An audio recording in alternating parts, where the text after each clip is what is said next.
Do you love novels, but don't have time to read thousands of chapters? Imagine listening to your favorite stories anytime, anywhere, while driving, working, or relaxing. Here, you'll find premium audiobooks from Pocket FM, Audible, Webnovel, Wuxia, and more, all in one place. Every novel is a one-time payment, no subscriptions, no monthly fees, lifetime access. The full novel list and prices are in the description below. Once you choose a novel, just DM me on Telegram, WhatsApp, or Discord. After payment via PayPal, Ko-fi, or Patreon, you get permanent access to the audiobook on Telegram. And if the novel is ongoing, all future updates are included. Check the description, pick your story, and start listening today. Before we start the video, make sure to like, subscribe, and hit the notification button. Enjoy, and let's go. Chapter 4601, Not even a golden-winged rock could fly like this. Chapter 4601, Chapter 4601, Not even a golden-winged rock could fly like this. Chapter 4601, Not even a golden-winged rock could fly like this. The Calamity boat navigated through the deepest void of the wilds, aimless and outside the bounds of time. Lin Moya felt the aura of the chaos whilst the rules of the world were subtly shifting. Compared with when he first arrived, his soul power had grown much stronger, sharpening his senses and deepening his understanding of the world's order. He could sense the flow of the Tao more clearly than ever and track subtle changes in the world, so he no longer worried about getting lost. The rules themselves guided him. Along the way, he encountered several mindless lifeforms, all of which he easily defeated to use as nourishment for his domains. The rules became ever clearer at the edge of the wild's deepest region. He could already sense the Tao within Chaos Wilds. To the dormant trio including the little tree, this was the sweetest breath. In those depths, they barely dared breathe, feeling almost as if that was their forbidden ground. Born of chaos in the wilds, they were made for that place, but it came with a ceiling. Once their limits were reached, further growth was impossible. When the Calamity boat finally left the deepest region for the main void, all three sighed in relief. The rules of chaos and the wild's descended Tao here was less defined than in chaos, but still present. Lin Moya's aura began to spike. His time spent in the wild's depths now erupted. His power rapidly surged, reaching the peak of perfected chaos realm in just half a day. He could go further, reach perfection, but with all his domains stored away, he was fully disconnected from local rules, so the world counted him as domainless. Without a domain, advancement was impossible unless he, like the little rock and little tree, absorbed primordial chi. But that only granted the power of perfection, not the true realm. For ancient beings like the little tree, only power mattered. Lin Moya cared about strength and proper breakthrough. By hiding his domains, the rules concluded he couldn't advance, so he remained at the peak of advanced chaos realm, always ready to break through. This was considered a fine level for his age, especially compared to veterans who'd lived tens of millions of years. He was still young. Once the rules receded, Lin Moya activated the karmic ring. With effect and no-cause lock onto Purple Star Sovereign's location. He boldly targeted Purple Star Sovereign, knowing he'd be discovered but feeling no fear. If the other wanted to negotiate, fine. If not, fists would do the talking. Within Chaos Wilds, the karmic ring revealed its defiant nature once again. The fruit was planted and an enormous backlash followed. In the past, this would guarantee multiple deaths for Lin Moya if it involved a sovereign, but now he simply frowned and suppressed every bit of backlash. This meant he could freely use the karmic ring from now on. Any backlash would be no more than a minor annoyance. The concealing pearl activated, hiding Lin Moya and the little rock's figures. In the wilds, the little rock's speed was unparalleled. Using him as a mount was far faster than the Calamity boat. The karmic ring's feedback showed Purple Star Sovereign was extremely distant. They'd need to fly a while. Hope things go smoothly, Lin Moya murmured, now synchronized with time. Counting from when he first entered the wild's depths, 1,000 years had passed in the outside world. In his mind, he'd experienced only several years there. Inside years, outside a millennium, a vast difference. He wondered how far the disaster had advanced, but nothing surpassed the importance of his current mission. Before, he lacked power, now he had it, and the first priority was finding people. Let nothing go wrong, don't make things hard for me. Lin Moya thought this as he rode on, activating the karmic ring again to plant the fruit. With effect and no cause, all my wives are safe. The ring hummed, but this time, no backlash appeared. Lin Moya's expression suddenly darkened. Fruit planting failed, meaning something had happened to Ningyi and the others. No, that can't be right. He quickly calmed down and understood something important. If one of his wives died, the ring's karma would count the rest as safe, so the process would not fail. For it to fail, only two options existed: either all had perished, leaving no wives behind for karma to track, or they were in a realm beyond karma, perhaps the wild's deepest center. He recalled Southern Gold Sovereign mentioning Purple Star was undertaking something extremely risky. In the Chaos Wilds, anything called risky was rare indeed. He didn't know what the Purple Star Sovereign was up to, but it was certainly nothing simple. He couldn't solve the mystery from here, he'd have to hurry and see for himself. Little Rock, speed up. Feeling Lin Moya's urgency, the little rock pushed himself to maximum speed. He repeatedly cast secret techniques that let him instantly vault billions of miles, each move resembling teleportation but costing him dearly. No matter, Lin Moya's business was his own. Even if it exhausted him, he'd recover later. Every second saved mattered. Lin Moya's eyes narrowed, dangerous light flashing. If Ningyi and the others were fine, so be it. If anything happened, words were useless. He'd show them just how hard his fists could strike. No disaster, no schemes, everything else could get lost. The gap quickly closed. What should have taken years was compressed to a mere year by the little rock's mad rush. By the end, the little rock was spent and nearly dead, close to collapse. Had Lin Moya not continually restored him with life force, he'd never have made it. Even in ancient times, no golden-winged rock ever traveled like this. This was less a journey and more a race against destiny. Lin Moya stowed the rock away, letting him rest, while the little tree sent out roots to track Purple Star. The karmic ring's lot was on a range, not a precise point. The little tree could leverage his own advantages to narrow it down. They found themselves in a void. Purple Star clearly wasn't at that spatial layer, but such obstacles were nothing for the little tree. Moments later, the little tree whispered, "Found them. They're in the lowest layer of space." "We'll go in," Lin Moya said. To read ahead, subscribe to my P at Trian. Chapter 4602, Passage to the Ruins of Heaven and Earth. Chapter 4602, Chapter 4602, Passage to the Ruins of Heaven and Earth. Chapter 4602, Passage to the World's Remnants. The little tree began to open layer upon layer of space. The spatial aspect of the wilds was denser and more chaotic than that of the primordial chaos. Multiple spatial layers were often stacked and intertwined like layers of wet pastry. The little tree, in a rather brutish manner, tore through these layers to reach the very bottom. At the lowest depths of space, there were numerous vortices, gateways that connected chaos and the wilds, but these were one-way paths. You could travel from chaos into the wilds, but couldn't cross from the wilds back into chaos. This passage was created naturally by the world's laws, though if one were powerful enough, they could forcibly reverse the vortices' direction and break through from the wilds to chaos. According to Lin Moya, only the sovereigns adept at space had such an ability. Most grand sovereigns did not. Within these vortices were scattered specks of light, scattered without any pattern. The little tree said, "There's a unique independent space here. These specks of light are the reflections of that space. Internally it's strange, almost disconnected from the wilds. Master, should we force it open or not first?" Lin Moya replied, "Let's try diplomacy before force." After all, the one inside was Purple Star. Sovereign Lin Moya came to retrieve people, and if a peaceful solution was possible, violence would not be needed. The little tree understood, sending out roots to knock on the independent space. 3 knocks sounded, low and resonant, rippling outwards and shaking the soul and the boundaries of space. Anyone inside would certainly hear it and be awakened, even from deep meditation. After waiting and hearing no response, Lin Moya's expression tightened. Again. This independent space was halfway apart from the wilds. Even the little tree could not sense what was within. Yet, with the karmic ring pointing here, Lin Moya was certain that the Purple Star Sovereign was inside. The little tree knocked 3 more times, louder, yet again, no reply. Lin Moya lost patience, sensing something was wrong. "Break it open." The little tree was already prepared. Roots erupted and turned into 2 giant hands, forcefully grasping the independent space. Instantly, the scattered specks among the vortices glowed brightly. The blurry, glass-like outline of the space became visible. The little tree grabbed the space, tearing open a rift. An unfamiliar aura surged out, not belonging to chaos or the wilds. The little tree murmured, "Seems like there's another world here. Let's go in."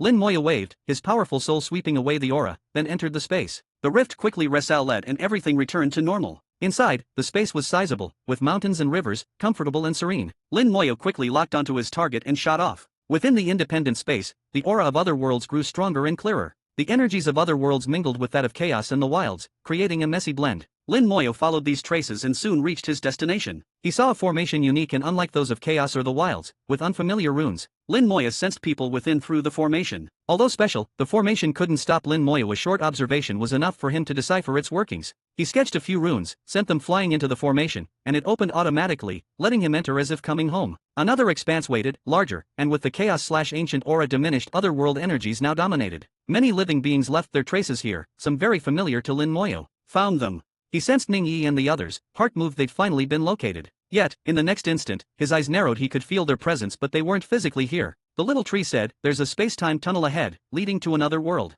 Lin Moya asked Primal Chaos Stone, "Besides the wall between worlds, do other passageways appear within worlds, connecting to remnants of other worlds?" The Primal Chaos Stone answered, "Sometimes. Worlds in the life-restricted zone aren't completely stationary. Sometimes they bump into remnants of other worlds and then separate, or sometimes a natural space tunnel forms between them." Lin Moya understood Purple Star Sovereign had discovered a space tunnel and built this independent space as a base. Ning Yi and the others were her team sent to explore remnants of other worlds. This task, in other worlds, was usually the domain of Supremes. Supremes would send out many such teams to investigate the world's remnants. But this was extremely dangerous. Exploration teams often suffered casualties, sometimes being wiped out completely. Letting Ning Yi and her group take such risks angered Lin Moya, who clenched his fists and was surrounded by lightning waves of immense power radiated from him. He sped toward the heart of the formation and quickly saw a space tunnel. There was no one here on the tunnel's side. A secondary formation was running with all traces left behind. He sensed Ning Yi and the others' 8 people's auras intact, and by their remaining energies, their cultivation seemed to have surpassed the perfect chaos realm. He also felt other auras. One belonged to Boyang Sovereign, another, unfamiliar, must have been Purple Star Sovereign. Still others included Fei Sisi, Big Sister.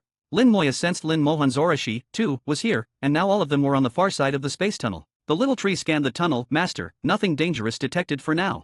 Absence of danger did not mean safety. Lin Moya didn't hesitate, diving straight into the tunnel. The passageway was stable, a far cry from the temporary one the little tree had built at the world wall. Lin Moya judged that some powerful artifact had been used as a foundation to keep it stable. Primal Chaos Stone Whistle. This purple star is clever. She used spatial vines to bind two worlds together.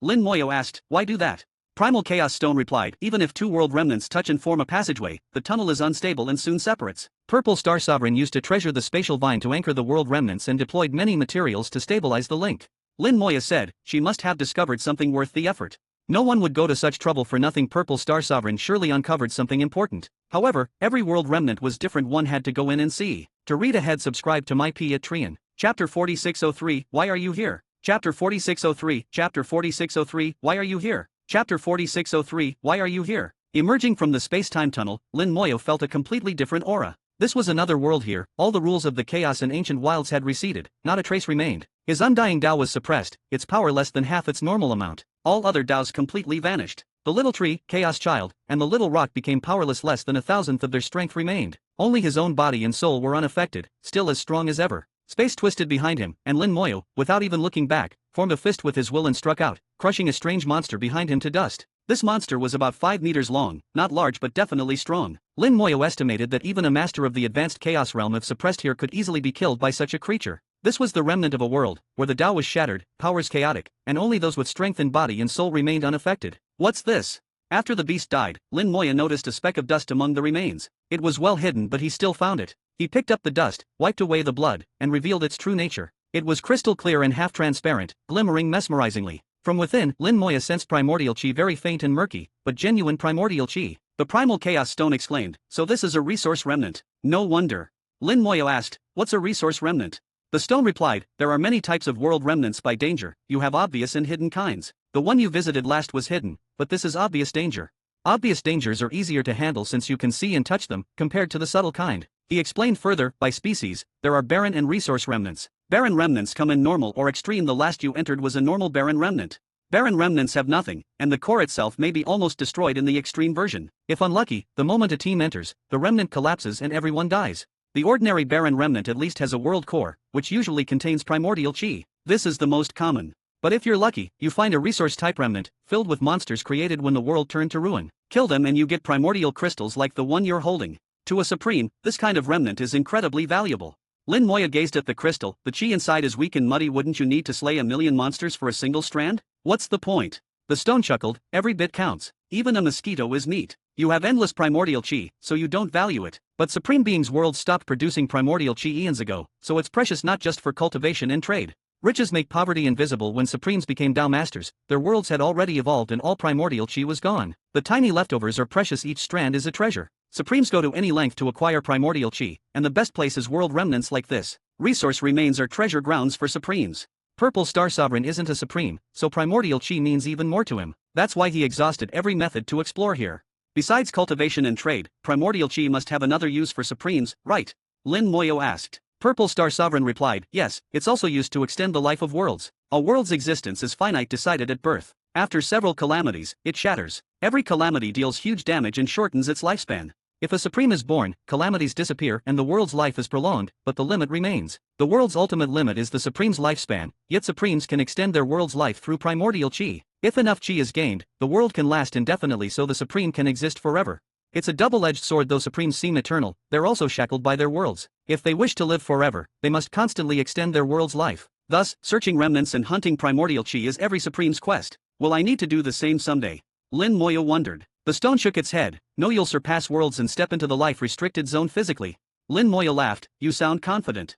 The stone replied firmly, I've seen countless people, none as unique as you. You're certain to succeed. Lin Moya said no more. While talking, he had already locked onto Ningyi and the others. Though not in the chaos or wilds, and his senses blunted, his spiritual strength was enough to track them afar. Body power surged as Lin Moya shot forward, ripples trailing in his wake. He accelerated faster and faster. No world could impede his physical strength. Soon, he spotted a massive lotus, over a kilometer in diameter, with 36 petals surrounding the core. Violet starlight sparkled on the lotus, forming a star map. The starlight illuminated the surroundings, arranging itself into a battle formation. This battle formation isn't from Chaos or Wilds, Lin Moya realized. Its basis and rules were different, belonging entirely to this world and thus fully functional here. He remembered Purple Star Dao once said she wanted Ning Yi and her group to master a formation, apparently this one. The stone commented, the lotus treasure must be native to this world. Looks like this resource remnant left behind some nice things. Lin Moya narrowed his eyes. In an instant, the distant lotus magnified before him. He saw what was inside, millions of miles away. Ning Yi and the others were seated atop the lotus core, all 8 present and seemingly unharmed, which calmed Lin Moya. In the next moment, though, he sensed something wrong. They were injured. Though they appeared fine, he detected unstable and slightly weak aura in each 8 people, all lightly wounded. He flew toward the lotus, crossing millions of miles in a blink, landing atop it. The battle formation instantly activated, countless swords aiming at Lin Moya. Why are you here?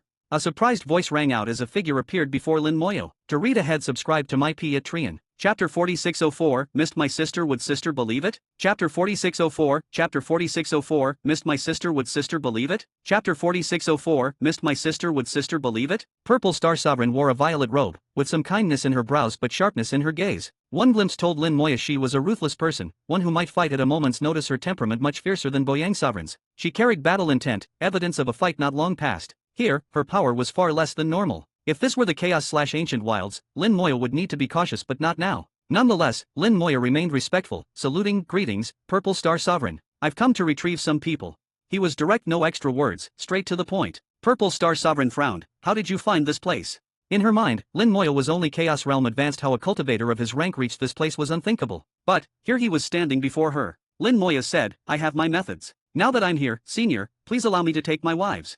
Purple Star Sovereign was silent, neither refusing nor agreeing. She didn't understand Lin Moya's sudden appearance. The situation seemed to be slipping from her control. Standing before her, Lin Moya seemed unfathomable. She struggled to decide. Ning Yi and the other 7 were meditating, clearly just coming off battle, still holding lingering fighting spirit. Their injuries had not healed. Up close, Lin Moya saw their wounds weren't minor. They'd been hurt before and, without full recovery, were now newly wounded. Repeated treatments and repression meant the injuries kept accumulating. Eventually, they would erupt disastrously. Even now, it would take considerable effort for complete recovery. Lin Moya didn't want to quibble further. If Purple Star Sovereign wanted to be indecisive, she could do so herself. He stepped forward, instantly appearing atop the lotus center. The battle formation meant nothing to him. What are you doing? Purple Star Sovereign responded just as quickly, returning to the lotus center to confront Lin Moya. She was surprised her great formation hadn't stopped him. Healing. Lin Moya snapped, letting the power of life turn into 8 dragons that fell upon Ning Yi and the others. Here, all Daos from Chaos/Ancient Wilds were suppressed to nothing, but his undying Dao was merely halved and still usable. The power of life was unmatched for healing. Purple Star Sovereign's face changed. You can still use your Dao here.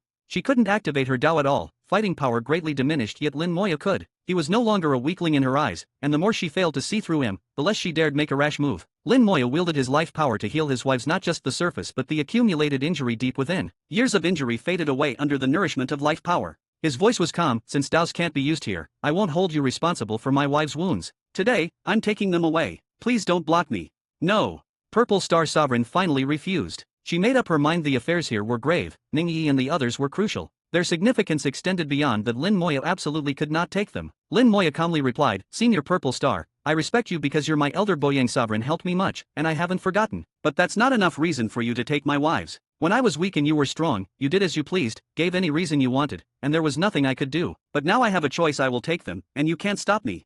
Purple Star Sovereign's face hardened. Lin Moya wasn't joking. He really could take Ning Yi and the others away. Purple Star Sovereign said, You won't even ask if they want to go. Lin Moya shook his head. It doesn't matter what they want. I'm taking them just as you took them before without asking. Purple Star Sovereign was at a loss, speechless. Lin Moya was giving tit for tat, doing as she had to him. If not for her uncertainty about Lin Moya's powers, she'd already have attacked. Purple Star Sovereign said, If you try, I'll resist, and someone else will, too. Lin Moya looked into the distance. You mean my sister? A silhouette appeared from afar. Lin Mohan walked in, sword underfoot, approaching in a flash. Lin Mohan was valiant and dazzling, sword energy bursting from her, impossible to look at directly. She was like a sword personified, cutting down any obstacle. She entered the formation, face alight with joy. Little you actually found your way here. Lin Moya smiled for the first time in ages, surprised. I said I missed my sister, do you believe it? Lin Mohan retorted, not a chance. You're here to pick up your sisters-in-law, aren't you? Lin Moya nodded, that's right. What do you think? Purple Star Sovereign interjected, Sword Sovereign, you know they can't leave. Lin Mohan glanced over, of course I know, but don't forget, little you is my brother, and those are my sisters-in-law. Whose side do you think I'm on? Purple Star Sovereign was struck silent, hearing the deeper meaning, but she persisted, this matter is important. I urge you to reconsider. Lin Mohan shook her head. Whatever the issue, if Little Yu asks, I'll support him unconditionally. Back when you wanted me to take Sister Yuyan, because that formation needed one more person, I agreed partly because it was good for her and because Little Yu hadn't grown yet. Now that he has, I'll back him all the way. Purple Star Sovereign's face grew darker. You must know this will disrupt our plan. Don't you care about that result? Lin Mohan replied, of course I care, but what little brother needs comes first. She'd never been one for hesitation. Her decisions were swift and from the heart like her sword Dao. Lin Moya felt something else. It seemed Lin Mohan had been waiting for him. His arrival here was a surprise, but mostly, she was happy. Making it here meant his strength weaklings couldn't even find this place. Purple Star Sovereign's eyes burned with anger. Then I cannot accept this. Sword Sovereign, you mean to be my enemy? Lin Mohan laughed a clear, melodious sound. A sword floated out behind her, pointing straight at Purple Star Sovereign. Hey everyone, I've got some unfortunate news to share. Some of you might remember that last October I had to travel for surgery due to a medical issue. Well, it seems that problem has returned, and I'll be going in for surgery again soon. Thankfully, it's not life-threatening, but it's also not something minor. I'll be under care for about a month and will be traveling for treatment in the first week of December. If all goes well, I should be discharged and back home by the end of December or early January. I'll try to keep posting while I'm at the hospital, but if there are any delays or irregular updates, that's the reason why. Thank you all for your patience and understanding, it really means a lot. To read ahead, subscribe to my Patreon. Chapter 4605, Don't Disturb Them. Chapter 4605, Chapter 4605, Don't Disturb Them. Chapter 4605, Don't Disturb Them. Lin Mohan was even more straightforward than Lin Moya. She'd fight at the slightest provocation, her sword tip pointed at Purple Star Sovereign without a trace of hesitation. Here, Daos couldn't be used, so Lin Mohan also couldn't wield her sword Dao, but her physical strength far surpassed Purple Star Sovereign's. As the sword sovereign, anywhere her blade pointed, she was unstoppable. Retreat was never an option, only advancing. Lin Mohan said, there was once someone from the Western Pole who could block 10 of my strikes. I wonder how many you can block, Purple Star Sovereign. Purple Star Sovereign's face grew worse. She truly wasn't sure she could fight Lin Mohan here in the Chaos/Ancient Wilds. She'd have no fear, but not in this place. She stopped talking, knowing that just one more exchange and Mohan would really make a move. With Lin Mohan's laughter echoing, Purple Star Sovereign's face turned purple with frustration, finally squeezing out two words. Mad woman. Lin Moyo gave a thumbs up. Big sis is awesome. Lin Mohan laughed lightly. This is nothing if Little Yu wants something, his sister supports him all the way. Lin Moyo asked, but actually, sis, I'd like to know what exactly are you doing here? Purple Star Sovereign quickly interrupted. Cannot say. Lin Mohan countered. What do you mean cannot say? Whatever's said here, who will hear? Or is it that you're hiding something even from Little Yu? Sneaky habits won't make you a proper minister. Purple Star Sovereign was silenced by this retort and said no more. Mohan had a point. Whatever they discussed here, no one would know. Lin Mohan explained, this place is called Divine Lotus Realm. It's like our Chaos/Ancient Wilds. No one knows why this world was destroyed, only its remnants remain, and these remnants gave birth to many bizarre monsters. Kill them and you obtain crystals containing a tiny bit of primordial chi. Little Yu knows what primordial chi is, right? Purple Star Sovereign snorted. How could he possibly know primordial chi? In her eyes, Lin Moya was just Chaos Realm Advanced. No matter how powerful or how he got here, his realm wouldn't change. A Chaos Realm Advanced couldn't possibly know about such a secret as primordial chi. Lin Mohan replied, doesn't matter if he doesn't let me explain. Primordial chi is the energy produced when worlds are first formed, and the greatest beings owe their strength to it. Now, there's no more primordial chi in Chaos/Ancient Wilds. If we want to break through as sovereigns and advance further, we must get enough primordial chi. Lin Moya said, there should still be some primordial chi in the deepest wilds. Lin Mohan nodded. Yes, but it's too dangerous. Besides that, it's nearly impossible elsewhere, so we were lucky to find this place, or maybe. Suddenly, Mohan stopped mid-sentence. Wait, how do you know the deepest wilds contain primordial chi? Lin Moya replied, I've been there.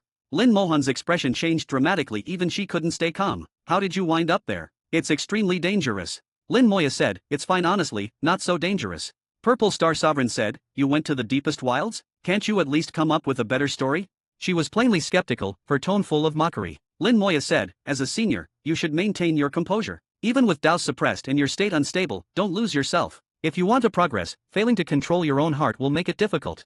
His words flustered Purple Star Sovereign, her face going red and then white, comically so. But she had no counter, because Lin Moya was right. Being a sovereign, she shouldn't say things like that. Mockery is for petty minds. Even if she doubted Lin Moya could reach the deepest wilds, she shouldn't say it outright. Still, these siblings were both lunatics, neither was easy to deal with. Lin Mohan said, yes, the deepest wilds are too dangerous. This place, while risky, is still better. Besides, others there are watching, so it's inconvenient to visit.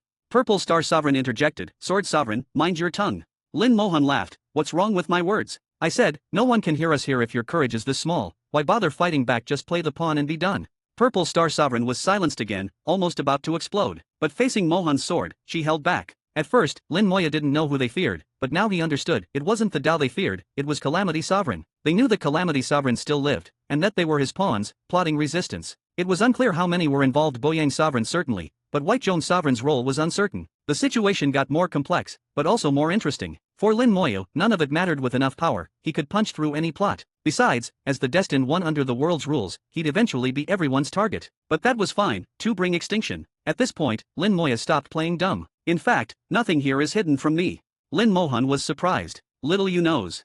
Purple Star Sovereign was skeptical. How could you know? Lin Moya smiled. I know a bit, sis. You're talking about the Calamity Sovereign, right? Purple Star Sovereign was shocked. You really do know. Lin Mohan praised. Little brother is impressive, knows it all. Purple Star Sovereign still couldn't believe it, but, this time, kept quiet. Lin Moya said, I learned by accident he wants me to be a pawn, but didn't expect me not to listen. So sis, you want to use primordial chi to break through, so you can resist him, right? Mentioning Calamity Sovereign made Lin Mohan suddenly serious. That's right. Years ago, Calamity Dao brother had deep plans, and we joined forces to fight against Dao, setting up an earth-shaking plot. We all entered the game willingly, and Calamity Dao brother even sacrificed himself for it. We admired him for that. Turns out his self-sacrifice was fake, but us entering the game as pawns was real. Thankfully, after an accident, we found Divine Lotus Realm and gained a chance. Lin Moya was about to ask for details when, suddenly, the void shook violently. Lin Mohan turned far off, a giant black figure appeared, its enormous aura freezing the entire space. Purple Star Sovereign's face changed. It's the Divine Spring Beast King. We need the Lotus Battle formation to fight it, but it'll take time. Lin Mohan said, I'll hold it off. Lin Moya stopped her. Leave it to me, don't disturb them. He flew alone toward the Divine Spring Beast King. To read ahead, subscribe to my Patreon. Chapter 4606, What does strength mean? Chapter 4606, Chapter 4606, What does strength mean? Chapter 4606, What does strength mean? Purple Star Sovereign watched as Lin Moya left, her eyes peculiar. You're not stopping him. Lin Mohan also watched Lin Moyo, but with full confidence. Little you never does anything unless he's sure.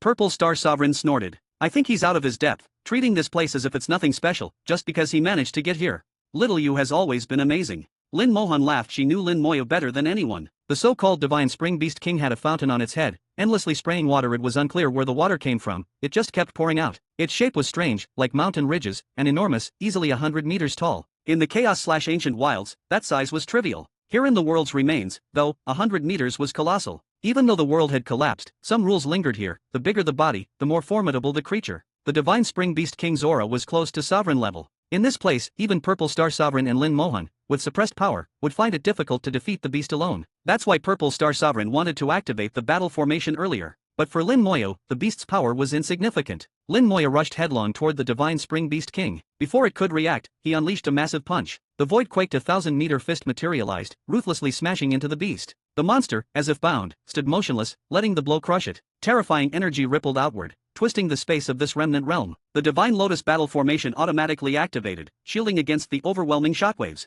The Lotus retreated in the tumult, like a boat tossed in stormy seas. With a single punch, Lin Moya shattered the Divine Spring Beast King into dust. The only thing left was a larger primordial crystal in the air. Purple Star Sovereign's expression was spectacular. Disbelief filled her face. How can he be that strong? Lin Mohan grinned with radiant confidence. Of course little you's strong, he's never been weak. To her, Lin Moyo had always been the best. As a sister, she'd always been proud of him. Lin Moyo finished off the Divine Spring Beast King with a single punch, a foe that Purple Star Sovereign saw as almost unbeatable. Lin Moyo collected the primordial crystal and returned to the Divine Lotus battle formation. Though activated, it still couldn't block Lin Moyo. The Divine Lotus formation was, after all, just a formation. To Lin Moyo, formations were nearly meaningless. After he returned, Purple Star Sovereign's attitude was thoroughly changed. Her expression mirrored her conflicted feelings. Her gaze lost its previous arrogance. She understood clearly that here, she was nowhere near Lin Moyo's match. If they fought for real, Lin Moyo could easily kill her. She was a sovereign. Her Dao heart was affected, but her judgment remained. Lin Moya's body and soul had reached an unfathomable level. That punch didn't just rely on physical strength. The real power was in the soul, which bound the Divine Spring Beast King, stopping it from escaping. Lin Mohan didn't hesitate to praise him. Little you is amazing, already stronger than his big sister. Lin Moya said, back to the previous topic, why did Calamity Sovereign choose me? And how did you become my sister? I've always been curious about that. Lin Mohan explained, back then, we were searching the ancient wilds and found some remarkable things. One such thing was called the Wheel of Fate. That artifact contained the Tao of Fate, naturally evolved in the world, much more powerful than the Fate Tao of the Destiny Sovereign. Destiny Sovereign used the Wheel of Fate as the basis to set up a giant formation, using his own blood essence as the medium and his Tao as the offering to peer into Calamity Tao Brothers' plans.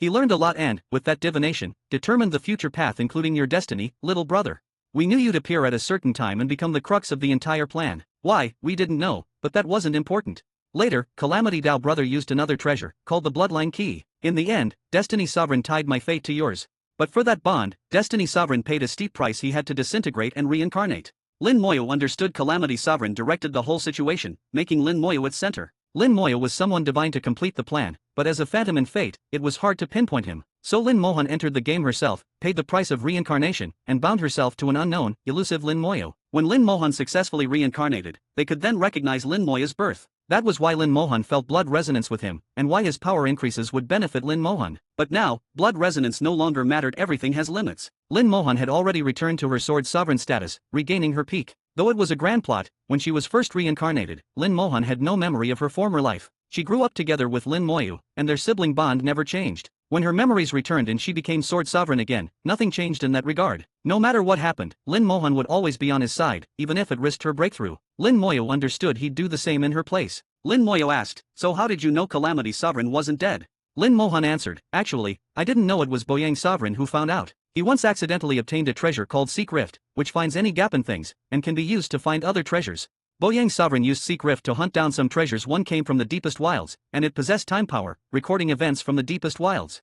Through it, Boyang Sovereign saw Calamity Sovereign wasn't dead. He was in the deepest wilds hunting beings, and Boyang Sovereign figured out the secret plan within the plan. Ironically, Calamity Sovereign's perfect scheme was exposed this way. Boyang Sovereign didn't expose Calamity Sovereign right away. He knew the stakes and started planning quietly. He didn't want to fight Calamity Sovereign, just avoid being used. He wanted a way to protect himself." Lin Moyo asked, "So this realm, was it also found with Seek Rift? But how did you know it was useful to you?"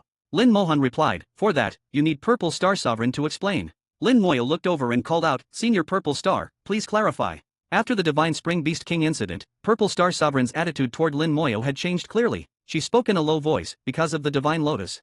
To read ahead, subscribe to my Patreon. Chapter 4607, Do you want to become a Supreme? Chapter 4607, Chapter 4607, Do you want to become a Supreme? Chapter 4607, Do you want to become a Supreme? There's no denying that Boyang Sovereign and Purple Star Sovereign were phenomenally lucky. When they discovered this independent space and found a time-space tunnel, they entered without understanding, and the very first thing they encountered was this Divine Lotus. The Divine Lotus was one of the few artifacts still usable after the collapse of this world. Contained within the Lotus were many records. This world was called Divine Lotus Realm, and it had once been ruled by a supreme being known as Divine Lotus Sovereign. After the world fell apart, the Divine Lotus Sovereign perished. But at the final moment, he gathered all his power and the forces of heaven and earth to forge this Lotus. The Lotus survived the demise, though badly damaged. Fortunately, its stored information was not completely lost. From the records, Boyang Sovereign and Purple Star Sovereign realized that this was another world, and they learned how to break through to the Sovereign Realm. The monsters created by the collapse of this world contain primordial crystals. By hunting them and refining the chi inside, one might break through to the Sovereign Realm. But this was only a possibility. True breakthrough required much more, and wasn't easy at all. Divine Lotus Realm gave them hope, so they split forces. Boyang Sovereign continued following Calamity Sovereign's plans. Purple Star Sovereign explored here, initially alone and relying on the Lotus, barely managing it. This was too secret to share widely, so they kept silent. When Lin Moyo was born, being the core of Calamity Sovereign's scheme,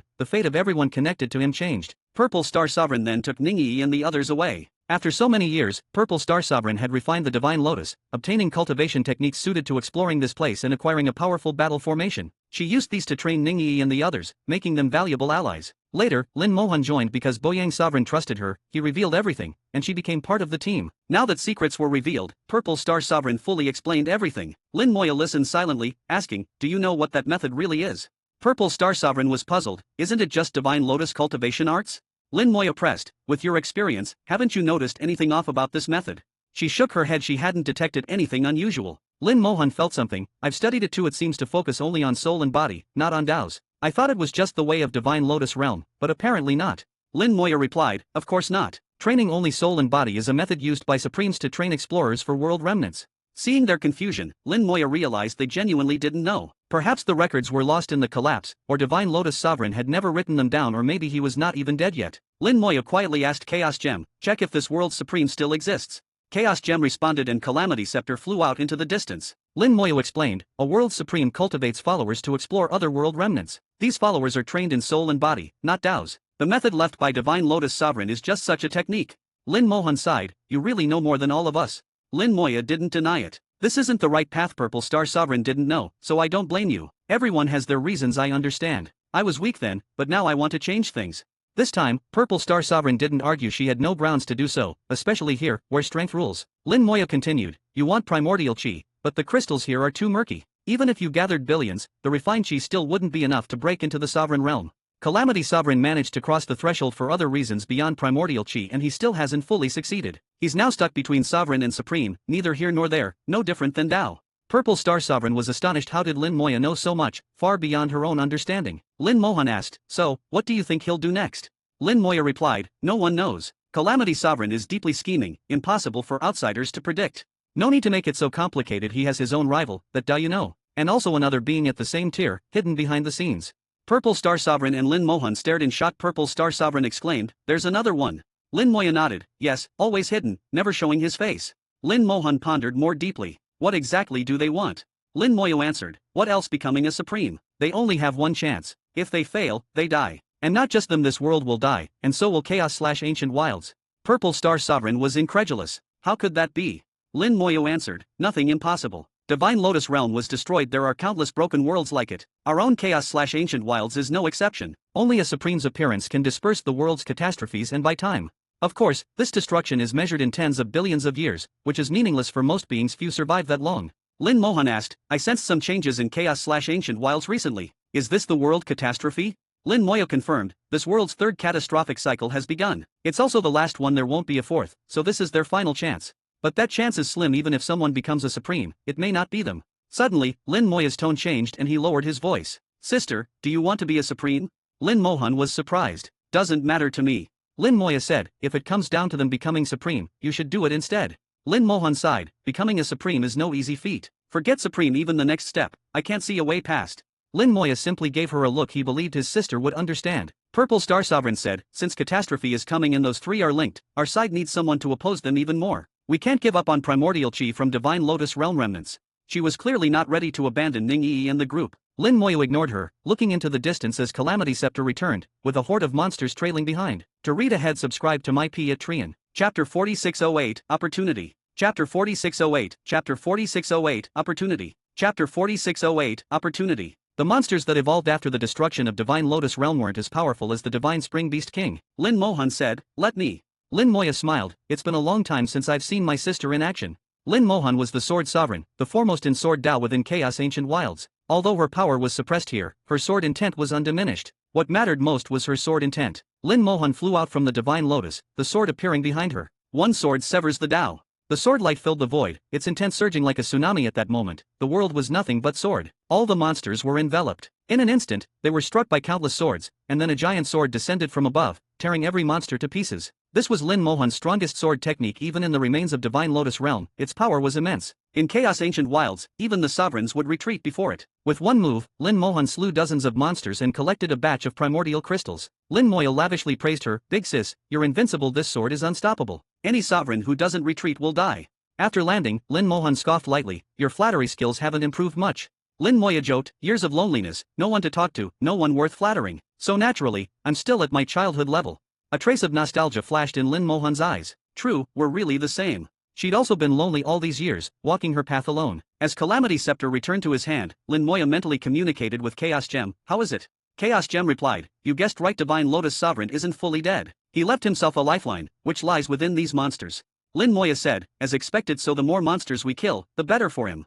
Chaos Gem confirmed, that's right. When we kill monsters, we get primordial crystals, but his consciousness recovers a little more. Once enough monsters are killed, he'll fully reawaken. Lin Moya murmured, with his power, once he recovers and possesses someone in Divine Lotus Realm, he can be reborn and enter another world. Chaos Gem affirmed Lin Moya's insight. This phenomenon had happened before. Lin Moya's easy deduction exceeded even Chaos Gem's expectations. Divine Lotus Sovereign wasn't completely dead. Before dying, he refined the lotus and scattered his consciousness across the world. When the world's remains spawned new life, he attached himself to these creatures. As they died, his consciousness would gather again. Those deaths came from external visitors. Outsiders, finding a resource-rich remnant world, would naturally hunt its creatures enthusiastically, and his consciousness would soon reassemble. Once those outsiders broke the time-space tunnel, he could use that route to leave the broken world and reincarnate elsewhere. All was within his calculations, only he didn't foresee that every world would collapse, not just Divine Lotus Realm. For ages, no outsiders came until Boyang Sovereign found this place, and the scheme found new hope. How much has he recovered? Lin Moya asked, trusting Chaos Gem's analysis. Chaos Gem answered, I've located his gathering consciousness.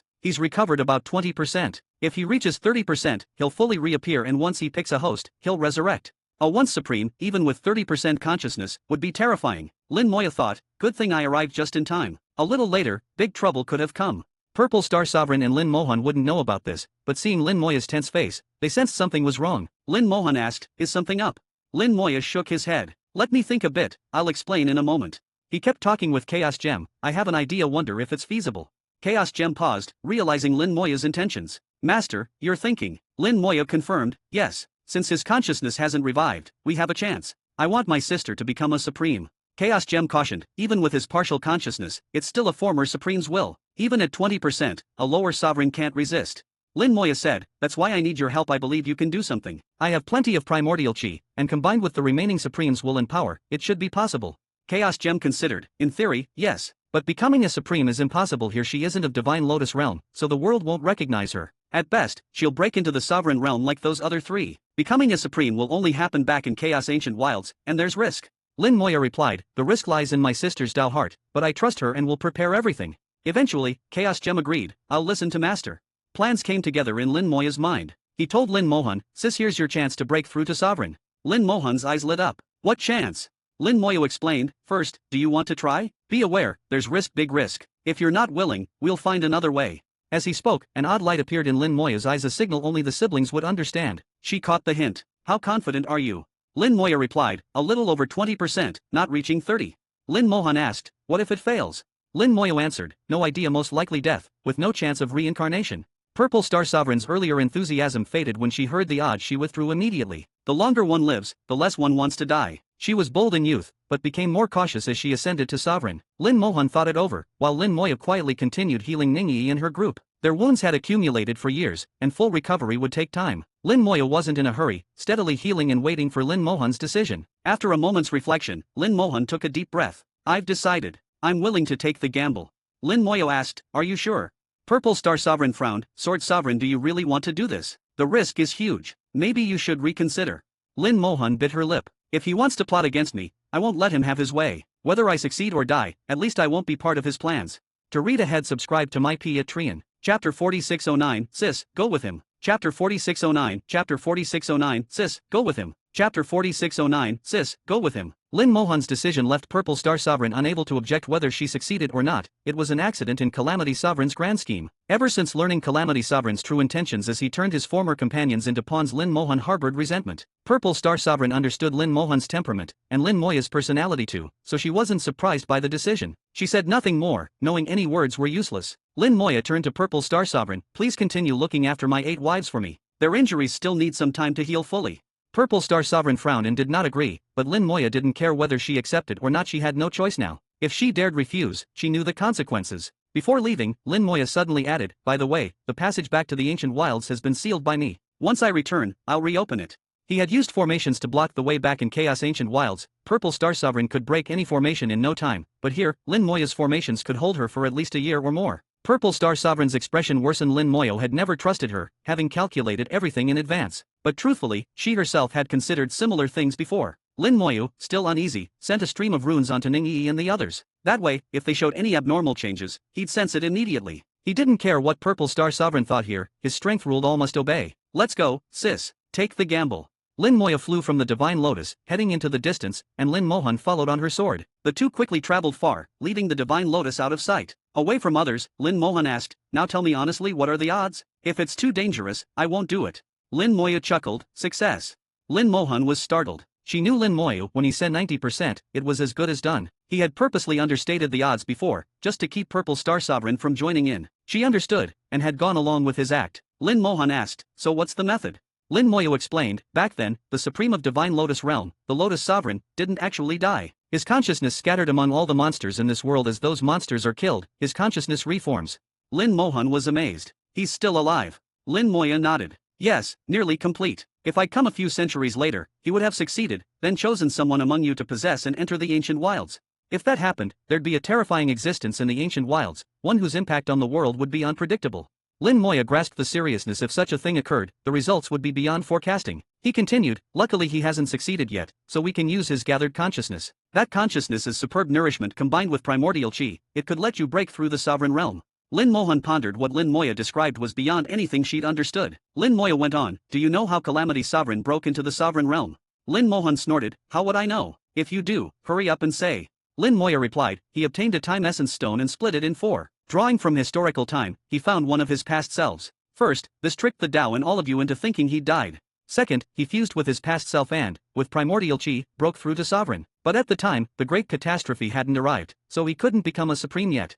When you break through here, you'll reach the same level as him. When the catastrophe comes, you might become supreme. Lin Mohan asked, so that's how don't you want to be supreme, little you? Lin Moya shook his head, I do, but I have my own path. Becoming supreme isn't the only way. Lin Mohan realized, Lin Moya's path was unlike anyone else's. Destiny Sovereign said once in his fate calculations that you're different. But to break through, I need primordial chi. The crystals I acquired here probably aren't enough. Lin Moya replied, those crystals are too murky, useless, throw them away. I have primordial chi, you don't need to worry. Lin Mohan remembered Lin Moyo had been to the deepest ancient wild. She assumed he got his primordial chi there and didn't ask further. She could never imagine that Lin Moyo owned another world, with primordial chi as abundant as he wanted, far purer and greater than anything Calamity Sovereign risked his life for. Their speed was quick. In a blink, they traveled 1,000,000 miles, sensing huge numbers of monsters approaching from afar. Chaos Gem warned, if you don't have to kill, then don't. It might be just enough for that guy. Lin Moyo understood, and agreed it was wise to be cautious. Don't attack, sis. Let the monsters be for now. Lin Moya summoned a legion of undead servants to keep the monsters at bay. They weren't especially strong, but with numbers and tough bodies, they could stall the monsters. Wave after wave of monsters charged. Lin Moya deployed undead servants to block them, so the battlefield was busy but no monsters died. The undead corralled them but didn't kill. With little intelligence, the monsters attacked blindly. They were easy to handle. After flying tens of millions of miles, they finally saw a great lake. The lake was enormous, surrounded by endless monsters. At its center, a rainbow lotus was in full bloom, with a glowing mist revolving above it. Inside the mist swirled the purest soul power. In the center of the mist, a delicate, unopened lotus bud floated. Lin Mohan had never visited this place. She'd stayed near the divine lotus. Most beings here posed a fatal threat to her. Lin Moyo produced a huge ball of primordial chi, more than 1,000 strands, exceeding 10,000 wisps. Lin Mohan was startled, so much. Years of hunting monsters had not yielded enough to refine even one strand, yet Lin Moyo easily produced thousands. This primordial chi was incredibly pure. Lin Moya said, good thing the consciousness hasn't recovered yet, sis. Absorb it without worry. Leave the rest to me. Lin Mohan accepted the primordial chi, smiling brightly, thank you, little you. Lin Moyo grinned, no need for that, let's begin. With a thought, a vast army of undead swept out. The peaceful lake erupted with chaos, monsters roused and charging in from all sides. Even inside the lake, swarms of monsters surged forth. Lin Moyo wielded the Calamity Scepter, flying ahead. Sis, your little brother will help you attain the Tao. To read ahead, subscribe to my Patreon. Chapter 4610, Tinya Deist. Chapter 4610, Chapter 4610, Tinya Deist. Chapter 4610, Tinya Deist. A crisp sword cry echoed across the heavens, and Lin Mohan raced after, sword in hand. Once she'd made up her mind, Lin Mohan wouldn't hesitate. Her sword path was always about advancing fearlessly. No matter what or who blocked her way, she would strike. Even if facing a former supreme, her sword would not waver. The undead minions opened a path through the throngs of monsters, reaching the center of the lake.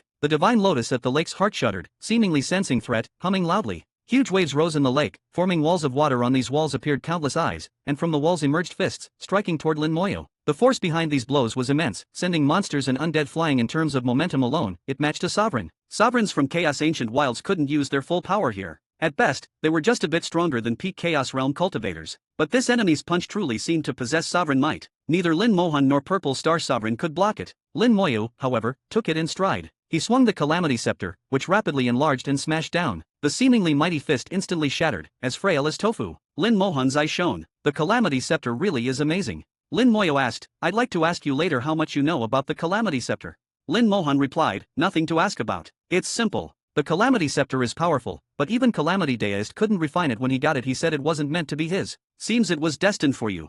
What Lin Moya knew matched Lin Mohan's account. Calamity Sovereign, upon gaining the Calamity Scepter, tried to refine it but failed. After Destiny Sovereign's divination, it was revealed Calamity Scepter was not meant for Calamity Sovereign, at least not then. There was a rightful owner. Later, in battle with Tao, the scepter injured Tao and was itself shattered. Yet in truth, the scepter didn't break from Tao's strike itself destruct. It was too strong for the world to bear, so it had to split itself to fit the realm. Lin Moya's blow shattered the fist, then smashed the water walls as well, advancing toward the lotus. He asked, what was Calamity Sovereign's name before he got the Calamity Scepter? His fame stemmed from the scepter, but before that his title was Tianyu. Lin Mohan said, he was called Tianyu Deist. Tianyu? Lin Moyo instinctively asked, was he skilled in the Tao of Time? In cultivation, Yu means time. If Calamity Sovereign took his Tao for his name, that made sense. Lin Mohan answered, yes, he specialized in the Tao of Time. He also cultivated space Tao, but less so. Looks like the small world was moved away by him, Lin Moya concluded. The small world's removal was marked by bursts of time and space power. The power spread across domains, finding the source continent inside, then linking the big world to the small. He peeled the small world from the domain, a process defying the ancient wild's laws, triggering backlash. Calamity Sovereign had to hide from Dao, so he operated in secret, careful not to use overwhelming force. Thus, the process of moving the small world was slow, only finishing after a long time. Now, the small world must be inside Calamity Sovereign's own domain. Finding it would be exceedingly difficult. But Calamity Sovereign hoping to use it to control Lin Moyu was wishful thinking. The divine lotus at the lake's heart vibrated more intensely. Several times it formed into giant figures to block Lin Moyu, but each was smashed aside by the Calamity Scepter. In moments, Lin Moyu and Lin Mohan reached its side. The lotus glowed, and a tiny figure took shape inside the light. The figure, intricate and powerful, but its eyes seemed to lack true spirit. Lin Moyu said, "Good thing we got here early. If we'd come even a few centuries later, he'd be fully awake. It's up to you now, sis. Use your Dao heart as a sword and cleave him." Lin Mohan frowned. "I can feel his strength, it's immense." Even at only a bit over 20% of his consciousness, it was that of a supreme far greater than any sovereign. Lin Moyu had claimed 90% confidence, but now things looked tougher. Lin Moyu replied, "No worries, he won't be stronger than you." On the Calamity Scepter, balance gems shone, enveloping both the undead and the lotus. Previously, only broad targeting was possible, but now Lin Moyu could select targets for perfect balance. The Supreme's gathered consciousness was matched against tens of thousands of undead minions. The undead surged in power, while the Supreme's aura dropped. Although the overall soul strength stayed the same, the power it could output was now completely suppressed, less than Lin Mohan's. The undead, saturated with the Supreme's might, began to break and shatter, unable to withstand the force. Supreme's consciousness is truly overwhelming, Lin Moyu noted. He summoned more undead to share the burden. He said, "Sis, it's your turn." Lin Mohan understood. She closed her eyes and sent her soul forth, transformed into a sword, and struck the lotus. Impudence. Suddenly, an angry voice rang out from the void. The Supreme's consciousness, under attack, reacted instinctively. As master of this world, being attacked was intolerable. His rebuke sounded as heavenly thunder, crashing down, yet Lin Mohan's soul sword never wavered, only growing fiercer and slashing downward. Lin Moyu smiled. He knew Lin Mohan's Dao heart would never falter before such a threat. This was only the Supreme's fragmented mind. Even at full strength, Lin Mohan would draw her sword. Her soul sword, imbued with supreme sword intent and unwavering Dao heart, struck the lotus again and again. The lotus instantly flared with a world-shaking light beams transformed into arrows, piercing the void. Then, the lotus ignited with blazing fire, and Lin Mohan's sword was also enveloped in soul flame. This was a grueling contest. Lin Mohan had to devour and assimilate the opponent, while the Supreme strove instinctively to absorb Lin Mohan's soul. To possess Lin Mohan was his last shot, otherwise, all his effort would go to someone else. As a former Supreme, his intent was just as steely as Lin Mohan's, making the struggle fierce. Success was far from guaranteed without Lin Moyu's help. Lin Mohan couldn't have even reached this point. Now, Lin Moyu withdrew his aid, and her success rate dropped below 10%. Lin Moyu's palm burst into flame, the world-burning fire gently falling onto the lotus. Instantly, screams echoed, and the entire realm shook violently. To read ahead, subscribe to my P at Trian. Chapter 46:11, Big Head, Small Head, Eat Meat and Drink Soup. Chapter 46:11, Chapter 46:11, Big Head, Small Head, Eat Meat and Drink Soup. Chapter 46:11, Big Head, Small Head, Eat Meat and Drink Soup. Far away, tens of millions of miles distant, Purple Star Sovereign's expression suddenly changed drastically. She heard wails coming from all directions, as if the entire world was crying out in grief. The remains of the world shook incessantly, and even the Divine Lotus where she was located could not escape. Purple Star Sovereign did her best to stabilize the Divine Lotus battle formation, but the formation shook more violently with each wail. Then, the Divine Lotus battle formation abruptly lost control and began flying in a single direction, no matter how hard she tried to restrain it. She felt the marks she'd laid down over the years, imprinted on the Divine Lotus, were quickly vanishing. The formation was no longer hers. "What are you two doing?" Her face became extremely unpleasant. With soft cries, Ningyi and the others woke up one after another. After years of fighting, they had developed a battle reflex, immediately drawing swords and preparing for combat. They asked, "Master, what's happening?" All 8 had become Purple Star Sovereign's disciples over the years. Though strict, she was not actually harsh to them. Purple Star Sovereign replied solemnly, "You just need to ask your husband what he's done." Their eyes lit up. Ningyi asked, "Husband is here?"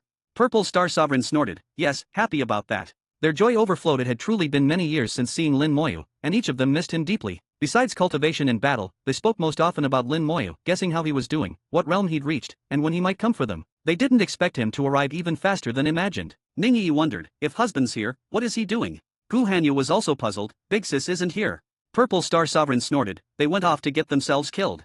In Yuyan suddenly looked to the distance. What's that? In the distant sky, endless rays of light converged from every direction on a single point. Ningyi and the rest were among the lights as well. Again, cries and wails rang out, unsettling their hearts. Faces fell at the dreadful sound, their souls shivering. This was no ordinary change. Something monumental must be happening for such upheaval. They quickly saw the truth of the rays. Countless treasures and divine weapons, even damaged, they were still extremely powerful. These treasures turned into rays of light, converging on the same place, and they themselves were pulled along. Purple Star Sovereign grew graver by the moment. Soon, they saw undead minions. Armies of undead were fighting monsters intensely. In Yuyan exclaimed, "Those are husband's undead minions." Purple Star Sovereign's face turned even worse. Her soul was racked by a sense of crisis. She shouted, "Battle formation, now!" Years of fighting had built their teamwork. They formed up instantly. United in formation, their power multiplied. But only a moment after forming up, a massive shockwave erupted from beneath, blasting everyone from the Divine Lotus. All were blown off. Purple Star Sovereign to the Divine Lotus turned into a ray of light and shot away, leaving them behind. Dangerous aura washed over from nearby monsters already attacked. The group struck back, their formation echoing, transforming into countless swords to slay the creatures. One monster down, more rushed in. Far off, swarms appeared, innumerable monsters rushing closer, some with the powerful auras of Beast Kings. Purple Star Sovereign felt cornered. Against Beast Kings, they'd always relied on the Divine Lotus and battle formation. Without it, facing Beast Kings was extremely dangerous. She gritted her teeth, fuming. What have those two done? She commanded, retreat along the direction of the rays. Were heading that way. Monsters closed in faster and faster. Their speed in retreat dropped, soon nearly surrounded. But suddenly, familiar, comforting bone-combining sounds approached. The undead minion army had arrived, outnumbering even the monsters. They threw themselves into battle, shielding Ningyi and the group. Husband knows we're here, let's go. Ningyi cheered, and they all rushed toward the direction of the undead army. The world-burning fire scorched away at the Lotus Sovereign's consciousness. Even a supreme being could only scream in agony before its force. After barely gathering his consciousness, Lotus Sovereign's mind was unraveling in combat against Lin Mohan. Lin Moyo controlled the fire carefully. He wasn't trying to kill, just to help Lin Mohan, burning the opponent until half dead so she could win the fight herself. The final prize always had to go to Lin Mohan. In Lin Moya's eyes, Lotus Sovereign was a cooked duck, ready to be carved. Receiving signals from distant undead minions, Lin Moya noticed Ningyi and the others. Somehow, the Divine Lotus battle formation had cast them out, leaving them on the verge of a monster siege. No problem for Lin Moyo, the undead army rescued them all. Looking up, he saw rays of light streaming from all directions. Inside the light were various divine treasures and weapons. These belonged to this world, surviving the collapse though weakened, still usable. When Lotus Sovereign disintegrated himself, he left his consciousness in them too. Now, with Lotus Sovereign in peril, he instinctively tried to recall all that consciousness to fight Lin Mohan and Lin Moyo. These countless divine treasures could also attack, used to disrupt Lin Moyo and Lin Mohan's strategy. Purple Star Sovereign's so-called refined battle formation was also one of these treasures, forged by Lotus Sovereign, holding much of his mind and knowledge. She'd never truly refined it. It was Lotus Sovereign's from beginning to end.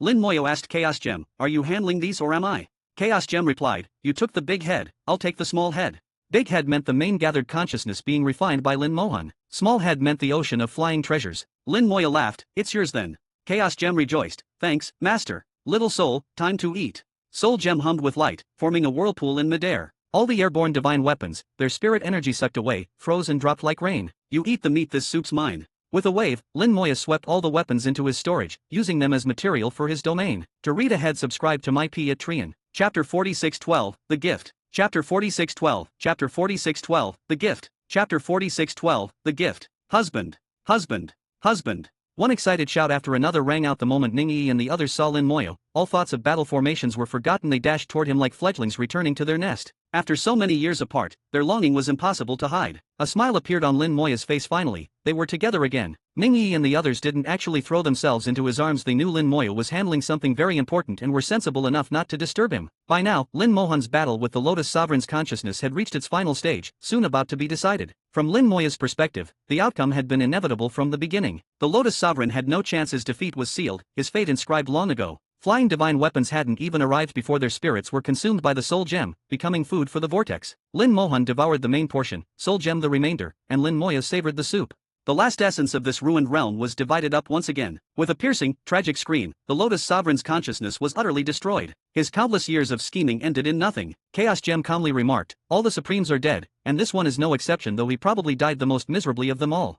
Lin Moya chuckled, "If there's one precedent, there might be more. Supremes never want to die. Maybe there are more barely surviving out there. It's not just Supremes, even the old heavenly lords of the great world tried every way to live on. In the domain, the eternal beings all have special ways to survive. For Supremes, even more so." Chaos Gem was silent. Lin Moya was likely right. Maybe some Supremes were still clinging to life. But even if there are any left, most are half dead, barely scraping by. With Lotus Sovereign's consciousness broken, Lin Mohan's sword intent sword, piercing the core. Whatever the sword intent touched, Lotus Sovereign's soul power was assimilated. Lin Mohan's aura skyrocketed. She was a soaring dragon, unstoppable. But still, some caution was needed. Lin Moya quickly set up a formation, flooding it with world-burning fire but leaving the center open. "Sis, enter the formation." On command, Lin Mohan dove into the formation and sat at its heart. On the Calamity Scepter, elemental gems flashed, illuminating Lin Mohan and forming a layer of light around her. Her sword intent continued absorbing Lotus Sovereign's power, now with 2 extra steps. First, it would be refined by world-burning fire to remove impurities and make it pure. Second, the elemental gems, since soul power is an element, would further refine the purified soul force, making it even purer. No matter what tricks Lotus Sovereign had left, they would be dissolved.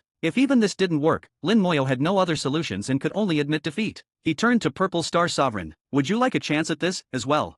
Purple Star Sovereign had arrived and was watching Lin Mohan closely. With her insight, she saw exactly what Lin Mohan was doing and succeeding at. She realized Lin Moyo hadn't been truthful before. Lin Mohan's chance to break through was far better than 1%. Now, Lin Mohan was likely to break into the sovereign realm, leaping from quasi-sovereign to that unthinkable level. Her eyes brimmed with envy and a trace of jealousy, but she couldn't steal Lin Mohan's achievement. Lin Mohan's sword, Lin Moya's strength, and the Calamity Scepter itself were not things she could face lightly. Even in the Chaos Wilds, she wouldn't rush in. Purple Star Sovereign quietly said, "This is Sword Sovereign's opportunity. One don't have the fortune to receive it." Lin Moya smiled. "It's best if you see it that way. Everyone has their own fate, and Sister's breakthrough is good news for you all too, isn't it?" Purple Star Sovereign made no reply. It was good news, true, but it was still better to have it herself. After Lin Mohan's breakthrough, could she be sure they'd still be allies? Not easy to say. In any case, she had no choice now and could only trust Lin Moyo. "True, it is a good thing." Lin Moya said, "You've looked after my wives for years, nurturing them with care. This is something I remember. These are things I acquired by chance. Take them as my thanks." With that, Lin Moya waved out a massive primordial chi, no less than 100 strands, many times more than Purple Star Sovereign had ever gathered, and much more pure. Purple Star Sovereign looked at Lin Moya with complicated eyes. This gift was more than rich, it was nearly overwhelming, and she could not refuse. She knew even if she stayed here another 100,000 years, she couldn't collect this much primordial chi. What Lin Moyo had just given her would last her 1,000,000 years or more. Lin Mohan was stabilized. With Lotus Sovereign gone, the monsters lost their will to fight and scattered. Lin Moya turned the rest of the work over to Chaos Gem and finally had time to approach Ningyi and the others. 8 beautiful eyes overflowed with longing. Their separation had gone on too long. Advancing their realms and strengthening their Dao hearts had forced them to suppress inner excitement. But their eyes grew moist, a deep emotion building up. Ningyi quietly said, "Missed you." 2 words with too much meaning. Nothing more had to be said. Lin Moya replied, "I missed you as well, so I came for you as soon as possible. Come home with me, to our real home." Ningyi nodded. "Wherever you are, that is home." The other girls nodded too. Wherever Lin Moya was, home was there. Lin Moya smiled. "We'll talk properly after we get home. I have lots to say to you all." He turned to Purple Star Sovereign. "Do you find my gift satisfactory?" Purple Star Sovereign said, "When we took your wives away, there was another reason. We were trying to protect them." Lin Moya responded, "I understand otherwise. Would you think I'm so easygoing? None of us want to be pawns. I don't, and neither do you." Purple Star Sovereign said, "But if you don't want to be a pawn, you need strength, and now you have Sword Sovereign as your support." Lin Moya shook his head. "I've never intended to find someone to lean on. In truth, I could be the support for many others. My sister has her Dao, and I have mine." In the eyes of that chess master, I was only a piece, but he never imagined the day would come when the piece would overturn the board, even destroy the player. Now the catastrophe is here. The heavens will be swept up in chaos. Sovereigns dying will be common. Prepare yourself for what comes next. Once my sister's refinement is complete, I'll be refining the core of this realm too. There will be no more Divine Lotus World. You can finally rest after all these busy years. When you're refining, another opportunity will come, maybe enough to push you further. You probably won't break through to Sovereign yet, but at least you'll lay a foundation. Treat it as my second gift. How about it? Purple Star Sovereign replied reluctantly, "So be it." To read ahead, subscribe to my Patreon. Chapter 4613, Enemy and Friend. Chapter 4613, Chapter 4613, Enemy and Friend. Chapter 4613, Enemy and Friend. Faced with Lin Moya's gifts, Purple Star Sovereign could only accept them. They were all things she couldn't refuse. The primordial chi was already significant, but the core of the world's remains was something she had never dared even imagine. After years spent fighting in this dangerous land, her total harvest was nowhere near the unexpected bounty Lin Moya bestowed, especially the foundation for future sovereign breakthrough. Not an instant breakthrough, but a preparation that was infinitely precious. Having finished speaking, Lin Moya paid Purple Star Sovereign no more attention, knowing she could not reject him. Turning to Ningyi and the others, he said, "Let me see how your injuries are." Their wounds had not fully healed. Some were so deeply ingrained that total recovery would take considerable time. But soon, when they entered his own world and were nourished by primordial chi, full recovery wouldn't take long. From talking with Ningyi and the others, Lin Moya learned Purple Star Sovereign hadn't truly endangered them these years. Whenever real danger arose, Purple Star Sovereign handled it herself. She genuinely regarded Ningyi and company as her own kin. Even if she had selfish motives, she had never wronged them. Lin Moya saw in their eyes that they respected Purple Star Sovereign and held no resentment. Otherwise, he would have dealt out a different gift with his fists. Lin Mohan still needed time to finish her absorption and transformation. After chatting a bit, Lin Moya again approached Purple Star Sovereign. "Senior Purple Star, after you leave here, what will you do?" Purple Star Sovereign replied, "I'll just go on as before, as if he's dead." Lin Moya shook his head. "You may not have been out for a long time. He may already have resurrected in another form, but that's not his true self. The real one is still hiding in the shadows." Purple Star Sovereign said, "If he's back, then we'll play along and watch his next move. Wait for the right moment to act." Lin Moya said, "He had me refine a battle formation, but I intentionally left a northern pole formation untouched. I want to ask about the real purpose of these formations. Just who among you are truly allies, and who are opponents?" He told me there were other sovereigns opposing him, but I haven't found any real enemies yet. Purple Star Sovereign replied, Sword Sovereign left early, so there are things even she doesn't know. But since you ask, I'll explain. The Sovereign of Boyang Central Domain, and I am from the Ancient Wilds. Don't be surprised sovereigns can exist in the Ancient Wilds too. I was born in Central Domain, but achieved Dao in Ancient Wilds. There's also White Joan Sovereign from Upper Domain, and Blood Sovereign from Lower Domain. Besides us four, there are several quasi-sovereigns Sword Sovereign among them, as well as Central Domain's Divine Phoenix Sovereign, currently feigning death, awaiting Nirvana. Another quasi-sovereign in Central Domain, Brahma Ching in Upper Domain, and two quasi-sovereigns in the Void. The quasi-sovereigns of Lower Domain are mysterious. I don't know their names, but I'm sure there are some. Lower Domain is his main base, after all.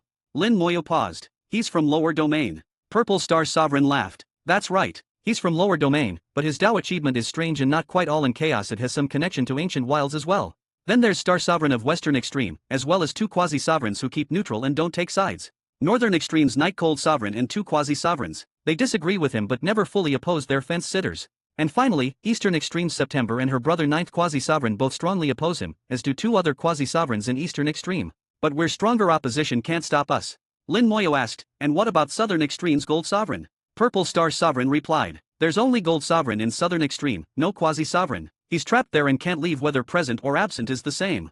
Long ago, it was said Gold Sovereign's identity is out of the ordinary. He cannot be lured over and is best not to provoke. And, by the way, there's a pact between him and Gold Sovereign. Lin Moyo said. I've fulfilled that pact. Soon, Gold Sovereign will be free to choose his path.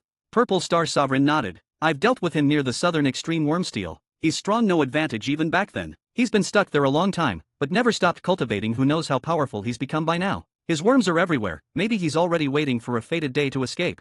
Gold Sovereign is truly extraordinary. Formerly Gold Sun Deity Lord, among the rare few who survived wave after wave of catastrophe. Gold Sovereign always felt like one who had seen everything, had no real attachment to the world. Sometimes, a crazed light flashed in his eyes. That's the scariest part, when a top sovereign loses all attachment to the world and is mad enough. Who knows what he might do to creation itself? But that's a story for later, Lin Moyo said. It seems he has more allies and more power on his side. Purple Star Sovereign said. That's only natural, otherwise the scheme wouldn't have lasted so many ages. Lin Moyo asked, you haven't told me the real purpose of those formations.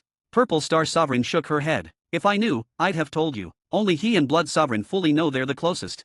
A lot of things, only those two understand. Lin Moyo said. I visited Lower Domain and saw that my sister left a legacy there.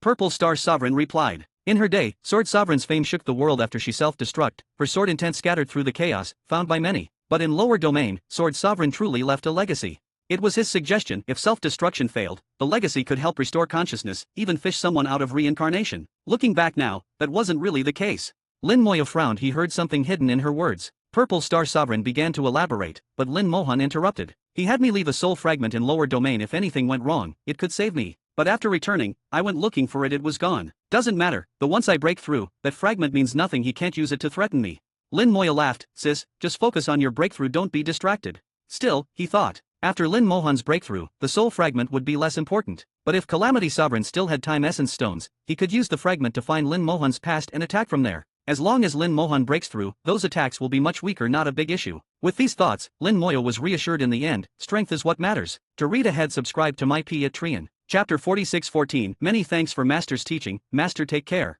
Chapter 46:14. Chapter 46:14. Many thanks for Master's teaching, Master take care. Chapter 46:14. Many thanks for Master's teaching, Master take care. Calamity Sovereign was always scheming. Though he seemed to risk himself, he was in fact calculating against everyone. He stole away the small world and kept Lin Mohan's soul fragment, all to hold others' weaknesses. The best way to counter him was to improve one's own strength. Lin Moyo understood that as long as he was strong enough, even if the small world was in Calamity Sovereign's hands, there was still a chance to get it back. If the people in the small world died, there were ways to revive them. Anything was possible in this world with enough power. Reversing life and death was no obstacle. As for Lin Mohan, even with a soul fragment held by Calamity Sovereign, as long as she broke through, he could at most cause her some injury. Lin Moyo gathered massive life force and forged it into a pure white, gold-tinged pill. He named it the Life Pill, made from the purest life energy, capable of healing Lin Mohan's wounds with extreme speed. He wasn't sure exactly how fast, but likely within 1,000 breaths. He made 10 life pills, enough for Lin Mohan to use. Lin Mohan finally finished absorbing and refining the Lotus Sovereign's consciousness. Her aura exceeded previous limits, but since she wasn't native to Lotus World, she couldn't break through here. Once she returned to Ancient Wilds, she would surely transcend the Sovereign level. With Lotus Sovereign's consciousness gone, the lake receded, revealing the remains of Lotus World's core. The Calamity Scepter immediately flew over, forming a vortex to consume the world's core. There was plenty of primordial chi within, just as expected. Each world's primordial chi has unique attributes, containing different powers. World-burning fire also surrounded the core, burning fiercely as it awaited to refine the world. Purple Star Sovereign watched from the side, full of envy. She had never seen a world core before, but could sense the vast power inside. Even just the abundance of primordial chi was tempting enough. But looking at Lin Moyo and his sister, and her own recent cluster of primordial chi, she decided not to risk trying to snatch anything. Besides, Lin Moyo had promised to give her another opportunity. She knew well from experience that he wouldn't go back on his word. Chaos Gem controlled the Calamity Scepter while devouring the world's core, at the same time producing a special crystal. This was at Lin Moya's request, to condense the true world essence into a crystal, roughly 1/10 of the core's total power. Lin Moya drew the crystal over and handed it to Purple Star Sovereign. This contains the purest world essence. When you refine it back home, it can lay foundations for further growth. Whether you advance any further is up to fate. Purple Star Sovereign could sense the immense power and enormous boon. She also knew that after 2 gifts from Lin Moyo, all debts between them were settled. She put the crystal away and said to Lin Moyo, "Thank you, Lin Deist." In that moment, she considered Lin Moyo her peer. She genuinely couldn't grasp how someone as young as him had amassed such power. Power can come quickly, but knowledge takes time. How did he know so much, even more than her, an old-timer of countless years? She didn't ask. If queried, Lin Moyo wouldn't answer anyway. A short time later, the Calamity Scepter finished refining the world's core and flew back. Lin Moyo even thought he heard a satisfied belch. All that remained was an empty shell. The whole world shuddered, about to collapse. Anyone could tell this world had reached the end of its fate. World-burning fire flared wildly, performing the final refinement, and Lin Moyo said, "We must go." He took out the ferry vessel and let everyone board. Purple Star Sovereign's eyes sparkled, amazed. "You repaired the ferry vessel?" Lin Moyo said, "Yes, once I found a piece of ancient wild's gold, I fixed it." Purple Star Sovereign marveled, "You must have amazing luck to even find ancient wild's gold." Was it luck? Maybe. Lin Moyo didn't argue. But even with luck, one needs the strength to claim ancient wild's gold. So, strength is number one. The ferry vessel traveled millions of miles. Just before entering the space-time tunnel, Lotus World's remains began cracking apart. The vessel paused as everyone watched the collapse. Ningyi and the others had fought here for years, so seeing it fall apart brought a sense of nostalgia. Right at the final moment, Lin Moyo recalled the world-burning fire, and the ferry vessel entered the tunnel. Having refined a world's remains yet again, world-burning fire grew stronger. It also underwent a minor transformation in the depths of ancient wilds, now able to burn even perfected Chaos Realm experts, and even threaten the Sovereign. When burning Lotus Sovereign, it had already caused immense pain and distracted him during battle with Lin Mohan. Now, with its strength boosted, though Lin Moyo felt it was still hard to actually burn a Sovereign to death, it was enough to make them back away. This trump card kept evolving seemingly without limit. Coming out of the space-time tunnel, they returned to ancient wilds. Since Lotus World was destroyed, the independent space connecting to it collapsed, dumping them straight into ancient wilds. Universal rules swept and Lin Mohan's aura surged uncontrollably as she began her breakthrough. Purple Star Sovereign's face changed. "No good, he'll discover us." Lin Moyo smiled, "No problem." He activated the hidden spirit pearl, which masked Lin Mohan's presence perfectly. Balance Gem also swept through billions of kilometers, balancing the previously released aura and space, dissolving any trace. Purple Star Sovereign felt complex. Her momentary panic sharply contrasted Lin Moyo's serenity. "Freak!" She cursed inwardly, and said aloud, with Lin Deist watching over Sword Sovereign, "I'll take my leave." Lin Moyo nodded, "Farewell, no doubt we'll meet again soon. May you reach new heights by then." Purple Star Sovereign looked over Ningyi and the others, sighing softly, "You've all worked hard through the years." Ningyi and the group saluted. "Many thanks for Master's teaching." "Master, take care."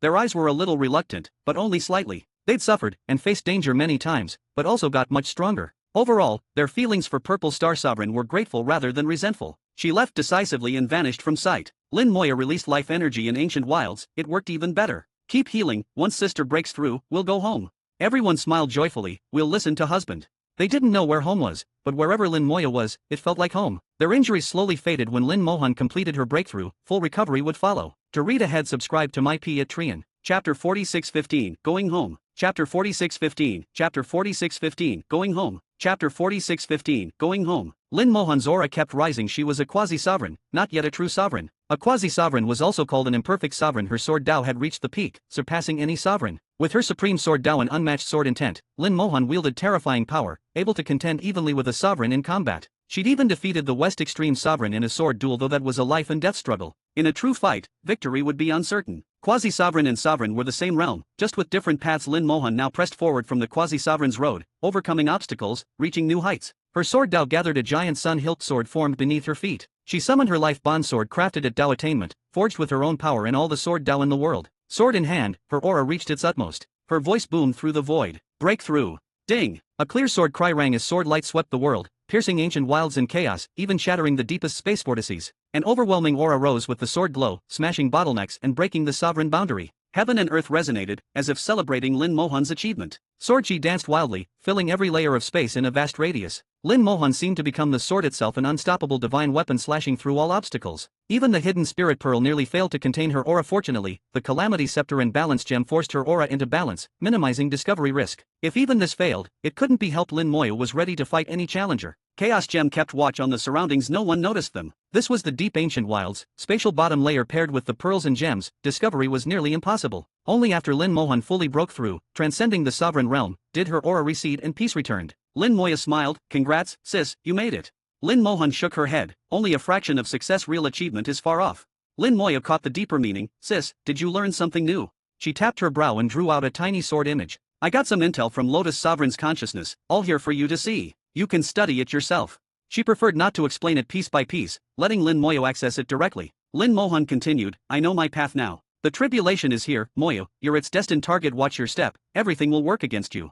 Lin Moya grinned, don't worry, heavens can't handle me. If they cross the line, I'll burn the whole world down. To outsiders that sounded like a joke. Those who knew Lin Moya realized it was fully serious. If pushed, he'd really do it. Lin Mohan, now beyond a sovereign, was immune to heaven's influence and thought manipulation. Lin Moya didn't need to hide her in his storage space. Moreover, Lin Mohan had her own Tao and a shot at the highest sovereign achievement during these tribulations. Lin Moya also forged a jade token for her, handing over 10 life pills. Sis, your path is yours. These pills are for safety. All I know is on this token. Take a look whenever.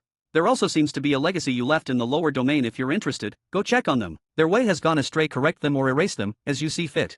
Lin Mohan stowed the items, glanced at Ning Yi and the group. Moya, you've grown up. They say a reunion is sweeter than a honeymoon after so many years. Treat your wives well. Next time, I hope to be holding my little nephew. Lin Moya replied, I'll do my best.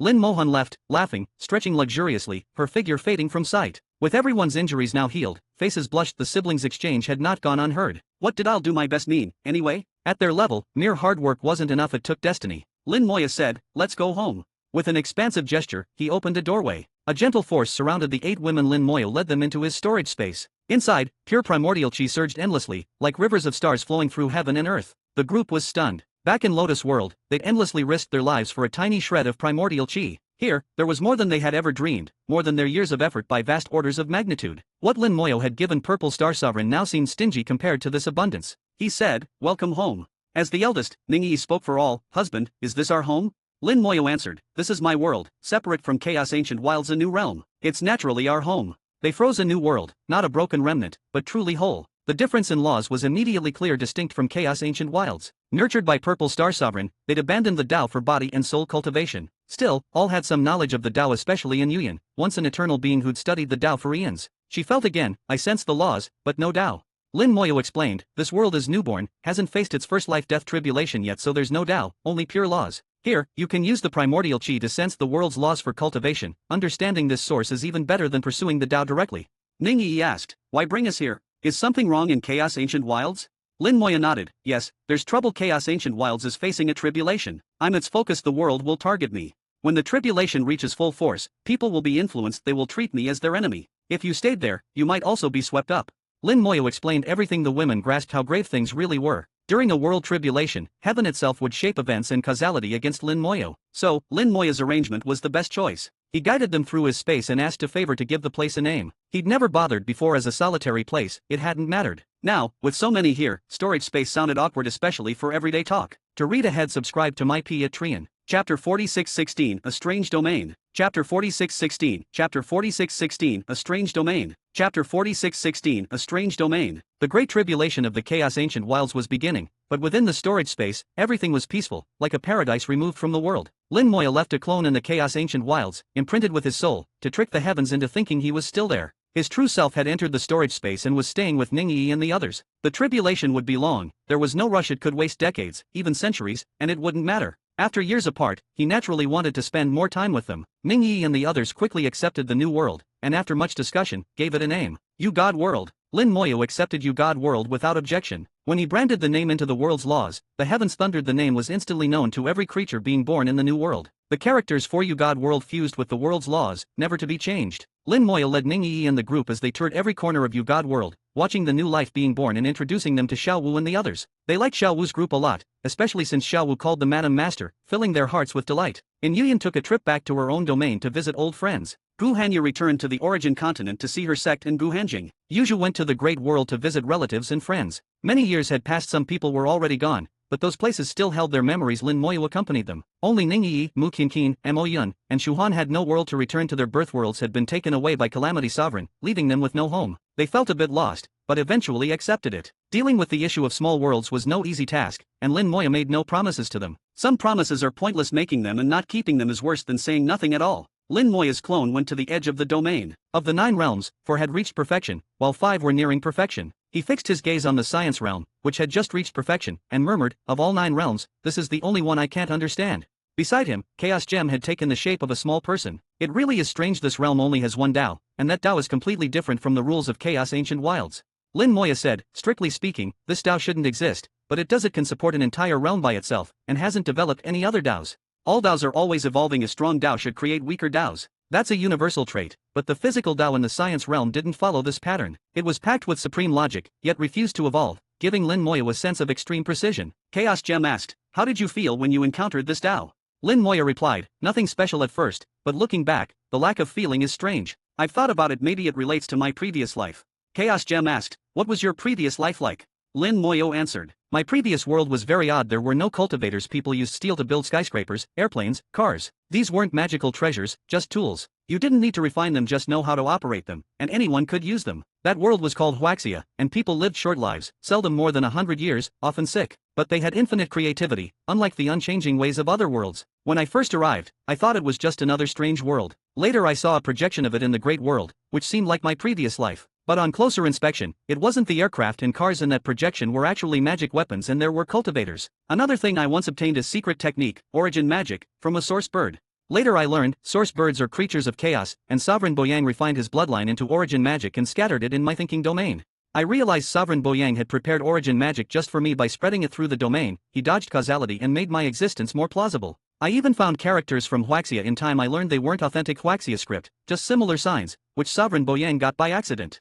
As Lin Moya grew in power, he figured out many mysteries, but he was never able to find any trace of the real Huaxia world. His past seemed a puzzle without a thread. He was certain, however, his previous life had nothing to do with Calamity Sovereign's plot. That plot began from the moment he traveled into the small world. Now, the strongest connection to Huaxia was the physical Tao in the science realm, because Huaxia also had physical laws of phenomenon he had not found in other realms nor in Chaos World's laws. Chaos Gem asked, "Is it possible a Tao mutation in some realm spawned the Huaxia world?" Lin Moya shook his head. "I checked carefully. The world's laws told me that never happened." At his power and soul depth, near the sovereign limit, most questions needed no outside verification. He could simply sense the answer from the laws. Chaos Gem pondered. "Strange, then." Lin Moyo agreed, "That's why I'm asking you. Maybe your experience can provide an answer." Chaos Gem responded, "Let me think. My memories go way back. Let me try to recall." His memories were vast. Lin Moya didn't interrupt him. After a while, Chaos Gem spoke, uncertain. "I remembered a legend from a group of extremely powerful sovereigns, discussing a key question, the origin of all worlds. I thought about it too, but never got an answer. So it remains unproven, a mere legend."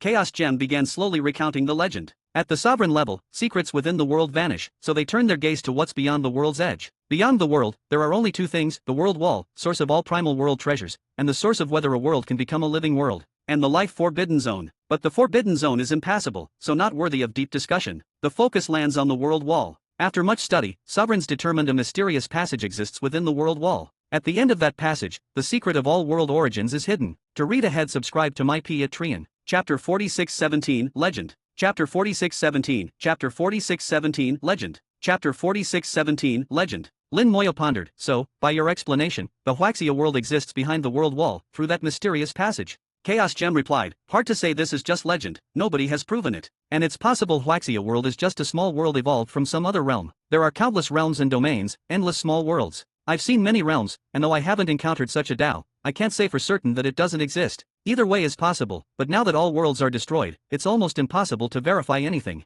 Better not to dwell on these things, just treat it as a special Tao and move on." Lin Moyo agreed, "True, but I can't shake the feeling there's some secret behind this physical Tao. It is entirely different from the rules of Chaos Ancient Wilds, yet somehow it exists here almost as if Chaos Ancient Wilds laws ignore it."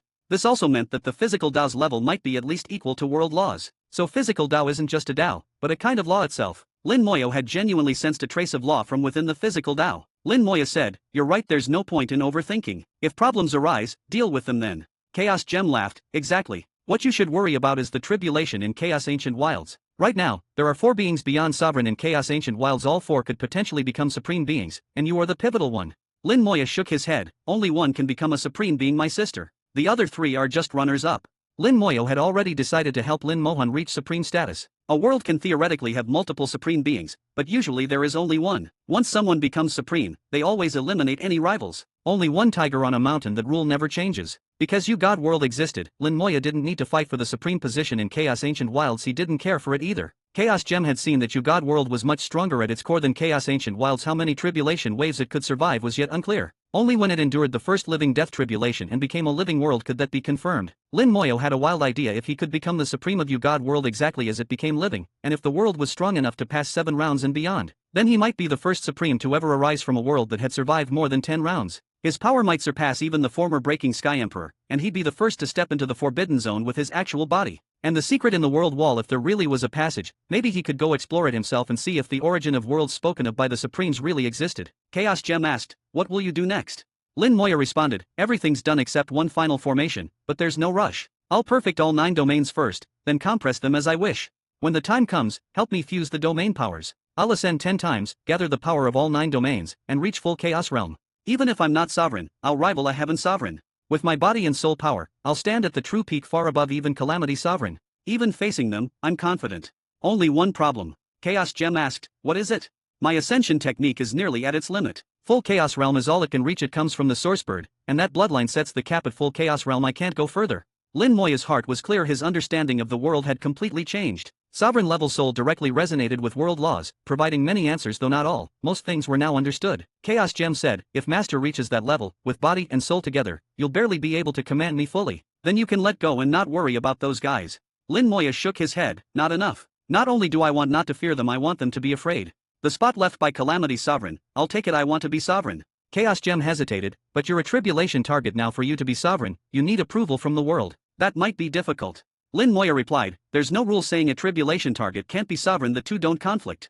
Chaos Gem was powerful, but his grasp of world laws was now weaker than Lin Moya's. Lin Moya sensed the laws, growing in comprehension all the while. Being a tribulation target even offered benefits. The world, while targeting him, also opened doors to easier understanding of its laws. Lin Moya now took Lin Mohan's condensed sword and accessed the information within. From Lotus Sovereign's lingering consciousness, Lin Mohan had learned something about her level. That level had a name, though Chaos Gem didn't count it as important. Beyond sovereign but not supreme, such beings were called boundary breakers. Boundary breaker was a flattering name. Some supremes simply called them failures. Boundary breakers were much stronger than sovereigns, able to kill sovereigns easily, but were much weaker than true supremes. They were also constrained. They couldn't kill sovereigns at will, because sovereigns are recognized by the world and protected. Boundary breakers are not. So when they kill a sovereign, world backlash ensues, strong enough to injure them. So, unless desperate, they don't do it. Below the sovereign level, they have no such concerns. Lin Moyo understood. Before Calamity Sovereign, there was someone who got the Calamity Scepter and discovered the Tao, but was killed by the Tao. And after, the Tao didn't take the scepter, because it had been damaged by world backlash. Thus, the scepter was later taken by another sovereign. Later, that person killed Calamity Sovereign and got whacked by the scepter, ending up even more badly hurt. Lin Moyo considered, eyes glowing, of the 4, Calamity Sovereign is likely to attack Tao first in the tribulation. His wounds aren't healed and he should be the weakest now.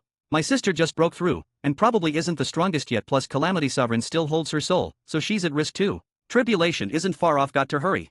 To read ahead, subscribe to my Chapter 46:18, Some Things Cannot Be Escaped. Chapter 46:18, Chapter 46:18, Some Things Cannot Be Escaped. Chapter 46:18, Some Things Cannot Be Escaped. Using his soul as the foundation, Lin Moya refined 2 clones, one left in Ancient Wilds to tell the world's laws, I am still here.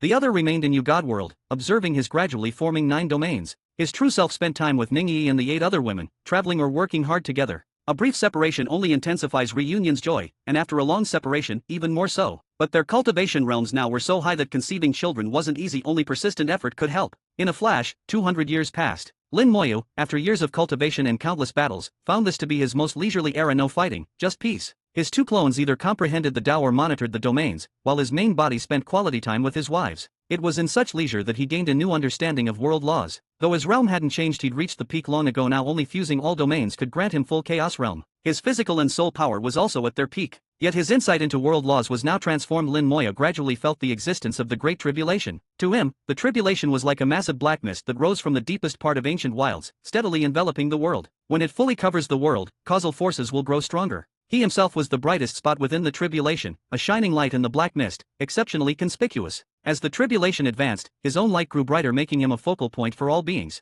The tribulation's relationships tangled with causality. All sorts of improbable events would happen, and all causes would ultimately point at him. Lin Moya realized that, as the tribulation target, world laws had opened a window for him, making the rules after the tribulation easier to perceive. World laws are fair. Being the tribulation target can only have downsides. Every principle has yin and yang. Tribulation targets could understand world laws more easily. That was the benefit. 200 years may seem brief, but to Lin Moya, it was more precious than 20,000 years. Deeper understanding of world laws fed back into himself, merging with God World. As God World's master, he wasn't fully versed in every detail, but over those 200 years, insights from ancient wilds helped him grasp his own realm far more profoundly. He gradually began to understand not just what was, but why. 200 years later, the tribulation advanced again. Within ancient wilds, several powerful creatures appeared, drawn like hungry wolves by the scent of flesh, seeking out Lin Moya's clone. This was the tribulation's effect. Creatures that shouldn't even exist here appeared. The improbable had become certain. World laws hadn't changed, but during tribulation, even tiny probability events became certainties. Several ancient wilds beasts assailed him, lacking intelligence, affected by the tribulation and viewing him as their nemesis. They had full Chaos Realm strength, but to Lin Moya, they posed no threat. His soul clone gathered soul force into a fist and swept through, leaving only corpses behind. Full Chaos Realm was no longer a match for him. Even top experts could not withstand a few blows. But this development showed his tribulation target status was producing odd effects. What would happen when he returned to Chaos next? He couldn't guess. Lin Moya smiled slightly. Doesn't matter what happens, I'll break through regardless. In Science Domain, the group was out having fun. The domain had many novel wonders. Unlike other worlds, Science Domain combined cultivation and technology. For Lin Moya, it felt almost like returning to his previous life. Steel skyscrapers, cars, airplanes, entertainment centers, all unlike elsewhere. However, these cars and planes were specially refined magical treasures. There was science and cultivation both. At the moment, they were in a giant amusement park, trying various extreme sports, but for them, it all felt too easy. In Yuyan noticed Lin Moya's expression change. Husband, what are you thinking? He smiled. Nothing much. The tribulation in ancient wilds is just getting closer again. She asked, if you're the tribulation target, doesn't that mean you could just avoid it by staying here? Lin Moya replied, some things cannot be escaped. Also, I was born in ancient wilds. It's impossible to cut myself off entirely. Bringing you all to God World is just to avoid you getting caught up. What needs doing in ancient wilds still has to be finished. Don't worry, when the tribulation is over, ancient wilds will be truly peaceful. This calamity is the final cleansing, removing old problems for good. Seeing his confidence, and Yuyan stopped asking questions. She understood Lin Moya, who always controlled the bigger picture. Another 300 years flashed by. Lin Moya completed 500 years of tranquility. After this period, the 5 remaining domains finally approached perfection. His clone there slowly opened its eyes. It's about time, let's begin. With a wave, the Calamity Scepter broke through the air, arriving before him. Preparations first. Lin Moya started by refining the 5 domains. They were his, so it was effortless, taking just a few days. If he continued refining, he could use these domains to return to ancient wilds, bathe in world laws, and easily achieve full Chaos Realm. But that wasn't what he wanted. After preparing the domains, he refined the Great Thousand World, leaving his mark in every corner. Then Science Domain, Spirit Domain, each was marked as his, signaling to outsiders that while he hadn't claimed them fully yet, they belonged to him. Once those domains were prepared, the other 5 domains became fully perfected. He refined them, one after another. These independent domains, unlike the others, took longer. The 5 domains were perfected, but they were young, with few living beings inside. As he refined, Lin Moya transferred creatures from other domains to populate them. A domain with no life lacked vitality and power. He acted as a mover, supplying whatever each domain lacked, gradually filling his thinking domain with vibrant life. After years of work, he finally finished. All 9 domains were now marked with his soul imprint. He signaled to the Silverlight Rabbit clan, begin. To read ahead, subscribe to my Chapter 4619, Master, your idea is twisted. Chapter 4619, Chapter 4619, Master, your idea is twisted. Chapter 4619, Master, your idea is twisted. The Silverlight Rabbit clan 16 members, all with perfect realm level power, began compressing the power of the first 5 worlds domain, just as Lin Moya ordered. Compressing domain power was also a strengthening process. Right now, the 5 worlds domain was at perfection, with domain power as high as it could go, but by compressing it, its original strength, 100%, could be squeezed down to 50%, opening space for more growth. Increasing domain power through this method made the thinking domain increasingly formidable. Normally, cultivators only compress their domain after merging it and reaching perfection, gaining complete control. After that, they compress domain power and strengthen it further. This ascending process, combined with one's own strength upon entering Chaos Realm and ascending several times, the domain power could be compressed a few times over. This was the outcome set by World Law's ascension. At the breakthrough is the foundation, and the foundation sets the final ceiling. But Lin Moya was defying convention. He hadn't yet reached perfect Chaos Realm, but was compressing domain power now. He intended to become full Chaos Realm by compressing the domains before breakthrough. Unprecedented. In his eyes, nobody else did it. Simply because nobody had thought of it. Now that he had, he'd do it. 16 Silverlight Rabbit elders working together finished compressing the 5 worlds domain in a month. Domain power dropped by half, making room for new power, and the compressed portion grew stronger and purer. The elders cast secret techniques and used materials Lin Moyo had prepped to channel flows of energy into the five worlds domain, generating new domain power. The compressed domain power served as a seed for the new, which would automatically compress and merge. The process went smoothly. 2 months later, the five worlds domain was filled with domain power again. Now it stood out as the brightest among the 9 domains, with twice the power of the others. Stronger domain power made the Tao inside stronger, and increased the talents of all living beings within. If Lin Moya used the five worlds domain to achieve full Chaos Realm now, he'd instantly surpass most Chaos Realm perfection experts. But this was just the start. The successful compression gave the Silverlight Rabbit clan confidence, and they moved on to compress the Great Thousand World. With experience, they worked faster and smoother. Chaos Gem said beside Lin Moyo, "Master, you're testing the limits of world laws." Lin Moya replied, "I know, but this isn't forbidden, worth a try." Now that he fully understood world laws, he knew exactly what he was doing. World laws dictate that domain compression should only occur after perfection. Deviating from that is against the law, but laws can be changed. Some boundaries can move if you have the power. For instance, using the causality ring to forcibly change outcomes, which can alter few boundaries of the world laws. Chaos Gem warned, 1 or 2 is fine, but you have 9 domains. World laws might get angry. Lin Moya laughed. The world doesn't have will, it simply acts on laws. I'll change those laws if needed. Chaos Gem cautioned, even using the causality ring may not guarantee total immunity. Lin Moya said, for anything else, I'll use my fists. I'm the tribulation target, so I get some leeway. And if all else fails, I've got you. If I'm out, you step in. Chaos Gem was speechless, then asked, Master, you said you need 10 domains, but you only have 9. Where's the last one? Lin Moyo answered, I used to think about getting 1 more, but later I understood the rules and gave up. 9 is the ultimate number, the maximum allowed by the world. Creating 10 would cross the world's true boundary, and that's not allowed. Would trigger heaven's punishments. A heaven's punishment wouldn't necessarily kill me, but it could ruin a domain, and that's trouble. Breaking the world's boundaries can only happen after finishing the domain fusion. So I thought of another way. That's where you come in. Chaos Gem shook his head. Master, don't waste words, just tell me. Lin Moya grinned. I want to use a domain gem to create clones for these 9 domains. Chaos Gem pondered. Domain gems can make domain clones, but those clones aren't that powerful, and not true domains at all. Lin Moya said, that's exactly what I want. They aren't real domains, so they don't violate the world boundary.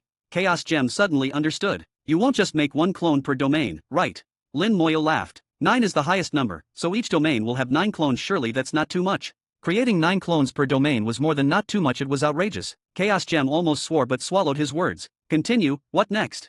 Lin Moyo explained. If I'm right, each clone made by the domain gem absorbs some power from the real domain, weakening it a little. That's correct, said Chaos Gem. Lin Moyo continued. But if I use primordial chi as a base, could the domain gem make clones without sapping the real domain's power?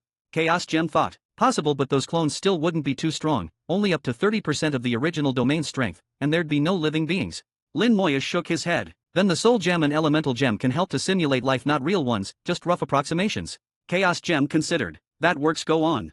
Lin Moya said. So I have 9 domains, each with at least 1 compression, making each twice as strong as an ordinary perfect domain. The resulting clones, though only at 30% power, still wouldn't be much weaker than imperfect domains. When all's done, I'll have 9 compressed perfect domains and 81 clones roughly as strong as ordinary domains. The key is, these clones won't be seen by the world as real domains, but they absolutely are domains, with domain power. So haven't I fooled the world? Chaos Gem was dumbfounded. Lin Moya's idea was not just bold, it was perverse. In the end, he could only give a thumbs up. Master, your idea is twisted. To read ahead, subscribe to my Chapter 4620, Copying Domains. Chapter 4620, Chapter 4620, Copying Domains. Chapter 4620, Copying Domains. With Chaos Gem's experience, the fact that he calls something perverse means Lin Moya's idea is truly wild. Lin Moya smiled. I'm just bold, nowhere near perverse. Chaos Gem shook his head. I say it is perverse. The advanced compression of the 9 domains already pushed to the limit of world laws. Let that pass, but you're trying to trick the world by fusing 81 domain clones. Besides, these 81 domain clones are all based on primordial chi, which is already very special. I can't even imagine what your strength would be like if it succeeds. Lin Moya replied, I've calculated it. My realm should reach peak perfection, and my strength should surpass ordinary Chaos Realm perfection. Maybe not as strong as a sovereign yet, but definitely above most quasi-sovereigns. Chaos Gem said, that's just raw realm strength. With your body and soul power, even sovereigns might not be your match. Lin Moya shook his head. Maybe. I have another idea. Maybe my spellcraft can ascend even further thanks to this. With 81 domain clones, when they experience Chaos Ancient Wild's baptism and adapt to its rules, their power will both make me stronger and affect my spells. A few of my spells might even break their limits. Just a guess, though, not a certainty.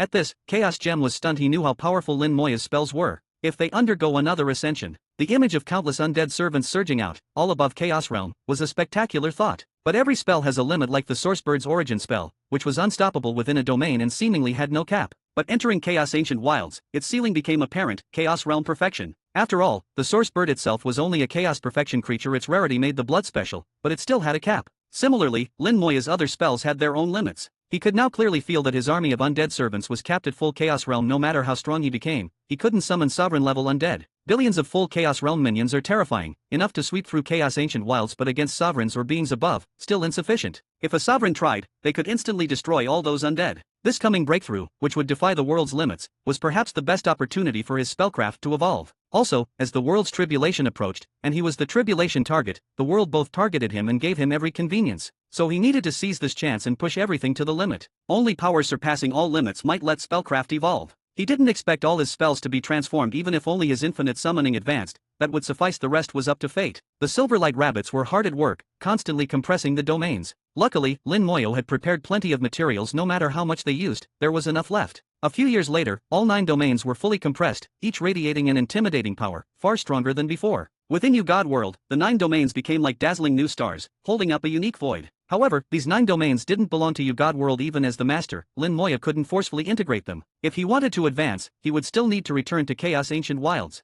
After one round of compression, Lin Moya tried to have the Silverlight rabbits compress further, but they found it impossible. Domain power exceeded what they could control. The only way would be for one of them to achieve sovereign, perhaps then their bloodline spell could evolve further. Lin Moya realized it wasn't a lack of strength, but that their bloodline art had reached its peak. If he tried to force domain compression himself, and then they imported new power with secret arts, it could be done, but the failure risk was high. If it failed, best case the domain would be damaged and life inside would suffer. Worst case, the domain would shatter and all living things perish, which Lin Moya refused to accept, so he chose to stop. Let the domain gem go to work.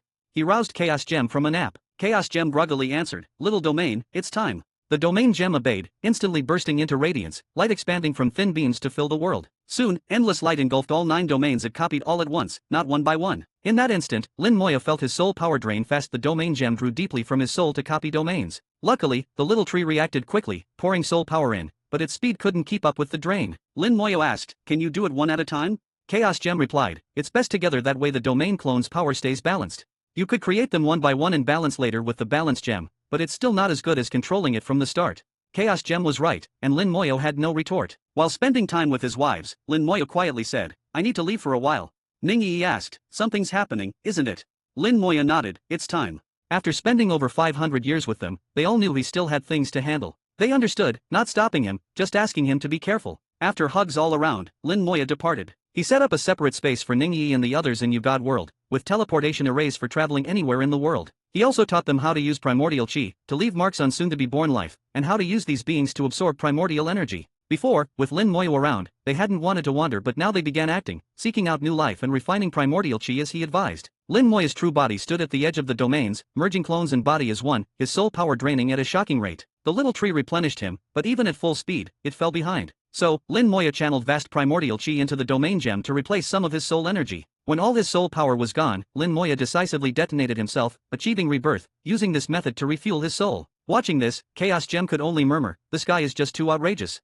My Piat Trian has been suspended. I'm currently working on getting it reinstated, but just in case, I've moved everything over to KO-Fi and will transfer the full page to buy me a coffee if necessary. Anyone who has already paid will receive a refund. To read ahead, subscribe to my Chapter 4621, Insanely Ruthless. Chapter 4621, Chapter 4621, Insanely Ruthless. Chapter 4621, Insanely Ruthless. What Lin Moya considered a normal operation looked utterly insane to Chaos Gem. Using suicide to replenish soul power besides Lin Moyo, who else could even think of such a thing? It was wild, but truly effective. Every rebirth restored Lin Moya's soul to perfection. That soul power was fed into the domain gem, supporting it in copying domains and creating domain clones. Yet, the soul power needed to create all 9 domains was immense. Lin Moyo had to self-destruct again and again. Unfortunately, the interval between explosions was too long, otherwise it would also have been a great way to refine body and soul. Chaos Gem might complain about how outrageous Lin Moyo was, but kept watching closely, eyes full of light. Before, Lin Moyo had courted death in the primordial vortex, and because of the Forbidden Zone's effects, Chaos Gem only saw the surface.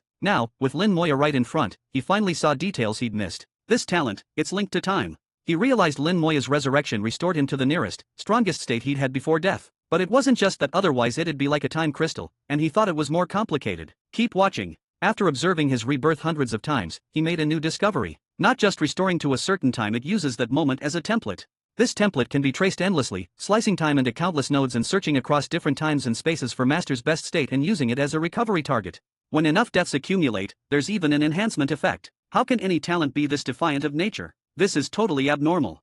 The resurrection talent had completely overturned Chaos Gem's worldview. In his understanding, heaven and earth tolerate defiant things, but not to extremes. Now Lin Moya was being far too extreme, yet the world gave no reaction. So Chaos Gem deduced Lin Moya's resurrection talent was ranked above the world itself. Heaven and earth cannot punish something higher than itself, and that was the only way it made sense. He also considered Lin Moya's potential real identity, feeling maybe it was normal after all. He actually couldn't remember Lin Moya's real identity, but upon seeing that previous incarnation, an unsettling fear welled up in him. He blurted, "How could it be him?" Later he realized he must have met Lin Moya before, but every memory about him was blocked. That was truly the most terrifying part. Because of that event, Chaos Gem became obedient. Now he was simply amazed by Lin Moya's unique gift, more and more amazed the longer he watched. He even wondered, if this gift could trace far enough back even through previous lives, could it revive Lin Moya from a past incarnation? What kind of Lin Moya would emerge then? Feeling he was getting unrealistic, he shook off that wild notion and kept researching Lin Moya's talent. He was sure his observation was correct, the resurrection talent was copying Lin Moya's most recent peak state. But he knew there were deeper layers he couldn't see, beyond his own understanding. Within the light from the domain gem, 9 brand new domains gradually formed.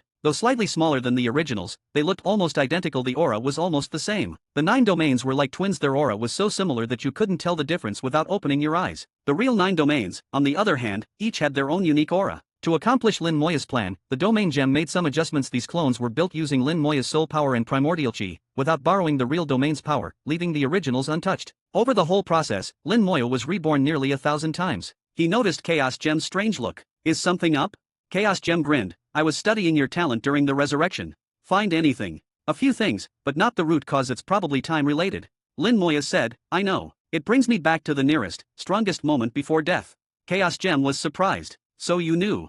Lin Moya replied, "I figured it out back in the western extremity as you said. That's not the source, the root I don't know. But that doesn't matter so long as it works. I'll figure it out eventually." Chaos Gem laughed. "That's true. If you're strong enough, everything will be clear. Weakness is the source of all mysteries." Lin Moya said, "Let's continue. Start the second round of copying." Because the domain clones were imprinted from the beginning with Lin Moya's soul power, he didn't need to refine them, saving a lot of effort. The domain gem kept working and began the second round. Lin Moya once again became the power source, feeding soul power to the gem endlessly. He died over and over. This time Chaos Gem lost interest in studying. The answer was beyond him. After nearly 1,000 suicides to recharge, another wave of clones was finished. 18 domain clones radiated nearly identical auras, feeling like a single domain with minor differences. If they were balanced with the balance gem, even those tiny differences would vanish. These domain clones aren't recognized by the world by its rules, they're counterfeits.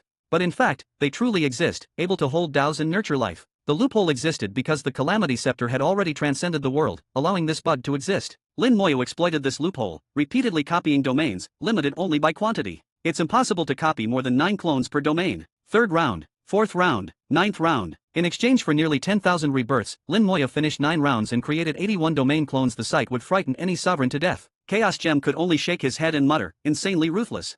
He'd seen worlds like Chaos Ancient Wilds, with similar structure and rules, but nobody ever did what Lin Moya had just done. Truly insane. Lin Moya was very satisfied. Time to return to Chaos and bring the tribulation to its climax. To read ahead, subscribe to my Chapter 4622, Unsealing. Chapter 4622, Chapter 4622, Unsealing. Chapter 4622, Unsealing. For Lin Moya, these past hundreds of years have been filled with rewards. Not only were his 9 domains and 81 domain clones fully completed, but more importantly, his understanding of the world deepened even further. He realized, as the tribulation target, what could and should be done was now clear. Instead of vaguely knowing what, he finally understood why. He began to see that, as the tribulation target, he was the central node of this calamity. For the strongest beings, the tribulation was an opportunity to become supreme. This chance wasn't just for Calamity Sovereign or Dao, those who have already surpassed sovereigns, but for all sovereigns and quasi-sovereigns alike, who could use this calamity to break through and become supreme. Exactly how they break through depends on personal destiny. Each person has their own path, their own luck, and there's no fixed method. Sometimes when luck arrives, one can break through instantly and become supreme. This has happened before. Chaos Gem had seen it in other worlds. Some cultivators, faced with the tribulation, make a grand vow to serve the world, and thus become supreme. To most, breaking through merely by making a wish is unbelievable, but that's their fated opportunity. Of course, vows must be repaid, and such grand vows might mean spending a lifetime fulfilling their promise after becoming supreme. Neglecting the vow leads to backlash at best. The supreme loses much of their power. At worst, they perish outright. This vow-based route makes you the weakest kind of supreme, only a little stronger than sovereigns. Still, it's supreme, and weaknesses can be gradually addressed over time, thus many choose this path. There's another way, called fusion with the world, according to Chaos Gem. People possess 7 emotions, 6 desires, and 2 sexes, cutting off all emotions, desires, and sexuality, leaving only the purest self. Only by becoming this pure self, rid of all desires, can one merge with the world during the tribulation's surge of open laws, and become supreme. This is stronger than the vow method and makes you a mid-tier supreme. Finally, the strongest method called proving the Tao by sheer strength.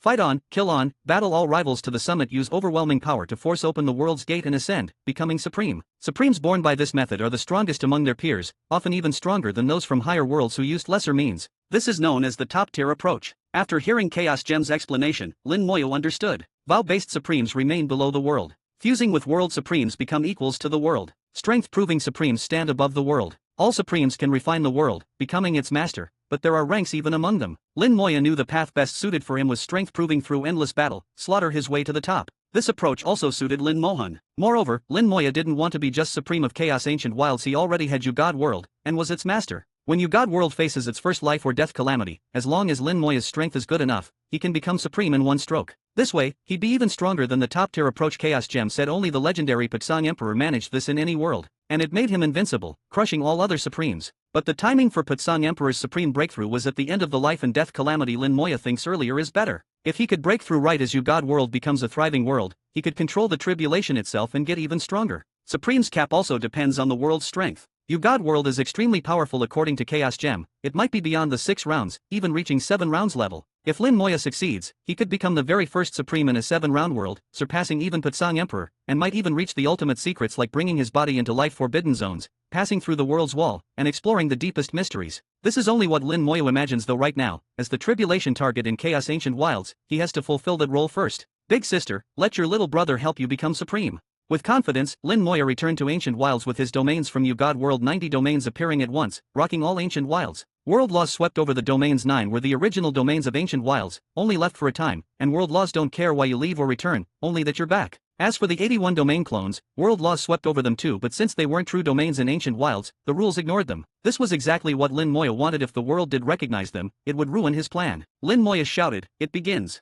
The hidden spirit pearl was pushed to the max, and the balance gem and the calamity scepter glowed, blending Lin Moyo's aura with his surroundings. As tribulation target, anything Lin Moyo did would attract world laws and never go perfectly. There would always be disruptions, like powerful enemies showing up mid-breakthrough. In fact, it was normal for sovereigns or quasi-sovereigns, even Dao and other beings, to arrive and attack. Lin Moyo was ready for such things. The hidden spirit pearl was the foundation, the balance gem boosted things, but altogether they weren't enough yet. The domain gem glowed dimly, spreading light across billions of miles. Not only could it copy domains and create clones, it could create an entire illusory domain space out of nothing. With these three in tandem, the impact of world laws would be drastically reduced. There might still be trouble, but less often. The Little Tree, Chaos Child, and Little Ping all protected Lin Moyo. He placed a big formation, with Chaos Gem controlling the Calamity Scepter at its core. With everything ready, Lin Moyo took a deep breath and declared, "Unseal the corpses."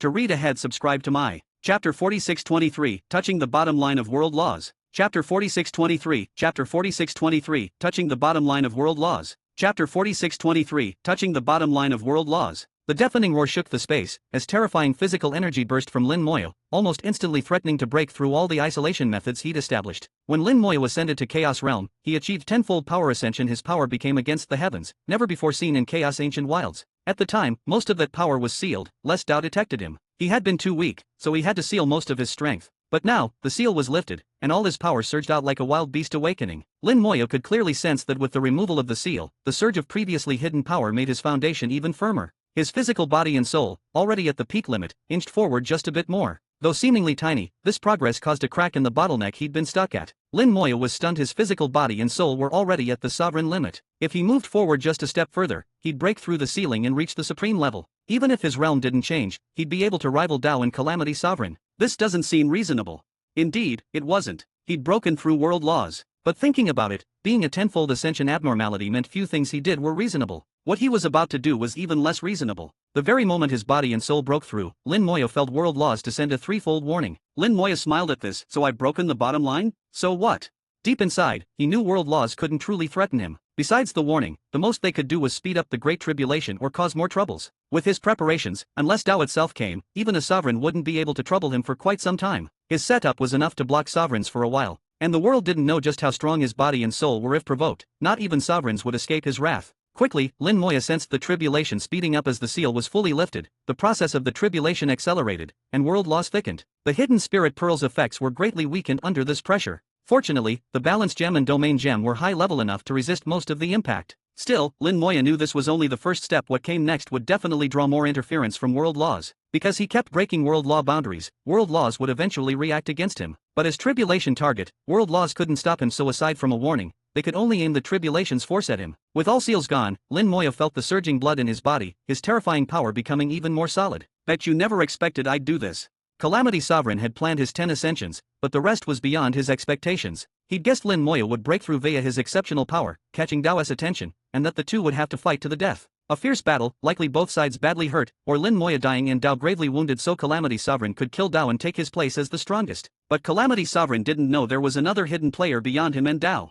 Now, along with those three, Lin Mohan the former Sword Sovereign was here, and strong even as a newcomer. Calamity Sovereign wanted to be the watching sparrow, yet didn't know a hunter lurked behind. Now he also had to face Lin Mohan's sword. Thinking about it, Lin Moya couldn't help but laugh. The 9 main domains circled Lin Moya, under his control rapidly shrinking in size. As they grew smaller, their power increased, becoming like 9 blazing suns behind him. Start fusing. Lin Moya drew a deep breath, and the 9 domains turned into streams of light, merging into his body. His body shined like crystal, radiating endless treasure light. The treasure light spread across billions of miles, just barely hidden by the balance gem and domain gem. The hidden spirit pearl lost most effectiveness, now almost useless. The causality ring shown Lin Moya began seeding outcomes.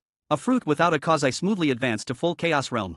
Massive backlash swept over the causality ring, hummed, as waves of backlash struck like a tsunami. Yet with Lin Moya's current physical and soul strength, he could easily withstand the counterforce. After the backlash, the causality ring succeeded in seeding the fruit. Crack! Lin Moya heard a soft sound. The causality ring now had a tiny crack. The ring had fractured. Lin Moya frowned. This time's trouble is bigger than expected. Must be related to a sovereign or quasi-sovereign.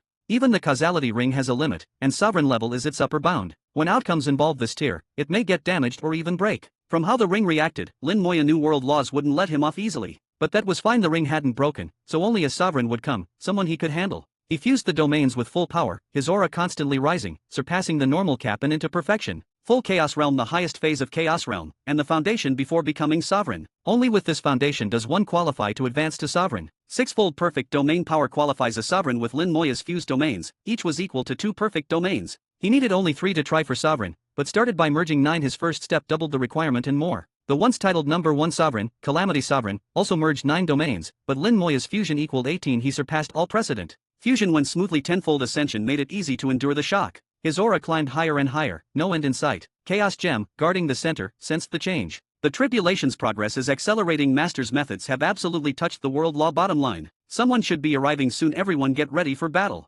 This was aimed at himself as well as Little Tree and the others. Not long after, the void across billions of miles cracked open, as a vortex exploded and someone flew out. To read ahead, subscribe to my Chapter 4624, The Tribulation Targets Troubles. Chapter 4624, Chapter 4624, The Tribulation Targets Troubles. Chapter 4624, The Tribulation Targets Troubles. The newcomer's aura was imposing. He was a quasi-sovereign. His eyes held confusion, as if he didn't know why he'd ended up here. Only Chaos Gem understood. World laws, driven by the calamity, cause all sorts of weird events. He might have been peacefully in seclusion one moment, only for a space-time channel to suddenly appear in front of him and pull him here. That's just the basic kind of incident. Many other strange things happen too. His gaze swept across billions of miles, and a third eye appeared at his brow, a compound eye, full of countless swirling pupils. He saw through the hidden spirit pearl, spotted Lin Moya, and the 9 domains circling him. 9 domains, breaking through to perfection. He's the heir to that calamity bastard's will. Suddenly he roared low, radiating a fierce killing intent. With a wave, he summoned a spear that became a lightning dragon, crossing void and striking at Lin Moya. Get to work. Who's first? Chaos Gem hadn't finished when a golden glow flew up. A moment later it smashed into the spear. With a bang, the glow bounced back. The spear was knocked aside. Little Ping had used his talons to deflect the spear, picking up a minor wound. Such surface wounds barely mattered to Little Ping. He'd heal instantly. He turned into golden light, moving so fast he overtook the rebounding spear and appeared before the attacker almost at once. Countless gold rays surged. The attacker's expression changed. He hadn't anticipated such speed or ferocity. He shouted, and his compound eye shot out clouds of light that wrapped around him. Light met Little Ping's charge, and both were blasted back, each injured. The cloud of light shattered, both knocked away. Chaos Gem yelled, "Go wild, I'll cover your aura." With his help, a patch of phantom space wrapped Little Ping, a fake domain woven by the domain gem to shield Little Ping's presence. With Chaos Gem's support, Little Ping fought recklessly, wholly unafraid. In deep space, Little Ping became pure golden light. His absolute speed forced his opponent on the defensive. The attacker ignited in flame, turning the void into a sea of fire, but he still couldn't stop Little Ping. Little Tree asked, "Was he brought by world laws?" Chaos Gem replied, "Exactly. The world's in a tribulation, and the laws drag people over to target the master. But it's useless, the master's ready. No quasi-sovereign can cause trouble." Chaos Child said, "From his power, he must be that 9 Sun sovereign from the eastern extremity." Chaos Gem said, it should be him. Eastern Extremity siblings brother 9 Sons Sovereign, a quasi-sovereign sister September Sovereign, a true sovereign. This time, world laws brought 9 Sons Sovereign over though strong, he couldn't break Little Ping's defense. Suddenly, Chaos Gem looked far away, some are trying to spy. Little Tree felt it, 2 countless roots pierced the void at the distant observers. Billions of insects advanced spies for Golden Sovereign, who watched all of Chaos Ancient Wilds through his creatures. He couldn't fool Chaos Gem before getting close, he'd been noticed and attacked by Little Tree. Interwoven roots formed a dense net, destroying the incoming swarm. Far off in the southern extremity, Golden Sovereign sensed masses of his insects dying, though he couldn't tell exactly what happened. Faintly, he sensed something big was brewing. He slapped his insect tablet, which flared bright, producing a giant vortex. Enormous bugs wriggled inside, passing through to Chaos Ancient Wilds. Insects awoke in the deepest pockets, forming wormholes for the army's advance. These bugs, clearly stronger, provided bigger, faster transit tunnels. The insect horde raced toward Chaos Ancient Wilds, converging near Lin Moya's formation. They dove into the deepest space, surging at Lin Moyo. Chaos Gem muttered, looks like I wasn't harsh enough. Little Tree replied, they won't get through. The web of roots moved to confront the horde. A fierce war broke out, and the insect army was rapidly annihilated by Little Tree. Golden Sovereign sensed the damage, face dark, eyes full of emotion. Just who dares challenge me? He was at his final step soon to separate from the tablet and regain freedom. Unable to move for now, he sent more insects. But no matter how many came, all were destroyed. He saw nothing but some tree branches. His murderous intent grew deeper, even he hadn't realized how much rage the stranger provoked. Unknowingly, he too was affected by world laws, becoming part of the battle. With the tribulation upon them, everyone but Lin Moya, the tribulation target, and a few who surpassed Sovereign were mentally swayed by its influence. The insect tablet trembled. A mantis-like bug over a kilometer long flew out. It radiated quasi-sovereign power and dove into the vortex toward Chaos Ancient Wilds. Southern Extremity's quasi-sovereigns, most of whom were born from the tablet, might not match others in single combat but outnumber all rivals. Some say the Southern Extremity boasts at least 12 quasi-sovereign insects. With them all focused, they could overwhelm any region. Quasi-sovereigns rarely act, but this time Golden Sovereign rushed one, and perhaps not even understanding why. The giant bug entered Chaos Ancient Wilds through a wormhole, aiming straight for Lin Moyo. Little Tree blocked him and the fight began. Root webs turned into myriad divine weapons, smashing the void. Little Tree didn't fear quasi-sovereigns. Killing them was tough, but they couldn't break through. Chaos Gem watched Lin Moyo merging domains. There'll likely be more trouble. Who knows how long Master needs? Even merging 9 domains at once goes slowly. Chaos Gem sensed changing world laws, knowing Lin Moyo kept challenging rule boundaries until his breakthrough was complete. The laws won't relent. Elsewhere, another void shattered. Tens of thousands of ancient wild beasts charged out, all peak Chaos Realm or full perfection. Each beast carried a unique wild aura, clearly arriving from Scarwild. The beasts lacked intelligence. As soon as they emerged, they swarmed Lin Moyo by instinctive pact. Chaos Child said, I'll go. Chaos Gem shook his head, no need, Master has his arrangements. To read ahead, subscribe to my Chapter 4625, The Public Enemy of the World. Chapter 4625, Chapter 4625, The Public Enemy of the World. Chapter 4625, The Public Enemy of the World. The void twisted, and masses of undead servants appeared, meeting the oncoming ancient wild beasts. The ancient wild beasts were colossal. Tens of thousands of them filled a huge swath of the void. But facing a million undead servants, getting through was almost impossible. Commander to commander, soldier to soldier, Lin Moyo had anticipated all possibilities, seeing world laws actions as nothing but iterations of the same strategies. Battles broke out on all fronts, especially fierce between Little Ping and the 9 Sons Sovereign. On the surface, they seemed evenly matched, neither side able to seize victory. Space shattered continuously, with vortices connecting chaos and the ancient wilds constantly destroyed. Space itself was chaotic to the extreme. Chaos Child muttered, Little Ping still falls a bit short of the old golden winged rock, otherwise this fight would have ended long ago. Even after fully awakening his bloodline, Little Ping wasn't at his ancestral peak. Otherwise, the golden winged rock at full strength would have no trouble with the 9 Sons Sovereign. Back then, they didn't have such detailed realm boundaries, only feats in battle. The golden winged rock's power was top tier, equal to or stronger than ordinary sovereigns. Suddenly, the third eye on 9 Sons Sovereign's brow erupted with power, shaking space and forcing Little Ping back. A giant eye manifested in the void, full of countless smaller eyes, each as large as a human head. Tens of thousands of eyes stared down Little Ping, sending a chill through him with a rising sense of foreboding. Little Ping spread his wings and burst forth in boundless golden light, stabbing at the giant eye like golden lightning. All the small eyes snapped shut, and a screen of light appeared, blocking Little Ping's attack. Then, all eyes opened at once. Boom. Little Ping was blasted away, his body streaked with deep wounds, seeming as if cut by thousands of blades. But this was just the beginning. The small eyes opened and closed in waves, slashing at Little Ping again and again until he could not tell where the attacks were coming from. He screamed, full of killing intent. Blood-colored golden rays drenched the wilds. From the light, countless Little Pings emerged, charging the 9 Sons Sovereign and the giant eye from every direction. Whatever method you use, I'll smash it with strength. Little Ping had fundamentally grasped Lin Moya's core principle: overcome everything by force. Beneath Little Ping's relentless illogical attacks, 9 Sons Sovereign was driven back once more. With the bloodline of the golden winged rock, Little Ping's might was unrivaled. Defeating him was no simple task. Chaos Gem nodded, that's more like it.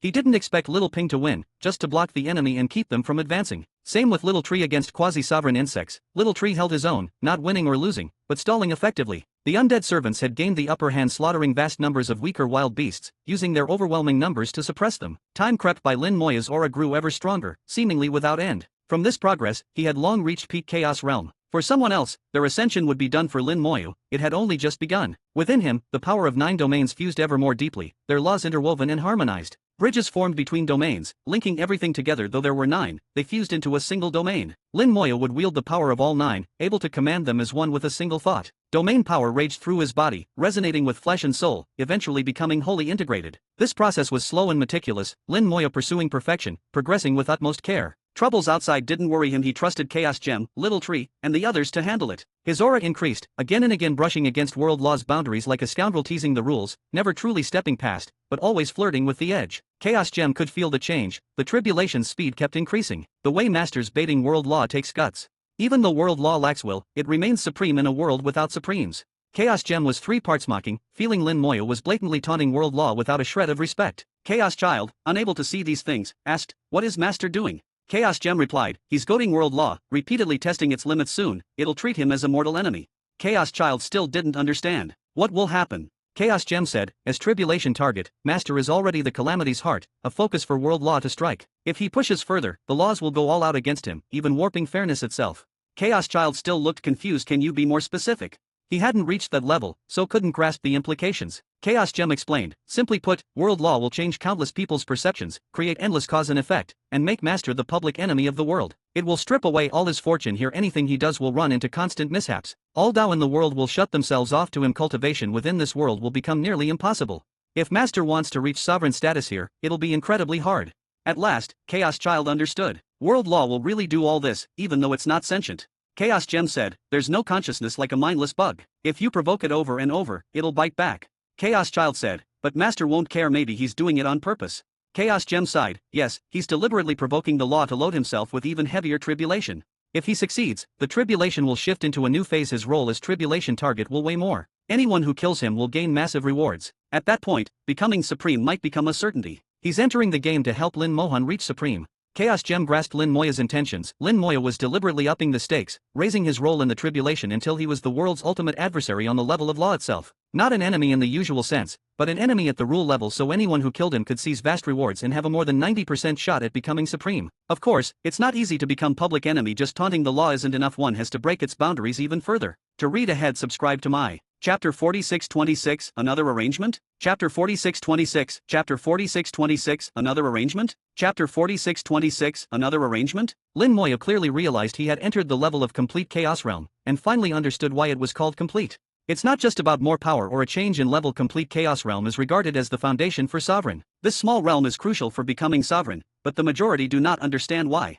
Even those who reach complete chaos realm don't always know how to take the next step, or how to leverage the foundation for sovereignty. At first, Lin Moya had heard from Wine Sovereign that 2 conditions must be met for a sovereign breakthrough. 1. A perfect domain. 2. Compressing the domain's power to have at least 6 times the power of a perfect domain, which becomes the true basis for charging toward the sovereign step. Later, as his level, power, and especially soul developed further, his understanding of world laws deepened. After becoming a tribulation target, he grasped the laws even more. Now, reaching complete chaos realm, he understood its special nature. A complete chaos realm cultivator fuses with their domain. The domain, usually cloaked in world law, manifests myriad Taos, benefiting countless beings. Now, what is needed is to go against the current, to use the domain to build an invisible bridge with world laws and comprehend those laws directly. While learning the rules of the world, the domain is further strengthened, until the foundation to challenge the sovereign realm is built. Both are indispensable historically. Many have reached this, but only a few advance to become world sovereigns, with others falling short as quasi-sovereigns instead. Quasi-sovereigns and sovereigns technically share a realm, only their roads differ slightly. Both have the chance to go further and become supremes, eventually converging at the same peak.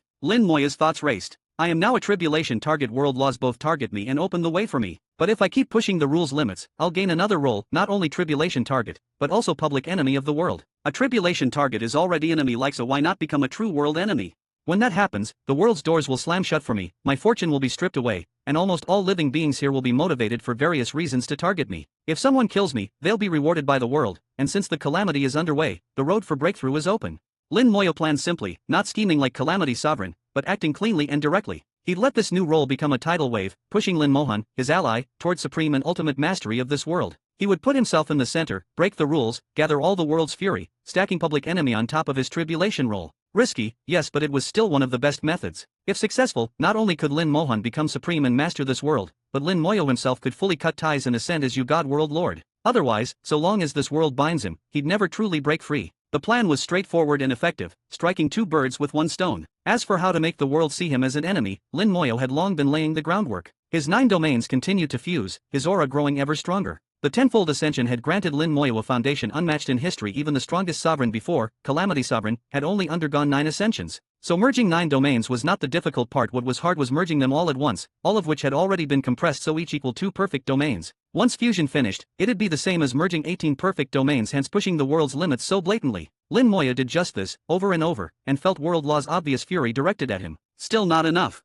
He muttered, knowing mere anger was useless. The world needed to lash out, not just boil quietly. As the 9 domains fusion neared completion, Lin Moyo's aura hit a perfect peak, and even seemed to surpass it. He was already at complete Chaos Realm, but for him, this was natural and easy. The fusion wasn't quite finished, and his aura kept rising. Between Chaos Realm and Sovereign, a thin membrane began to crack. At this moment, World Law struck again. Complete chaos is the Sovereign's foundation, but it isn't itself sovereignty. There's a fundamental difference. With the power of 18 perfect domains at complete Chaos Realm, Lin Moyo was cracking the world's upper limit, right at the edge of Sovereign, which the world couldn't allow. Suddenly, the void of ancient wilds shattered, and within billions of miles centered on Lin Moyo, countless space rifts appeared. Behind every rift was a massive channel, linking straight to chaos. World Law tore the void open, connecting chaos and ancient wilds, and soon hordes of figures appeared in the tunnels. These included humans, great beasts, insect tribes, and all sorts of beings, each wielding different daos. Chaos Child exclaimed, "Aren't these guys fighters from the 4 extremities and 3 domains?" All those places had been at war. With the tribulation speeding up, every camp was affected, and tensions ramped up worldwide. Only at the sovereign level and above were people unaffected. Even most peak chaotics grew irritable and aggressive. So a full war across the extremities and domains was inevitable. Before, only the south, north, and upper central domains were fighting, then the east joined, and in recent centuries the west started to clash with central too. Though the west had shown restraint, it wouldn't last much longer. Now, to stop Lin Moyo, World Law forcibly opened spatial passages, summoning everyone from the battlefields to this place. In an instant, the sky filled with life, with numbers beyond 1 billion. Under World Law's effect, none were surprised at suddenly being here. The World Law's power was suffocating, its influence overwhelming. In that moment, more than 1 billion eyes fixed on Lin Moyo. To them, he was no longer a person, but the ultimate treasure. Slaying him would grant enlightenment, instant ascension, and potentially sovereignty at any level. This was what World Law told them, some true, some false, but they had no way of knowing which. The allure of sovereignty, who could resist? Kill him, ascend. The sovereign position is mine. Attack. Slay him. Red gleams flashed in their eyes, and they rushed at Lin Moyo. Chaos Child said, "I'll stop them."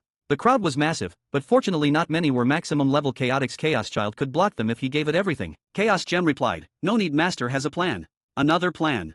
Chaos Child was surprised, but considering Lin Moyo's usual foresight, maybe it was no surprise. The void twisted, and undead servants surged forth madly, numbering 1 trillion. To read ahead, subscribe to my Chapter 4627, it's time to break your bottom line. Chapter 4627, Chapter 4627, it's time to break your bottom line. Chapter 4627, it's time to break your bottom line. A great massacre began. All these people, regardless of their identity or even those from the Central Domain Divine Alliance and Upper Domain Divine Alliance, were fully affected by the World Laws upon arriving. What they saw was no longer themselves, but a peerless treasure they could use to achieve enlightenment. Who could resist the lure of enlightenment? Given the situation, if one hesitated to kill or tried to reason with them, it would be laughable. All living beings were caught within the Great Tribulation. Since World Law brought them here, this meant this was their calamity. Tribulation shows no mercy. In the last era's calamity, countless powerful beings personally nurtured by the world fell. This round was no different. Countless more would perish, not the first nor the last. Undead servants attacked, large numbers of lives fell, and blood was spilled across the void. Lin Moyo felt that with every life killed, a chain of karma attached itself to him. The karma was small but truly existent, and if it accumulated, it would become a sea and eventually devour him. All 9 domains echoed, power and the strength of faith surged and enveloped Lin Moyo, offsetting some of the karma.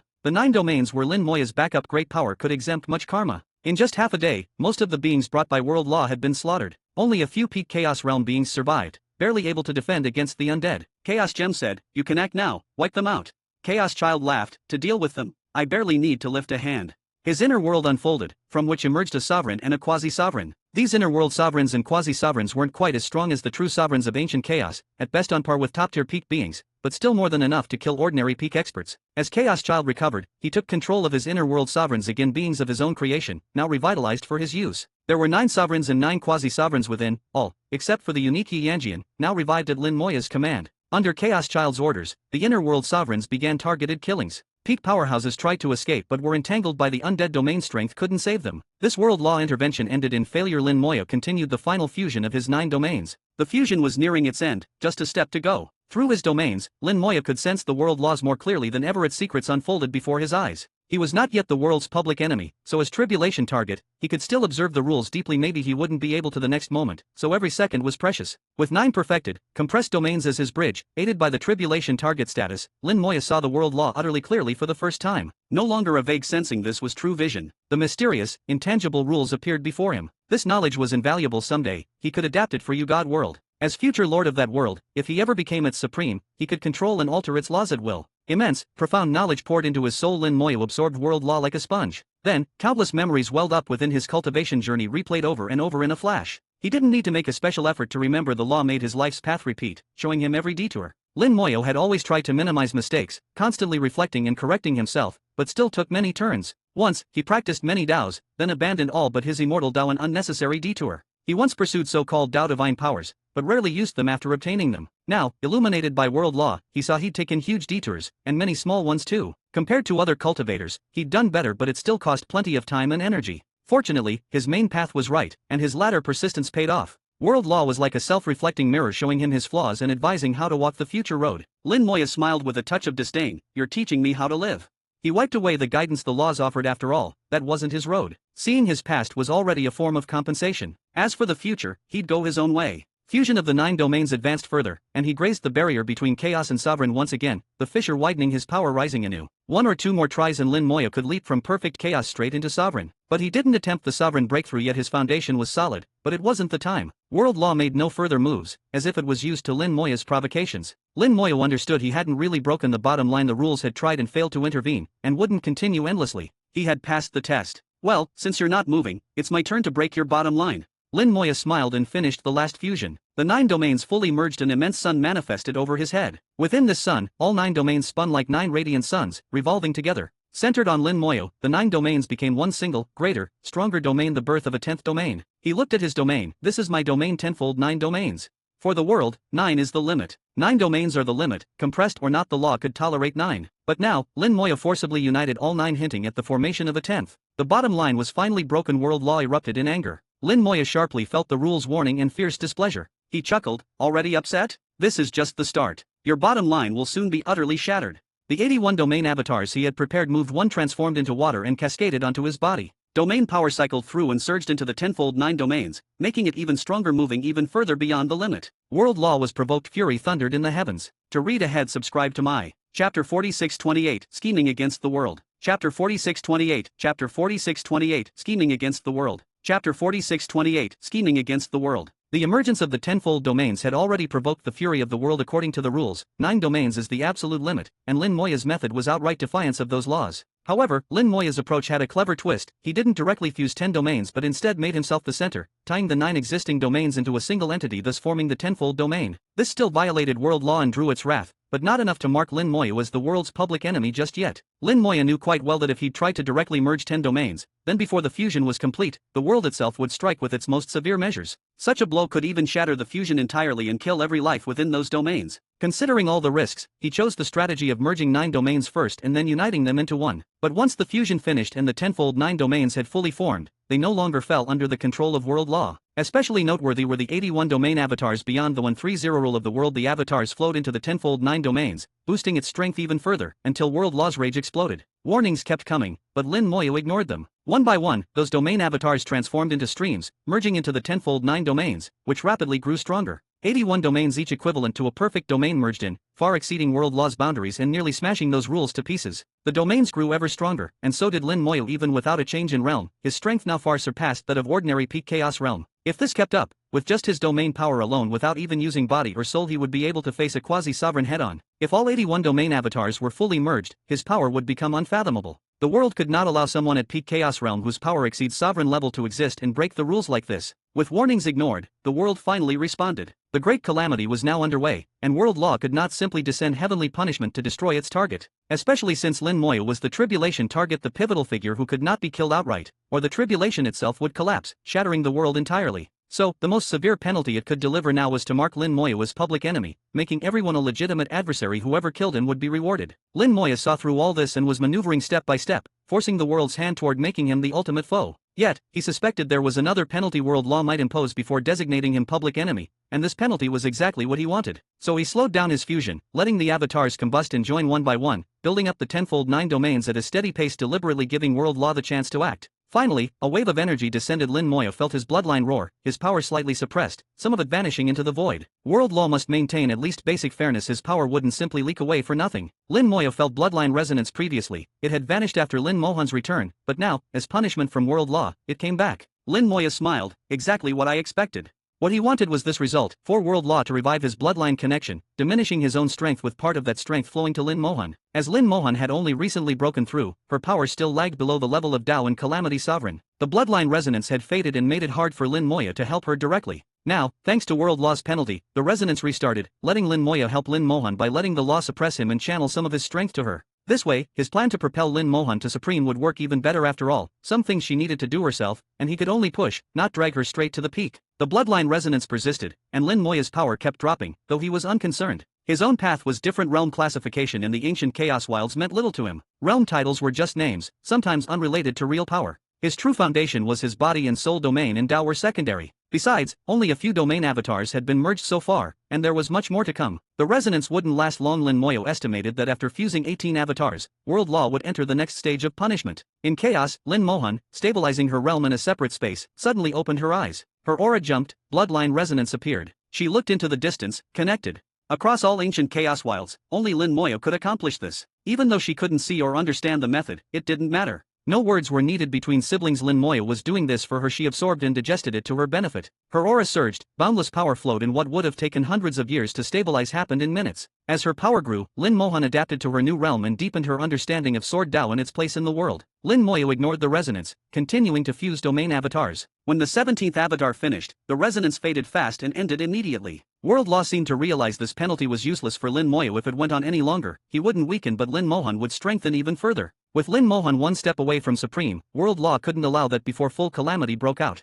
So world law ceased the resonance, just as Lin Moya predicted. Thunder crashed, lightning gathered in mass. World law launched another round of punishment, this time targeting the domain avatars themselves, planning to destroy them and halt Lin Moya. Still struggling? Just make me the public enemy and be done with it. Why so complicated? Lin Moya murmured disdainfully, already anticipating world law's actions. Destroying the avatars would be easy for world law, as long as no one blocked it. Chaos Gem murmured, little Yuan, time to act. Elemental Gem burst with radiant light, unleashing endless bolts of lightning into clouds over the domain avatars. World law's thunderbolts crashed down with destructive force, shaking ancient Chaos Wilds and tearing space apart. To read ahead, subscribe to my Chapter 4629, Finally Becoming the Enemy of Heaven and Earth. Chapter 4629, Chapter 4629, Finally Becoming the Enemy of Heaven and Earth. Chapter 4629, Finally Becoming the Enemy of Heaven and Earth. Heaven's thunder struck at the domain avatars, a punishment thunder, incredibly powerful, enough to instantly kill peak Chaos Realm experts and even threatening sovereigns. But against the Elemental Gem's lightning web, the heavenly thunder was feeble. The Elemental Gem operated on a higher tier than the world itself, controlling all elements, including thunder. No matter how fiercely the world laws struck, the domain avatars remained unharmed. Then hurricane winds raged, and seas of fire boiled. Punishments included wind of annihilation and fire of domain destruction, but all were effortlessly dissolved by the elemental gem. Lin Moya kept absorbing domain power, the bloodline resonance was passed, and he hastened his refining pace. In less than an hour, 40 domain avatars had been absorbed, half completed. Though bloodline resonance had diminished some of Lin Moya's power, he had now replenished it, and his aura had surpassed the limit of peak experts, his domain transforming and becoming stronger, greater than even that of sovereigns. At peak Chaos Realm, Lin Moya wielded his domain power strong enough to rival sovereigns. A peak Chaos Realm expert fighting sovereigns, boundaries between realms broken, rules shattered. Heaven and Earth's laws were utterly furious, sending down wave after wave of power. Suddenly, Lin Moya's connection to heaven and earth rapidly weakened. He could no longer sense the world laws. He was ostensibly the tribulation target, yet the world laws had shut him out. Because the world gave him a new label, enemy of heaven and earth. The new identity overrode the old tribulation target, and so Lin Moya was cut off from heaven's laws and every Tao in the world, unable to borrow their strength.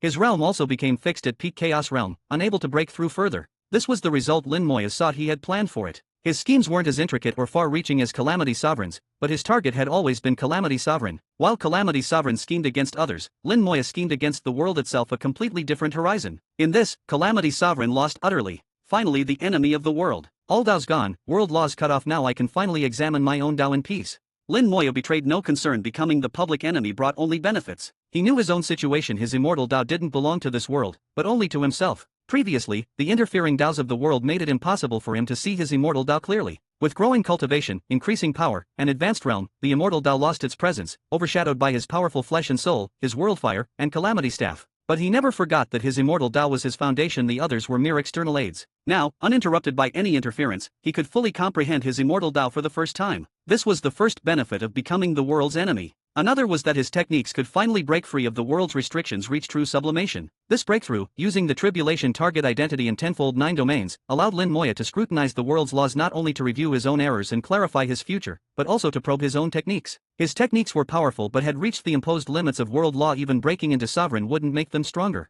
To truly elevate his techniques, he first needed to escape the world's constraints. Everything has two sides. Now dubbed enemy of the world, Lin Moya was cut off from all world laws, and Daos. His techniques too were free. For most, this would mean their techniques would weaken without the support of the world's laws and Daos. But Lin Moya was different. He possessed independent rules, God world, which could supply power to his techniques. He had the immortal Dao, he had original heaven's chi, and limitless domain power. Thus, for him, being the enemy of the world was only beneficial. A chance to comprehend his Dao, refine his techniques, and root his power in himself, truly becoming self-sufficient. If he grew strong enough, then no matter where he went, his techniques would continue to function like worldfire, his body, his soul immune to any foreign world. The time is now, let's begin. He spoke to Chaos Gem. I'll be fully focused. The outside is yours. He knew the world would soon take further actions, perhaps sending sovereigns or even higher level entities. Little Ping and Chaos Child wouldn't be able to stop them for long, but Chaos Gem could. Chaos Gem laughed. Don't worry, no matter who comes, no one will disturb you. With Chaos Gem's current power, holding back sovereigns was a breeze. Even faced with the Dao itself, the gem could buy him time. If all went well, Lin Moya wouldn't need long. He drew a deep breath, and all remaining domain avatars dissolved into streams and merged with his body, spiraling into his soul. Several technique stars, wrapped in streaming water, moved from his soul world into the tenfold 9 domains. Domain power surged in, nurturing them. Then God world's door opened, and original heaven's chi poured in, feeding the technique stars even more. Technique stars started strengthening, radiating incredible light. Lin Moya shouted, "Little tree, return." Little tree responded obediently. Now that Lin Moya was the world's enemy, Little tree and the others suffered side effects. Little Ping and Chaos Child less so, Little tree most of all. Little tree's strength dropped sharply, already losing his fight against the quasi-sovereign insect. And Lin Moya planned to see if his method would work using Little Tree's help. As Little Tree returned, the quasi-sovereign insect attacked.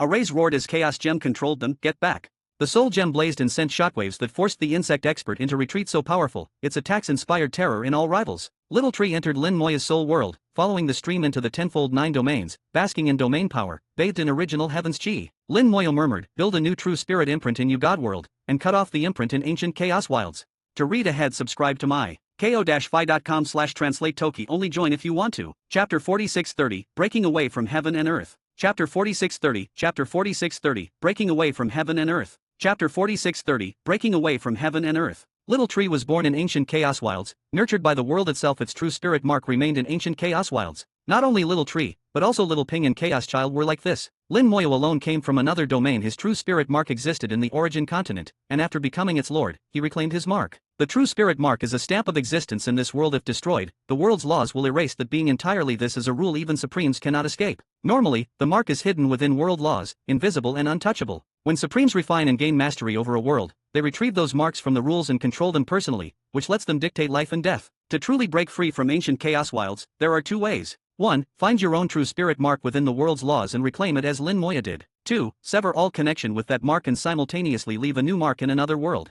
This is extremely difficult and requires special conditions. The new world must accept your mark, and you need original heaven's chi to forge a new one. Once you sever the old mark, the world's laws will try to erase you, viewing this as betrayal. But now is a good opportunity. As the public enemy, Lin Moya was screened out by world laws, and so too is Little Tree. Thus, Little Tree could cut off its mark and move to God world, with enough time before the laws could react. God world has plenty of original heaven's chi, and since Lin Moya was its lord, it will absolutely accept Little Tree. Another benefit of being the enemy of the world, Little Tree took the chance, returned and dove into Lin Moya's soul world, severed its mark, and left through Lin Moya's portal to God world, completely leaving ancient chaos wilds. The instant Little Tree severed its mark, the laws stirred, but before they could erase him, he was already gone. From now on, Little Tree is no longer a being of ancient chaos wilds. Yet it can still reach Lin Moya's soul world from God world and draw power even faster, whether accumulating new lives or replenishing Lin Moya's soul strength. All its functions are improved. For Little Tree, it's finally escaped the current great tribulation and is no longer in mortal danger. It can keep growing. The benefits are immense. This loophole excellent.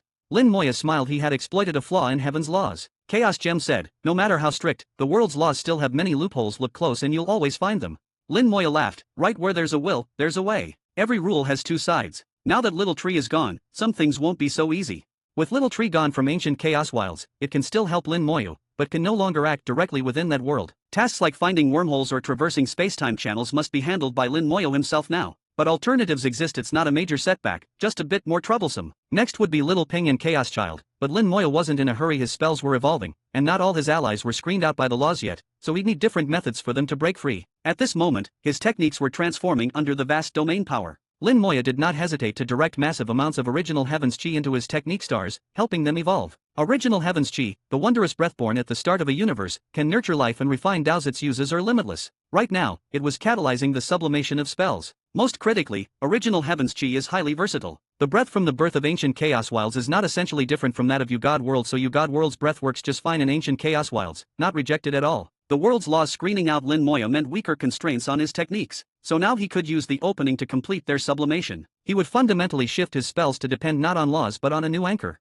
He had already picked this anchor, his own Immortal Tao. Immortal Tao is not bound by the laws, only suppressed in other ruined worlds, which shows just how high its rank is. The essence of Immortal Tao is greater than the world's laws, though not yet strong enough to dominate. Once it reaches full power, that's exactly what it can do. By anchoring his spells to the Immortal Tao, they break free from constraints and grow in strength along with his Tao. Of course, once detached from world laws, his spell's nature would shift in some unknown way. What would that look like? Lin Moya didn't know. He could only try, then see what happened. Good or bad, he had committed and must accept the outcome. The big gamble begins. To a cultivator, this was a real gamble. Lin Moya could afford it even if he lost. He still had his body, soul, world fire and calamity staff. He wasn't afraid of defeat. Chaos Gem said, let me lend you a hand.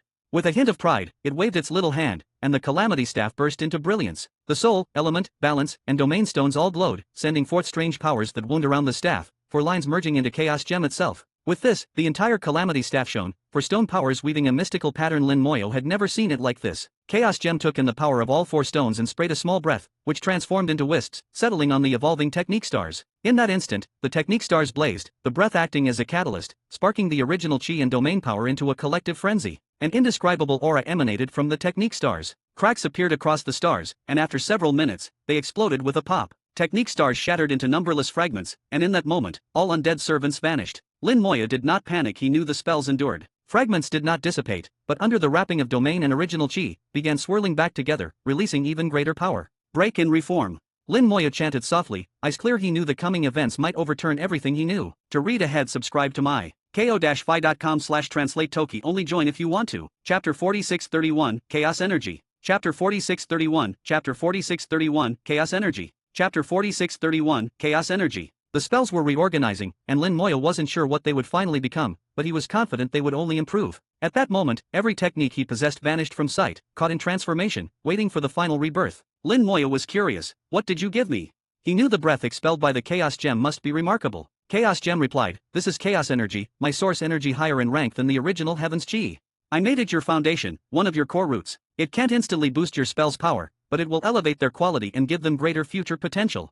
So Chaos Gem's breath was actually its source energy, which was itself the root power of the Calamity Staff, higher level than original Heaven's Chi. A power higher than original Heaven's Chi could indeed transform spell essence. With Chaos Energy fusing in, the spell seemed entirely free from the restraints of World Law, since World Law can't restrain powers above its own level. Fragments of spell stars spun as they reorganized, absorbing Chaos Energy, original Heaven's Chi, and domain power, merging into new entities. A giant sphere slowly formed, glowing dimly, burning like a blazing fireball, sometimes like a great sun, sometimes like a world, sometimes even a domain. It kept changing, with no fixed form. Lin Moya was suddenly inspired. His finger pointed out, and the Immortal Tao surged forth, accompanied by a tidal wave of soul power. Immortal Tao would become the new foundation for spells, the final anchor. With Immortal Tao as anchor and his soul powering the spell, Lin Moya could glean its properties. Spell domain. Lin Moya was amazed. His spells had evolved from basic spell stars, repeatedly fused by Chaos Child, but the essence remained. The stars only increased in number and power. But now, the stars vanished and transformed into a domain dedicated solely to spells, a spell domain. Within, specks of starlight dotted the domain, representing countless spell stars.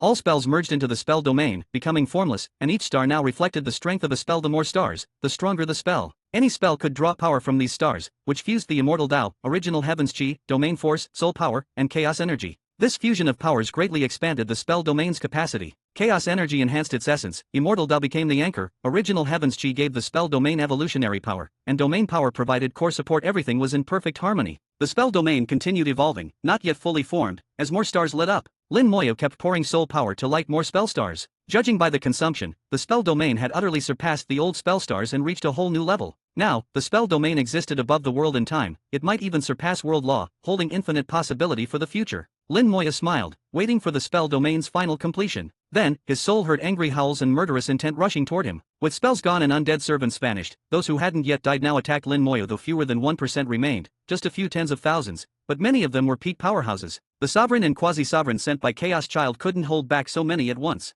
They saw Lin Moya as a stone to enlightenment kill him and ascend. "Get out of my way!" Lin Moya barked, smashing out with a fist. It was only one punch, but it conjured 10 million phantom fists in the void. Any who touched Lin Moya's fist were instantly crushed, body and soul wiped out. He showed no mercy for those fated to die in this calamity. As the enemy of the world, he didn't need to hold back. Nearly 100,000 died instantly, almost none survived. A few powerful ones barely crawled out alive, but were grievously wounded. Yet, even so, their eyes burned with murderous desire, intent on finishing Lin Moyo. Lin Moyo ignored them. A punch was enough, and those doomed souls were not worthy of his focus. Far off, the quasi-sovereign Nine Sun, fighting Little Peng, was startled by Lin Moya's punch. As a quasi-sovereign, he could stay calm under world calamity, though due to Calamity Sovereign's influence, he still wanted to kill Lin Moyo. He'd seen Lin Moyo break through to peak chaos realm firsthand. To him, killing a peak chaos expert was trivial. But that punch completely overturned his understanding. What peak chaos expert could instantly kill tens of thousands, including many of the same rank, with one blow? What the hell is this? Nine Sun cursed inside Lin Moyo was shrouded in mystery and unreadable, which only made Nine Sun's murderous intent sharper, while making him warier. When Nine Sun glanced at Lin Moyo's eyes flicked over, stirring intense fury in Nine Sun. Those eyes were full of disdain. A quasi-sovereign not even worth noticing. "How dare you look down on me?" Fury erupted, his killing intent surged. Suddenly, Little Peng withdrew and left the path unobstructed. Nine Sun dashed through drifting sand, sending a giant eye from his forehead shining into space, instantly traveling billions of miles within 2 breaths. He was less than 10,000 miles from Lin Moyo. Lin Moyo turned, struck with a casual fist. Buzz! Nine Sun's soul shuddered, losing control of his body. A soul attack. This is bad. Nine Sun was terrified. He hadn't expected Lin Moya's punch to contain such terrifying soul power. The effect was fatal, and before he could react, Lin Moya's fist was upon him, no way to dodge. Block! His third eye intensified, forming a fortified wall. Then Lin Moya's fist shattered it utterly. Nine Sun was blasted away, vomiting blood as he flew billions of miles, fleeing faster than he had come. He vanished without looking back. To read ahead, subscribe to my ko-fi.com/translate Toki. Only join if you want to. Chapter 4632. The more outrageous, the more fun. Chapter 4632. Chapter 4632. The more outrageous, the more fun. Chapter 4632. The more absurd, the more fun. Little Peng did not pursue, instead turning to fight the insect with quasi-sovereign power. Earlier, Little Tree had fought it, then Chaos Gem blocked it, and now Little Peng was its opponent. Little Peng's combat power was slightly higher, and under continuous attack, the insect kept getting wounded and retreated step by step. Lin Moyo paid no attention now that he was the public enemy of heaven and earth. All further avenues for his advancement had been sealed, so for the moment no more trouble would arise. The spell domain was slowly forming, and Lin Moyo watched its changes, hoping to gain some insight, but unfortunately, realized nothing. He only knew lighting up the stars inside increased his spell power. Why, he didn't understand. A gray-white great Tao appeared within the spell domain, his immortal Tao, spanning the entire domain. He knew all his spells had merged into immortal Tao. Now there would be no more spell stars, only the spell domain. Soul power continued to flow in, creating a starry sky inside the domain, dim lights making a beautiful sight. Suddenly, a message came through. World domain, any damage received will be borne collectively by the spell domain and all possessed domains and worlds. The first spell took form, and Lin Moyo muttered, "What the hell?" Previously, countless undead servants shared his damage, letting him ignore attacks from peers. Only those one full realm higher could threaten him. But now, all assaults would be divided among his domain, the spell domain, and even the worlds themselves. What did that mean? Even if he stood before a Tao, letting that being strike, killing him would be exceedingly hard. Lin Moyo looked with strange shock at the Chaos Gem. Say, could those guys destroy an entire world? He meant the Tao, Calamity Sovereign, and their ilk. Chaos Gem instantly shook its head. Impossible, even a supreme. Destroying another's world is extremely hard. They don't have the power. With this assurance, Lin Moyo knew he was invincible. No tribulation, no matter if he was the key figure or world enemy, would matter. Now, unless he sealed his spell domain on purpose, nobody could kill him. This first spell showed the spell domain's true sublimation, ascending to an unimaginable level. Lin Moyo started anticipating what the next spell would be. This was just the appetizer. The main course had yet to arrive and would surely be even more outrageous. Soon, the second spell finished evolving, with another message. Extremity of immortality. Draw on spell domain, and world power to temporarily boost flesh and soul for a short time. Be truly immortal and indestructible. Limit raised to the highest in existence. Lin Moyo was left speechless. His path was getting crazier. This spell came from an earlier breakthrough, inspired by a primordial bird known as Origin Bird in ancient Chaos Wilds. Origin birds were peak Chaos realm and their blood could be refined into unusual spells. Many strong cultivators hunted Origin birds to make spells for passing on to their descendants. Lin Moyo gained this spell from Supreme Boyang, who split it into 9 with distinct effects. Lin Moyo got 2. After merging with Chaos Child, the spells evolved, reached the Chaos realm, and became sublimation spells. Now, with further evolution in the spell domain, one became Extremity of Immortality. This spell changed, no longer improving summon servants, but boosting his own flesh and soul, though not his realm. Lin Moyo understood, as long as body and soul were supreme, realm was just a label. If a cultivator has a body and soul at supreme's level, does realm even matter? This spell also gave absolute immortality for a while, fixing his last shortcoming. The only restriction was heaven and earth itself. This spell needed to draw on many powers, above all world power, which became the greatest limit. Lin Moyo was itching to see how much he could improve, but decided to hold off until the spell domain finished fully evolving. The spell domain kept changing. He saw the immortal Dao surging, shining brighter as stars fell onto it. The powers of life and death were clear and distinct, governing themselves yet merging. Inside life and death, there was a cycle. The two powers kept turning in endless succession. No need to reach the ultimate, each could change form at will. Life could turn into death, death could turn into life. Lin Moyo suddenly realized he'd entered an odd state. He had always believed, when either life or death power hit their utmost, pushing past that point would flip them into the opposite force. More life led to greater death, and more death to greater life. This was his long-standing view of the immortal Tao. But now, he found it wasn't necessary. Life and death could switch at will, no special conditions or factors needed, just a single thought. With one thought, he could transform between life and death, almost unbelievable, save he'd seen it himself. This conversion could unleash immense power. As long as it went on, the force kept growing, exceeding even Tao itself. Like the collision of water and fire, producing a blast greater than either element on its own. The spell evolved in the immortal Tao, born from the clash of life and death. Lin Moyo entered enlightenment, radiating a mysterious aura. Chaos Gem looked on with curiosity. The master's enlightening again? At this stage, enlightenment is absurd. Shouldn't it only happen at low levels? Usually, enlightenment comes when understanding is lacking, but Lin Moyo was already at such height. How could he still be enlightened? Chaos Gem didn't understand what he'd seen or thought, yet thinking more, with how absurd Lin Moyo was, enlightenment didn't seem impossible. Just enlighten yourself. The more absurd my master is, the more fun it gets. To read ahead, subscribe to my ko-fi.com/translate Toki. Only join if you want to. Chapter 4633, All Survival Techniques. Chapter 4633, Chapter 4633, All Survival Techniques. Chapter 4633, All Survival Techniques. The long stagnant immortal Tao finally began to boil. The changes in the immortal Tao within the spell domain became the catalyst for Lin Moyo's enlightenment. Becoming the enemy of heaven and earth, cut off from all the world's rules, cleared away any interference, allowing Lin Moyo to see his immortal Tao with perfect clarity.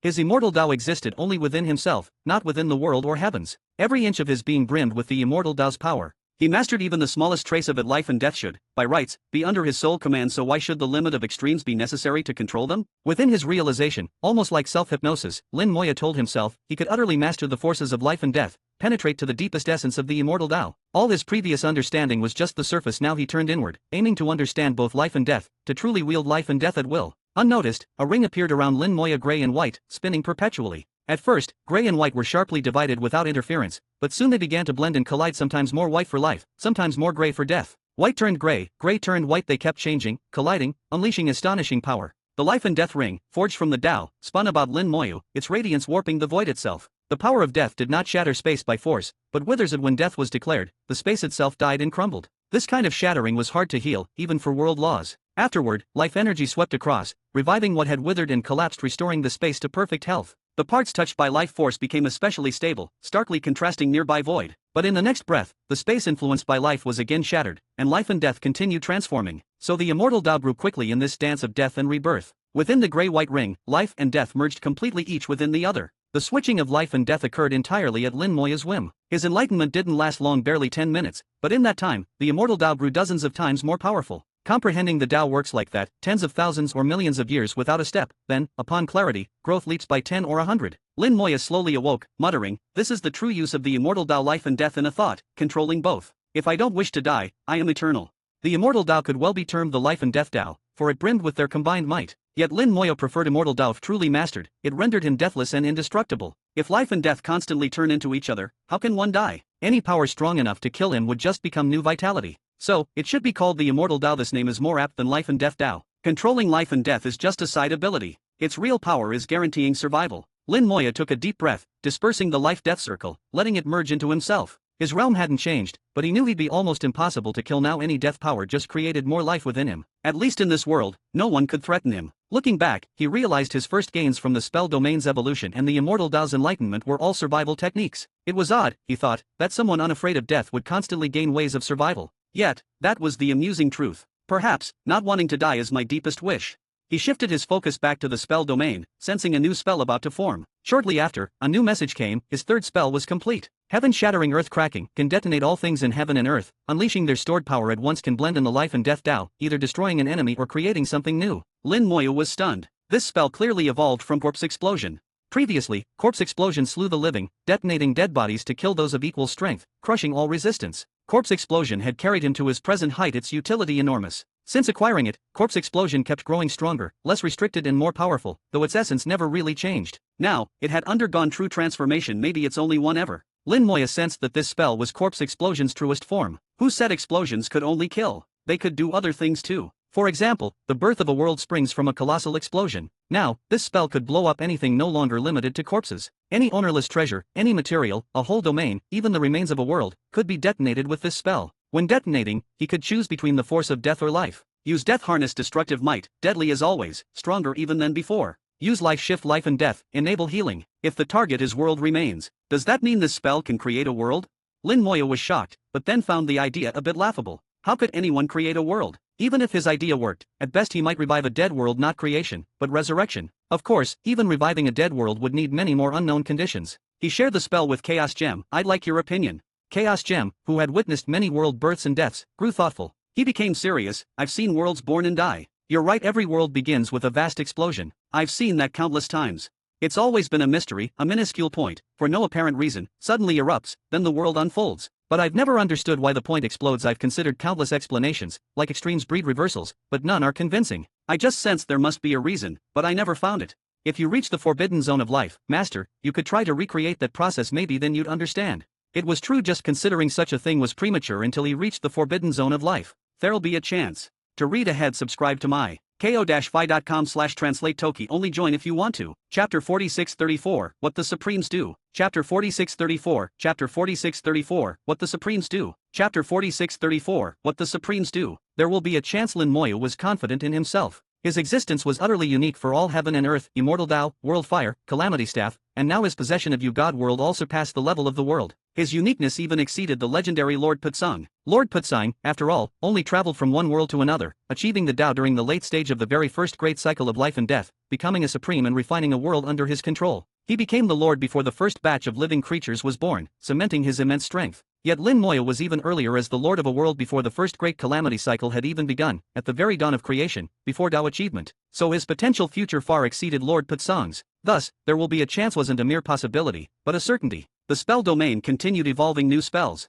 Lin Moya watched the surging immortal Dao, wondering, Bone Hell has already become part of the great cycle, and should no longer be a spell. There ought to be 2 spells left, Chaos Wings and Infinite Summon. Wonder what changes those will undergo. With so many factors influencing things, Lin Moya simply couldn't predict how they'd change. Who would have thought that Corpse Explosion would change to heaven-shattering earth-cracking from a technique purely for killing, into one that could save, or even open a new world and give revival to the universe? The transformation was beyond imagination. This time, the new spell evolved slowly. After patiently waiting several days, the fourth finally formed. Wings of Heaven and Earth, condense wings from original heaven's chi. These wings are the authority of heaven and earth, ruling the laws, making all creation submit. As expected, Chaos Wings underwent a qualitative change. Before, Chaos Wings was just like Corpse Explosion, a tool of attack, curses, and chaotic Dao rules for defeating enemies. Now, it became something else. With chaos reaching its limit, true transformation occurred. Chaos Wings became wings of heaven and earth, turning chaos into pure order. It uses original heaven's chi as its root, becoming the authority of laws. What it governs is, of course, the rules of Yu God world. All living things in Yu God world must bow to it. Lin Moya understood that wings of heaven and earth would be his symbol in Yu God world. No matter how it evolved, the world would always be under his wings. The biggest effect is not just control, it can now change the laws themselves. As the Lord, Lin Moya could only make small adjustments to laws, but with wings of heaven and earth, he can reshape them on a grand scale, even making unreasonable things seem normal. After grasping this, Lin Moya's expression turned odd. Chaos Gem asked curiously, Master, what sort of spell is it this time? Lin Moya explained its function. Chaos Gem looked even more exaggerated than Lin Moya. What are your thoughts? Chaos Gem said, Master's first 2 spells are life protection, the third spell is mainly for opening new worlds, and the fourth is for management. All 4 spells have a heaven and earth background. It feels like your future enemies will be other world supremes. The spell domain's new spells seem targeted outside the world itself, each built to deal with enemies from beyond the world. Put simply, these spells have their sights set either on other worlds or the supremes. They've risen above the scope of mere world level, aiming for something much higher. Spell evolution has truly reached its zenith, both in scope and intent. Everything is utterly transformed. Lin Moya considered a moment. You're right. Chaos Gem continued, there should be another spell evolving. Lin Moya glanced at the spell domain. Immortal Dao was boiling violently, slowly evolving a new spell, which meant it would be even stronger. There should be one more. Chaos Gem said, if I'm not wrong, this will be a pure attack spell. First there were self-preservation spells, then world-nurturing spells, then management, now comes pure offense. Chaos Gem went on, even Supremes have ranks. The strongest among them all do similar things. I've observed, they mostly create three kinds of spells. I've categorized them. 1. Self-preservation. Supremes make protection spells as their first priority, not to fight within their own world, they're invincible already, but to defend against others from outside. These are always the first spells they make. 2. Control. To thoroughly control their world, everything, rules, beings. 3. Warfare. Direct combat spells for fighting other Supremes. At that level, one super strong spell suffices. These three types are always built on the foundation of the world itself. Lin Moya understood Chaos Gem's meaning, but played along, so, I'm just like the other Supremes now. Chaos Gem nodded. Almost, but Master misses my point. Consider why all Supremes do this, and why it's always the highest level ones. They aren't copying, something drives them all, perhaps felt from somewhere deep. Lin Moya replied, Supremes from high-tier worlds all act similarly. It must mean they sense something, they know what they need to do. Chaos Gem agreed, that's my thinking too, but they're different from you, they lack one thing. Lin Moya realized his spells included heaven-shattering, earth-cracking, which could both kill and let a world be reborn. That was his unique difference from all others. It seemed to hint that he'd one day venture into the forbidden zone of life, coming into contact with the remains of worlds. To read ahead, subscribe to my ko-fi.com/translate Toki. Only join if you want to. Chapter 4635, Undying Spirit Soldier. Chapter 4635, Chapter 4635, Undying Spirit Soldier. Chapter 4635, Undying Spirit Soldier. Lin Moya vaguely sensed an invisible thread pulling at him from beyond his understanding. He wasn't a puppet, but still, the thread influenced him, leading him down a path that had been set for him. From the moment the system appeared, to his encounter with it again in the Forbidden Zone, it seemed the system itself was this thread, one destined to surpass the world, quietly guiding him forward. Compared to it, the schemes of the Calamity Sovereign were insignificant. Lin Moya said, unfortunately, my strength is lacking. Thinking too far ahead is pointless. Chaos Gem replied, knowing something is better than knowing nothing. If anything happens, Master can prepare in advance. Lin Moya said, preparation isn't really needed. My next steps are clear. Now, he would push Lin Mohan to the position of Supreme Being in this calamity, allowing her to take control of the chaos. Whether it was Tao or Calamity Sovereign, no layout would succeed against him. Then, he would leave behind the ancient wild chaos and become the Supreme Being in the God world. He would trigger the Wall of Worlds and bring over the world's ultimate materials, starting the First World Tribulation, the Great Life and Death Calamity, turning the God world into the world of life. Only then could his wife, relatives, and friends truly be part of God world, growing and cultivating. That was all he had left, no way back, only the path ahead. Whoever blocked him would be utterly destroyed. Chaos Gem's words sounded like a story or a joke, but made Lin Moya realize that maybe Supreme Beings really had discovered something. If he became a Supreme Being, maybe he'd gain the same insight. Whether he could become one, he never doubted. A firm Tao heart and great strength gave Lin Moya confidence. The immortal Tao in the spell domain boiled for a month, draining his soul force to light stars within. 1,000,000 stars had been lit in the spell domain, but even that was just a drop in the ocean. The more spell stars he lit, the stronger the spell domain became, and thus his powers increased. Lin Moya knew his art had limitless potential. A month later, the fifth spell finally took shape. Undying Spirit Soldier. The spell domain will give birth to undying spirit soldiers, deathless and indestructible, fully obedient to summons, able to wage war across the world and suppress all ages. The world's master can also make the dead into undying spirits, who retain everything from their former life, indistinguishable except to the world's master. The old infinite summon spell became Undying Spirit Soldier, simplified and direct. From then on, undead servants would vanish, the undying spirit soldiers taking their place. Rooted in the immortal Tao and infused with the world's power, original heaven's chi, his soul force, and chaos energy, they were born and existed within the spell domain. Undying spirit soldiers could not die. If slain, they revived on the spot or from the spell domain, with no limit to times revived. Their strength and number depended on the spell domain's power. He could also revive the dead, turning corpses into undying spirits. Undying spirits kept all from their former life, their memory, form, and power. In essence, reanimation was perfect, only the master could distinguish them from the true living. Undying spirits were also deathless, wholly obedient. When Lin Moya studied the spell, countless starlights illuminated the immortal Tao. The first undying spirit soldier emerged. It stood about 3 meters tall, not huge but shaped like a human, in full armor that covered body and head, showing only red glowing eyes. It gripped a massive sword, blade shining sharply, clearly an extraordinary weapon. Rising from the immortal Tao, shrouded in grey mist full of death energy, Lin Moya, with a thought, summoned it from the spell domain. It stood quietly at his side, perfectly still. Once outside the spell domain, all its presence faded without seeing it, one would not sense its existence. Lin Moya connected with it through soul force, taking over its vision. The world turned grey-white in his view. In the far distance danced white soul flames, signs of life and vitality. The undead eye evolved, seeing farther and clearer than before. Now, he could observe the soul energy of living beings, its strength, weakness, injury perfectly. From the soldier's view, Lin Moya learned about its traits. Currently, an undying spirit soldier had peak fullness power, only a shade below quasi-sovereign. It knew no spells, only wielded death force, and that was enough. Its powerful death force could corrode most defenses. The true extent, only Lin Moya understood. Plus, it had a special trait: when their numbers grew, their power increased, but only at massive scales by billions. For each billion, total combat strength rose by 1/10,000th 100 billion, and its 1%, a trillion, in power doubled not for just one, but for all. So, though each increment seemed small, the effect was staggering. With 10 trillion undying spirit soldiers, their collective power would double.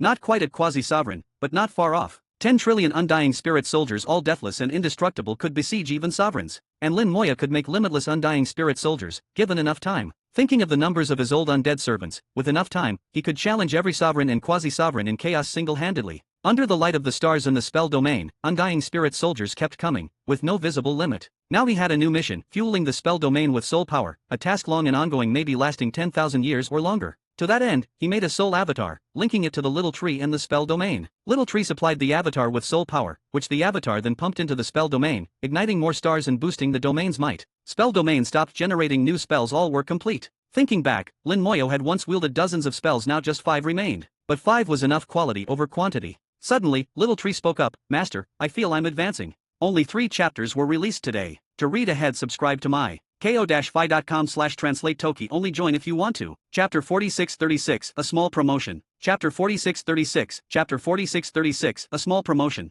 Chapter 4636, a small promotion. Little Tree's advancement was within Lin Moya's expectations. The two were deeply bound, especially since Lin Moya's new rebirth talent required accumulating a large number of uses. Those uses needed great power to build up. Little Tree became the vessel for this. Without it, even with the rebirth talent, the results would be far inferior. Both Little Tree and Lin Moya were shielded by the laws of the world, seizing the chance to leave ancient chaos and enter God World. God World's vast original heaven she poured into Little Tree, laying the foundation for its advancement. And as Lin Moya's realm and power soared, he opened the way for Little Tree's promotion too. This wasn't like the spell domain where Lin Moya forcibly spurred a fundamental transformation. Little Tree's progress was a natural evolution. The changes weren't complete, just small but fundamental shifts. Over time, Little Tree would keep changing in God World, shaped by its rules. With heaven chi nourishing it, Little Tree would only become stronger. Lin Moya already had a sense of how high it could go. But since Little Tree's foundation was the Chaos Ancestor Tree, its limits were near, unless some truly miraculous opportunity arose. Little Tree relayed its promotion status. First, Rebirth's limit had doubled from 10,000 to 20,000 uses. And now, accumulation sped up dramatically, up to 100 per day. Second, the Chaos Fruit. Little Tree's Chaos Fruits could heal, strengthen foundations, help in cultivation and rule comprehension. In battle they gave a temporary boost. For artifact crafting they worked as materials. Chaos Fruit was almost a universal fruit, but for Lin Moya, not much use. Little Tree had already grown countless Chaos Fruits, harvesting each batch when ready, his storehouse full of them. Now, that fruit was changing. Little Tree absorbed original heaven chi, which flowed through it, so the fruits became world fruit. All the old effects remained, but at a higher level, with better results. Little Tree crushed and reabsorbed its stockpile of mature Chaos Fruit, using it as nutrition. Not very useful, but better than none, and good not to waste them. Such fantastic fruits, in ancient chaos, would be prized treasures, but Lin Moya barely cared. Just shows his standards are too high. Little Tree's third ability, Chaos Spirit. That one was still evolving. Before, it could strengthen a domain, balance its rules, fill gaps. Lin Moya used Chaos Spirit to patch up 5 domains and help another recover. But as time passed, the ability faded. Now, it's evolving again, though its final form is unknown. Little Tree said this would take a long time. Lin Moya wasn't anxious, no rush, he had plenty of time. After promotion, Little Tree's strength fully recovered back at its absolute peak. Now, it was strong enough to match a sovereign, although stuck in God World and unable to return to chaotic ancient wilds. Lin Moya felt that Little Tree's third evolving power might someday become crucial, though he couldn't say why, as if it were an intuition, so he kept silent, letting things develop naturally. He retracted the spell domain and looked at the still fighting Little Ping, almost finished. Little Ping was crushing his opponent. Although the foe was tough, actually killing him was hard. The foe, a mantis-like quasi-sovereign insect, didn't fear death. His body was scarred, one talon blade broken, but attacks were still fierce and relentless. Its energy had hardly faded. A true quasi-sovereign could keep fighting for a century. Lin Moya knew Little Ping would win, it would just take time, years perhaps. Not wanting to wait that long, Lin Moya directed a squad of undying spirit soldiers. Sword in hand, they cut through space and charged the enemy. Spirit soldiers were stronger than peak full-strength fighters, but not quite at quasi-sovereign level. That gap was hard to bridge. Fortunately, the insect quasi-sovereign had already been half crippled by Little Ping, not at full power. During this time, the spell domain had produced 10,000 undying spirit soldiers, all sent into battle. Together with Little Ping, they encircled the foe and attacked viciously. Alone, spirit soldiers were still short of quasi-sovereign strength. Even 10,000 wouldn't be enough. But with Little Ping suppressing the enemy, their impact multiplied. Their death force corroded wounds, causing horrific destruction to flesh, and went on to invade and wreck the foe's soul itself. This death force's corrosive effect was more fearsome than any great Tao or poison, hard even for quasi-sovereigns to resist. With this teamwork, the insect quasi-sovereign met his end. After only half an hour more, amidst a shrill scream, the quasi-sovereign fell, his body shattered and ruined, pitiful. Little Ping flew back, exclaiming, "Father, did I do well?" Lin Moya said, "Well done. Did you feel any change in the world?" Little Ping replied, "A bit, there seems to be some hostility or restriction, but not much." Little Ping's situation was similar to Chaos Child's. Unlike Little Tree or Lin Moya, their binds to the world were less deep, so they weren't affected as much. Lin Moya looked out. "Did you feel the world's lament?" Little Ping checked and shook his head. "No." Now shielded from the world, Lin Moya couldn't sense what happened within it. Normally, when a quasi-sovereign dies, the world mourns. Quasi-sovereigns are the highest recognized by the world. Their death is a loss. But nothing happened now, meaning the foe was only at quasi-sovereign power, not a true quasi-sovereign. Lin Moya remembered the insect steel. The foe had been spawned from the steel, not self-cultivated. Lin Moya had reached the steel's core and obtained the hidden spirit pearl, but found nothing else unusual. The insect steel was powerful, but if it can generate quasi-sovereign level insect races, its abilities must be far greater than imagined. Golden Sovereign controls the steel. His strength must be unimaginable. No wonder he fears nothing from Calamity Sovereign. Interesting, Golden Sovereign hides himself so well. To read ahead, subscribe to my ko-fi.com/translate Toki. Only join if you want to. Chapter 4637, Heaven and Earth Want Me Dead. Chapter 4637, Chapter 4637, Heaven and Earth Want Me Dead. Chapter 4637, Heaven and Earth Want Me Dead. From small details, Lin Moya deduced that Golden Sovereign was hiding something. He couldn't tell exactly what the insect steel wasn't simple at all. Anything able to produce quasi-sovereign level combat power was rare in all existence. Considering the time, Golden Sovereign should soon regain freedom. Then, ancient chaos would become very interesting. Now that Lin Moya had become an enemy of heaven and earth, if he returned to chaos, who knew what would happen? But he had to go back. It was time. Inside the spell domain, undying spirit soldiers kept appearing, their numbers rising at a shocking rate. Lin Moya had no idea what their maximum might be, probably not a small one. He removed the arrays and held the calamity staff. "Now I should be able to use part of your power." Chaos Gem said, "Yes, but only a little. To use my full power, Master would need to reach supreme status."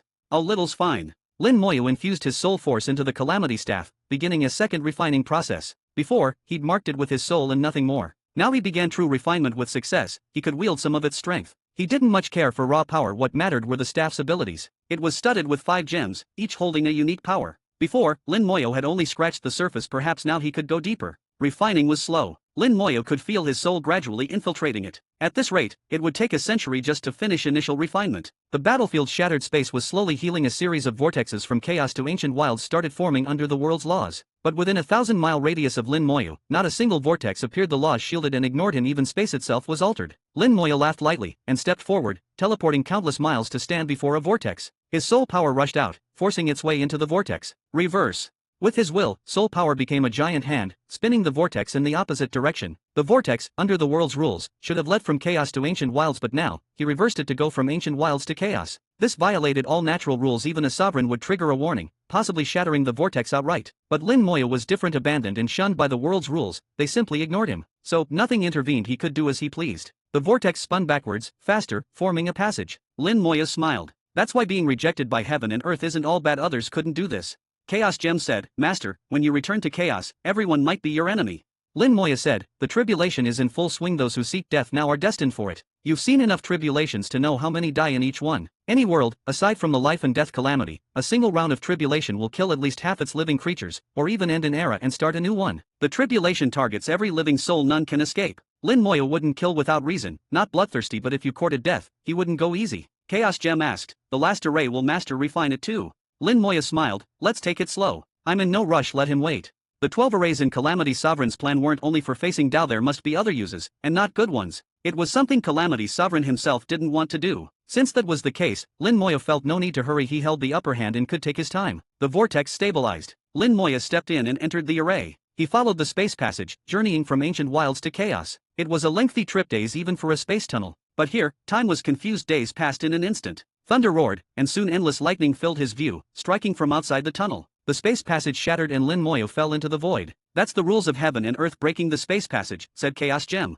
Heaven and earth saw Lin Moya as their enemy, cut him off from feeling the rules, and blocked his path upward. But that didn't mean they left him alone. On the contrary, at certain moments, the rules intervened to make trouble, like now. While Lin Moya manipulated the vortex, they ignored him. But halfway through the passage, the rules intervened. They became tribulation lightning and smashed the passage. Lin Moya looked around. He was in an unusual void. There was nothing, not even time. With the rules blocked, he couldn't judge his surroundings. Chaos Gem scanned the area. It's a space-time rift. I can't tell where exactly, but Master can break it and re-enter ancient wilds. Lin Moya nodded and prepared to act, but his soul heard a strange sound. A black mass darted toward him at incredible speed. Lin Moya stepped 1,000 miles away, dodging barely. Instantly, he heard buzzing hundreds of thousands of insects beating their wings. But more sounds came, as the black mass returned toward him. He opened the Eye of Undeath and saw countless white, life-filled soul flames. So many soul flames, at least 1,000,000 formed the black swarm. He saw their shapes, insects, just larger than a fist, banded together as a black cluster. Lin Moya punched out. A massive punch shattered the black mass. Many soul flames were extinguished, but most of the insects were unharmed, flying straight toward him. He retreated, throwing more punches. This time, his power passed harmlessly through the swarm. Unable to sense the rules, Lin Moya couldn't tell how the insects evaded his blows. He had a hunch. Chaos Gem said, "These insects control spacetime."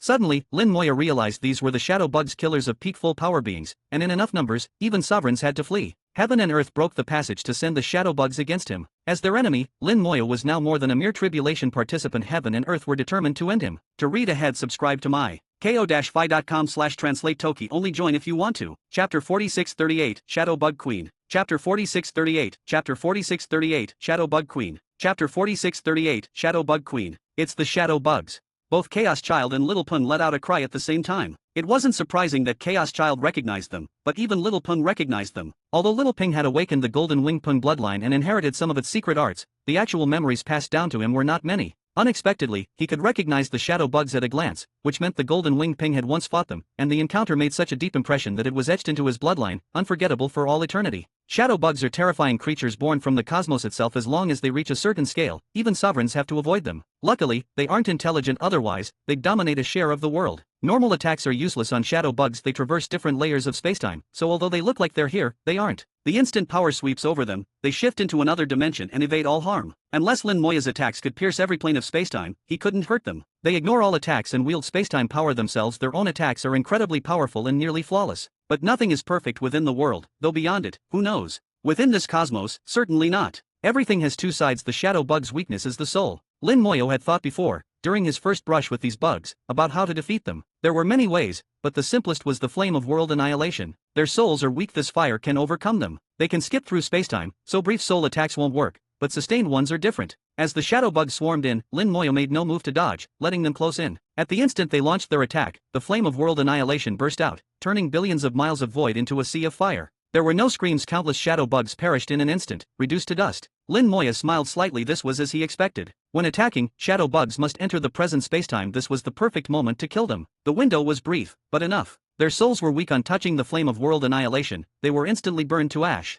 A single fire wiped out nearly half the shadow bugs. The remnants frantically scattered, fleeing like wisps in all directions. They weaved through the inferno, seeming present but actually phased out elsewhere. Not even the flame of world annihilation could reach them. Lin Moya said, "How long do you think you can hide out in another spacetime?" He willed the flames to expand rapidly. 10 billion miles, 100 billion, a trillion. Everywhere he looked, all was sea of fire. The survivors, phasing through other times and spaces, at first were safe. Soon, each had to return to the present. The moment they did, they were all turned to ash by the flames. As expected, Lin Moya watched as more and more of the bugs turned to dust. Yes, the bugs can slip through spacetime, but with limits. If spacetime is 1,000 layers deep, every traverse still begins and ends in the present. Spacetime is like a loop, again and again, always passing through the starting point. And the start was now engulfed in the all-burning flames. Returning meant certain death. Unless they could cross a trillion-mile stretch in one jump, there was no escape. None of them could. They all turned to dust in moments. The fire faded. Drifting in the void were countless motes of black dust, the remains of the bugs, now reflecting softly in the faint light. Lin Moya narrowed his eyes. This dust is like that from Time Essence stones. Chaos Gem said, "They have the same origin as Time Essence stones." Lin Moya swept up all the dust, gathering it in his palm to form a lump the size of his fist. He couldn't sense any laws but could see the dust was full of impurities. Chaos Gem said, "Lots of impurities in these corpses. If you had more, and purified them, you could make a complete Time Essence stone. But right now, you've been removed from the world's laws. Even if you had one, it wouldn't do much good. After all, Time Essence stones rely on the world's laws to function, which he no longer controlled. So most things had lost their use to him now." Looking at the shadow bug corpses, Lin Moya mused, "True, I can't use Time Essence stones now, but perhaps I can use the corpses in other ways."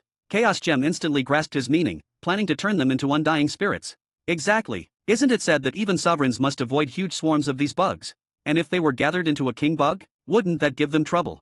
And what if I controlled that king? Chaos Gem laughed. A shadow bug king could reach peak sovereign. It may not beat those guys, but it'd be very hard for them to kill, and sure, it'd be a real headache. That's enough. I'll make a king out of these. He made up his mind, and a vision of a blazing fire filled his heart. This time it wasn't the flame of world annihilation, but immortal flame, the technique of undead spirit soldiers. Immortal flame enveloped the corpse as the fire shot into the sky as strange, powerful auras appeared. The souls burned to ash were reconstituted in an instant, bodies reborn as well. The spell was so effective, in 3 minutes all the bugs recently obliterated were completely revived. They waited silently before Lin Moyo, not making a sound. Countless eyes looked up at him in awe, as if in worship. Bringing them back, Lin Moyo instantly knew how many there were, exactly 1 million, the typical grouping. Shadow bugs have no wisdom and can't communicate, but that didn't matter. Lin Moyo read their souls directly for the answers he wanted. 1,000,000 bugs made up a group, 100 such groups, 100 million could be fused into a shadow bug king. But even the king wasn't the ultimate. With 100 kings, you could fuse a shadow bug queen. The queen was the true supreme of the bug swarm, able to go head to head with sovereigns, and even kill one. This was enough to fight the Tao itself, even if slightly weaker. With this, Lin Moyo changed his plan. Why not make a queen? To read ahead, subscribe to my ko-fi.com/translate Toki. Only join if you want to. Chapter 4639 Massacre of Shadow Bugs. Chapter 4639 Chapter 4639 Massacre of Shadow Bugs. Chapter 4639 Slaughtering the Shadow Bugs. Now that the Great Tribulation had reached a certain point, Lin Moyo was fully aware of his position. He was both a calamity responder and an enemy of the world, and under the direction of the world's laws, he now had countless adversaries. The moment he returned to chaos, trouble would come without end. Of course, he wasn't afraid, he just found it bothersome. For normal problems, the undying spirit soldiers were enough. If multiple sovereigns or quasi-sovereigns came, that would be a bit troublesome, so having another strong subservient wasn't a bad idea. In the end, I'm just too lazy to handle everything myself. Lin Moyo laughed at himself. Under his orders, the shadow bugs reassembled and flew off into the distance. The world's laws really did want him dead. Sending him into the strange interspace after the space passage was shattered was no coincidence. This place was one of the shadow bugs' lairs. There are many special rifts in the world, most of which are empty, but a few are inhabited by extremely dangerous beings. Any creature here was guaranteed to be tremendously powerful and unique. This place had shadow bugs. What Lin Moyo encountered was just a tiny fraction. Now, those shadow bugs were undying spirits. No one but Lin Moyo could detect it, making them the perfect tool to locate other shadow bugs. Despite the word bug in their name, shadow bugs aren't actual bug race. They are born naturally and have nothing to do with the insect clan. They have their own communication methods. Because they flit through spacetime, constantly shifting in great rings, it's nearly impossible to track them by conventional means, by sight or by soul sense. Only when they sense an enemy do they appear in the real world, but even then, they remain projections. However, their kind can always find one another. Lin Moyo now used his own shadow bugs to find others. It was a method only he could use. Even the world itself wouldn't expect anyone to revive and control a shadow bug. Lin Moyo's spell had already transcended the world's restrictions. Relying on his own undying Tao, he'd become a world unto himself.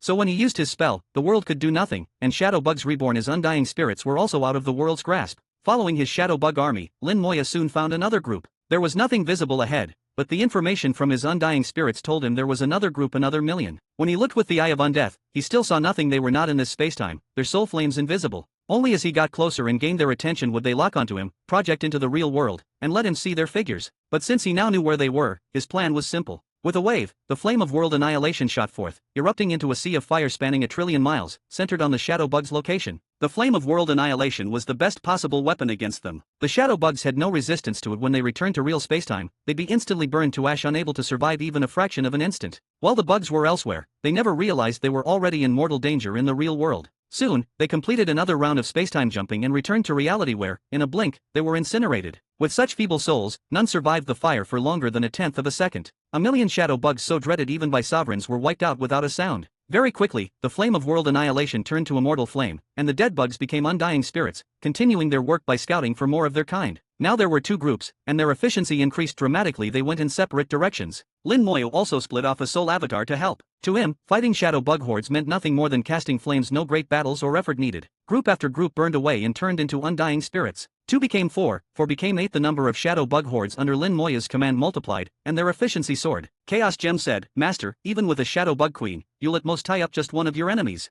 Lin Moyo understood the implication. In Chaos Gem's view, with Lin Moyo's power, even the queen wasn't strictly necessary, so wasting much time here wasn't required. Tying up one of them is only a last resort tactic. The queen's real purpose is elsewhere, Lin Moyo said with a grin. Chaos Gem thought for a moment. The queen has much stronger command over spacetime. Master, are you planning? Lin Moyo answered, yes. He restrained me with a small world, so I need a countermeasure. Chaos Gem finally understood Lin Moyo's intent. He wanted to use the unique abilities of the queen to retrieve the small world the Calamity Sovereign had taken. Against the Calamity Sovereign, a king would never be enough. Only the queen stood a chance. Still, Chaos Gem didn't quite see the need. Master could just act directly even if those are your friends or family. It doesn't matter that much if you have to kill them. As long as you win in the end, your sister becomes supreme, and you get a time essence stone. You could use the world's laws to bring that small world back from another time, so your friends would be revived. He thought it was simple, just kill now, deal with resurrection later. In all the worlds he'd seen, supreme beings did this all the time, so threats like these meant nothing. Lin Moya smiled silently. Chaos Gem, after all, wasn't truly alive. He was detached from life and death, without much emotion. Lin Moyo, though, was a living person. Even knowing his loved ones could be revived, he couldn't just kill them himself. Besides, what if he erased every trace of their existence? Don't forget, he's a master of the way of time, and he might have more than one time essence stone. Chaos Gem froze for a moment. Lin Moyo was right. What if that happened? It wasn't impossible. There had been times when even supreme beings couldn't revive someone. So, Lin Moya said, I need several plans. Simply killing and reviving must only be a last resort. To read ahead, subscribe to my ko-fi.com/translate Toki. Only join if you want to. Chapter 4640, Just One Step from the Summit. Chapter 4640, Chapter 4640, Just One Step from the Summit. Chapter 4640, Just One Step from the Summit. After becoming an undying spirit, the shadow bugs became traitors to their race. Under their guidance, the number of shadow bug swarms under Lin Moya's control grew rapidly. When his swarms numbered more than 100, Lin Moya decisively ordered them to merge and form a shadow bug king. 100 swarms buzzed and began fusing. In fact, Lin Moya later learned that it wasn't strictly necessary to have 100 swarms to make a king. Any number over 10 would suffice, but the resulting king would be weak. Only by merging 100 full swarms, each containing a million shadow bugs, a total of 100 million, could the king reach its peak form. Fusion was the bug's instinct normally in used. It would trigger passively only when facing a powerful threat. Now, under Lin Moya's control, they fused of their own accord. During fusion, the swarms would shift into another dimension, halting their usual spacetime rotations so that no normal method could reach them. The process went smoothly. In just moments, the fusion was done. A giant bug, over 10,000 meters long, appeared. 100 million shadow bugs had joined into one massive, uniquely formed king. The shadow bug king radiated an unusual aura, fluctuating in strength and spanning across different spaces and times, sometimes visible, sometimes not. Staring at the king, Lin Moya muttered, I bet few in the world have witnessed a shadow bug king. Chaos Child interjected, we saw a few back then, but most who saw it got killed. This thing's scary. Lin Moyo carefully studied it. While it was still a shadow bug, every part and every ability was now utterly transformed. His soul communicated with it and received some information. The king now possessed a faint sense of self, just beyond mere instinct. While not intelligent, it could at least express simple ideas. Its body actually exists in multiple times and spaces at once. Lin Moya was astonished. A body in multiple dimensions was one thing, but for cultivators, their bodies would instantly collapse if split between times. But the Shadow Bug King could do it. Its body divided into thousands of regions, each in a different time, yet interconnected in a bizarre way. If one area were attacked and destroyed, the rest remained unscathed, and the damaged region could heal in another spacetime. So, to kill the king, one would have to destroy most of its body at once, across various dimensions, a nearly impossible task. Not just the flesh, even its soul was split among 10 time spaces, and only if the majority of them were destroyed would it die. Lin Moya saw that his previous use of the Flame of World Annihilation against regular shadow bugs had been a wise choice.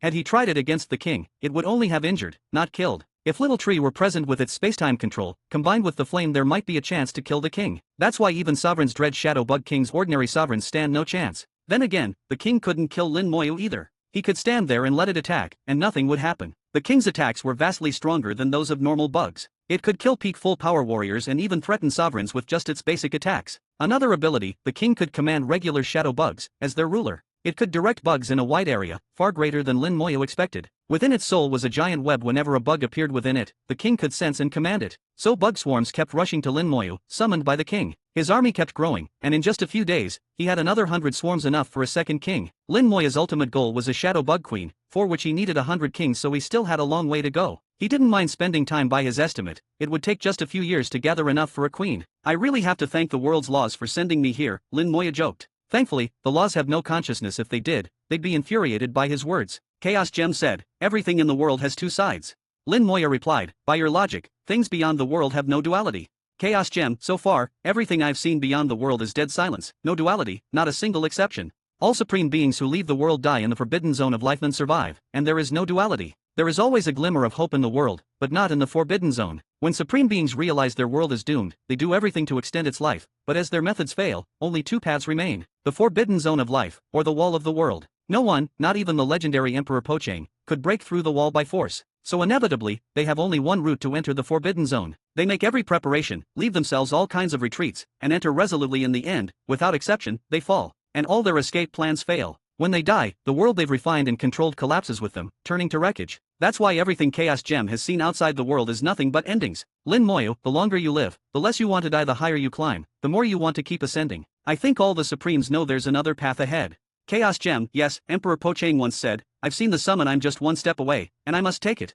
He tried and failed. His words told everyone no matter how strong, to reach the top, there's just one step left. But that step lies within the forbidden zone, it's an insurmountable chasm, stopping everyone. To read ahead, subscribe to my ko-fi.com/translate Toki. Only join if you want to. Chapter 4641, Helplessness in the Great Tribulation. Chapter 4641, Chapter 4641, Helplessness in the Great Tribulation. Chapter 4641, Helplessness in the Great Tribulation. In a flash, Lin Moyo had spent 5 years in this spatial rift. During those 5 years, the number of Shadow Bug Kings he controlled increased to 98. With only 2 left, he could finally fuse a Shadow Bug Queen. The Shadow Bug Queen, since the world began, no one had ever seen one. Perhaps one had appeared before, but every witness had died, without exception. Lin Moyo knew he was about to become the first person to see a Shadow Bug Queen and survive, and that this queen would serve him. Let's hope your abilities don't disappoint me. He had high hopes for the queen. The Shadow Bugs possessed a power nearly identical to the origin of Time Essence Stones, but with the addition of spatial powers. As the peak existence of their kind, the queen, powered by tens of billions of Shadow Bugs, ought to push spacetime manipulation to its very limits. The 98 Shadow Bug Kings scattered, summoning swarms from afar for Lin Moyo to burn and convert. Now, there weren't many Shadow Bugs left in this rift. Those found were scraped from every remote corner. After another year, the last 2 kings were gathered. 100 peak Shadow Bug Kings assembled. The mere aura they released naturally was enough to send spacetime into chaos. Here, time and space twisted, distorting thoughts, Dao hearts, and souls. Any cultivator below the chaos realm would go mad in moments. Fuse! Lin Moyo commanded, and an unimaginable merger began. The 100 kings' bodies turned ethereal. They coordinated their presence so that each matching part of different kings entered the same time-space. Cracks spread through space, time splintered, and the entire rift shattered. The rift broke apart like a spiderweb, the cracks spreading wider and wider until the whole place came apart. The next instant, the spatial rift collapsed with a roar. Lin Moyo, along with countless space fragments, fell into the ancient chaos. Glancing around, this is the Desolate Scar. Chaos Gem confirmed, yes, Desolate Scar, very close to the east extreme. Desolate Scar, at the eastern border region, meant Lin Moyo had basically returned to chaos proper. The collapse did not interrupt the fusion of the Shadow Bug Kings. The merger continued, the power pouring out ever stronger, with spacetime itself still breaking apart. Lin Moyo quickly produced the concealment pearl and handed it to Little Pung to operate, as he himself, shielded by the world's rules, could no longer use it. Little Pung poured his power into the concealment pearl, but it could no longer hide the emerging Shadow Bug Queen. Spacetime rupture spread ever wider. 10 billion, 100 billion, a trillion miles. Space broke like tofu, with distant regions yanked near by strange forces. Living beings in the Desolate Scar were suddenly dragged close and perished in an instant without a sound. No matter if they were Chaos Realm minor, major, or perfected, none survived this moment. In a blink, every lifeform across trillions of miles died. Such a range held countless beings and all perished at once. This is the Great Tribulation. As long as you're alive, you're caught in it. Lin Moyo sighed, helpless. Once a tribulation begins, no one escapes. Survival picks only the favorites of heaven. After a moment, as the kings fused, a terrifying phantom of a giant bug slowly appeared. Its image alone shocked Lin Moyo. Its strength vaguely surpassed even sovereigns. Spacetime became tangible under its influence. Countless images swirled in shattered void, scenes from unknown times and places, all in utter confusion. Another great shattering came, more space broke, spacetime grew even more chaotic. Lin Moyo felt uneasy, his own time going awry an instant could be a million years, or go backward by millions. Fortunately, his powerful body and soul, plus the primordial chi protecting his soul world, barely held the temporal chaos at bay. During this collapse, the Desolate Scar lost a chunk. The east extreme border was torn asunder. This was always the junction of Scar and East. Now the border was smashed, and the East had its own space shredded. He saw several domains, some with perfected experts who placed them at East Extreme's border, others not fully formed and ownerless. As spacetime broke, they surfaced and were torn to pieces. No matter how many living beings or how many strong ones a domain had, all died instantly. Calamity is ruthless, the world does not care about a few lost lives. Even should thousands of domains be wiped out, to the heavens it's negligible. Chaos Gem said, the Great Tribulation is here, even those who survive now will die later. If you want to outlast a tribulation, you need either overwhelming luck or overwhelming strength. In other words, you must defy the heavens. Rules are the sky, tribulation is heaven's calamity. Only those who defy the heavens can survive. Lin Moyo nodded, I know. Even sovereigns struggle for life during a calamity. To them, all other lives are beneath notice. Chaos Gem chuckled, if Master wants to save more people, create a supreme sooner the tribulation ends. Lin Moyo shook his head, though I don't wish for too many deaths, I will proceed step by step with my plan, no rushing, I want each step firm. He was not without feeling, nor was he self-righteous. He only cared for his own people. As for others, he couldn't take responsibility. His domains had already finished merging and entered Yushin's heaven, beyond the calamity. He had no need to worry about the rest, he would follow his plan to the end. The Shadow Bug Queen kept fusing, its image gradually solidified, its aura growing so vast that the concealment pearl could barely hide it. Lin Moya wasn't worried, knowing that only he, as the Queen's master, could sense its aura so clearly. Others found it nearly undetectable. Even the Calamity Sovereign would not easily pinpoint its location. They could only tell that yet another being, almost their equal, had appeared in the world. Counting the forming queen, this world now had 5 that surpassed sovereigns but stopped short of being supreme, not counting Lin Moya, promising an even hotter tribulation. Boom! The world's rules crashed down, violet thunderclouds gathering in the void, violet bolts splitting spacetime and falling with a crash. To read ahead, subscribe to my ko-fi.com/translate Toki. Only join if you want to. Chapter 4642, take a good look for me. Chapter 4642, Chapter 4642, take a good look for me. Chapter 4642, take a good look for me.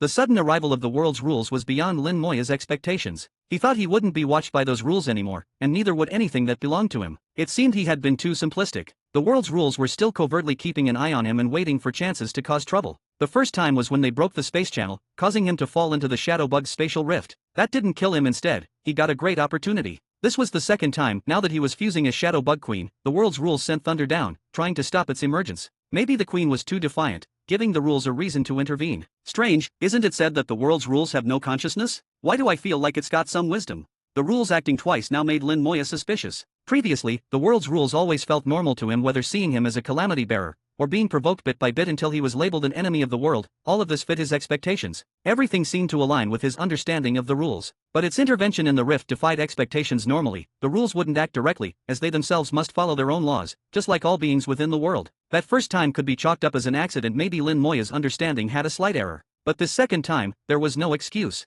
The emergence of the Shadow Bug Queen, at most just a step beyond Sovereign, shouldn't draw down divine punishment. Lin Mohan had also surpassed Sovereign, and faced no such thunder. Plus, Lin Moya couldn't see what benefit the rules would gain from killing him. Even as an enemy, his fate was just another opportunity for others. If someone killed him and became great, they'd gain something, but if the rules themselves killed him, what would they get out of it? Could the rules themselves even achieve the Tao? The Shadow Bug Queen screamed into the thunder, its cry slicing through time, stretching unimaginable distances. Wherever that sound reached, even billions of miles away, living things were erased. Although not yet complete, its power was already evident. Thunder was mighty under the order of the world's rules. Each bolt could shred spacetime and wound the Queen. But it didn't matter. A Shadow Bug Queen is not a regular living being, but an undying spirit. And undying spirits are notoriously hard to kill. Even if killed, they quickly revive. Now Lin Moya had a nearly unkillable, beyond sovereign golden champion. Even world rules, with all their thunder, could hardly destroy it. After a while, Lin Moya stopped watching and turned to Chaos Gem. I need your help with something. Hearing this, Chaos Gem perked up. Since Master is so sincere, I'll give it my all.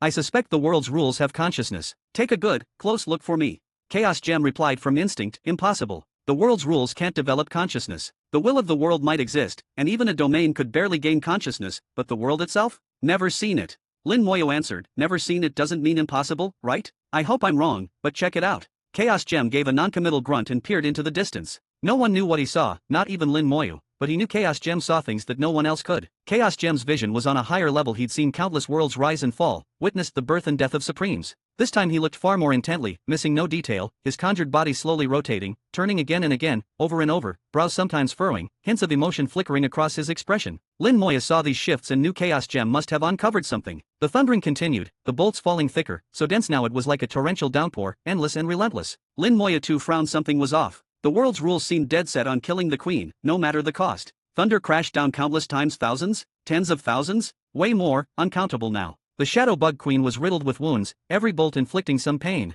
a little pain at a time, but the cumulative toll shocked even Lin Moya. Originally, Lin Moya hadn't wanted to get involved, but now he had to. Though the Queen couldn't truly die, it wasn't yet fully formed. Lin Moya couldn't just let the world's rules have their way. With a flick, a current of life force shot out like a dragon, striking the Queen. With the help of this life force, its wounds recovered instantly, far faster than the thunder could harm it. Before long, it would be fully healed. Thanks to his recent epiphany, Lin Moya's undying Tao was now vastly more powerful, and so was his life force. Suddenly the thunder boiled, the life force like a splash of cold water into hot oil, provoking a fierce response from the world's rules. The thunder grew even fiercer, as if determined to suppress Lin Moya's life force. All at once, Chaos Gem shouted, I see it.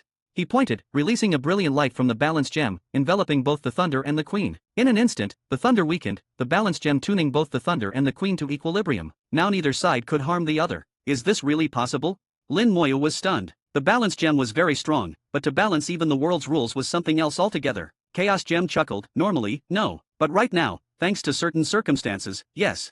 What circumstances? Lin Moyo asked instinctively. He was dying to know what could turn the impossible possible. I'll explain in a moment, Chaos Gem answered. With the Balance Gem's help, the thunder became ineffective, and the Shadow Bug Queen at last completed its final transformation. At that exact instant, the thunder faded, leaving only a ruined void behind. A massive insect, 100,000 meters long, appeared in the emptiness, with 100 blade-like feet. Its huge body flickered between solid and illusory, half-shrouded in a dreamlike haze. It wore lustrous scales that shone with a multicolored, unamiable brilliance, beautiful beyond words. The queen was more stunning and powerful than Lin Moyo had ever imagined, its aura terrifying. With a sweep of thought, he drew a flood of information from its mind. As the strongest of the shadow bugs, the queen now possessed the faintest spark of intelligence and could exchange rudimentary ideas. As Lin Moyo reviewed its abilities, his eyes grew brighter and brighter, shining like the blazing sun. To read ahead, subscribe to my ko-fi.com/translate Toki. Only join if you want to. Chapter 4643, The Hidden Figure in the Shadows. Chapter 4643, Chapter 4643, The Hidden Figure in the Shadows. Chapter 4643, The Hidden Figure in the Shadows. A huge amount of information came from the Shadow Bug Queen. It actually possessed ancient memories. Long ago, it had appeared once before, that time when someone was hunting the shadow bugs. Back then, there were quite a lot of shadow bugs in the world. They lived in their own dimension, not contending with anyone. But somebody came to hunt them, and they suffered huge losses. Finally, they fused into a Shadow Bug Queen and managed to injure the attacker enough to force him to leave. That was the first appearance of the Shadow Bug Queen. Other than now, it had only appeared that once in the entire history of the ancient chaos. As for who was hunting them, the queen didn't know only that the attacker could also control spacetime, and his power was so vast they couldn't resist. This piqued Lin Moya's interest. During that era, the world was undergoing its second great calamity, also called the extinction of living things. At that time, countless powerful beings born from the world fought and killed for the chance to break through during the tribulation. Some did possess the ability to control spacetime, like Little Tree, but to slaughter shadow bugs so easily was unimaginable. The shadow bug's time-space ability was top class. There seemed to be no other creatures on their level in that regard. Lin Moyo left the matter for now. Aside from that history, the queen's memories also described her powers. As the mightiest of all shadow bugs, the queen no longer needed to travel endlessly through time and space. She could remain in a single time-space for as long as she wished. She could also fully conceal her projection in reality, making her presence nearly undetectable. With mastery of spacetime, she could slip into other domains without being noticed, launching attacks from spacetime into reality without warning.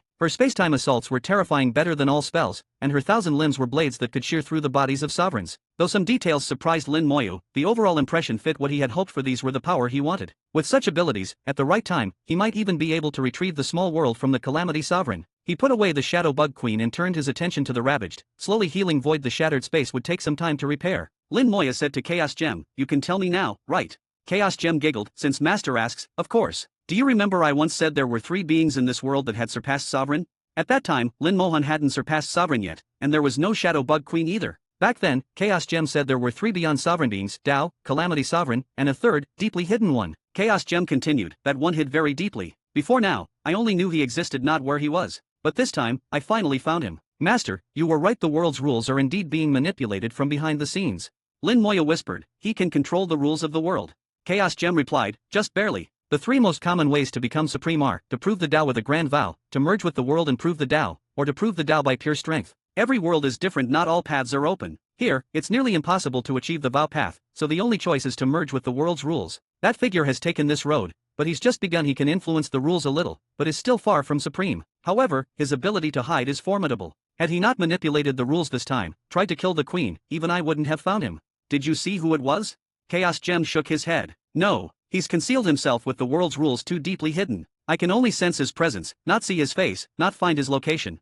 Lin Moyo pondered. If Chaos Gem was right, everything made sense. Why would the world's rules want him dead? Because there was someone behind the scenes, manipulating. After Lin became an enemy and calamity bearer, killing him would help someone reach enlightenment, regardless of the method. By using the world's rules to hide, while at the same time having the rules try to kill him, that figure could secure his own path to the Tao. It wasn't that the world's rules had gained sentience, but rather that someone was trying to merge with the world's rules and become supreme. This time, the attempt to kill the Shadow Bug Queen meant there was a grudge there. With the queen's memory, it was clear the one hunting shadow bugs all those years ago was this same person. The queen had once wounded him, so now he sought her death. It all fit. Thus, Lin Moya realized, if he could learn who hunted shadow bugs during the calamity, he could unmask the one hiding behind the curtain. He brought up the question to Chaos Child and Little Tree. Chaos Child didn't know a thing. Little Tree thought hard, then said, I did hear of a powerful being hunting shadow bugs back then, but not who it was. But I'm sure anyone able to hunt shadow bugs must have been even more skilled with spacetime than me. To be able to surpass me in spacetime, with even greater raw power, there's only one, Godly Void Beast. Back then, Little Tree and Chaos Child ranked the ancient beings. Little Tree put Godly Void Beast 7th,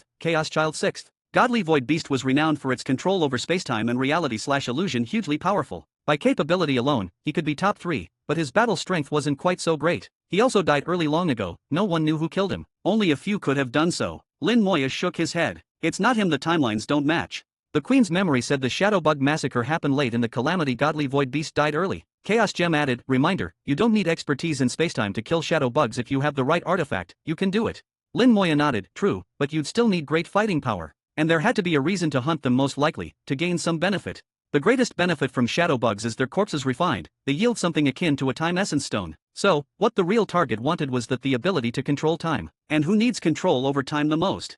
Lin Moya worked through the threads, asking Little Tree and Chaos Child to help. They knew that era best and would analyze more accurately. To read ahead, subscribe to my ko-fi.com/translate Toki. Only join if you want to. Chapter 4644, Confirming the Identity. Chapter 4644, Chapter 4644, Confirming the Identity. Chapter 4644, Confirming the Identity. After much discussion between Little Tree and Chaos Child, their focus narrowed to 3 possible culprits. Back then, when ranking the Chaos Beasts, the top was the Primal Chaos Desolate Dragon, followed by the Sky-Covering Beast, and then the Ancient Desolate Bull. According to them, only these 3 could have done it. The Sky-Covering Beast was born with the strongest space warping ability. If it gained the power of time, it would benefit greatly. But he was the first one ruled out. Lin Moya was now certain that the Sky-Covering Beast was actually Dao, and that the one hiding in the shadows was not him. That left just the Primal Chaos Desolate Dragon and the Ancient Desolate Bull. The bull was famed for defense, not attack. His defenses were so formidable even the dragon couldn't do anything to him. He had a chance of escaping from the Shadow Bug Queen alive. But the bull didn't excel at time or space, even if he had a treasure. Why hunt shadow bugs? At the time of Little Tree and Chaos Child's fall, the bull hadn't died yet. Afterward, they weren't sure what happened to him. So while not ruled out completely, the bull was unlikely. Compared to him, the odds pointed to the Primal Chaos Desolate Dragon, the era's top acknowledged powerhouse. He was almost perfect, an all-rounder second only to the bull in defense, but far superior in attack and technique. His exact specialty was unknown, as everyone who fought him died. He never had to use his full power, resolving all fights with brute force. So when Lin Moya theorized the Sky-Covering Beast was Dao, both Little Tree and Chaos Child were shocked. They couldn't fathom how he'd snatched that miraculous flower from the dragon. It looks like the hidden guy is 80% the Primal Chaos Desolate Dragon. He must have acquired an artifact that gave him spacetime powers, which let him hunt the shadow bugs. Still, you can't entirely rule out the bull. Someone escaping the queen wounded isn't easy. Lin Moya thought deeply. The queen's power had already surpassed Sovereign, reaching the 3rd tier. She hadn't quite touched the 4th, Supreme, but was very close. Even at his peak, the bull's defense only reached the very end of that 3rd tier. So the queen could hurt him, but might not be able to kill. The bull lacked sufficient motive, the dragon did not. So, 2 in 10 chance for the bull, 8 for the dragon. Chaos Gem, however, asserted, it must be the dragon. Lin Moya was surprised. Why so sure? Chaos Gem said, to merge with the world's rules requires mastery of the rules. To master the rules, you must master many great Daos. The bull just isn't qualified, the dragon is. That's why it's the dragon. Once he heard this, Lin Moya agreed. There was a 99% chance the most deeply hidden was the Primal Chaos Desolate Dragon. Figuring out this shadowy player's identity was a real gain. Lin Moya said lightly, seems this won't be easy to handle. I wonder if the others have figured him out. Chaos Gem replied, likely not. He's so well hidden, and since he's using the fusion path, he barely needs to fight, spending all his time understanding the world's rules. But he failed at it during the last great calamity, so it can't have gone smoothly for him. Judging by his actions now, he's made little progress over all those years. So with the new calamity, he finally snapped, hoping to become a supreme by killing you and letting the world itself reward him. Lin Moya laughed. He probably has 2 plans: keep merging with the world, and try to kill me. Either one succeeds, and he wins. Chaos Gem replied, but his path is a dead end. If he could do it, he'd have succeeded already. He still thinks killing you is his path to the Dao. Lin Moya didn't mind, let him come and try. We'll see who comes out on top. I'm really curious how he took that step back then. The Sky-Covering Beast broke through by grabbing the strange flower, the Calamity Sovereign by using the Time Essence Stone and other powers, Lin Mohan by relying on vast primordial chi and supreme soul force. But how did the Primal Chaos Desolate Dragon do it? Chaos Gem said, there are countless paths, and everyone gets different opportunities in the calamity. Getting that far isn't strange. In any case, he hasn't truly succeeded. As long as he isn't supreme, he didn't win. Lin Moya, alright. We'll just take it one step at a time. With that, Lin Moya summoned Xiaoping and set off towards the eastern extreme, as always sending Xiaoping as his lead. They soon reached the cross-domain teleportation array at the border and returned to the subject domain. Xiaoping flew fast, keeping to the boundary, and quickly reached the teleportation point. Along the way, numerous battlefields came into view, and Lin Moya saw countless corpses floating in the void, some intact, identifiable as either ancient wild or chaos, others just lumps of flesh, far beyond massacre could describe. The east domain and middle domain were now fully at war, both sides fighting brutally with yet another force involved. Ancient wild lifeforms were pouring across the scar and into the extreme domains, not caring about sides, slaughtering any being from chaos on sight and plunging everything into chaos. No matter the region, all were fighting both each other and these outsiders. The endless influx of ancient wild creatures was causing great havoc normally. The four extremes and three domains of chaos would unite against these threats, but with the calamity raging, everyone's will was affected. They had to fight the outsiders, but couldn't stop fighting each other. Chaos was now a total mess. Countless beings were dead, and in the calamity, any single life was worthless. Lin Moyo felt nothing. A few more deaths were just part of fate. The few over in the West Extreme must be terribly busy, he murmured. The sovereigns from the West Extreme had planned to use the war to collect as much blood and soul as possible, hoping to open the gate to the world's barrier. Now, with this chaos, they'd have all they could gather and more. Who knew how far they'd gotten? Suddenly, Xiaopeng warned, "Father, someone up ahead." To read ahead, subscribe to my ko-fi.com/translate Toki. Only join if you want to. Chapter 4645, Farewell to the Chaos Wild Bull. Chapter 4645, Chapter 4645, Farewell to the Chaos Wild Bull. Chapter 4645, Farewell to the Chaos Wild Bull. Xiaopeng flew for several days, seeing hundreds of thousands of corpses before finally encountering the living. The aftermath of battle surged outward in waves, gradually fading in the distance until it became soft ripples stretching even farther. The currents mixed with the auras of both ancient wild and chaos, radiating heat and cold alike, as the combatants were from the eastern extreme and the ancient wild. Judging from their auras alone, neither side was particularly strong, most being mid-stage chaos realm with a few complete chaos realm experts, none impressive to Lin Moyo. He had no intention of interfering and was just passing through. Their struggle was not his concern. Suddenly, something strange occurred before he got close. Both sides abruptly ceased fighting, and Lin Moyo felt himself being targeted. Both factions simultaneously fixed their attention on him. His presence shone like a lamp in the darkness. At once, countless attacks crossed space to descend on him, locked on with unerring precision, as though he was right in front of them, despite the true distance. World's rules.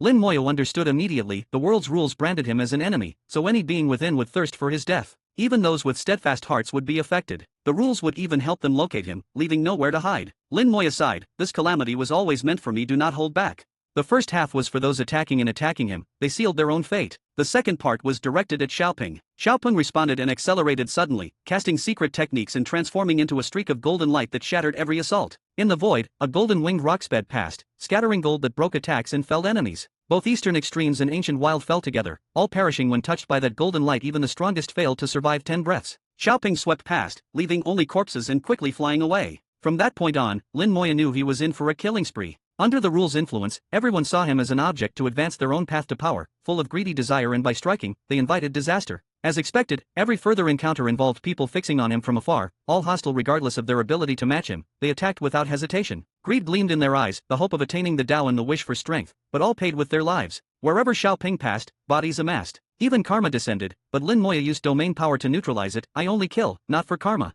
Closer and closer to the cross-domain teleportation array, the fights intensified until powerful complete experts appeared. By now, Xiaopeng could no longer instantly slay them all, so Lin Moyo summoned the Shadow Bug Queen to attack from another timespace. Even as their enemies died, they often never knew how it happened. Assaults from time and space were silent, imperceptible. Lin Moyo observed, "It seems the calamities reached a new stage." Chaos Gem replied, "Pretty much. The calamity usually has 3 phases: rumbling, eruption, and closing. This is the peak of rumbling, just on the edge of eruption. Recent encounters with complete Chaos Realm experts, top amongst those affected by the world's rules, revealed their minds overwhelmed by greed and even losing reason at the sight of Lin Moyo. This meant the calamity had reached a key stage, with the rules influencing even the strongest. Soon, peak experts would also be swept up, and then the quasi-sovereigns and sovereigns themselves. No being within this world escaped. Only a few that had transcended sovereign could resist the rules' influence, though calamity reached all. Everywhere Lin Moyo walked, he met enemies. It was all killing. Trying to hide was futile. The rules had marked him as a beacon wherever he went. His brilliance could not be concealed. Even tens of billions of miles away, they spotted and attacked. Their strikes were also guided by the world's rules, locked perfectly on him, sometimes crossing impossible distances in an instant. A flying sword, for instance, scheduled to arrive in 10 breaths, suddenly warps through a space rift and is in front of him in the next moment. Only the world's rules could pull off such things. Lin Moyo resigned himself, as this was the fate of a world enemy. No path to justice. The only way to respond, kill. Xiaopeng pressed forward while the Shadow Bug Queen cleared the way. Any who tried to strike were eliminated without mercy. The journey became a bloodbath, the void stained with corpses. Days later, they neared the teleportation array. "Stop!" Lin Moyo ordered, and Xiaopeng came to a halt. "Father, what's wrong?" "There's someone ahead. You go back." Xiaopeng obediently returned to his own divine realm. Lin Moyo focused on the void ahead. "Senior, please reveal yourself." Space twisted, and countless stones appeared. A colossal beast revealed itself, millions of miles in size, surrounded by hovering stones, each stone like a continent. It was the Chaos Wild Bull. Lin Moyo hadn't expected him here. Softly, he asked, "Senior, weren't you going to the ancient wild? Why are you back?" The bull opened his eyes, looked at Lin Moyo, and spoke in a deep voice, "I came for you." What instruction do you have, Senior? 2 things. First, a message for you, the last great array, go refine it quickly. Lin Moyo understood instantly who had sent the message. The Calamity Sovereign was growing impatient. The coming eruption was their chance for supreme, no wonder he was eager. The more urgent, the more special the array, and the less Lin Moyo wanted to hasten. And the second. Come here. Lin Moyo flew closer. He didn't doubt the bull, sensed no malice, and felt confident in his strength. When he arrived, the stones around the bull formed into an array, weaving an independent space that sealed their presence. In that isolation, the bull said quietly, the second thing is a deal. To read ahead, subscribe to my ko-fi.com/translate Toki. Only join if you want to. Chapter 4646, Bringing Back 2 Corpses. Chapter 4646, Chapter 4646, Bringing Back 2 Corpses. Chapter 4646, Bringing Back 2 Corpses. The arrival of the Chaos Wild Bull actually surprised Lin Moyo. First was the question of why he sought him out. The Chaos Wild Bull was allied with the Calamity Sovereign and was one of the pieces in the Calamity Sovereign's plan. By rights, his mission was complete. He should have gone back to the ancient wild, returned to the underground stronghold the Calamity Sovereign had prepared, and continued the next step. He ought not to be here seeking Lin Moyo for a deal. That alone was very odd. Lin Moyo could only think of one explanation: the Chaos Wild Bull was not of one mind with the Calamity Sovereign and had his own agenda. Or perhaps he had discovered some secret of the Calamity Sovereign and so his intentions shifted. One more question: how did the Chaos Wild Bull find him? Even as a world enemy, a shining star in the night, it still shouldn't have been easy. Clearly, the bull had calculated Lin Moyo's route and waited for him here. The bull's eyes were clear, as calm as a deep well. The calamity seemed to have had no effect on him. Lin Moyo didn't know his true strength, but from aura alone, he seemed to be at the quasi-sovereign level, a realm that could currently withstand the great calamity. What sort of deal do you want, Senior? Lin Moyo asked. I want you to go somewhere and fetch me something, said the Chaos Wild Bull. Lin Moyo nodded. Where, and what am I to fetch? That will be explained in a moment, said the bull, but first, your reward. He opened his mouth, revealing a shining crystal. The crystal dazzled, as if it contained all the world's hues. Countless facets caught the light like mirrors, each one reflecting endless images. It resembled the spatial divine mountain, but felt even more advanced. It's a supreme treasure. Lin Moyo couldn't name the crystal, but judged its level immediately. Chaos Gem's voice suddenly rang out in his soul, shocked. The Pochain crystal. How could it be here? Lin Moyo, hearing the astonishment, asked, it's called the Pochain crystal? Does it have anything to do with Emperor Pochain? Yes, said the gem. Emperor Pochain forged it before entering the forbidden land of life. He used a secret art to send the crystal away and no one knew where it went. The gem had witnessed its creation only after Emperor Pochain sent it off. Did its fate become unknown? Who would imagine it'd turn up here? We must get it, Master. There's surely something very important inside. It wasn't common for the gem to sound so urgent or so covetous, but Lin Moyo now was determined, though he kept probing. What is this? The bull said, I do not know its exact nature, but it's extraordinary, and I think it's fated for you. Do you accept this reward? Lin Moyo didn't answer directly. That depends where you want me to go, and what you want me to fetch, and what dangers are involved. There are some strange places in the world that can only be accessed in special ways, the bull replied. You'll need to enter through a spacetime tunnel. There are 2 corpses inside. Just bring them back. Those 2 corpses aren't easy to move, he added. I have a special stone tower that can carry them. So Lin Moyo was to pass through a tunnel to a strange place and fetch 2 corpses, but only the bull's stone tower could store them. Lin Moyo sensed things weren't so simple. You haven't said what dangers there are.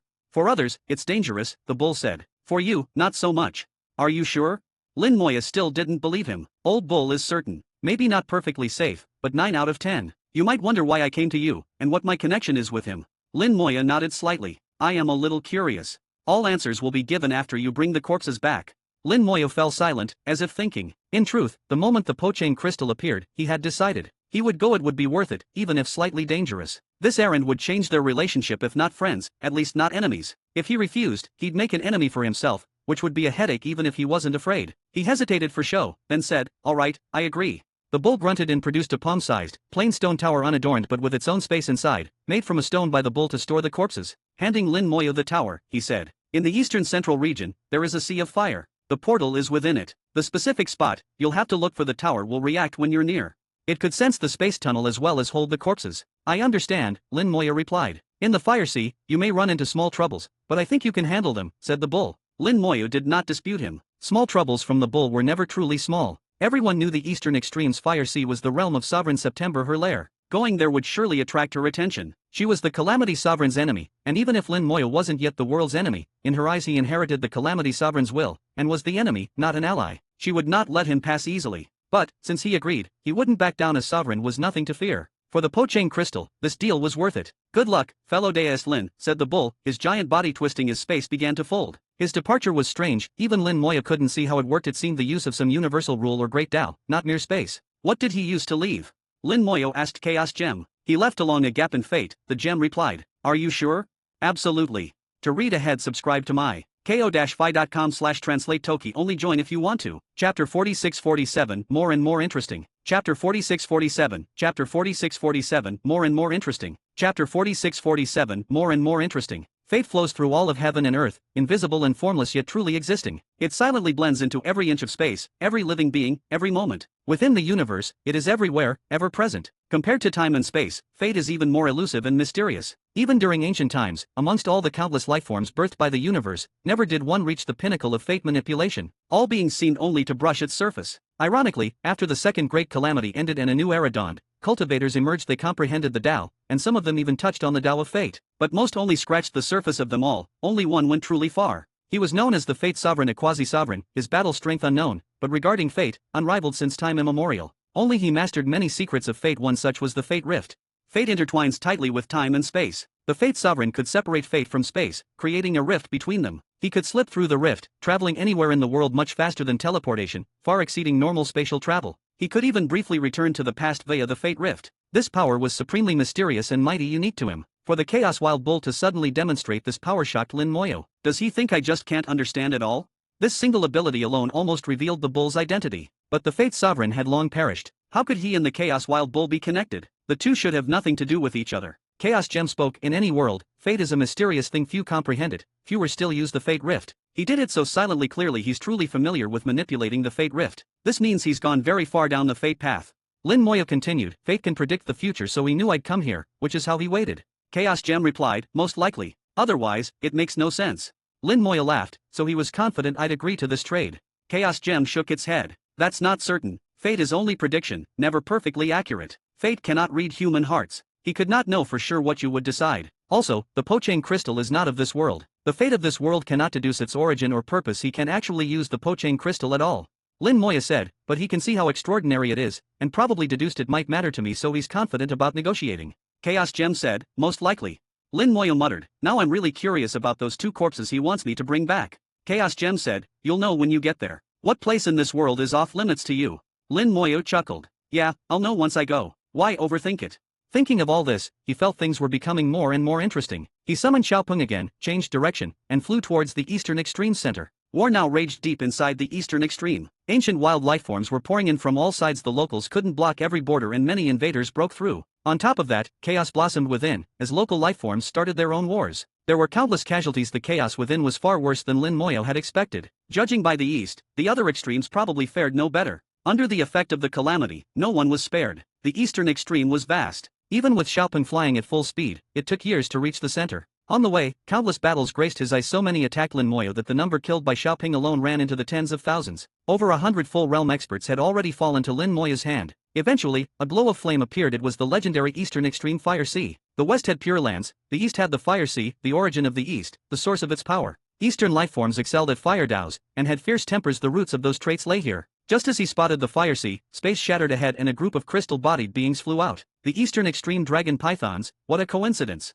Lin Moyo smiled. He hadn't expected to meet them here. When he first arrived in the East, he'd made his name fighting these very dragon pythons, using them to locate the shattered cross-domain formation. Back then, he'd killed one of their 8 ancestors, leaving 7. Now, all 7 had shown up together, leading their tribe into view. If they weren't specifically lying in wait for him, then fate was at play. The dragon pythons emerged, reeking of blood, some still bleeding from wounds, obviously fresh from battle. They too had come for the Fire Sea. Any native approaching the Fire Sea could feel the primal power here. Their wounds would heal faster. But suddenly, their eyes all locked on Lin Moyo. The brightest star in the night sky, he drew every gaze. Especially the 7 ancestors. To them, Lin Moyo was the treasure to achieving sovereign status. The moment they saw him, one thought dominated: kill Lin Moyo, become sovereign. Swayed by the great calamity, their hearts quickly clouded as they lost all reason, their eyes turning blood red, and with dragon howls they charged Lin Moyo. Space broke, and countless dragon pythons leapt through, harnessing the power of space to attack Lin Moyo. Kill them all. Lin Moyo sighed softly, giving his order to the hidden Shadow Bug Queen. In an instant, dragon howls turned to screams. While shifting through space, but before attacking, the pythons were already being slaughtered in another layer of reality by the Shadow Bug Queen. The queen's many legs swung like 1,000 blades, cutting through time and space, attacking the dragon pythons at countless temporal points. Within mere moments, thousands of dragon pythons, including all 7 ancestors, were decapitated, their souls annihilated. Their bodies tumbled back into normal space, dismembered, staining the void with blood and gore. Riding Xiaopeng, Lin Moyo flew over their remains and straight toward the Fire Sea. It was fate the dragon pythons would have lived had they not met Lin Moyo. But in this calamity, they couldn't escape destiny. Thus, all karma between him and the dragon pythons was now severed. Arriving at the fire sea, Lin Moyo felt the smothering heat. It allowed no outsider entry. Eastern natives could go in, as long as they didn't venture too deep, to heal or cultivate. But if Lin Moyo entered, the flames would attack him. Go back and rest, Xiaoping. I'll search for the portal myself now. To read ahead, subscribe to my ko-fi.com/translate Toki. Only join if you want to. Chapter 4648, Don't block me, or I'll kill you. Chapter 4648, Chapter 4648, Don't block me, or I'll kill you. Chapter 4648, Don't block me, or I'll kill you. After recalling Xiaoping, Lin Moyo entered the fire sea alone. The flames of the eastern extreme wrapped around him like snakes, but Lin Moyo walked leisurely through the fire, letting the flames burn freely. His powerful body naturally emitted a protective aura, forming an invisible shield that blocked the flames. The fire of the east did not harm Lin Moyo in any way. His arrival was like a splash of cold water in boiling oil, an immediate chain reaction. The fire raged, seemingly sentient, determined to burn Lin Moyo to ash. The fire's intensity continued to increase, but no matter how strong it became, it could do nothing to him. The fire sea didn't give up, continually growing stronger as if there was no end. Lin Moyo heard countless furious roars. Many beings were hurtling toward him. Not even the fire sea could hide his presence. Heaven and earth rules, you're being naughty again, Lin Moyo murmured with thinly veiled disdain. This extreme reaction was in part because the world's rules were meddling. Others had entered the fire sea before, and there was always a response, but never this intense. Many lifeforms lived in the fire sea. Normally, they never left its bounds, but now, driven by hatred, they rushed at Lin Moyo. None got close. The hidden shadow bug queen killed them all, turning them into corpses drifting through the flames. Unable to use the cause-seeking ring, Lin Moyo randomly picked a direction and advanced, usually checking the stone tower for a reaction. The fire sea was vast, and his method was a bit like looking for a needle in a haystack. But with enough speed, he would soon turn over the whole ocean and eventually find the needle. This slow approach wasted time but worked, and Lin Moyo had patience. Each place he passed became littered with corpses, the shadow bug queen hiding in time and space and killing everything that attacked. Walking on corpses, Lin Moyo searched for the hidden tunnel in the sea of fire. The flames became even wilder, and their power kept increasing, enough now to incinerate even a powerful full-realm expert to ash. Yet to Lin Moyo it still meant nothing. He didn't even feel hot. On the fifth day inside the fire sea, a strong aura rushed his way. A quasi-sovereign finally shows up, Lin Moyo commented, though he didn't even bother to look. But the shadow bug queen came first. The quasi-sovereign, still with some independent thought despite the great calamity's influence and with the fiery temper common in the east, his reason was fraying. "Stop!"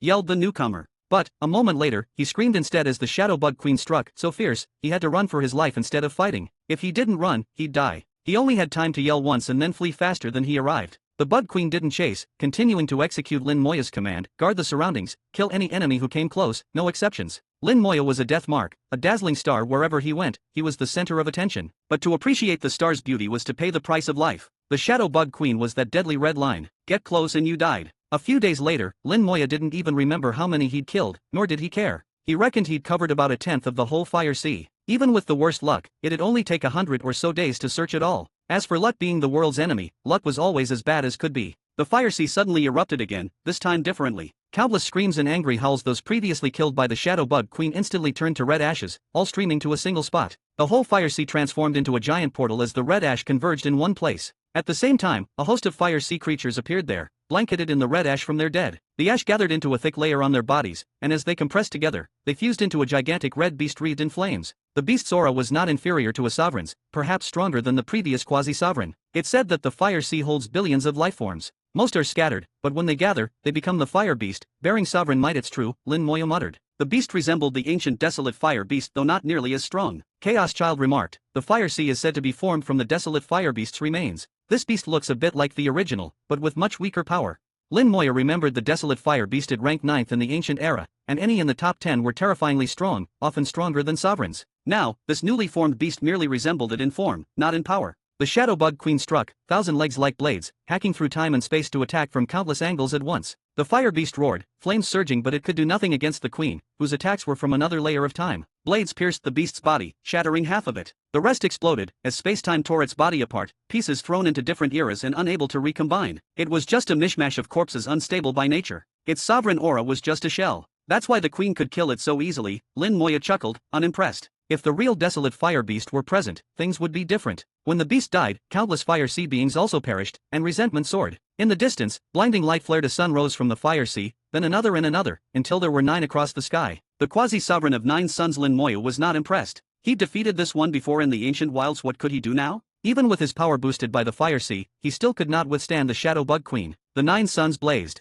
The 9 suns quasi-sovereign appeared among them, glaring coldly at Lin Moyo. It's you. Lin Moyo grinned, I have business here. When I'm done, I'll go. If you block me, I'll kill you. To read ahead, subscribe to my ko-fi.com/translate Toki. Only join if you want to. Chapter 4649, Your Power is Too Weak. Chapter 4649, Chapter 4649, Your Power is Too Weak. Chapter 4649, Your Power is Too Weak. To speak so brazenly on the territory of a quasi-sovereign, Lin Moya was not so much bold as he was truly confident. The Nine Suns Sovereign's expression grew cold. Do you know you're a public enemy of this world? Lin Moya responded, aren't you asking what you already know? You act like you don't know how I became the world's enemy. The Nine Suns Sovereign clearly recalled what happened, his expression changing dramatically. You did it on purpose? Lin Moya replied, not bad. If I kill you, maybe I can prove my Tao. Want to try? Try. The Nine Suns Sovereign hesitated. He truly couldn't gauge Lin Moya's depth. Though Lin Moya only looked to be at the peak of the Chaos Realm, his combat power far surpassed that. Wanting to kill him would not be easy. But if he didn't fight, countless more would die. As the Eastern Extreme's quasi-sovereign, he knew the creatures of the Fire Sea were critical. They were the root of the East. Many of the area's beings were born from the Fire Sea. If they all died, the Eastern Extreme would be irreparably weakened. Should he stop him? The Sovereign wanted to stop Lin Moya but didn't dare make the move. He was torn. Golden flames appeared. Another arrived beside the Nine Suns Sovereign, the same quasi-sovereign who'd previously fled the Bug Queen. This was the Goldfire Sovereign, one of the three quasi-sovereigns in the Eastern Extreme. Beside the Nine Suns, the Goldfire, and the Soulburn Sovereign, their leader was Sovereign September. Softly, he spoke, Nine Suns, let's take him together. The Nine Suns Sovereign didn't answer, neither agreeing nor refusing. Lin Moya ignored them, searching for the passage within the Fire Sea as he said, you have 10 breaths to decide for yourselves. For a peak Chaos Realm cultivator to say such things to quasi-sovereigns was incredibly disrespectful. Both sovereigns seethed inwardly but dared not reprimand him. Lin Moya had his confidence. If he made threats, he could back them up. The Nine Suns Sovereign suddenly asked, what are you here for? He hoped Lin Moya would finish his business quickly and leave. Lin Moya paused. Right, since you know this place, tell me. There should be a passage here, maybe hidden, and with a sealed entrance. How do you know that? The Nine Suns Sovereign blurted in shock. This secret was known to only 3 people in the East: himself, the Goldfire Sovereign, and his sister, Sovereign September. No one else knew. Lin Moya replied, so you do know. I'm here to find that passage. Take me to it. Save me some effort, save you some lives. Impossible. Barked the Nine Suns Sovereign, flatly refusing. Lin Moya said, so clean a refusal. Fine, I'll find it myself. If I have to turn the entire Fire Sea to wasteland in the process, don't blame me. The Sovereign's face darkened with anger. Murderous intent flickered in his red eyes. But Lin Moya paid him no mind. Walking through the Fire Sea and searched. The pagoda in his hand didn't light up, so the passage wasn't here. 10 breaths soon passed. The Nine Suns Sovereign did not attack, nor did the Goldfire Sovereign. But their hesitation didn't affect Lin Moya's resolve. He said softly, time's up. If you won't leave, I'll have to send you away myself. With a thought, the Shadow Bug Queen attacked, crossing time and space to appear before the 2 sovereigns. Though they had prepared, it didn't matter much. Both armored up in flame and took out their treasures. They counterattacked with blasts of power, but the Queen's legs, sharp as blades, passed through their attacks unhindered. The attacks seemed to be there but existed in different temporal layers, only returning to reality at the very moment of contact. Their efforts failed. The Queen's attack pierced their armor, sending them flying, their armor barely cracking but swiftly healing under firelight. The Nine Suns Sovereign shouted, it's the Shadow Bug. It wields the power of space and time. I'll distract it. You kill Lin Moya. All right. The Goldfire Sovereign replied, leaping into the Fire Sea and vanishing. The Nine Suns Sovereign took out a barrel-shaped artifact, suspended it above, and shouted, seal. Fire surged, encircling the void, locking down all space and time, trapping the Shadow Bug Queen, though only for a few breaths. But to a quasi-sovereign, a few breaths was enough for much. While the Queen was trapped, the Goldfire Sovereign rushed across the sea and rematerialized before Lin Moya, intent on killing him for both justice and the chance to perfect his Tao. Eyes filled with excitement, greed, and hunger for power, he summoned his treasure and let loose his strongest blow. Quasi-sovereign power shook the heavens and shattered space. Lin Moya looked on, cold and unmoved. The Nine Suns Sovereign is clever to send you to die, he said. The words unsettled the Goldfire Sovereign, but his move was already made. Lin Moya didn't bother to dodge or strike back. He didn't even pause, letting the attack hit him squarely. Such a hit could have gravely wounded a sovereign, or obliterated a lesser cultivator instantly. Lin Moya was engulfed in flames. Countless spectral beasts and blades hammered his body, aiming to pulverize him. But he emerged unharmed. He'd weathered the full onslaught, his original intent to test his own domain's effect, but it never even activated. Goldfire's expression changed drastically. Impossible.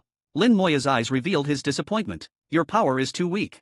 Since his domain couldn't be tested, he tried a different technique: ultimate undying. Infusing his spell, field, and divine power, a mighty force surged through him. If he'd broken through the Sovereign's limit, he wasn't sure, but at that moment, his body and soul became undying, impervious to all force. Not hesitating, he swung a single fist. A massive fist smashed through the Fire Sea, extinguishing the flames in its path. Before the punch landed, Lin Moya's soul attack struck first. Goldfire howled in agony. His soul was shaken, not badly injured, but dazed for a moment, and that instant was fatal. To read ahead, subscribe to my ko-fi.com/translate Toki. Only join if you want to. Chapter 4650, still have to find a place to court death. Chapter 4650, Chapter 4650, still have to find a place to court death. Chapter 4650, still have to find a place to court death. Lin Moya's heavy punch, carrying unimaginable immense power, slammed into the Gold Sun Sovereign. The quasi-sovereign's strong body was as fragile as tofu in front of Lin Moya's punch, shattering into pieces on the spot. Countless bits of flesh scattered in the void and fell into the fire sea. Lin Moya's giant fist smashed Gold Sun Sovereign and continued into the fire sea, raising waves of fire.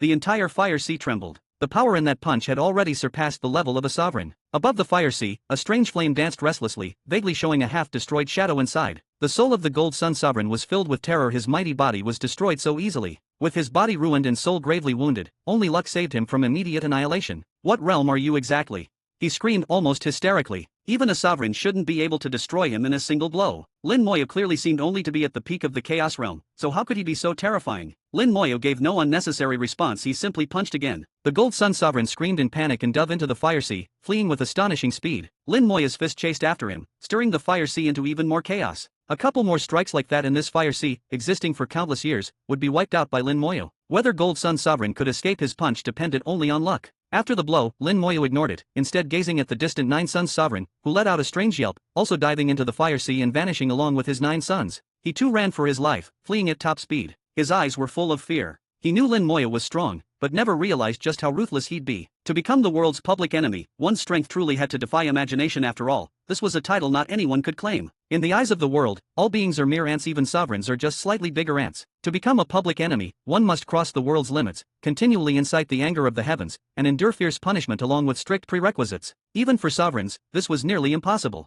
Lin Moya's ability to become the world's enemy was proof enough of his fearsome power. No one imagined he'd be so strong as to almost instantly kill a quasi-sovereign. With an existence like that, why wouldn't you run if you could? Lin Moya stood with hands clasped behind his back, watching 9 Suns Sovereign flee. He didn't chase, nor did he let the freed Shadow Bug Queen pursue. Not a slow runner, but where could you possibly go? From the reactions of the 9 Suns Sovereign, Lin Moya had confirmed the passage was indeed in the Eastern Fire Sea, and their refusal to trade it showed its importance. But why would a spatial passage be so important? What was behind it? If I'm not mistaken, Sovereign September should be right next to the passage. So just finding her means I'll find the passage. Lin Moya thought of an even simpler way. Instead of blindly searching for the passage, why not just find Sovereign September? After all, a sovereign's soul was unique, and he could see souls directly. Sovereign souls were like beacons and easy to locate. Chaos Gem said, "Actually, there's an even simpler solution. Just crush the fire sea. It can't survive a few punches from you." Lin Moya chuckled. But what if? Before he finished, his body and soul suddenly shattered, and a flash of violet light saw him instantly reborn. The undying state from ultimate undying wore off. The overwhelming power was too much, so his body and soul crumbled together. Lin Moya realized that punch had already surpassed the sovereign level and reached towards the next realm. Still, compared to a true supreme power, he was far off, but he could definitely duel experts like the Calamity Sovereign and not lose. Besides, he could keep resurrecting, using ultimate undying new each time. Facing the Calamity Sovereign or even the Tao itself, he might not win, but he'd never lose. That was enough. Lin Moya sighed, "My body and soul are still not strong enough. It looks like I'll have to find a suitable place and die tens of thousands more times." Chaos Gem said, "Such a place won't be easy to find." Lin Moya replied, "There's always a way." Back on topic, crushing the fire sea isn't hard, but I'm afraid the passage might be damaged in the process, or the entrance gets destroyed, or the position changes altogether. So, finding it by normal means is still best. Chaos Gem said, "That works too. It won't take long anyway." Lin Moya laughed. "It'll be quick. I think I've already found it." His gaze pierced through the layers of the fire sea, landing on a distant clump of soul fire. That soul fire was at least 10 billion miles away, a sovereign soul flame, brighter than the entire fire sea. Without a doubt, this was Sovereign September. For a sovereign, 10 billion miles was not far, but with such intense fighting here, it was strange that she hadn't intervened. She must be preoccupied. Suddenly, another soul flame appeared beside her, slightly dimmer. 9 Suns Sovereign soul flame. Next came a broken, nearly extinguished soul flame. Gold Sun Sovereign had barely survived. These 3 flames pointed Lin Moya in the right direction. He sped through the Dead Sea, body radiating so much power that the fire sea opened a corridor for him. At this point, the fire sea couldn't hurt him at all. It even parted to make way. In a flash, Lin Moya crossed 10 billion miles and met the 3 of them. Gold Sun Sovereign, now just a remnant soul, screeched, "How did you find us so fast?"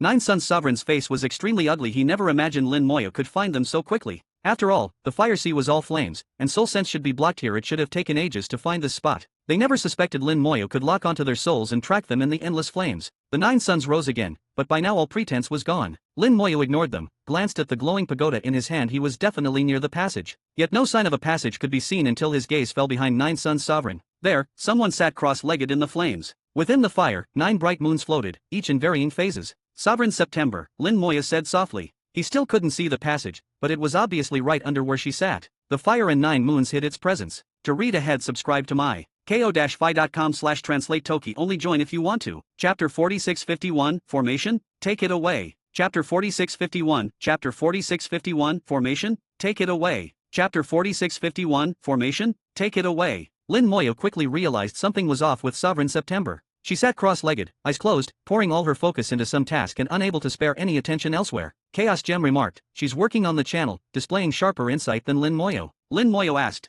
"How is the unraveling going?" Chaos Gem replied, "She's made a crack. This passage is extremely strange. Just by looking at the surface, you can't tell anything. You have to interact with it directly. Master, your stone tower is probably the key to the passage." For a sovereign to struggle so hard, this passage was indeed extraordinary. After arriving, Lin Moyo kept silent and still. Gold Sun Sovereign dared not act either. Instead, he raised the 9 suns in full vigilance. After watching a while, Lin Moyo finally spoke up, "I am not a bloodthirsty man. I'll give you all one more chance, step aside, and I won't trouble you." Gold Sun Sovereign replied softly, "Same answer as before, impossible." As soon as the words fell, the 9 suns shot out tens of thousands of fire rays. East Extreme Purgatory. Array, activate.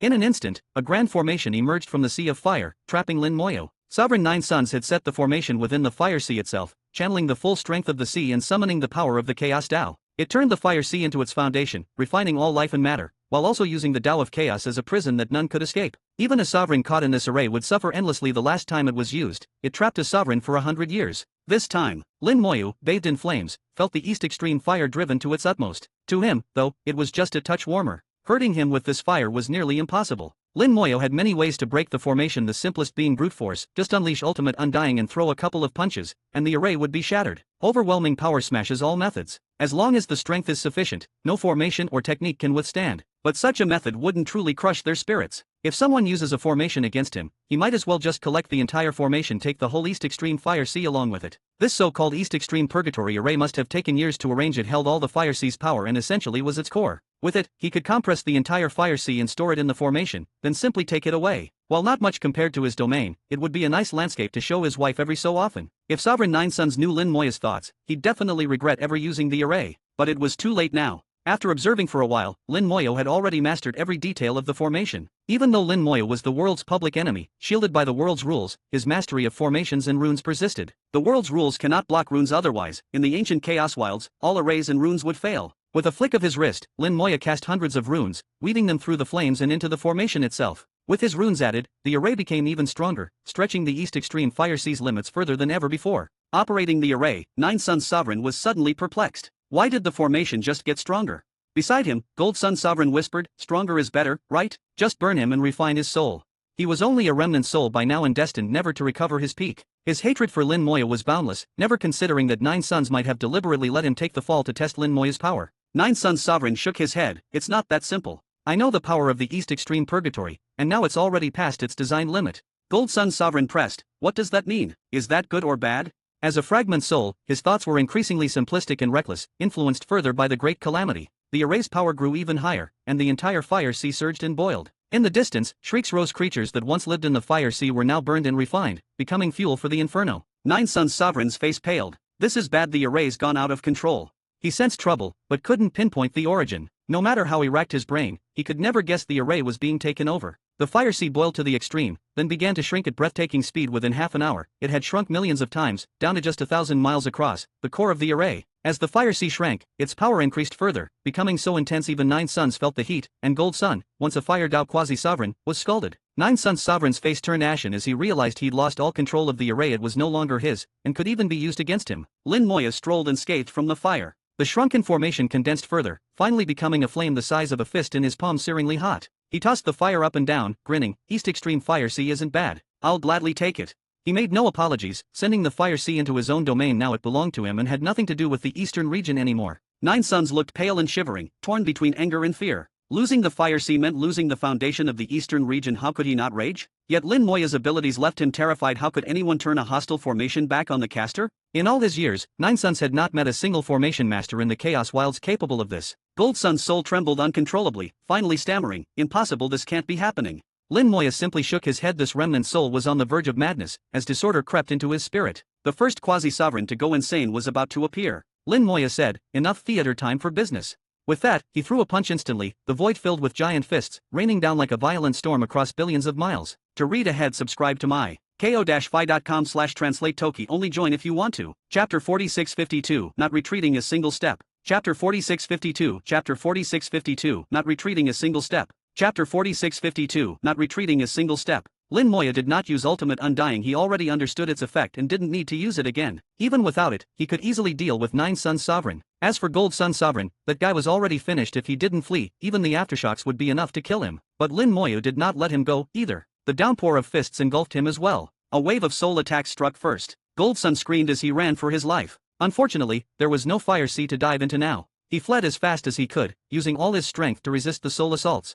9 Suns Sovereign refused to yield, standing guard before Sovereign September. 9 blazing suns descended and merged into a colossal shield, blocking the way forward. Fists pounded the shield, roaring with deafening force, driving the 9 Suns Sovereign to retreat step by step. Lin Moya's physical strength and soul were at their absolute peak. By brute force alone, he could go toe-to-toe with the mightiest sovereigns. Although 9 Suns was strong, he still fell far short. Retreating, 9 Suns Sovereign was battered back to Sovereign September's side. There, he finally stopped and stubbornly held the line. Cracks spread across his shield. The 9 Suns were his Tao foundation, and now even that was fracturing. But he refused to fall back, resolutely protecting Sovereign September. The rain of fists continued to hammer down. If 9 Suns let up for even a moment, the blows would rain down on Sovereign September. As the cracks grew more numerous, wounds also appeared on 9 Suns himself. Damaged Tao foundation meant he too was wounded. Yet even so, he did not retreat in the slightest. Such brother-sister devotion, Lin Moya said, smiling. He withdrew his assault and regarded 9 Suns with a gentle expression. Sovereign September is trying to explore that passage, right? My advice, give up on it. That passage really is not suited for her. 9 Suns Sovereign breathed a little easier, but worry stayed etched on his face. Do you know something? Lin Moya answered. I was entrusted to fetch something from the other side of the channel. I have no idea what's inside, nor do I know what's on the other side. 9 Suns pressed. What exactly do you plan to retrieve? Lin Moya shook his head. That's not for me to say. But you must know, you can't stop me. If I wanted to kill you, it wouldn't be difficult. If you die, do you think Sovereign September, in her current condition, would survive? The void twisted, and razor-sharp blades. The limbs of the Shadow Bug Queen flickered from different points in time and space, gleaming with menace. 9 Suns Sovereign knew Lin Moya wasn't bluffing, but he hesitated, torn by conflict. After a few moments, he admitted, it's not that I don't want to back down, but I can't. Oh. Lin Moya grew curious. Let's hear it. 9 Suns sighed. The passage is hidden in the Eastern Fire Sea. It only became visible by accident, and it's been here tens of thousands of years now. After years of study, Little Moon finally opened a crack. Her soul entered inside to explore, and she has never managed to return. Lin Moya asked, didn't she just send in a sliver of her soul? Using the Eye of Undeath, Lin Moya could see Sovereign September's soul glowing as brilliantly as ever. Surely just a fragment, so she shouldn't fear danger. 9 Suns explained, she did send in a soul avatar, believing all would be well. But her consciousness got trapped inside and can't come back. Her body in the real world seemed intact, but the consciousness was missing. She was a living dead. That was abnormal. In ordinary circumstances, one's consciousness is never so easily imprisoned. Normally, you could always abandon an avatar and return, unless the channel didn't connect to the Chaos Wilderness, but to a world governed by different laws. Only that would explain why she couldn't return. 9 Suns said, if you go inside, can you help me? He meant, with Sovereign September's mind lost, she was as good as dead. No wonder I didn't see any sign of Sovereign September when I came to the east before, Lin Moya thought, so that's what happened. Helping you isn't out of the question, Lin Moya mused, but what's in it for me? You were trying to kill me just now, you might try again later. I can swear an oath, 9 Suns said immediately, no matter your identity, I'll never be your enemy. Lin Moya laughed, do you really think I'm afraid of you? Vowing not to do something powerless, how much could that promise mean? 9 Suns pondered, then said, you're the enemy of the world now. Weapons mean nothing to you, so I'm not sure what I could offer. Wait, we have a secret art, maybe it would be useful. Lin Moya retorted, you just said world rules don't work on me. What use is a secret art? 9 Suns quickly clarified, the art doesn't rely on world rules. A technique that didn't depend on the world's rules. Now that was interesting. At that, the Chaos Gem advised, Master, take the deal. Lin Moya trusted the Chaos Gem. A secret art like that does sound interesting. I'll accept, but don't try to trick me. 9 Suns insisted, I wouldn't joke about Little Moon's life. Lin Moya nodded. Fine. Step back, and keep everyone out of 100 million miles. Leave everything here to me. 9 Suns was decisive. Since he was asking for help, he chose to believe in Lin Moya. He withdrew by 100 million miles, vacating a vast stretch of void. Lin Moya summoned billions of undead soldiers, forming a tight cordon in space around the entrance. He wanted to enter the channel himself and couldn't allow any outsiders to interfere. Even the Shadow Bug Queen stayed behind as the final guard. With such a defense, not even sovereigns could break through easily. He approached Sovereign September, ignoring the flames guarding her, and dove straight into them. When an intruder approached, the fire lashed out 9 bright moon-shot beams at Lin Moya. This was Sovereign September's passive defense, a reflex, not willful action. Lin Moya let the attacks fall without resistance. His body could shrug off anything short of a sovereign's full power. Beneath Sovereign September, between her and a faint crescent moon, lay a tiny, barely perceptible crack. The fissure, endlessly subtle, was maintained only by Sovereign September's lingering power. The entire passage was buried in the void beyond the reach of ordinary sight. Without a certain accident, it would have stayed hidden for eternity. Lin Moyu approached the crack. The channel was right there, just invisible. He took out the stone tower and touched it to the gap. Instantly, the tower blazed with dazzling light, and a massive door came into focus, a grand gateway, with the crack as its threshold. To spot even the threshold impressive indeed, someone murmured. Lin Moya now realized Sovereign September had only managed to find the slimmest opening by sheer luck. As the tower's light poured onto the door, the gateway slowly opened. To read ahead, subscribe to my ko-fi.com/translate Toki. Only join if you want to. Chapter 4653, A World Slowly Collapsing. Chapter 4653, Chapter 4653, A World Slowly Collapsing. Chapter 4653, A World Slowly Collapsing. As the great door opened, a strange aura rushed forth. As expected, this is not the chaotic wilderness. Lin Moya could clearly sense the aura came from another world beyond. This passage was a whole other realm. How did the chaotic wild bull discover another world, and why did he send Lin Moya to retrieve corpses? How did he know there were two inside? That meant he had been here himself, even placing the corpses here with his own hands. Before entering, Lin Moya looked back at Nine Sun's sovereign. Nine Sun seemed unable to see the door. It was visible only to Lin Moyo. Stepping inside, Lin Moyo vanished from the chaotic wilderness. Nine Suns instantly lost track of him. Strange, where did he go? What was happening went completely beyond his understanding. He wanted to approach, but the countless undead soldiers and the Shadow Bug Queen lurking in a parallel time layer all warned him to stay away. Inside the passage, Lin Moya walked leisurely, the foreign world's aura growing thicker.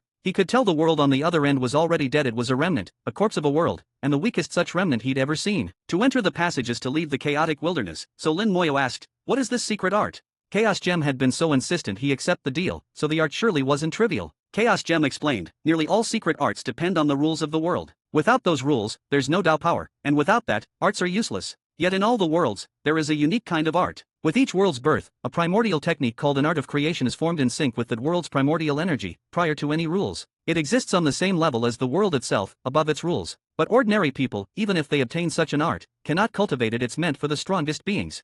The Supreme can use the primordial art to control worlds. Some say these arts hold the secret of the world's origin, but no one has fully understood them. Most believe this is a legend." Lin Moyo could hear the subtext. "Do you think the legend is true?" Chaos Gem replied, "Where there's rumor, there's cause. Emperor Putzan once said, whether it's true depends on who's looking. Those who truly comprehend will find it's real, those who can't, won't."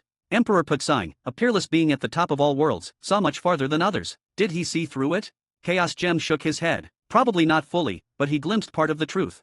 If you can obtain the art of revelation, study it. Even if you don't want to become the strongest here, it won't hurt to learn. Teacher stones from distant mountains can hone jade. Lin Moyo understood he might not get to the truth, but there could only be benefit, not harm. Besides, it was hard to obtain. Many supreme beings spent ages searching for such an art. The primordial art forms on the same level as the world, but it changes endlessly and appears in many forms, making it very hard to find. Since he was entering the passage anyway, he might as well help Nine Sun's sovereign. It was no loss for him. The passage was eerily quiet. An invisible force seemed to push him forward, and after 2 days he reached its end. He emerged into a vast sky, faced with a new world's remains. He sensed the space was immense. Some vitality lingered. Green trees, mountains, grasslands, and lakes all remained. Plenty of buildings stood as well, traces of history left behind. Some formations still operated, guarding these structures against time's decay. On the surface, it didn't look much like a ruined world. The oddest thing was that here, Earth was overhead, sky underfoot. When this world collapsed, that part of the rules was damaged, creating this scene. The spatial passage behind him had vanished. He'd have to find his own way back, or he wouldn't escape. His stone tower no longer glowed. It now served only to store corpses. Looking around, nothing seemed amiss. No souls, life, or apparent dangers. Weird, how could a world like this trap Sovereign September? She only sent in a soul avatar. If there was no danger, she shouldn't have been trapped. Even if she couldn't instantly find the way back, with so many years, she'd have scoured the entire remnant by now. Lin Moya summoned the Chaos Gem for advice. The gem circled the realm, squinting. There's indeed something off here. The world's rules aren't fully shattered. It's collapsing slowly. Lin Moya sensed something was wrong. Things were more complicated than he'd hoped. Chaos Gem continued, to put it simply, this world really is breaking apart. But the collapse is slow. It'll take eons to be utterly destroyed. In worlds that shatter immediately, you get remnants that last a long time. If a world collapses slowly, you don't get remnants. It just breaks straight into oblivion. Both end in destruction, but the paths differ. He went on, worlds like this are a Supreme's least favorite. Easy to enter, hard to leave. Supreme beings can open a passage in, but getting out is tricky. The way usually can't be found, or doesn't exist. Lin Moyo asked, does this world have a way out? Chaos Gem shook his head. It does, and more than one, but you must not use them. Why not? Chaos Gem replied, as a world collapses, its space and the barrier to the forbidden zone of life are broken, creating passages. But most lead only to the forbidden zone, not back to the way you came. Yikes! The Forbidden Zone was a death sentence even for someone courting death as Lin Moya did. That wasn't an experience worth seeking. There's no way to tell them apart, right? Chaos Gem nodded. No way at all. That's why Supremes hate these places once you enter, it's basically a dead end. Lin Moya pondered, even in a dying world, its rules must provide a shred of hope. There must be a way. Chaos Gem said, the only escape is to find the world's core and refine it that will reveal a way home. To read ahead, subscribe to my ko-fi.com/translate Toki. Only join if you want to. Chapter 4654, 3 tasks. Chapter 4654, Chapter 4654, 3 tasks. Chapter 4654, 3 tasks. This sort of experience had happened twice before. Everyone has a causal bond with their own world even if one enters another world, that connection never fully breaks, right up until the moment they refine the world's core. By following that causal link, as long as the original passage exists, they can find their way back. This method comes from many supreme beings, after countless adventures in myriad worlds. When one can't find the way home, this is the only way. The Chaos Gem had seen much in the Forbidden Zone of life, witnessing supremely powerful expedition teams use this method to return to their worlds. The only problem is that in worlds slowly collapsing, the core is hard to locate since the world hasn't fully collapsed, it's vast, and its core has not yet emerged, making it difficult to find. Sovereign September's soul avatar had been trapped here for years but still hasn't found it. And even if she finds it, she may not be able to refine it. Lin Moya said, I think I understand why the Chaos Desolate Dragon didn't come himself. He probably knows something about this, and is afraid he'll get trapped here. Chaos Gem agreed perhaps that really was the reason. So, Lin Moya now had 3 things to accomplish. First, find the 2 corpses the Chaos Desolate Dragon spoke of and store them in the stone tower. Second, find Sovereign September's soul avatar. Third, find and refine the world's core. One thing at a time. Start with the Chaos Desolate Dragon. Lin Moya summoned vast undead legions to spread out in all directions. A map appeared in his mind, rapidly changing from rough to detailed, as the undead reported back everything they saw and heard, creating a comprehensive map. Lin Moya felt like he was back in his days exploring secret realms back then. The first thing he always did was send skeletons to explore and map the place. Careful planning before action has always been his style back then. When his strength was low and a single mistake could mean death, he always moved with the utmost caution. It was only as he grew stronger that he dared take bigger risks. Thinking back, maybe he should have remained more careful. Chaos Gem observed, Master's summoning arts are really extraordinary. Lin Moya replied, they sure are. Without them, I could hardly have come so far. Chaos Gem said, I've studied your art closely. It doesn't belong to the rules of the chaotic wilderness, nor have I seen anything like it in other worlds, but strangely, it's still partly constrained by the rules of the chaotic wilderness. If you hadn't forcibly elevated it this time, it might have become stuck. Lin Moya agreed, that puzzles me too. Maybe I'll figure it out one day. His summoning spell evolved step by step, starting with a few skeletons, then merging into undead servants, until they became immortal undead soldiers. The spell has grown as his power did. That part is the same as other arts, but at his current realm, his understanding of worlds is different. This art really doesn't belong to the chaotic wilderness, but there's no need to ponder the problem too much. If the Chaos Gem can't fathom it, neither can he. It's only brute strength that will eventually answer every mystery. This world, now slowly collapsing, is immeasurably vast. After who knows how many years, the collapse is still far from over. Lin Moya sent out 100 billion undead soldiers in every direction. 3 months went by, and still the world's borders had not been found nor any major discoveries. His mind map expanded to absurd size, but Lin Moya noticed that not every region here is chaotic. Some areas still have normal rules. In those, the sky and earth aren't flipped. Mountains and lakes still remain at one's feet, the sky overhead. Every world is said to contain endless internal realms in the chaotic wilderness. Apart from the void, there are also star domains. The Chaos Gem said, as a world begins to collapse, all its internal realms are destroyed together. But those not completely ruined will fuse, compressed by the parent world into one vast land. If the chaotic wilderness ever faced this, all star domains would merge, the void would disappear, and sky and land would return the original cosmic form. When collapse begins, wild energies sweep the world, annihilating all life. Only the supreme beings survive. At best, even sovereigns would perish. This world is no different. 3 months, not a single living soul was found by the undead scouts. Many formations and relics remained behind. Lin Moya followed his scouts to inspect each great formation. The only formations left are supremely sturdy. From them, Lin Moya deduced that the world's inhabitants once possessed mighty power. Studying these foreign formations, Lin Moya noted certain similarities. Although world rules differ, array fundamentals are common. He began to sense that array formations can eventually transcend all worlds, functioning even without the support of world order. If one must borrow outside power, he thought, why not use the Forbidden Zone's energy? Its level is even higher than world rules. This was a ridiculously bold idea. Nobody dared even contemplate using forbidden energy, not even the greatest beings, who shunned the Forbidden Zone. Lin Moya shared the thought with the Chaos Gem. Chaos Gem was speechless. Reckless hardly covers it, it borders on madness. But Lin Moya didn't see it that way. He'd dealt with the Forbidden Zone before, and while terrifying, it's not unusable. It all depends on how one uses it. Used well, it could yield astonishing results. Meanwhile, Chaos Gem kept searching for the world's core. It wasn't impossible, just not easy. By tracking the world's lingering power, untangling its threads, and guiding Lin Moya's direction, progress could be made. If this world's order was intact, it would be simple. Just follow the rules themselves. But now, it's like searching for a needle in a haystack. Half a year later, the undead finally found something, a mountain formed from a corpse. To read ahead, subscribe to my ko-fi.com/translate Toki. Only join if you want to. Chapter 4655, Corpse of the Azure Dragon. Chapter 4655, Chapter 4655, Corpse of the Azure Dragon. Chapter 4655, Corpse of the Azure Dragon. Lin Moya rushed to the corpse mountain found by the undead soldiers. The mountain was so vast that it stretched into the distance like a mighty range. Lin Moya's eyes couldn't see its end at a glance. Most of the corpse was buried underground. What was visible above ground was less than a tenth of its full mass. In the chaotic wilderness, the largest creature Lin Moya had ever seen was the chaotic desolate bull. The bull's body stretched millions of miles, like a moving world by itself. But compared to the corpse before him, the bull was actually smaller.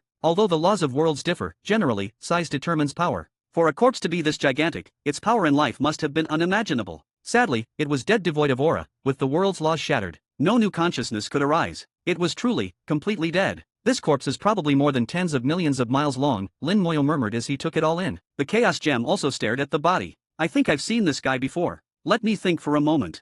Searching its vast memory banks, the Chaos Gem finally remembered. I got it. No wonder this world felt so familiar. That's it. Lin Moya understood the hint and gave it space to elaborate. Please fill me in. The Chaos Gem chuckled. Since you ask, I'll explain. This guy was the supreme being of this world, a true supreme one. A supreme. Lin Moya was shocked. The body he saw belonged to a supreme. If it was a supreme, its massive size made sense. The Chaos Gem continued. His name was Azure Dragon. This world is called Azure Dragon World. Among all supreme beings, he was in the top ranks. There are many supreme beings. If you're in the top 100, you're truly elite. The Chaos Gem went on. He was already strong, not only refining the world itself but also mastering the primordial art. He had the whole world in his hands. I recall he possessed a treasure forged from the wall of the world, a treasure on par with the world's level. He used it to extend the lifespan of his world better even than the primordial chi could. Originally, his world could withstand only 5 calamities. Thanks to that treasure, the cycle remained 5, but the span of each doubled. Supreme beings all sought to avoid death. They formed expeditions to other ruined worlds seeking primordial energy and relics, hoping to prolong both their worlds and their own lives.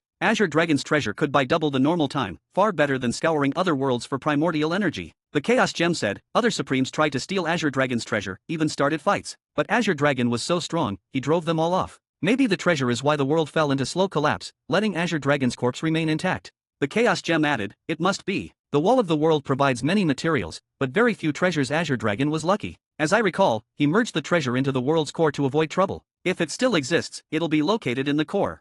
Lin Moya nodded. I've got another idea. Can I resurrect him? No. The Chaos Gem replied, utterly certain. Why not? Lin Moya pressed. The Chaos Gem explained, it's not that you can't do it, but what would happen after? He's a supreme. He and his world are forever bound, inseparable. Supremes can't barge into other worlds. If they do, it'll trigger that world's premature destruction. This world is already dead. If you force Azure Dragon back to life, its power will wreck the dead world, accelerating its collapse. Even your arts couldn't keep him alive. And if collapse happens, you may never find the way home.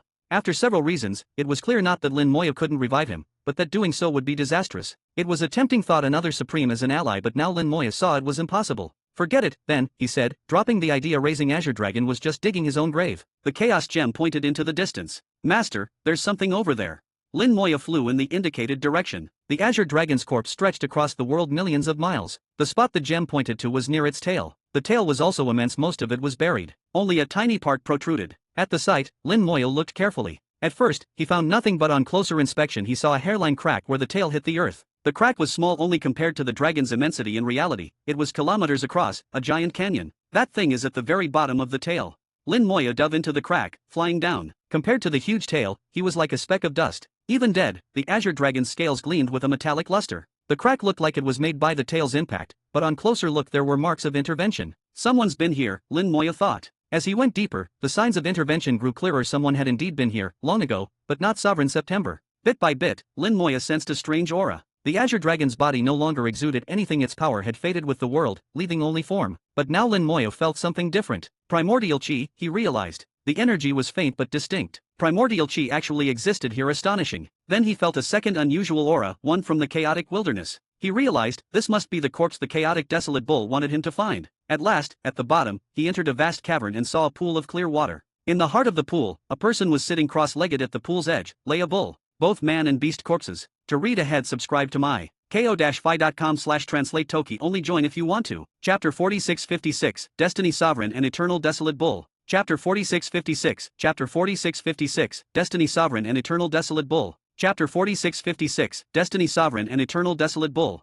Found them. The man and the bull. These two corpses were exactly the ones the chaotic desolate bull wanted him to retrieve. The figure in the pool seemed to be meditating. The bull by the pool knelt on the ground, as if drinking from the water. The water in the pool was transformed from primordial chi. The Chaos Gem said, they are using primordial chi to temper their bodies. Though they seem dead, their bodies are actually alive. After countless years of refinement by primordial chi, their bodies are incredibly strong, just short of your own. This primordial chi isn't ordinary. It leaked from Azure Dragon's corpse after his death, carrying a trace of his power far more potent than usual primordial chi. Lin Moyo murmured, who are they, and why are they here?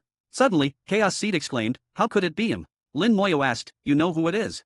The Chaos Seed automatically flew out, circling the bull's corpse. That's the Eternal Desolate Bull. Eternal Desolate Bull? In remote antiquity, he'd ranked third, famed for his invincible defense. Yet this bull looked just like any ordinary ox, nothing like a legendary beast. Based on Lin Moya's understanding, in the chaotic wilderness, size equals power, so Eternal Desolate Bull should be enormous if he ranked third. This bull looks kind of small. Lin Moyo muttered. Chaos Seed responded, Eternal Desolate Bull could be huge or tiny. At full size, he was 1,000,000 miles long, shrunk to under 10 meters. He took his strongest, most invulnerable form. At 10 meters, nothing could scratch him, not even a hair. Yet this corpse was less than 5 meters. Chaos Gem added, Chaos Seed is right, this bull's body is stronger than the man's, even. Lin Moyo quantified their strength. If his body ranked 100, the man's was 80, the bull's 90. Other sovereigns topped out at only 60 to 70. With the Eternal Desolate Bull's body here, and the Chaotic Desolate Bull requesting its return, what was their relationship? There were similarities. Perhaps the Chaotic Desolate Bull inherited its bloodline, but now it seemed the story wasn't so simple. Lin Moyo sensed the passage of ages from the corpse. He could not nail down the time, but guessed the Eternal Desolate Bull died during the Second Great Tribulation cycle. But if so, the question arose, how did he get here, long after dying? It must be connected to the figure in the pool. Who was he, really? The Chaos Gem studied the man. Master, there's a fate aura around him. Fate. Suddenly things were clear to Lin Moyo. The man in the pool is Destiny Sovereign. He was almost certain. Destiny Sovereign had predicted the future, including Lin Moyo's appearance, helping great sovereigns prepare ahead. But such foresight came with backlash. He dissolved his body and reincarnated, vanishing henceforth. But this story of body dissolution and rebirth spread only by his own word. No one could actually confirm it. Now it was obvious, Destiny Sovereign never really reincarnated, he came here instead. Perhaps by reading fate, he saw something, escaped by faking his own end, and brought the Eternal Desolate Bull's corpse here. He found Azure Dragon's remains, used the leaking primordial chi to strengthen both bodies. Now, with heaven and earth facing great tribulation again, his soul must return to its body for them to survive. But he couldn't do it himself, so he sent Lin Moyo to help, trusting fate to pick the right person. Thus, Destiny Sovereign is not dead, his spirit still lingers in the chaotic wilderness, most likely in the Chaotic Desolate Bull, who is the reincarnation of the Eternal Desolate Bull. By returning these two corpses, Lin Moyo was actually allowing both ancient beings to reclaim their bodies. Once restored, the Eternal Desolate Bull could return, Destiny Sovereign's power would surpass the past, and they might survive the tribulation to come. This deduction, mostly speculation, seemed to fit the facts. Lin Moyo was curious, what did Destiny Sovereign really see in the future that drove him to such lengths? He must have kept much hidden from the other sovereigns, otherwise, why all this? Yet, for now, it was more important to deliver the corpses, so he could obtain the breaking Song Crystal. He took out the stone tower, which glowed and grew. 2 beams swept up the corpses, pulling them inside. The process was smooth. After collecting the bodies, Lin Moyo also excised the entire pool of primordial chi-infused water, to give to the Chaotic Desolate Bull. After all, there were still questions to ask. It would be best to stay on good terms. He left without lingering. The Azure Dragon's corpse was for viewing, not using, no point staying to angst over it. With the first task done, next is finding Sovereign September. The first job had gone smoothly, if time-consuming. The undead soldiers kept searching after half a year, still no trace of Sovereign September or the world's core. Lin Moyo had now released 500 billion undead soldiers to search. For Sovereign September, searching alone, even 100,000 years might not suffice. After all, this was not the chaotic wilderness with different laws. She could not sense things using world rules. Patiently, Lin Moyo continued searching, using his spare time to study formations left behind in Azure Dragon's world, comparing them to those of other worlds. He deepened his understanding. His grasp on formation arts began to transcend reliance on any particular world. After 3 years, news arrived. The undead had found traces of Sovereign September. A kilometer-wide palm print on the ground, pressed over 100 meters deep, bore the emblem of 9 moons, a sure sign. At last, some clues. To read ahead, subscribe to my ko-fi.com/translate-toki. Only join if you want to, or buymeacoffee.com/trantoki for other novels. Chapter 4657, The Power of the Forbidden Zone of Life. Chapter 4657, Chapter 4657, The Power of the Forbidden Zone of Life. Chapter 4657, The Power of the Forbidden Zone of Life.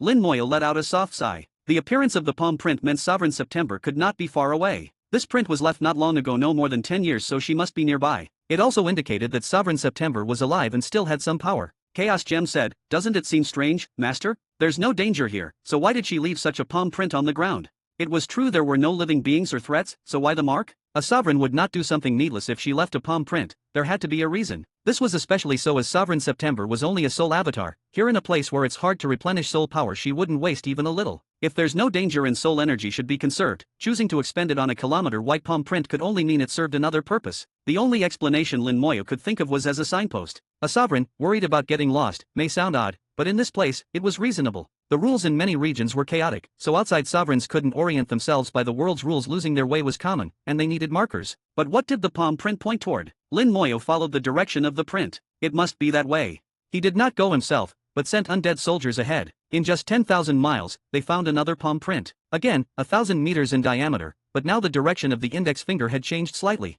They followed the direction pointed by each print every 10,000 miles, another mark, each one's index finger shifting direction. Sovereign September was using this method to guide herself. Where is she trying to go? Lin Moyo wondered, sending another squad of undead along the reverse path, so he could reason out the entire route by tracking both the incoming and outgoing paths. Softly, Lin Moyo said, I have a feeling once we find Sovereign September, we'll find the world's core. Chaos Gem asked, why are you so sure? The palm prints gave me the answer. One is direction, the second is their strength. Each varies, not because she was reluctant to use power, but because she was in a hurry. That's why the force sometimes fluctuates. But why the rush? There are only two possibilities, she's either running away or chasing something. If she was running, she wouldn't leave prints, those would just give her away. She must be the one pursuing something. What here would be worth chasing? Only the world's core. Lin Moyo deduced, Sovereign September found the world's core, but realized only by refining it could she escape. But the core was elusive, actively evading capture, so she constantly had to hunt it down. But even if it's the world's core, why leave palm prints? Chaos Gem wondered. Lin Moyo replied, I have another guess, but I can't confirm it yet. Maybe soon I'll know. Maybe the marks serve a second function. So, Lin Moyo kept following the palm prints. After several days, he stopped. Chaos Gem grew curious. Strange, we've been here before.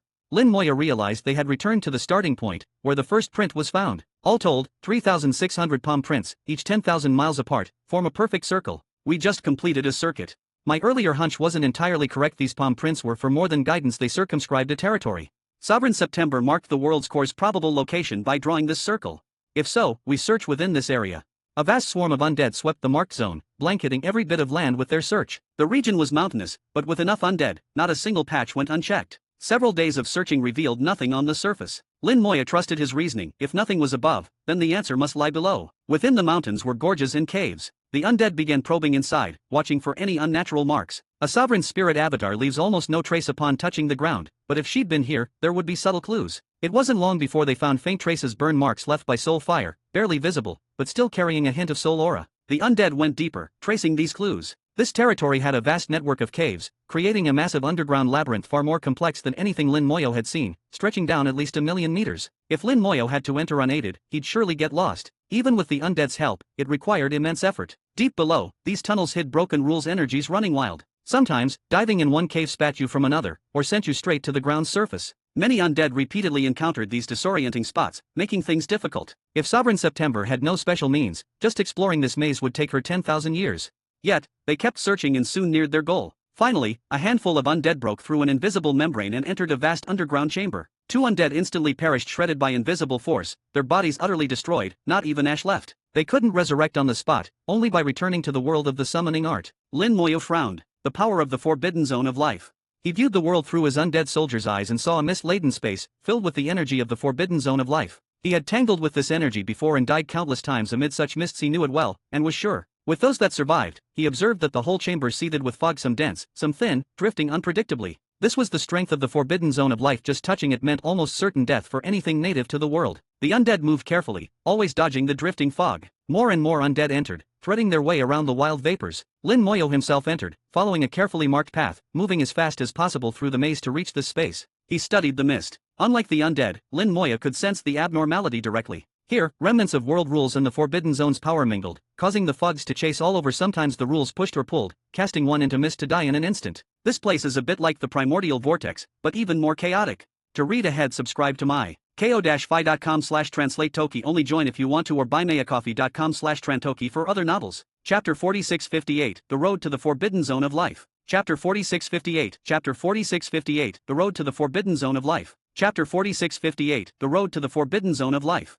Azure Dragon's world is slowly collapsing, because back then Azure Dragon obtained a rare treasure, which caused the collapse of the world to happen extremely slowly, allowing this world to persist until now. This slowness also made some rules within Azure Dragon's world extremely chaotic. Some have collapsed, some are still holding on. Beyond the world lies the forbidden zone of life. After a world survives its first life or death tribulation, becoming a living world, it gains a special connection to the forbidden zone of life. For example, in the deepest part of the chaotic wilderness, the primordial vortex is such a connection. The reason for this connection remains a mystery, but it is real. Azure Dragon's world is the same. It also contains a region associated with the forbidden zone of life, imbued with its power. Originally that region was patterned and predictable, but with the current chaotic rules, it has become unruly and lost its former order. The power from the forbidden zone of life manifests here as drifting fog, sometimes growing, sometimes shrinking, sometimes dispersing, sometimes gathering, changing extremely quickly and without warning, making it impossible to predict. This terrifying power from the forbidden zone of life possesses mind-boggling destructive force. Even sovereigns who touch it will be injured. For soul avatars like Sovereign September, it's almost instant death.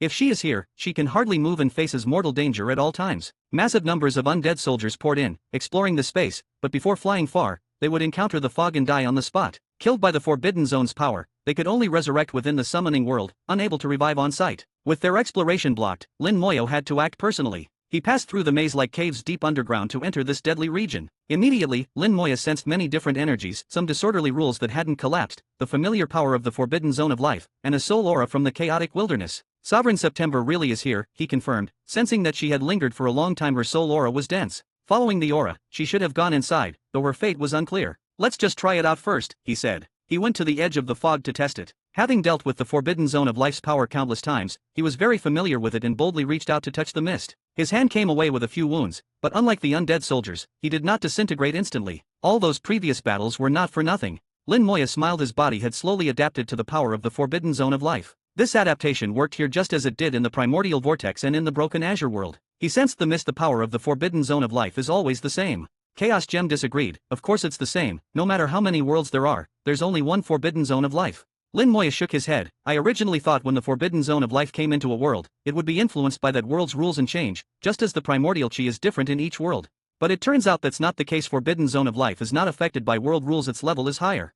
Chaos Gem said, so that's what Master thought. It's not strange. That possibility makes sense. But the forbidden zone of life is special. It isn't influenced by anything. Wherever it appears, it remains unchanged. Lin Moya pondered. Every living world contains power of the forbidden zone of life, sometimes weak, sometimes strong. The weak can injure sovereigns, the strong can kill them or even injure supreme beings. Chaos Gem asked, what are you thinking? Lin Moya said, if I'm not wrong, some supreme beings have tried to study the forbidden zone power within worlds. Chaos Gem nodded. Yes, the supreme beings who mastered the primordial art have all tried, but gained little. But did they really gain nothing? Even if they did, they wouldn't say, and Chaos Gem could only observe from the outside, unable to witness actual results. Some insights can only belong to the discoverer, unsuitable for outsiders. Lin Moya said, looks like I was right, this road was made for supreme beings. No one has succeeded in walking it yet. Heaven closes no door. Worlds are the same. Supreme beings are already at the limit of a world. The next step is entering the forbidden zone. Worlds absorb a portion of forbidden zone power and present it as fog, weak at first, then stronger, forming steps for supremes to climb and eventually escape the world. Some supreme beings have probably realized that too, yet through the ages none have succeeded. Lin Moya then mused, you said those supremes who went to research the forbidden zone were all masters of the primordial art. Chaos Gem replied, yes. More precisely, only after mastering the primordial art did they try to study the forbidden zone's power. No exceptions. There were a few who tried before mastering it, but they soon gave up. Lin Moya pressed, and after they gave up, what did they do? Chaos Gem searched his vast memory, and after digging into ancient recollections, said, after giving up, all of them sought out the primordial art. Not everyone could get it, though it depends on fate. Lin Moya's eyes glinted, so there must be a connection between the primordial art and the forbidden zone. The primordial art and the world are at the same level. The world can coexist inside forbidden zone power, so perhaps the art is the key to entering the zone. Chaos Gem said, but what's the point? Plenty have learned the primordial art, but none survived entry into the forbidden zone. Lin Moya replied, the path is there. Whether you can walk it depends on your own ability. But it's good just to know the direction. As he spoke, he flew deep into the fog. The forbidden zone's power swept over him, but Lin Moya emerged unscathed. His voice rang out from within the mist, like me adapting to the forbidden zone's power, growing from weak to strong, step by step. In the end I'll reach the finish. Maybe the primordial art is the key, but maybe there's more than one path. Once I get the art, I'll study it thoroughly and see if my path is correct. His voice brimmed with confidence in himself and in his strength. Chaos Gem laughed, Master, you can do it. You're the best. Lin Moya suddenly remarked, ever since our journey to the depths of the ancient wilderness, you seem to have changed. Chaos Gem paused. Did I? No, Master, you must be mistaken. Lin Moya was sure. You've changed, but it doesn't matter as long as you are still you.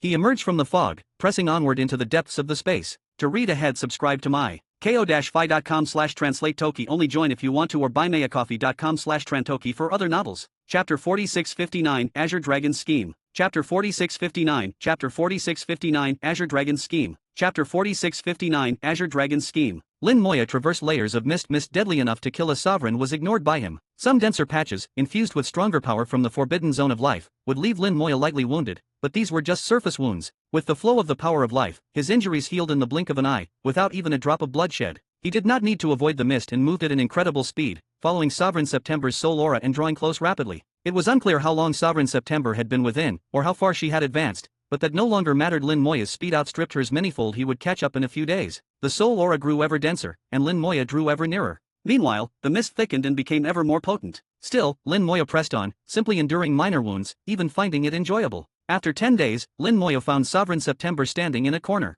Not far from her, the mist drifted, and she seemed tense, watching the moving fog warily. Thick banks of mist drifted slowly, their direction shifting constantly and unpredictably, making them hard to anticipate. Lin Moya knew she was watching for a gap in the mist. Only then could she pass safely between. Her focus was absolute. She didn't notice Lin Moya's arrival. Lin Moya didn't disturb her, simply watching quietly from a distance. At last, Sovereign September seized her chance and darted swiftly between two banks of deadly fog. Her speed and precision were flawless. Lin Moya realized, so that's how she keeps going deeper, must be getting close to the goal. He looked to the distance. A dazzling gem was shining some 10,000 miles away. It was the world's core, glowing seductively as if proclaiming itself the most beautiful thing in the universe. And indeed, in a not yet collapsed world, the world core truly was flawless, a perfection unlike the cores found among the ruins of destroyed worlds. Chaos Gem commented, she really did find the world's core. Unfortunately, she'll never refine it. The core was wrapped in swirling mist, with no clear passage. Sovereign September could not possibly break through to refine it. Lin Moya studied the world core and sensed something inside. There's something in the world core. Chaos Gem peered closely. Strange, there shouldn't be anything inside a world core. Normally it's just primordial energy. But now, Lin Moya could see something within. He couldn't make out what it was, but perhaps Chaos Gem could. Chaos Gem's sharp gaze pierced the surface. He was shocked. There really is something. Two things, in fact. One is the primordial art of this world. Sensing the world's impending collapse, Azure Dragon stored his primordial art inside the world core. The second is a curious treasure, the one that could prolong the world's life. All supreme beings thought Azure Dragon merged it with the world itself, but in fact, it's hidden in the world core. Lin Moya asked, what difference does that make? Chaos Gem replied, if it was merged with the world, it'd be gone, its powers maxed out. Hiding it in the core is less effective, at most half as potent, but the advantage is the treasure still exists and could be recovered and used again. Lin Moya understood. He wanted to use it for longevity first, then keep sending out teams to seek primordial energy. When the teams failed, he'd finally use this treasure. But it's really more like a last resort. But Lin Moya shook his head. That can't be all. It's not just about prolonging the world. Azure Dragon must have known, hence he wouldn't fuse the treasure completely, but also didn't want it taken by others. This way he deceived everyone. If it was only about longevity, he'd have fused it. The two actions aren't contradictory. So Lin Moya was sure Azure Dragon, being a supreme being, must have had other plans. Only, he never expected the world to collapse entirely, rendering his previous schemes null. Chaos Gem thought for a moment. You make sense. But what else could it do? Lin Moya answered, once we take it and research it, we'll know. Plus, I feel there's more he was planning. Chaos Gem asked instinctively, like what? Lin Moya said, just to guess. A sovereign's not easily killed. A supreme being would be even harder. His body is still intact, and his primordial art and treasure are in the world core. Guess what he wants? Chaos Gem blurted out, he wants resurrection. Lin Moya corrected, not really resurrection, more like he never truly died. Not two things, but three inside the core. Within the treasure that prolonged the world, a soul flame burned. This soul flame was weak and slumbering, but real. Though faint, its essence was astounding beyond a sovereign. If a sovereign's soul was like a block of iron, this was like a grain of steel, small, but far superior in quality. It belonged to a supreme being, to Azure Dragon himself. He'd stored a fragment of his soul inside the treasure, awaiting the right moment to return. So he never truly died, nor needed resurrection. He'd always been there. Sovereign September's soul avatar moved again, weaving through the deadly fog, drawing even closer to the world core. The light of the core now bathed her, and a faint buzzing sound rang out. The core seemed to become aware of her. More specifically, it was Azure Dragon's soul fragment within the core that had detected her. Light flared unnaturally from the core, shining in all directions. Sovereign September's soul avatar's eyes went instantly unfocused. The next moment, she flew straight toward the world core, heedless of the lethal fog ahead. Not good. Lin Moya realized Sovereign September was under the core's influence and had lost control. If her soul avatar touched the fog, she would die utterly, her awareness destroyed. She would become a living corpse until a new will was born, but it would no longer be her. Usually, Lin Moya would not care, it wasn't his problem. But for the sake of acquiring the primordial art, this time he had to intervene. He shot forward at top speed, piercing the deadly mist, snatching Sovereign September back just before she hit the fog. To read ahead, subscribe to my ko-fi.com/translate Toki. Only join if you want to, or buymeacoffee.com/trantoki for other novels. Chapter 4660. You should know, you can't kill me. Chapter 4660. Chapter 4660. You should know, you can't kill me. Chapter 4660. You should know, you can't kill me. Wake up. Lin Moya blocked the light from the world core for Sovereign September, sending forth a surging wave of life energy. Sovereign September jerked awake, her eyes flying open as she shouted, "Who are you?" Her voice was full of wariness, and the pressure of a sovereign swept out, but it had no effect on Lin Moya at all. Lin Moya said, "Put away your aura, it's useless against me. I was asked by Sovereign's son to come in and find you." Sovereign September was stunned for a moment. "Big brother sent you." "It's more accurate to say he hired me and paid the price." Sovereign September instinctively asked, "What price?" Lin Moya chuckled, "You'll know when we get back. It was tough finding you, but at least you're still alive. As expected of a sovereign, your survival skills are really something." Sovereign September calmed down now and gave Lin Moya a once-over. "You're only peak Chaos Realm, how did you get here?" Lin Moya replied, "Sometimes strength and realm aren't directly related. You're a sovereign, you should know that's just the basics." Was this a minor thing? She, a dignified sovereign, was treading on thin ice here, death ever lurking. Yet a mere peak chaos cultivator could stroll in? Was that really a small matter? She pressed on, "How long have you been here?" Lin Moya thought. "By the time scale of the chaotic wilderness, several years, maybe." Sovereign September exclaimed, "Impossible. You can't have gotten in here in only a few years." Lin Moya answered, "I know you've been trapped here 10,000 years or more, but that's the truth. Anyway, let's cut to the chase. You want to refine this world core, right?" She replied, "So that's what it's called. World core. You mean, this is another world?" Lin Moya was a bit speechless. "You don't know anything. How did you even get here then?" Sovereign September said, "I just followed my intuition. I felt that as long as I could refine this thing, I could go home." A sovereign's intuition really isn't bad, Lin Moya thought privately, then continued aloud, "Your sense is right. Refining this just might lead home, but you nearly died trying." Sovereign September admitted, "Yes, I almost died just now." At least she was self-aware. With a strange look, she studied Lin Moya, unable to fathom how he'd made it here in such a short time, when it had taken her over 10,000 years to find the right way through the vast underground maze, and thousands more years to cautiously reach this spot. And yet, he'd managed in just a few years. Unbelievable. Lin Moya asked, "I saw the palm prints you left above. What did they mean?" He had a guess but wanted a definite answer. Sovereign September explained, "Many times I was teleported back from the underground maze to the surface, every time to a different place. After so many times, I gathered some experience and mapped out the extent of the maze. From the size of the maze, I calculated the depth and tried to find the normal route. Those palm prints were ways of testing it." Lin Moya asked, "So all those palm prints are places you were teleported to?"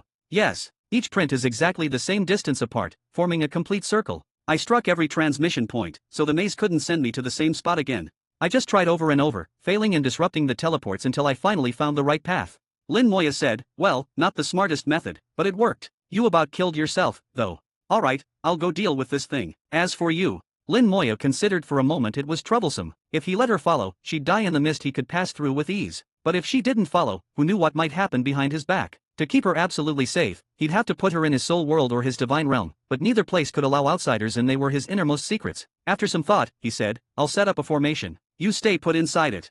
Sovereign September, understanding her current plight, didn't object. Lin Moya's mastery of formations had reached a new level. The one he set up now faintly surpassed the laws of the world. But a formation alone wouldn't suffice. The Forbidden Zone's power was too strong. With the Calamity Staff as the formation's core and Chaos Gem present, he could guarantee her safety. Still, being a sovereign, she saw at once how extraordinary his formation skill was, unlike anything she'd seen. Soon the formation was complete and running. Lin Moya tossed the Calamity Staff to the center. At the sight of the staff, Sovereign September's face changed. "How did you get that? What's your relationship to the Calamity Sovereign?" Lin Moya had no intention of hiding it. "You could say I'm his will's heir." Sovereign September's eyes were full of wariness, even hostility, mixed with tangled emotions, as if wrestling with secret thoughts. Lin Moya said, "I know you have history with the Calamity Sovereign. I don't know the exact details, but you should know that you can't kill me. And things about the Calamity Sovereign aren't simple. Right now, the situation in the chaotic wilderness is complicated. I suggest you cooperate. Just stay safely in formation and wait for me to finish, then I'll take you home." Sovereign September asked, "What's happened in the chaotic wilderness?" "You'll know when we get back. No point in explaining now. Live or die, your choice. You have 10 breaths to decide." This wasn't the place for delay. Without saying anything more, Lin Moya waited. After pondering, Sovereign September finally flew into the formation. It activated, Chaos Gem controlling the Calamity Staff and overseeing the whole thing. Lin Moya turned to the world core. He wanted it, and everything inside. "Let's see, Azure Dragon, do you have any backup? Can you really come back?"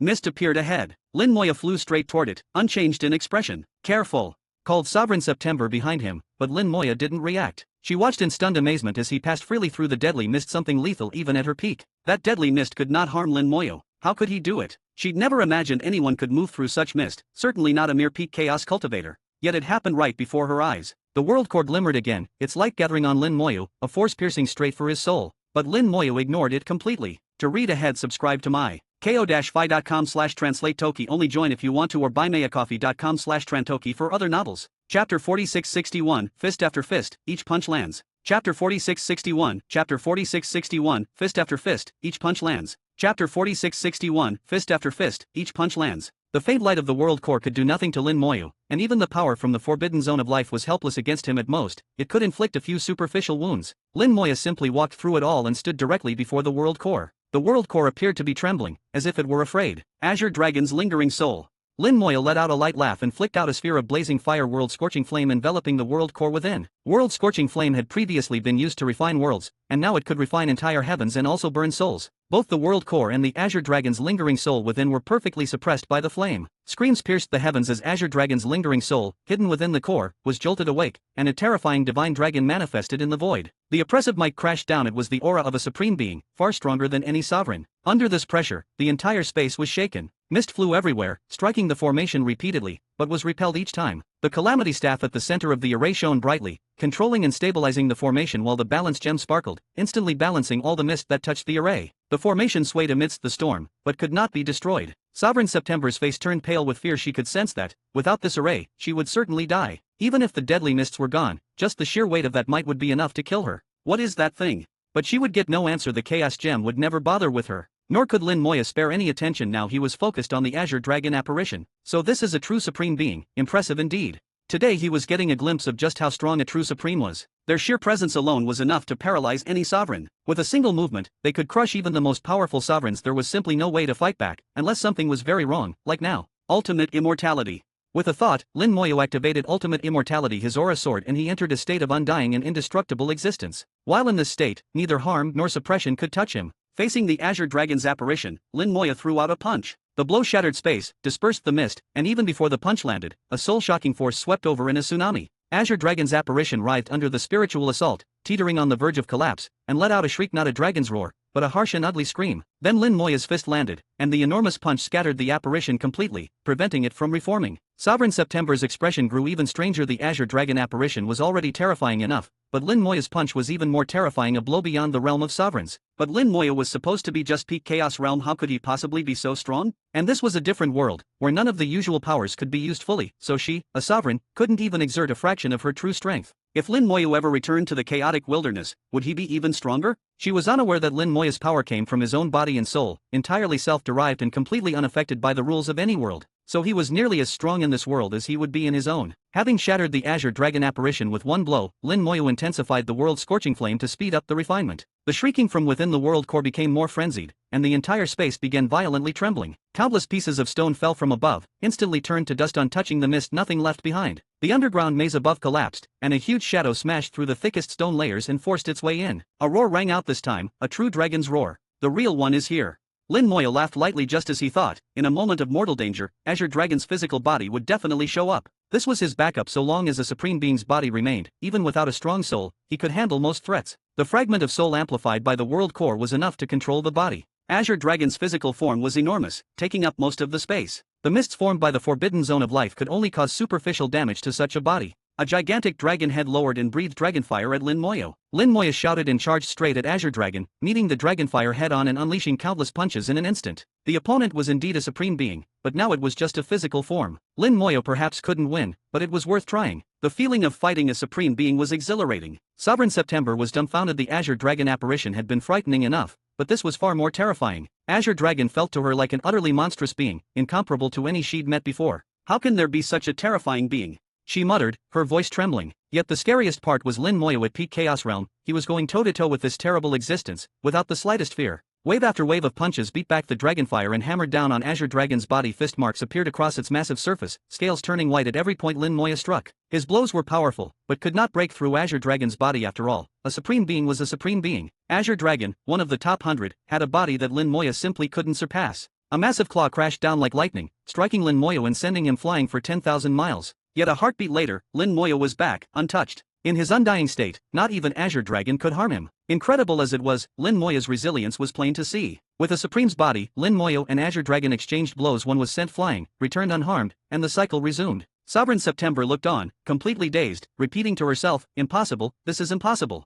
Bang! With a huge crash, Lin Moya was struck again, and this time he failed to return. His body exploded mid-air, reduced to fragments and dust. Sovereign September gasped. One moment he'd seemed fine, and the next he was obliterated. But a heartbeat later, a purple light flashed and Lin Moya emerged from it fully restored. His aura soared, he invoked ultimate immortality once more for greater power, and again entered the undying state. So satisfying, truly exhilarating. I haven't fought like this in ages. Again.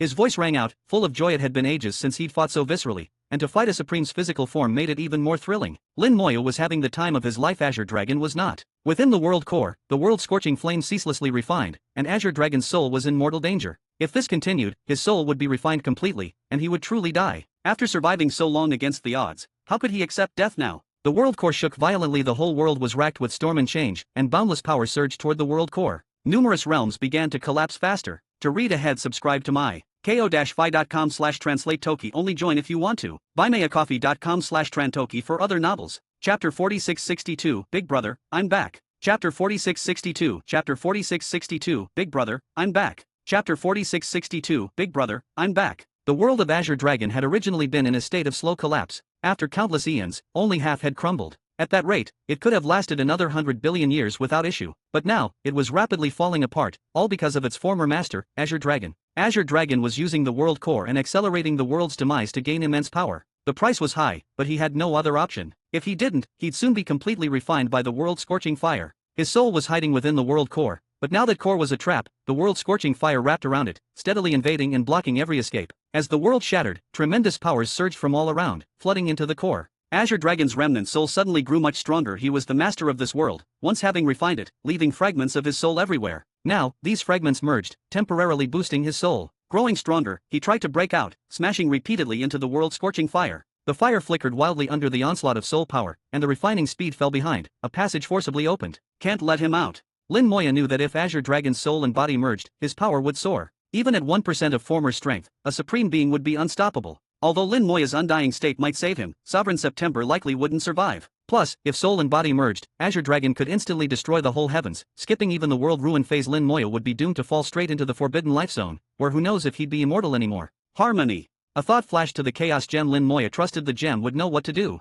On the Calamity Staff, the Soul Gem suddenly lit up, sending a yellow beam out to the core and forming a yellow ring covered with vortices, set to devour any soul that touched it. The Soul Gem could not only defend against soul attacks, it could devour souls. With this, even if Azure Dragon's remnant soul escaped the world's scorching fire, it would be devoured by the gem. There was no way to merge body and soul now. Lin Moya kept fighting Azure Dragon's body, each punch landing. His advantage was his undying state and new life ability from his talent, so he hardly fell behind at all. Inside the array, Sovereign September could only stare in shock. Her sharp eyes could now tell who was superior and what Lin Moya was actually doing. Most shocking of all, the Calamity Staff actually reacted. I remember in the old days, the Calamity Sovereign could only smash people with it, never draw out its real power. He's only peak Chaos Realm, how can he use it? There must be something else going on. Could he be the Calamity Sovereign's reincarnation? Sovereign September's doubts grew. A sense that the Calamity Sovereign had hidden something long ago, and was this Lin Moya merely a successor or truly a reincarnation? Questions swirled, but she dared not leave the array. Deadly mists were everywhere, and leaving meant certain death. Azure Dragon finally forced his way past the fire's blockade, but in the next instant, he was plunged into despair, as the soul gem's devouring began. The hard-won soul was instantly sucked in, with no limit to what the gem could devour. A fierce dragon's roar echoed, mixed with soul screams and the rumbles of the crumbling world. Whether fleeing or hiding, Azure Dragon's fate was destruction, with Lin Moya's fire taking the initiative. The end had long been fated. The roars faded, the soul reached its end, and as the world's collapse slowed, Azure Dragon's vast body turned to smoke and vanished. Lin Moya hovered in the air, purple light coiling around him. He'd just been reborn once more. His expression was like still water. You should have perished ages ago. All your scheming led to this anyway. To him, surviving as a remnant soul in the core for eons was not living, but a fate worse than death. With his soul now gone, the body, once infused with the world's strength, fell apart with it. Originally, the world was only half collapsed. Now most of it was gone, and full destruction was near. If not for a strange treasure in the core, the world would have crumbled completely, not even rubble left behind. Now, the world's scorching fire began to refine the entire world. Previously, it had only refined fragments in other ruined worlds, always from broken world cores. This time the core was nearly intact, a real feast for the fire, possibly another power boost on the way. The Calamity Staff joined in, absorbing the primordial breath of the world core. Each world's primordial breath was different, giving each world gem its own flavor and effect. Lin Moya watched as the core gradually melted and shrank, until two objects inside were revealed. He reached out and drew them both into his hand. One was a green jade, the size of a fingertip, and the other, a leaf. Without checking them immediately, Lin Moya stored them away. At that moment, the world again started to shake without control. Without the strange treasure, collapse accelerated. He was seeing the world's final moments. With the end coming, the tunnels once connected to other worlds became visible. Most were shattered, but one, the original way he'd entered, remained whole. Lin Moya stepped into the array, gripped the calamity staff, and covered the formation with his power. Go! He packed up the array and, at the last instant, escaped through the spatial tunnel. In the passage, he could feel the world dissolving. Some terrifying force quickly erased every trace of what had existed. The world turned into a forbidden death zone, guaranteed to kill any who entered. Even the tunnel started to collapse, but he moved even faster and outpaced destruction. Without stopping, he sped along the passageway, until at last the familiar aura swept over him, and they returned to the chaotic wilderness. The instant they entered, Sovereign September's soul avatar transformed into a stream of light and merged back with her body. A sovereign's presence rose up after tens of thousands of years. She was finally back. Moments later, she opened her eyes, twin stars glinting, and looked around. The undead army was gone, retracted by Lin Moyo. The only ones present were him and the delighted sovereign's son. Big brother, I'm back. To read ahead, subscribe to my ko-fi.com/translate toki. Only join if you want to. buymeacoffee.com/trantoki for other novels. Chapter 4663, Exchange of Secrets. Chapter 4663, Chapter 4663, Exchange of Secrets. Chapter 4663, Exchange of Secrets. The siblings' reunion left Sovereign's son brimming with joy. After all, Sovereign September had spent tens of thousands of years on edge, living each day in fear, and now, before her elder brother, she completely let down her sovereign's dignity. Yet, their happiness was soon interrupted by a voice that didn't blend in at all. It's done. Now can I have what you promised me? Lin Moya stood to the side, voice a sharp contrast to the siblings' delight. Sovereign September asked, "Brother, what did you promise him?" Sovereign's son replied, "It's that secret art we got. We studied it for so many years without making progress, but now it's finally found its use." A flash of hesitation crossed Sovereign September's eyes. As a sovereign, there were few things beyond her understanding, and that secret art was one of them. All she grasped was that it was of an extremely high tier, possibly above sovereign level, but even after a million years of research, that's all she had managed to find out. Though reluctant, she recalled Lin Moya's actions and knew that if she reneged, the consequences would be far worse. So, she tacitly approved the deal, not objecting. True to his word, Sovereign Son handed Lin Moya the secret art, a crystal-clear gem, an almost perfect polyhedron with uncountable faces. A single ray of light reflected from it would multiply tenfold, making it beautiful. But on the surface, it showed no special aura, just a lovely jewel, betraying nothing of the supreme technique contained within. Lin Moya accepted it unceremoniously. Deal's done. Time for me to go. Wait. Sovereign September suddenly called. Lin Moya asked, "Is there something else?" Sovereign September replied, "There are some questions I want to ask." Lin Moya nodded. "Since the transaction was pleasant, go ahead." She signaled to Sovereign Son, who obediently left without hesitation. Lin Moya laughed softly, worried he'll take on karma he doesn't need. "It's not necessary. You see clearly now, don't you? I'm the enemy of this heaven and earth. My karma is endless, and with a catastrophe coming, none of you can escape." Sovereign September understood already. Upon returning, the changes in the world had let her deduce much. Sovereigns had such understanding and resonance with the world that they could grasp many secrets. Whenever they found things they didn't understand, curiosity overwhelmed them, fueling a fierce urge to dig deeper. In other words, knowing everything is boring, but facing a mystery makes one burn with interest. Sovereign September was now thoroughly intrigued by Lin Moyo. Her first question: "Are you the reincarnation of Calamity Sovereign?" Lin Moyo laughed. "So you're sure I'm not just his will's successor?" "Sorry, I'm not his reincarnation either." She started to ask a second question, but Lin Moya cut her off. "Now it's my turn. We take turns, one question each, fair, right?" She agreed. "All right, your turn." Lin Moya asked, "Why did you stand against Calamity Sovereign?" A subtle aura stretched out. Xiaoping, under Lin Moya's orders, secretly activated the spirit concealing pearl to keep the conversation private. Sovereign September sighed. "I wasn't precisely his enemy. I just disagreed with him. Back then, he was ready to stake everything to break the so-called Tao. I didn't think it was necessary. I felt we each could pursue our own path, maybe even reach the Tao's height in the end. If we had to fight later, we'd have a better chance.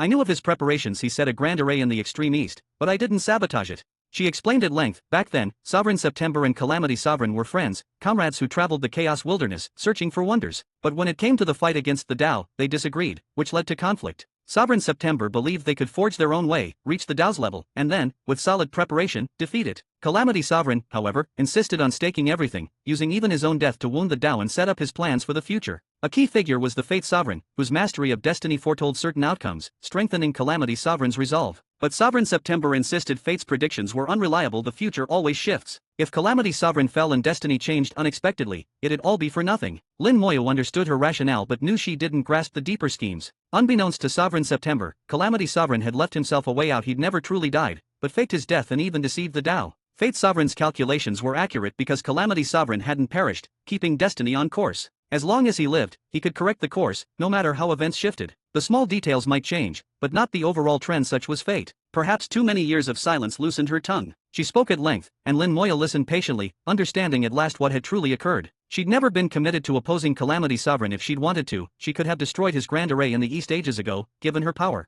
Her second question: if you aren't his reincarnation, then who are you?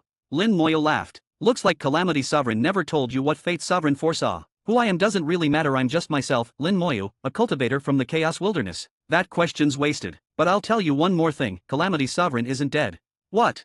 Sovereign September was shocked, her expression showing how deeply this startled her. She'd been out of touch for these tens of thousands of years. Lin Moyo laughed. Don't be so surprised. Now, it's my turn again. Question by question, Lin Moyo gathered much of what he wanted, and Sovereign September did as well. The exchange left them both with what they sought, and Sovereign September moved from shock to gradually accepting reality. Lin Moyo noticed she was still at odds with Calamity Sovereign. Knowing now that he'd set yet another secret scheme, Sovereign September's surprise turned to anger, even stirring a hint of killing intent. In her eyes, Calamity Sovereign had played them all for fools. Intolerable. To read ahead, subscribe to my ko-fi.com/translate-toki. Only join if you want to. buymeacoffee.com/trantoki for other novels. Chapter 4664, Payment and Delivery. Chapter 4664, Chapter 4664, Payment and Delivery. Chapter 4664, Payment and Delivery. The Eastern Extremity Fire Sea once again appeared in the void, blazing intensely. After the cheerful exchange with Sovereign September, Lin Moyo ultimately returned the Eastern Extremity Fire Sea to her. After all, it was the foundation of the Eastern Extremity. It wouldn't be right to take someone else's foundation. Judging from Sovereign September's reaction, she probably had a way to rebuild it, and wouldn't have held it against him if he hadn't returned it. But to Lin Moyo, the Eastern Extremity Fire Sea was nothing more than scenery. Better to return a favor. As they traveled, the Chaos Gem spoke. Master, you've told her a lot this time. Who knows what she will do next?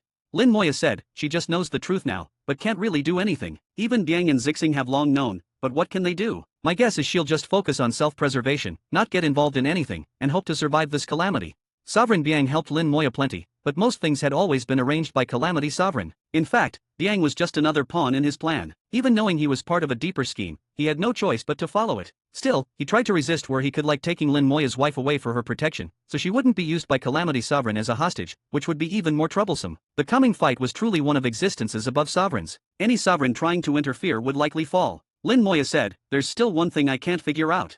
The Chaos Gem wondered, what could possibly puzzle you, Master? Lin Moyo said, it's about the mysterious Master from the Great World. Before, I was pretty sure that Master was Calamity Sovereign himself, but the methods he showed using the world-scorching annihilation, for example, didn't add up. As far as I know, Calamity Sovereign and others can't control world-scorching fire. That's the contradiction. Plus, if the mysterious Master was actually Calamity Sovereign, some of the magic he used, especially those involving skeletons, also don't match what Calamity Sovereign is good at. The fire is the big question. If Calamity Sovereign can't control world-scorching fire, how could he as the mysterious Master? The Chaos Gem muttered, it does seem odd. Maybe back then he was tricking you, Master, taking advantage of you being weaker and less perceptive at the time. Maybe it was just a simple illusion. Lin Moyo said, it's possible hiding his true identity like that would be effective, since I was nowhere near that level at the time. Maybe there's another reason, but the mysterious Master probably is Calamity Sovereign. I've thought about this a lot and haven't found a clear answer. Maybe it was just an illusion to throw me off. Still, something about it doesn't feel right. As he pondered, Lin Moyo looked forward and said quietly, Xiaoping, stop. Xiaoping, who had been flying at top speed, came to an immediate halt. Father, what's wrong? Lin Moyo replied, someone is waiting for us ahead. He called out, you can come out now. The void twisted, and space rippled. The massive form of the chaotic desolation bull slowly emerged. He seemed to have been waiting a long time, even yawning, as if he'd just woken up. Lin Moyo knew he must have calculated Lin Moyo's route and been waiting here in advance. The chaotic desolation bull said, everything settled. Lin Moyo took out the stone tower, payment and delivery at the same time. The bull said, let's change spots, this place isn't safe. Space began to twist. Stones swirled around the bull, opening up layer after layer of space. Lin Moyo noticed a special fold within the spaces, a wrinkle of fate, tightly attached to each layer and running from ancient times, recording destiny itself. The bull used a special method to separate that wrinkle of fate from the space, instantly creating a unique, independent domain. He said softly, go in. Without hesitation, Lin Moyo entered. His soul didn't warn him, and from what he knew, there was no danger inside. The bull followed, and the domain closed behind them, erasing any trace of time as they entered. Inside this domain intertwined with space and destiny, there was a vast grassy plain, a few houses, and a lake surrounded by towering old trees. Someone sat by the trees, and Lin Moya caught the scent of tea. The bull shrank down, appearing as an old ox with stone-like skin, and said, "Go over, he's waiting." Lin Moya went to the great tree where he saw a middle-aged man whose presence radiated the weight of ages. Lin Moya could feel time itself emanating from him. This was an ancient being. The man said calmly, "Fellow deist Lin, first meeting, sorry for not greeting you sooner. If you don't mind, join me for some tea." He was relaxed, not overly polite or wordy, but never came across as rude. Lin Moya smiled and took a seat. "Fellow deist Destiny, this is a fine spot." The bull looked on in visible shock. How did Lin Moya know who this was? Destiny Sovereign laughed. "You really saw through me, fellow Lin." Lin Moya said, "So it really is you, Destiny Sovereign. I didn't guess wrong." Destiny Sovereign was momentarily stunned, then laughed louder. "You're half guessing, and it still surprises this old man." Lin Moya poured himself some tea. "Good tea. Really, fellow Destiny, you shouldn't be so surprised. Aren't we always 3 parts thinking, 3 parts seeing, 3 parts guessing, and 1 part left to luck?" Destiny Sovereign nodded. "Indeed, but in my case, I've got 2 extra parts, thanks to fate." Cultivating the Tao of Destiny, he could see more than most. Those extra 2 parts belonged to fate itself. Lin Moya said, "Since you brought me here, will you answer my questions?"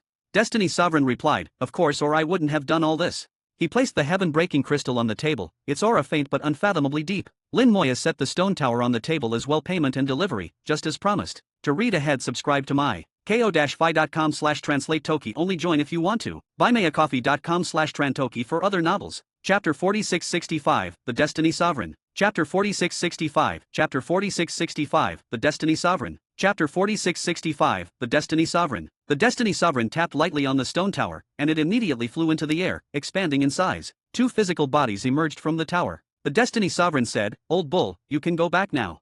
The chaotic Desolation Bull bellowed, and a soul emerged from its form, merging with the body of the ancient Desolation Bull. Then the chaotic Desolation Bull's body also liquefied, melding with the soul. The ancient Desolation Bull's aura swelled drastically, reverberating through the special space. Lin Moya smiled, as expected of a once top-tier powerhouse. "Now that the ancient Desolation Bull has returned, are you aiming for the peak again?" The Destiny Sovereign wasn't surprised. Lin Moya recognized the ancient Desolation Bull. He sipped his tea and chuckled. "It's only to save his own life. The old bull is timid. Back then, he almost risked his life trying the dissolution technique. Lucky to have survived. It's the same now, just for survival. As the chaotic Desolation Bull, it would be too hard. Returning as the ancient Desolation Bull is safer." Lin Moya said, "If he returns as the ancient Desolation Bull, the Tao might try to kill him immediately." The Destiny Sovereign shook his head. "Maybe in the past, but not now. The tribulation has begun. The Tao won't act recklessly. The ancient Desolation Bull is also much more powerful now. Killing him won't be easy. Even if Tao succeeds, it will take heavy losses and risk counterattacks from others." With the 4 giants now Calamity Sovereign, Lin Mohan, the hidden chaotic wild dragon, any Tao injury risks them all turning on him. So, the better choice is to do nothing. It's not dangerous for the bull to live, but if Tao is harmed, that's fatal to him. Lin Moya smiled. "Since the ancient Desolation Bull has reappeared, what identity did you take back then?" The Destiny Sovereign laughed. "Guess." Lin Moya said, "With so many powerhouses back then, you couldn't be among the most famous. There was a divine destiny grass whose fate became a legend. That was you, wasn't it?" "Haha, you're a special kind of genius to guess that." The Destiny Sovereign laughed heartily, not hiding it at all. "Yes, I was that grass, the one almost eaten by the old bull." In truth, Lin Moya didn't really guess. The Chaos Child and Old Tree had listed every strong figure from that era at Lin Moya's request, including many obscure legends. The Divine Destiny Grass was one. At that time, the grass contained the Fate Tao, drawing countless powerhouses to fight over it. But, at some point, it disappeared. It had no shape, no confirmed intelligence at the time. The Destiny Sovereign said, "That year, the old bull nearly ate me, but I yelled, 'If you're not afraid to die, then go ahead and eat.' It scared him off and saved my life." "So, the ancient Desolation Bull was that timid?" Suddenly, a muffled voice echoed in the air. "Nonsense. I respect life. Once you gain sentience, you were a living being. I wouldn't eat a living being." The Destiny Sovereign didn't object. "Later events proved you made the right choice. Now concentrate on merging, don't mess up." The ancient Desolation Bull said nothing more and resumed merging body and soul. The Destiny Sovereign said, "You know what happened later? The bull wanted to dissolve, but that's dangerous. I calculated and found that dissolving only the soul could let him escape doom. He trusted me, dissolved his body, and I hid it in a fate gap I found. I hid within as well. Everyone thought I was dead and we both survived. Later, the old bull's soul reincarnated as the chaotic Desolation Bull, and I became the Destiny Sovereign. Once I emerged from the fate gap, I found him. Then Calamity Sovereign started making plans, asking for my divinations. He wanted to see far into the future, but the further one looks, the more chances for errors. I knew that with Tao alive, if we couldn't kill him, we'd definitely be the ones who die. So everyone pitched in, bringing countless treasures to boost my calculations. I divined for 1,000 years, seeing over 100 possible futures, until eventually I found one that seemed reliable and I saw you, Lin Moyu, in that vision. Lin Moya smiled. That's how you knew Calamity Sovereign not only lived but set up multiple plans. The Destiny Sovereign responded, exactly. Once I saw that, I knew Calamity Sovereign wouldn't let me go, so after sharing most of my results, I faked my dissolution using the backlash. Lin Moya said, now the old bull tracked you down. The Destiny Sovereign shook his head. No need, my avatars have always been out and about, but my true body never left the fate gap. If the old bull is timid, I'm just cautious. Birds of a feather, you could say. Lin Moya sipped his tea. History proved your caution was right. The Destiny Sovereign said, in my foresight, I saw this great tribulation, and that we'd struggle to survive. Thankfully, using everyone's help and hundreds of divinations, I found a single chance. I located the passage to Azure Dragon Heaven, and hid it inside the eastern extremity Fire Sea. Later, I put our physical bodies into that world to absorb the primordial chi from Azure Dragon's tail, growing stronger. Lin Moya asked, how did you get into Azure Dragon Heaven and then return? Even Sovereign September's soul avatar couldn't return. The Destiny Sovereign answered, that's the benefit of the way of fate. Fate exists in every world, and between worlds. If you get a passage, you can travel through fate gaps. I followed one barely, but I lost most of my soul in the process, only now barely recovered. When I foresaw you might go, it looked like it would change everything, so I asked you to bring our bodies back. Lin Moya said, you couldn't divine such detailed results, you must have just had a general sense. The Destiny Sovereign agreed, true. The essence is that you're special, Lin Moya. Nothing is truly impossible for you, but much of it is also just guessing. Lin Moya, one last question, in your visions, have you ever seen that fire? To read ahead, subscribe to my ko-fi.com/translate toki. Only join if you want to. buymeacoffee.com/trantoki for other novels. Chapter 4666, The Real Instigator. Chapter 4666, Chapter 4666, The Real Instigator. Chapter 4666, The Real Instigator. A world-scorching fire burned in his palm, radiating a strange aura. After devouring a world that had not fully collapsed, the world-scorching fire had grown stronger. The aura it now emitted was enough to make even a sovereign tremble in fear. The Fate Sovereign seemed to have already guessed what fire Lin Moya referred to and gave it only a quick glance before losing interest. His reaction confirmed for Lin Moya that he definitely knew. The Fate Sovereign sipped his tea and calmly said, I have seen it. Lin Moya asked, then do you know, Dao friend Fate, in the world I once lived in, there was a mysterious person. Fate Sovereign nodded slightly, of course I know. That was the person who gave you this fire. As expected, he knew everything. He must have seen it in his divinations of the future. Putting away the world-scorching fire, Lin Moya spoke quietly, please elaborate. If there is a price, name it. In his heart, Lin Moya still harbored confusion and curiosity about the mysterious master. If today he could gain some answers, paying a price would be acceptable. Fate Sovereign shook his head, no need. The reason I called you here was precisely to tell you these things. He paused, then continued, to be frank, all of this began with me. Lin Moya was a little surprised but said nothing, waiting for the Fate Sovereign to go on. Back then, I divined the future and saw much. Everyone knows the future constantly shifts, with countless possible outcomes. One divination means little. The further one peers, the less accurate it becomes. My divinations reached into such a remote future as to make time itself unmeasurable, leaving them especially imprecise. Even 100 calculations would not yield a sure answer. This is what everyone thinks, but they do not know that the future can, to an extent, be fixed. If I solidify certain conditions, the future under those conditions also becomes fixed, drastically reducing the number of variables. That is my own ability, something no one else knew. The key is that I must search out and set those conditions myself. So, after many divinations, I found a future that had the highest probability, and no matter how I adjusted the inputs, its outcome never strayed far. There were small differences, but the general picture was the same. I was 80% sure that our world's future had already been fixed by something unknown. In that future, I saw you, Lin Dao friend, though at the time I did not know it was you. At the same time, I saw that peculiar fire. Lin Moyo asked, then why do you know its name is world-scorching fire? Fate Sovereign smiled lightly and spoke calmly, there is no sound in visions of the future, only images, but I could deduce from your lip movements in the visions that you called it world-scorching fire, so I trust that is correct. Lin Moyo could tell his words brimmed with confidence. Clearly he trusted his own deductions. I also divined the source of the fire, and learned that no one else but you could control it. No matter what we tried, it would inevitably return to you, because this fire is yours alone. Different approaches would lead to different results, but if we tried to forcibly seize it, we would all die without exception. I told everyone that after discussion, we decided to hand the fire to you, to plant the seeds of good karma. The only difficulty was how. So I came up with a plan, have Calamity Dao friend create an avatar and wait. When you entered this great world, the avatar would follow you to your original world and wait for you there. Lin Moya said, but from my birth to entering the greater world, it was only a few decades, while the one who handed me the fire was someone from 1,000,000 years ago. The timelines don't match.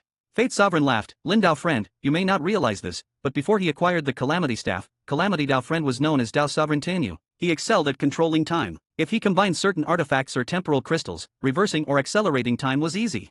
In the small world you were born in, only a few decades may have passed, but in the larger world it might have been millions or even billions of years. With a sovereign's strength, shifting the time of an entire realm is not so difficult, let alone a small world within that realm. Lin Moya said nothing, but with his level of understanding now, he knew this was entirely possible. Fate Sovereign continued, I do not know whether Calamity Dao Friend used reverse or accelerated time, that was his own choice. But whatever method, a problem emerges, time-space chaos. Some things not belonging to this world or time may appear. Also, things from other times or worlds that have a connection here might suddenly manifest here, possibly on a mass scale. Suddenly, Lin Moya was struck by realization. He finally understood why there were ancient battlefield relics and things like the Divine Xia Tower or Meng Anwen's message outside the Great World. He had never been able to figure out how they got there if the small world was whisked away by Calamity Sovereign. Why did things from there turn up in the Great World among the ancient battlefield remains? The mystery was at last clear. The small world is part of the Great World even if forcibly separated, some link remains. When time is distorted, some events in the small world spill into the Great World through this link, like a projection obeying certain laws. Some great battles happening elsewhere might be projected into the Great World and materialized by those laws even if those battles never actually took place in the Great World itself. Though confusing, Lin Moya quickly sorted it out. Dao Friend Fate, that mysterious person seemed to do more than give the world scorching fire, he also had a connection with the undead. Before Lin Moya could finish, the Fate Sovereign interrupted. No need to worry. Let me explain. Calamity Dao Friend created an avatar, who would give you the fire. At the same time, I gave him some undead projections to refine into his avatar. That way, you would link yourself to the mysterious master and thus form karma and goodwill with Calamity Dao Friend. I said as much at the time, and Calamity Dao Friend did not object, so he did as I suggested. Whatever he wanted to do, I always understood. To read ahead, subscribe to my ko-fi.com/translate toki. Only join if you want to. buymeacoffee.com/trantoki for other novels. Chapter 4667, Wanting to Live Well is Not Easy. Chapter 4667, Chapter 4667, Wanting to Live Well is Not Easy. Chapter 4667, Wanting to Live Well is Not Easy. The Fate Sovereign saw the future. Although the future kept changing, he noticed that the general trajectory of the ancient Chaos Wasteland didn't change. So he was clear about what the Calamity Sovereign wanted to do, and also clear that the Calamity Sovereign wouldn't let him go. At that moment, he was already thinking about how to escape. The method was to undergo dissolution and feign death, thereby deceiving the Calamity Sovereign. Many things the Calamity Sovereign did stemmed from the Fate Sovereign's words and arrangements. Lin Moya's doubts were basically dispelled indeed. The mysterious master was an avatar of the Calamity Sovereign. The fire seed of the world's scorching fire was something the Fate Sovereign had foreseen, which the Calamity Sovereign then sought out. After finding he couldn't control it, he decided to hand it over. Additionally, to form a deeper karmic bond or have Lin Moya remember the favor, or maybe to make Lin Moya believe he was a disciple of the mysterious master, whatever the reason, it was meant to make Lin Moya owe the Calamity Sovereign a karmic debt. The method was, the Fate Sovereign gave the image of himself controlling skeleton undead from the future to the Calamity Sovereign's avatar. As the mysterious master, he let Lin Moya see and experience these things through special means. Indeed, Lin Moya once believed he was the mysterious master's successor. At the time, upon learning of the Calamity Sovereign's schemes, he even admired their depth, and even felt a bit of respect. Only later did he realize that the Calamity Sovereign saw everyone as nothing but pawns. The Fate Sovereign understood all this long ahead of time, so he chose to avoid confrontation, and succeeded evading the Calamity Sovereign and surviving to the present. Lin Moya asked, so, Dao Friend Fate, in your divinations, what was the ultimate future you saw? The Fate Sovereign shook his head. I couldn't see. It was nothing but fog. Divining the future has its limits, and that limit is the great calamity. When the calamity truly arrives, destiny turns to chaos. I couldn't predict anything beyond that. He had long foreseen the calamity's approach and prepared for it, finding Azure Dragon Heaven, letting his body absorb the primordial chi of Azure Dragon, and growing even stronger. Lin Moya took another sip of tea and continued, Dao Friend Fate, there are still some things I wish to ask about. The Fate Sovereign replied, no need to stand on ceremony. Ask away. Lin Moya asked, Calamity Sovereign took away the small world where I was born, where did he go? The Fate Sovereign replied, after taking that world, he didn't harm its people. In the future I saw, that small world would birth many powerhouses and bring him great benefits. As for the specifics, I couldn't divine them. There are very few things beyond my calculations, do you understand? Lin Moya was startled. Another world? The Fate Sovereign nodded, and although he didn't answer directly, that was confirmation. His voice remained calm. For some reason, in my divinations, it seemed our ancient Chaos Wasteland was linked by many spatial passages to different realms. These passages sometimes appeared, sometimes vanished. At the time, I only found one, and if my calculations were right, Dao Friend Zixing should have found one too. A single world connecting to many others, strange indeed. But time proved the Fate Sovereign truthful. He spotted those passages during his divinations, but could only find one afterward. Lin Moya privately asked the Chaos Gem, why is this happening? The Chaos Gem replied, it's probably because all the other worlds collapsed. Only the ancient Chaos Wasteland, and your own spirit god heaven, are intact now. This last living world draws in the remains of nearby collapsed worlds. Once in contact, spatial corridors form between them. These passages are usually hidden, but now that the calamity has begun, they occasionally become visible like sand revealed with the receding tide. It was a simple metaphor, but likely the truth. The passages the Fate Sovereign once witnessed vanished because they were submerged by the sea being the laws of the world. Only with the disorder of a great calamity could these hidden passages emerge, though their ends were full of dangers and opportunity alike. After the calamity truly began, the Fate Sovereign could no longer see what would come. His foresight ended. Lin Moya said, "Thank you, thou friend Fate, for resolving my doubts. I will not forget this favor." The Fate Sovereign smiled, "No need for thanks. Everyone has selfish motives. I just wanted to survive. To survive a very simple wish." But in the midst of the calamity, it was the hardest thing to do. During their conversation, the chaotic wasteland fusion was finally complete. A golden lion, not huge but glowing like the sun, appeared and then slowly drew in its light, which became complex markings all over its body. The ancient Desolation Bull's aura soared beyond that of ordinary sovereigns, almost reaching a higher level. But Lin Moyo knew, compared to apex figures like the Calamity Sovereign, he was still a step behind. The Fate Sovereign was satisfied with the ancient Desolation Bull's state. Not bad. He may not match them, but with his defenses, he'll be able to protect himself. Lin Moya looked at the ancient Desolation Bull and said, "Congratulations on your successful return." The ancient Desolation Bull moved, then changed into a middle-aged man and sat at the table, stuffing a handful of grass into his mouth. "Thanks to you this time. If you ever need anything, just ask Old Bull will help you out." The Fate Sovereign laughed, then helped our friend Lin kill the shrouding beast. The ancient Desolation Bull exclaimed, "Don't mention that beast. It infuriates me. If it hadn't been for him, I'd never have needed to dissolve myself back then." The Fate Sovereign laughed even louder, "You only lost because you were weaker. If he won the flower, that's his skill, no shame in it. Besides, there are different paths. Didn't the chaotic wild dragon carve out her own?" Still disgruntled, the ancient Desolation Bull said, "Everyone has their own path. Why kill others just because you made it further? If it were me, I wouldn't do such a thing." Lin Moya was surprised such a gentle perspective was rare, especially in the past, and even more so during the calamity, as it could easily bring disaster. The Fate Sovereign seemed to understand and didn't say more. "Enough idle talk. Even though you can now protect yourself, in this calamity, one careless moment could still mean death. Let's just keep our heads down and focus on staying alive." Old Bull snorted, "Let them fight and kill. We'll just stay alive if we can. To live is good, but wanting to live well is not easy." To read ahead, subscribe to my ko-fi.com/translate toki. Only join if you want to. buymeacoffee.com/trantoki for other novels. Chapter 4668, Leaf of the Primal Chaos Spirit Tree. Chapter 4668, Chapter 4668, Leaf of the Primal Chaos Spirit Tree. Chapter 4668, Leaf of the Primal Chaos Spirit Tree. The Fate Sovereign personally escorted Lin Moya as he left, because he was also about to merge his own physical body. Only after the fusion was complete would the Fate Sovereign reach his full form. By then, his strength would surely surpass a sovereign's. Even if he could not match Calamity Sovereign, he would not fall far behind. With the combined strength of himself and the ancient Desolation Bull, their chances of surviving the great calamity rose immensely. As for what they would do next, Lin Moya didn't ask and had no desire to know. Throughout his conversation with the Fate Sovereign, Lin Moya could faintly sense the latter's hope for the future. Sitting atop Little Ping, streaking through the void as a golden flash, Lin Moyo asked casually, "He says he just wants to survive, do you believe him?" Neither Chaos Child nor Little Pung replied. Since the previous conversation far exceeded their scope, they couldn't judge. The Chaos Gem said, "He hasn't spoken honestly." Lin Moya smiled, naturally. Back then he withheld things from Calamity Sovereign, so of course he wouldn't reveal everything to me. The Chaos Gem said, "He likely harbors ambitions of reaching the supreme level."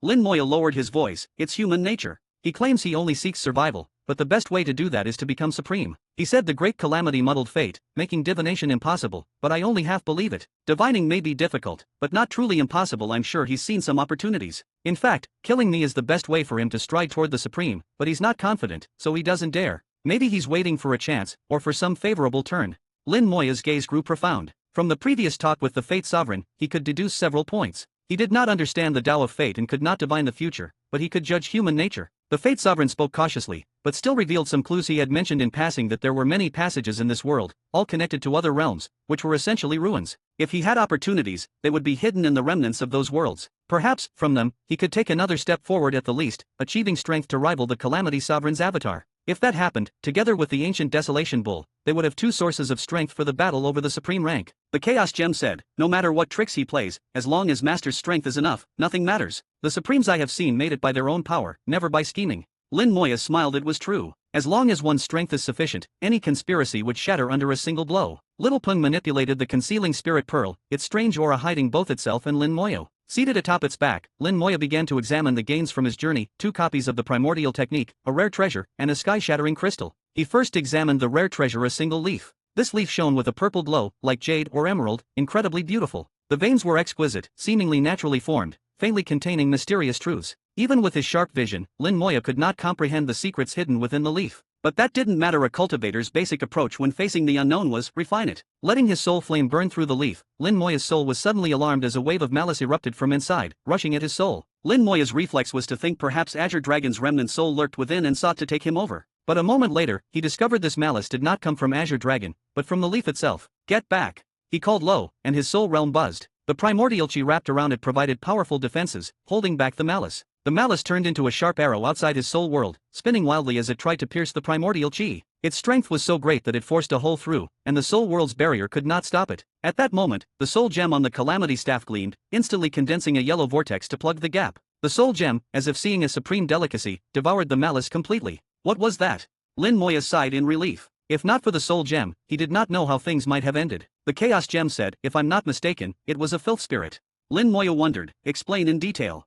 The chaos gem replied, everything has yin and yang, reality and illusion, not only the world, but even forbidden zones of life and the world's walls follow this. A forbidden zone represents death, a world wall represents life, but even within a world wall there is also the seed of destruction. That bit of destructive property becomes a filth spirit. A filth spirit is not a concrete entity, but a trace of will, a wisp of sentience. It sometimes attaches to primordial treasures, entering one world after another. Those primordial items after being bathed in primordial chi become very powerful, but also very dangerous. They gain intelligence and a desire to kill, often causing catastrophic slaughter in the world, a second round of calamity, a tribulation of all living things. But not every world that gets such primordial items will manifest a filth spirit, only about a third, by my count. Normally a filth spirit would rarely enter a treasure like this, but here there was a wisp. But with us here, there's nothing for Master to fear. Lin Moya asked, if I didn't have you around, what would have happened? The Chaos Gem answered, the filth spirit would taint your soul, making it no longer pure, leading you to crave slaughter. In time, Master would become someone who abandons all ties, and might even massacre entire worlds. Such things have happened. Even Supremes fear filth spirits.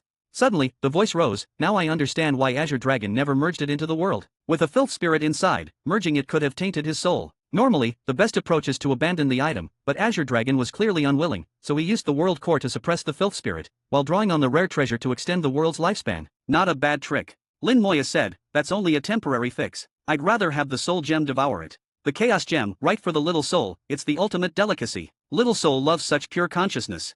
After the filth spirit was gone, Lin Moya resumed refining the leaf. Soon, the leaf began to glow, a soul brand belonging solely to Lin Moya left within it. Streams of information came from the leaf, and Lin Moya realized Azure Dragon had never fully refined it because of the filth spirit. He could only use its very surface strength and never its core. Lin Moya finally learned its name, Leaf of the Primal Chaos Spirit Tree. To read ahead, subscribe to my ko-fi.com/translate-toki. Only join if you want to. buymeacoffee.com/trantoki for other novels. Chapter 4669, No Destruction, No Rebirth. Chapter 4669, Chapter 4669, No Destruction, No Rebirth. Chapter 4669, No Destruction, No Rebirth. The leaf of the Primal Chaos Spirit Tree. This also meant there existed such a tree, the Primal Chaos Spirit Tree, and this leaf came from it. Primal Chaos Spirit Tree. Primal Chaos. Lin Moya murmured, first thinking of the Chaos Gem, and now encountering the Primal Chaos Spirit Tree. Did the words Primal Chaos have some special meaning? The Chaos Gem heard Lin Moya speak. Master, were you calling me? Lin Moya asked, do these words Primal Chaos have any particular meaning? The Chaos Gem was confused. What do you mean, Master? It was clear he didn't understand. Lin Moya explained, this leaf is called the Primal Chaos Spirit Tree leaf, meaning there's a tree by that name. Doesn't that strike you as odd? Primal Chaos Spirit Tree, I'm the Primal Chaos Gem. Maybe just a coincidence. The Chaos Gem fell into thought but could not piece anything together. Is it a coincidence? Lin Moya didn't believe in such coincidences. The higher one went, the fewer coincidences there were, so this couldn't be one. The Chaos Gem asked, does this leaf do anything special? Lin Moya said, its most basic function is to extend the lifespan of a world by about 5 to 10 times.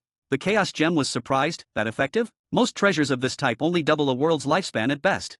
Lin Moya nodded. But to achieve a full tenfold extension, you have to merge it into the world before its life or death tribulation. That's quite the gamble, and nearly impossible. Indeed, if you tried before the world's tribulation but the world still perished, the effort was wasted. Also, how could you secure the Primal Chaos Spirit Tree leaf for a particular world before its tribulation? It was nearly impossible. So, the notion of tenfold was the ideal, but almost no one achieved it. Even if infused during the tribulation, you could get 7 or 8 times the lifespan. Afterward, at best, 5-fold. No matter how good the treasure, luck played an enormous role. The Chaos Gem's eyes glittered. Master, why not fuse it with Spirit God Heaven?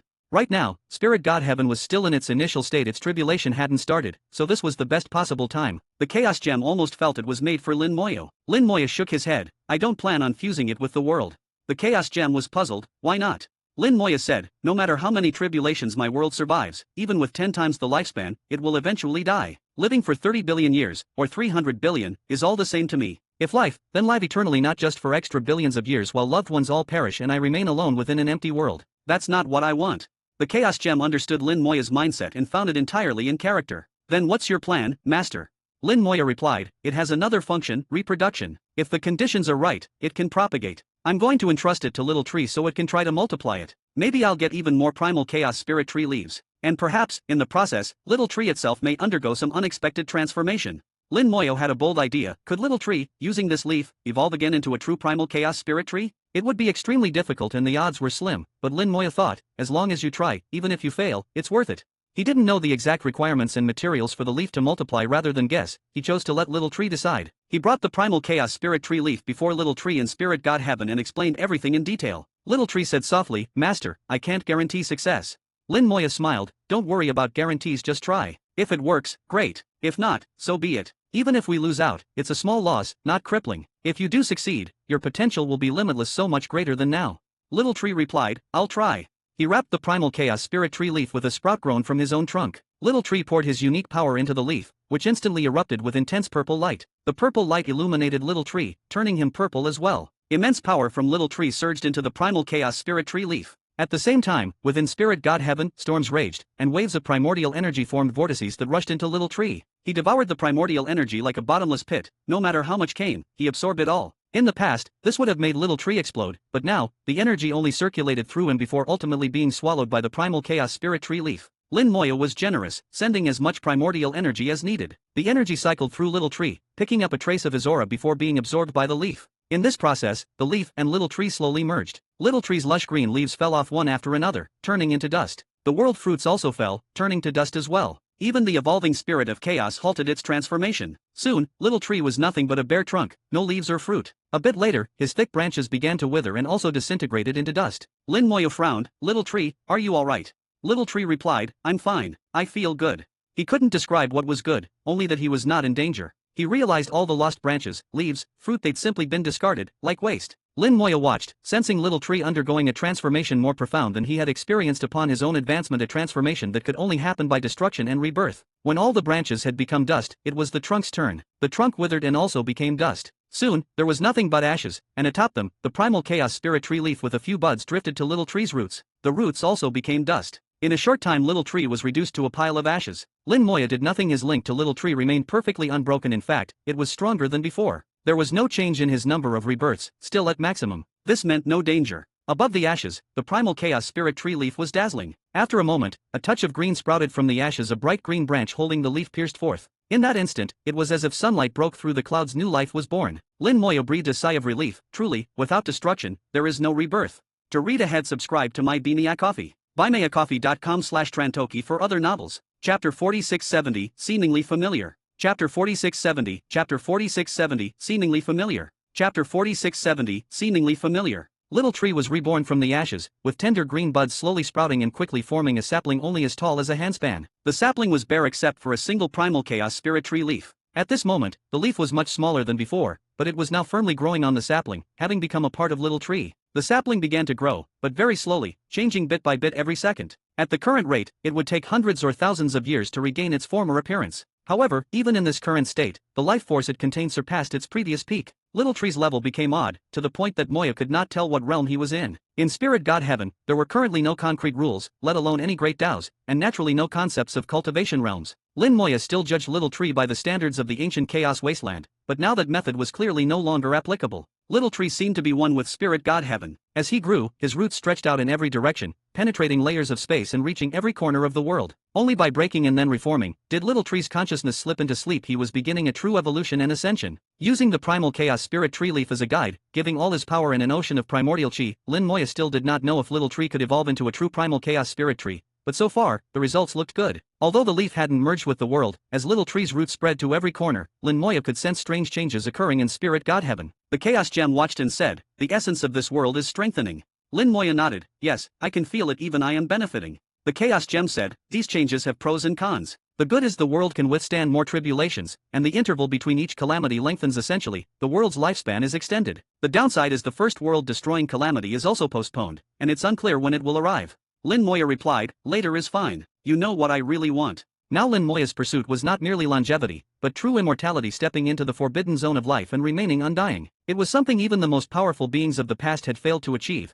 but Lin Moyo wanted to do it, and had to do it. If he failed, it didn't matter if he lived 100 or 1,000 billion years, the ending was the same, there was no point. At every new level, one's pursuits changed. Lin Moya's ambitions now far surpassed those of sovereigns and even great calamity sovereigns. While they strove to reach the highest ranks, Lin Moyo had already left that behind. Now, with Little Tree's transformation going well, Lin Moya drew in more primordial chi, turning it into rain to nourish the ashes. Little Tree responded instinctively with joy. Moya smiled and left Spirit God Heaven. Now for the 2 primordial techniques, hopefully there will be some gains. Unlike external treasures such as the leaf, if he could comprehend a primordial technique himself, it would become a part of his power. He brought out a primordial technique from Azure Dragon Heaven, and let his soul probe within. Immediately, a flood of obscure, complex, and chaotic information poured in. There weren't words, only countless sigils. Lin Moya's mind entered an illusory space where countless strange sigils danced before his eyes. These were unlike formation sigils, he had never seen anything like them before. They did not form any arrays but drifted about chaotically, without order. The sigils were not only hard to understand but interfered with one's consciousness. Sometimes a sigil would pass through his mind, and when it did, his thoughts would freeze for a moment. If he wanted to avoid being disturbed, he'd have to mentally dodge the sigils, yet they whirled around without any pattern. This made concentrating difficult, raising the challenge significantly. Lin Moya spoke to himself, so, this is a primordial technique. The Chaos Gem had heard of primordial techniques, but never seen one, and asked, Master, what does a primordial technique look like? It's just a mess of sigils, really strange, Lin Moyo answered. The Chaos Gem was puzzled. I have heard, back in the day, that the formation of the world has something to do with sigils, but the details are foggy. What is it about these sigils that's so odd? Lin Moya replied, I feel like I've seen them somewhere before. Ah, gasped the Chaos Gem in clear shock. Lin Moya continued, it's just a feeling I can't explain. For now, I'll focus on this and leave the outside world to you. Lin Moya decided to fully immerse himself in the attempt at comprehension, hoping to gain something. He ignored the outside world and left it to the Chaos Gem, who patted his chest and promised, Don't worry, Master. I'll handle things out here. Lin Moya nodded and plunged his consciousness into the primordial technique. Countless sigils were flying in every conceivable form, each unique and each contained profound cosmic principles and mysteries. Even though Azure Dragon Heaven had already collapsed, this primordial technique from there had not crumbled at all. Lin Moya watched, researched, and took apart the sigils. He wasn't exaggerating, the sense of familiarity grew stronger the longer he looked. They were not formation sigils, but that sense of familiarity came from formation work. Memories surfaced from Lin Moya's past. The first time he saw these sigils, he felt an inexplicable familiarity. The first such sigils he'd seen weren't from formations, but from the greater world itself. Back when he was still in the minor world, the greater world somehow targeted him and blocked his advancement. But after he finally broke through, the world sigils retreated like a tide and never returned. Even then, upon first seeing those greater world sigils, he'd felt a mysterious sense of déjà vu. He had long wondered about it, but only after talking with the Fate Sovereign did he find answers. The greater world's hostility toward him was firstly due to him being an outsider, and secondly because the Calamity Sovereign had interfered on his behalf, disrupting the world's workings. The world's sigils were partially damaged because of the Calamity Sovereign, and these causes and effects landed on Lin Moyo, causing the sigils to attack him. But thinking back, this was likely a kind of test. Good and bad were two sides of the same coin, every gain came with a loss. Later, when Lin Moyo encountered other sigils within the greater world, they were child's play in comparison, not nearly as complex or powerful. Since then, his understanding of sigils soared, and no sigil could puzzle him, he could comprehend them at a glance. But now, these sigils from the primordial technique once again stood in his way with a new level of difficulty. To read ahead, subscribe to my Beanie Coffee. buymeacoffee.com/Trantoki for other novels. Chapter 4671, Primal Technique. Chapter 4671, Chapter 4671, Primal Technique. Chapter 4671, Primal Technique. Is it difficult? It is truly difficult. Even if a supreme being obtains the primal technique, it takes over 10,000 years just to grasp the basics. Some supreme beings have spent millions of years and only barely managed to control the primal technique. Supremes are the very pinnacle of every world, the best in power and wisdom alike. Yet even they need so much time to comprehend the primal technique. According to reason, Lin Moyo, who was far beneath that level, should not be able to understand it at all. Yet, things turned out very differently.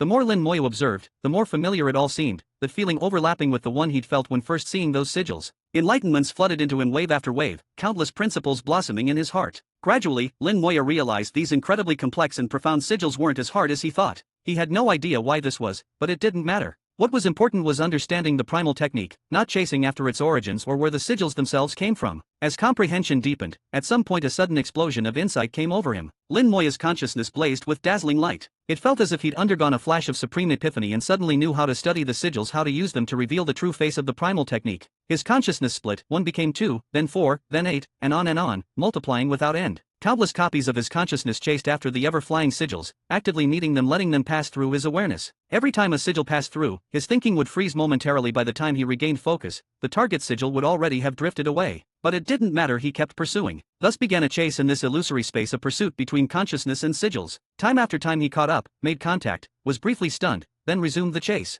The sensation was excruciating. His mind, split endlessly, was sometimes paralyzed and sometimes active, the tearing feeling enough to drive any peerless being mad. But Lin Moya's will remained firm. He endured the pain, doing what he knew was right. At last, after countless efforts, a strange aura appeared on some of the sigils, a mark uniquely Lin Moya's. The point of letting the sigils pass through his mind was to leave his own mark, which he could then use to control them. This process was like leaving a soul imprint on a magical artifact. The method differed, but the principle was the same. He treated the sigils as treasures and refined them. By sheer effort, he succeeded. Now there was a link between his mind and the sigils, as fine as silk threads. With those threads he could manipulate the sigils. Under his command, their flight gradually slowed until they finally stopped in place. All the scattered consciousness merged once more, becoming one. Lin Moya started manipulating the threads, pulling the sigils together. The sigils looked chaotic, but as he'd learned, they had their own orderliness. In the process of marking them, he'd been studying them. While he still didn't understand each one's precise function, he'd gained a certain understanding. Now, reorganizing them felt much easier, like solving a puzzle. With great patience, Lin Moya fit the sigils together, learning as he went.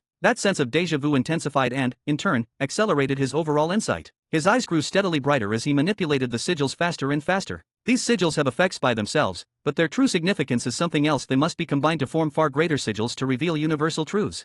The puzzle piece by piece came together, and at some point the first of those immense sigils was complete. The very moment the assembly was done, the previously independent sigils merged seamlessly. Merged, they became a great ball of light inside which countless light bands wove together, each independent and each interdependent. Instantly, vast information surged over Lin Moya, bringing another epiphany. These are the laws of creation. Lin Moya was shocked. This ball of light embodied the supreme code, the general outline for the rules of the world. Heavenly rules exist within each world, defining all things, all Taos, sustaining the basic operating state of reality. The details of these rules are nearly impossible to describe, but one can alter them with the mind. If Supremes could master them, they could, by changing these rules, rewrite reality itself. The primal technique is on the same level as the world itself. It is like the controller of all that is. Supremes can refine and control a world, but fine-tuning its rules is almost impossible. They can make broad adjustments but lack precise, delicate control. With the primal technique, though, it is different. It allows exact, detailed manipulation of heaven's laws, so the whole world can become what they desire, bending any rule, even the unreasonable, to become real under intertwining laws. This is one function of the primal technique. Unfortunately, Azure Dragon Heaven had already collapsed, so this primal technique could no longer serve any practical purpose.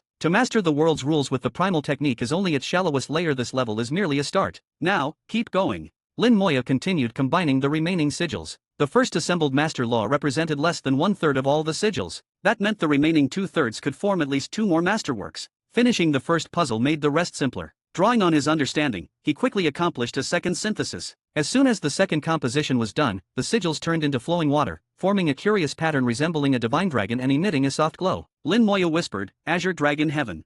A flood of new information poured in, rushing into his mind. To read ahead, subscribe to My Beanie Coffee. buymeacoffee.com/Trantoki for other novels. Chapter 4672, The Foundation of the Supreme. Chapter 4672, Chapter 4672, The Foundation of the Supreme. Chapter 4672, The Foundation of the Supreme. Lin Moya experienced another brief moment of enlightenment, rapidly absorbing and digesting the incoming information. The second pattern formed by the sigils was indeed Azure Dragon Heaven. By mastering it, one could completely refine Azure Dragon Heaven, and even turn the entire world into a special artifact. Although such a world artifact couldn't be used directly against enemies, it could substantially amplify the power of a Supreme. The force of the world would become even purer and, in return, further refine the Supreme's own strength. Moreover, once the world was fully refined, the Supreme could even keep the world within their body, carrying it wherever they went. Lin Moya pondered. The function of the primal technique wasn't as simple as it appeared. He wasn't eager to combine the remaining sigils just yet, but instead deeply considered the second aspect of the technique. The first aspect was controlling and altering rules to bend them for one's own benefit.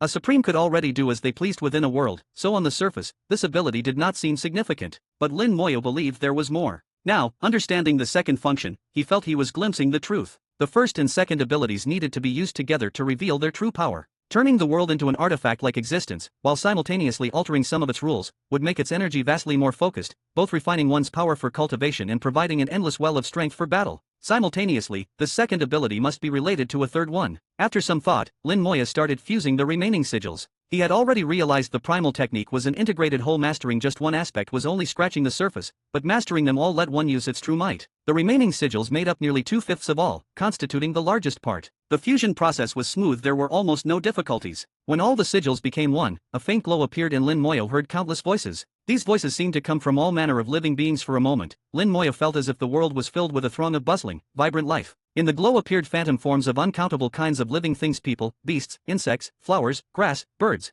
It seemed that anything that ever existed within a world was present. A torrent of information surged into Lin Moyo's mind. So the last thing is the myriad living beings. Once more in a state of enlightenment, Lin Moyo finally understood the full purpose of the primal technique. The three seemingly unrelated powers were actually part of one whole, the next step on the Supreme's ladder. Only by pushing the primal technique to the limit could one hope to reach the summit. But how many Supremes could truly grasp this principle? The first power was changing rules used alongside the second. It would make the Supreme even stronger and allow for incredible combat ability and self-preservation. The third power, myriad living beings, gathered the faith and power of all creatures, merging into supreme might and becoming part of the self, defending against incursions from the forbidden zone of life. This is the basis, the foundation that allows a Supreme to step into the forbidden zone of life. Of course, insight into the forbidden zone itself was just as necessary, which is why each world would have a region that absorbed the energy of the forbidden zone so Supremes could adapt to and understand it. Only after perfecting all of this could one truly hope to enter the forbidden zone. Not long after, Lin Moyo ended his enlightenment, fully grasping the primal technique's purpose. Awakening slowly to the familiar chaos and void, he asked, "How long have I been cultivating?"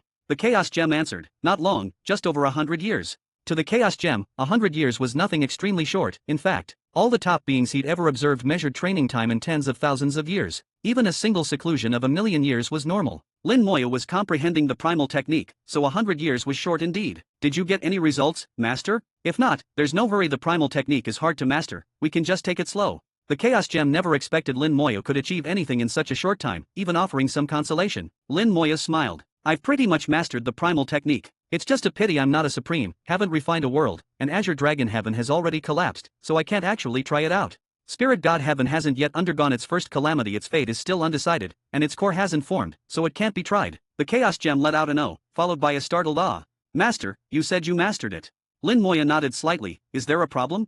The Chaos Gem was stunned. "I remember the defeated Emperor of the Azure Break. It took him 1,000 years to understand the primal technique, yet Master did it in 100, and your level is far lower than his was at the time. If Master were also a Supreme, it'd probably take less than 10 years. 1,000 years versus 10 years, wow, you really are incredible." Comparing the situation, the Chaos Gem found Lin Moyo's progress nothing short of terrifying. He had never once doubted Lin Moyo's claim. If Lin Moyo said he'd mastered it, it must be true. Then he asked, "Master, what's the technique's real purpose? I always thought it was just for controlling the world, but later Emperor Azure Break called it the foundation, though he never said more." Lin Moyo explained, "Emperor Azure Break was right. The primal technique is the foundation, it's the next step for a Supreme." The Chaos Gem pondered, "So if a Supreme wants to enter the forbidden zone, they have to fully master the primal technique?" Lin Moyo nodded. "That's right. You must fully master the technique and gain understanding and adaptation to the forbidden zone. Both are required." No wonder Emperor Azure Break said that, and after understanding the technique, he spent another 10,000 years perfecting it. Lin Moyo asked, "Did anything change in his world at that time?" The Chaos Gem nodded, "Some tiny changes, but nothing major. Refining the world with the primal technique is a kind of internal transformation from outside, it looks mostly the same." Emperor Azure Break was unique among Supremes. After stepping into the forbidden zone, he survived for a full 10 breaths, far beyond others. Sadly, even he failed, meaning there must have been something he didn't get quite right. Maybe the answer lies in the legacy he left behind. Lin Moyo glanced around. They had already left the East Pole, crossed the wilderness scar, and entered the servant domain. Reaching the central domain, Xiaoping slowed down with the hidden spirit pearl. No one had caused trouble during the past century. Calamity was now on the verge of eruption. At any moment it could explode. If anyone interfered, it could erupt early. But Lin Moyo was not anxious. He went back to studying the ancient Chaos Primal technique. KOFI has been unpublished, so you won't be able to see the chapters there anymore. I've already moved everyone who was subscribed over to Buy Me a Coffee. Use the email you used for KOFI. I cannot respond to messages on Coffee. If any issues come up with that, I already have backup alternatives ready, so no need to worry. Also, Buy Me a Coffee won't be accepting new users until the end of the year. To read ahead, subscribe to my Buy Me a Coffee. buymeacoffee.com/Trantoki for other novels. Chapter 4673, Emperor Azure Break. Chapter 4673, Chapter 4673, Emperor Azure Break. Chapter 4673, Emperor Azure Break. With previous experience, the primal technique of the ancient Chaos Wasteland became unusually smooth to comprehend. It was still filled with profound sigils, and the entire process was much the same as before. The primal techniques are fundamentally interconnected. While their presentation might differ, their essence does not change. This time, Lin Moya took only about 10 years to complete the fusion and initially mastered the primal technique of the ancient Chaos Wasteland. Its function was exactly the same as that of Azure Dragon Heaven, but judging from the scale of sigil fusion, ancient Chaos Wasteland was somewhat weaker than Azure Dragon Heaven. Lin Moya vaguely guessed that if a world was not strong enough, it might also prevent a supreme from advancing further. Perhaps, back then, the flaw was not that Emperor Azure Break had fallen short, but that his world itself was not strong enough. If the world had been just a bit stronger, so would he have been, and maybe he would have had the chance to charge into the forbidden zone of life. With the primal technique of the ancient Chaos Wasteland now completely organized, Lin Moya set it aside for Lin Mohan to inherit, since he himself had Yushin Heaven and did not need the ancient Chaos Wasteland. At last, picking up the Azure Break crystal, Lin Moya murmured, "Let me see what Emperor Azure Break left behind. Chaos, guard my soul." At his command, the Chaos Gem complied, soul gem shining, earth and yellow light flowing out to envelop his soul world and soul. The Azure Break crystal refined by Emperor Azure Break could not be underestimated. If he harbored any schemes, Lin Moya would not be able to withstand it at his current level. Thus, he needed to rely on the Calamity Staff for absolute safety. When facing the strongest across countless eras, one could never be too careful. Spiritual force surged into the Azure Break crystal, and his vision shifted with Aurora Mountain Peak appeared. The mountain was steep, its height unknown, its summit sharp as a blade. A lone figure stood on the peak, tiny compared to the mountain, yet in Lin Moya's eyes, incomparably grand and powerful. His presence was the center of the world, and the mountain merely his foothold. He gazed up at the void, exuding a terrifying aura. It seemed that to him, the void itself was insignificant. Emperor Azure Break. Lin Moya whispered inside, recognizing that this was a vision left behind by Emperor Azure Break. Suddenly the scene changed, the mountain vanished, the void disappeared, and he found himself outside the world. Emperor Azure Break stood outside the world, overlooking everything. "Today, I will challenge that supreme seat, life or death, I have no regrets." With these words, he shot forth from the world, heading for the forbidden zone of life with unwavering determination. At the moment he entered the forbidden zone, the world blazed with radiance, providing him with boundless power. Sadly, the world's strength was not enough, it collapsed after only an instant. Next, Emperor Azure Break's flesh began to shatter. No matter how he resisted, he could not withstand the crushing force of the forbidden zone of life. The instant he entered, there was no turning back, to fail was to perish. Within only 2 heartbeats, Emperor Azure Break seemed to recognize his end. He drew out the pre-refined Azure Break crystal, forcefully opening a tiny space-time channel and sending the crystal away. At the same time, he roared, "A bet's a bet, I accept my fate." The vision shattered, and Lin Moya found himself returned to the void. What he had just witnessed was Emperor Azure Break's charge into the forbidden zone of life, but everything ended at the moment he sent off the Azure Break crystal. In the end, he failed. His body perished after 10 breaths, his quest unsuccessful. The Azure Break crystal eventually made its way to the ancient Chaos Wasteland and fell into the hands of the Fate Sovereign. It was likely no accident. Fate Sovereign must have foreseen it while calculating the future and surely told no one. That is only natural. Lin Moya would have done the same. Lin Moya did not know whether Fate Sovereign ever watched what was inside the Azure Break crystal, but most likely, he did. From it he would have gained immense information, enough to perfect his plans. Sometimes, enough information is extremely important for the future. For the likes of the Fate Sovereign, the more information known, the more precisely the future could be predicted. In the void, a phantom appeared, Emperor Azure Break. He had left a fragment of consciousness here. Emperor Azure Break looked down at Lin Moya, who in turn gazed right back, neither giving an inch. Emperor Azure Break radiated terrifying pressure, the aura of a peak supreme being. Even other supremes would tremble at the sight. As for those at the great sovereign level, they would be directly crushed. But Lin Moya was unaffected, the pressure meant nothing to him. In his eyes, Emperor Azure Break was already dead, just a trace of spirit. Even if his true body were here, at most he'd politely call him elder. Nothing more. Emperor Azure Break abruptly laughed. "You're quite good, better than the last one." The last one must refer to the Fate Sovereign. So, he had indeed been here before. Lin Moya nodded. "Greetings, Emperor Azure Break."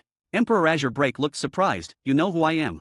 The vision of Emperor Azure Break charging into the Forbidden Zone had not mentioned his name. He was surprised Lin Moya could call it out. Lin Moya said, "Through the ages, the greatest across all worlds, Emperor Azure Break. You became a deist during the life and death tribulation of the world, fought countless battles, were known as the Supreme Emperor, and finally fell in the Forbidden Zone of life."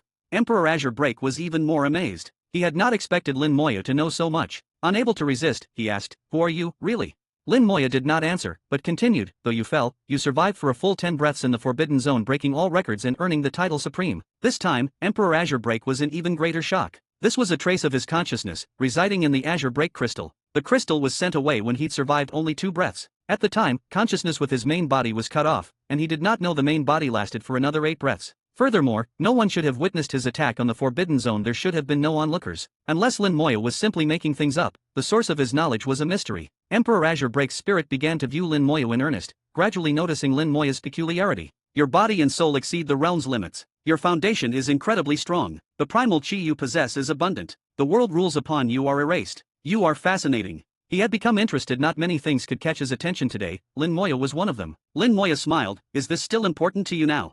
Emperor Azure Break replied, though I am dead, I am not entirely so. If I wished, I could live again. The chance exists. Just, this seems meaningless to me. If I couldn't break through the forbidden zone of life and see what lies beyond, what is the difference between living for 10 billion or even 100 billion years? His tone was light and unburdened, as if life and death truly did not matter to him. Lin Moya completely understood this feeling. He felt the same way. Lin Moya also smiled, if immortality can't be achieved, what's the use of life? Emperor Azure Break shook his head, to hear the way in the morning, to die at dusk such is enough. All I wanted was to see the scenery beyond. Life and death, who cares? Immortality? Immortality is boring anyway. A pity, shame I still failed, though not completely. There may still be a chance. His gaze grew intense as he looked at Lin Moya. Kid, will you do me a favor? Chapter 4674, The Great Destruction and Great Reincarnation. Chapter 4674, Chapter 4674, The Great Destruction and Great Reincarnation. Chapter 4674, The Great Destruction and Great Reincarnation. If you one day reach the peak, I only ask that you let me see the view from the summit. As a return, I will give you all the knowledge I possess, nothing held back. Emperor Azure Break did not wait for Lin Moya's answer. He had already made clear his intentions. Rather than asking for a favor, it was more like a transaction, though phrasing it this way made it more agreeable. Over the course of Emperor Azure Break's not-so-lengthy life, he waged war across the worlds, obtained the remnants of countless universes, and slew dozens of supremes. What he knew and acquired was unimaginable. Even the Chaos Gem could not compare in some respects. He was willing to trade everything he knew, just for a chance to see the view at the peak. The request was seemingly simple, but Lin Moya had a feeling it was not so straightforward. Seeing through Lin Moya's thoughts, Emperor Azure Break said, there's no need to worry. I have no desire to possess your body. My end was open and upright. This remnant of consciousness exists for one reason alone, to see that final scenery. Moreover, your soul is guarded by a wondrous treasure. No one could ever seize your body, so there is nothing to fear on that front. For a lifetime of battle, everyone believed I sought only conflict. They understood nothing of what I truly desired. Lin Moya asked, how are you so certain I can reach the peak? Emperor Azure Break gazed into the void. Though I am but a trace of will, my vision is still sharp. I have seen countless worlds, countless beings, none I could not see through but you, shrouded in mist, fate uncertain, impossible to discern. You are unique. If even you cannot stand upon the pinnacle, then the heavens themselves must be wrong. His tone carried a proud nobility, a natural arrogance above all beings, forged over countless years. Lin Moya remained cautious, but he resonated with Emperor Azure Break's words. Perhaps he would feel much the same in the same position, and he too was curious to know all that Emperor Azure Break knew. After a moment's thought, he agreed, then I promise, should I reach the summit one day, I will let you see its view. Emperor Azure Break burst into laughter. Good. My lone regret in this life was never seeing that view. I can die, but I refuse to perish within these heavens. There was a touch of longing and reluctance in his laughter, but mostly wild, unrestrained pride. Even Lin Moya was moved by it. Emperor Azure Break could accept death, but not inside the heavens. Even in dying, he must do so outside them. That was his conviction, the faith at the core of his heart. Perhaps all supremes end up with such thoughts. Lin Moya thought of those supremes who charged into the forbidden zone of life without hesitation. Maybe they all carried this belief. They had lived too long, had nothing left to hold them in the world. Though they did not wish to die, they were even less willing to die within the heavens. So at the end times, they chose one final gambit. As the laughter faded, stars began to appear one by one in the void, over 100 in all. Emperor Azure Break said, these are all the primal techniques I have gathered. You may use them for reference. He reached out, picked one star from the multitude, and offered it to Lin Moya. This is the culmination of my experiences over many years. Study it closely, and perhaps it may help you. Lin Moya, let me ask, have all the worlds now collapsed? Lin Moya was slightly taken aback. Emperor, you saw this? Emperor Azure Break smiled faintly, as expected. Destiny cannot speak falsely. The heavens will ultimately collapse. Lin Moya asked, are you versed in the Tao of Fate? Emperor Azure Break shook his head. One need not master the Tao of Fate to glimpse the future. There are many ways to see what is to come. There once was a world called Seeking Knowledge, Xiaji, the name of a supreme. Arrogant and ill-tempered, but one must admit among all supremes, he was the only one to reach the pinnacle of the Tao of Fate. Emperor Azure Break told a story. The supreme who reached the peak of fate was famous among the mighty. Many supremes would ask him about the future, but he always held back, giving only partial answers and keeping many benefits for himself. But Emperor Azure Break was not so accommodating. He beat Xiaji within an inch of his life, dragged him out even after he hid in his own world, damaging the world itself. With utter strength, he forced Xiaji to divine the future, refuse, and die. No one dared interfere, for Emperor Azure Break's temper was worse than Xiaji's arrogance. And not trusting Xiaji's answers, he examined his soul directly and watched the prophesied future with his own eyes. Afterward, he even compelled Xiaji to erase those memories from himself. Emperor Azure Break's tyranny was feared. His might silenced any complaints. Xiaji was forced to erase the episode, not knowing it had happened, and no one dared tell him afterward. Whether it counted as a loss was unclear. Emperor Azure Break said in a deep voice, at that time, I presented several extremely rare treasures from the boundary of the heavens. These were used as markers, ensuring the read of the future would not be mistaken. Lin Moya asked, what did you see in the future? Emperor Azure Break replied, the heavens would be destroyed, all worlds must shatter, but from this ruin would come rebirth. Yet that new life is only a momentary brilliance before the true, greater destruction. Heaven and earth have their own cycle. Each great tribulation is simply the world's reincarnation, leading inexorably toward annihilation. None can stop it. This is not the law within the heavens, but a decree from beyond. Delaying the end is possible, but altering the result is not. It was only after seeing this that I understood, only by reaching the peak could one escape the true, final destruction. Lin Moya's heart thundered. The great destruction. That's it. There is reincarnation within the world, but what lies outside? He lowered his voice. Now, all the worlds have perished except for this one. This is just as you predicted. It is the world reborn amid destruction, the last brilliance before the end. Emperor Azure Break said, at the time, I pondered this question. I fought across countless worlds, collected primal techniques, sought the world's origin, and tried to explore the boundary of the heavens. Through endless years of searching, I at last found some answers. All the worlds, after vast epochs, will go through a cycle of great destruction and great reincarnation.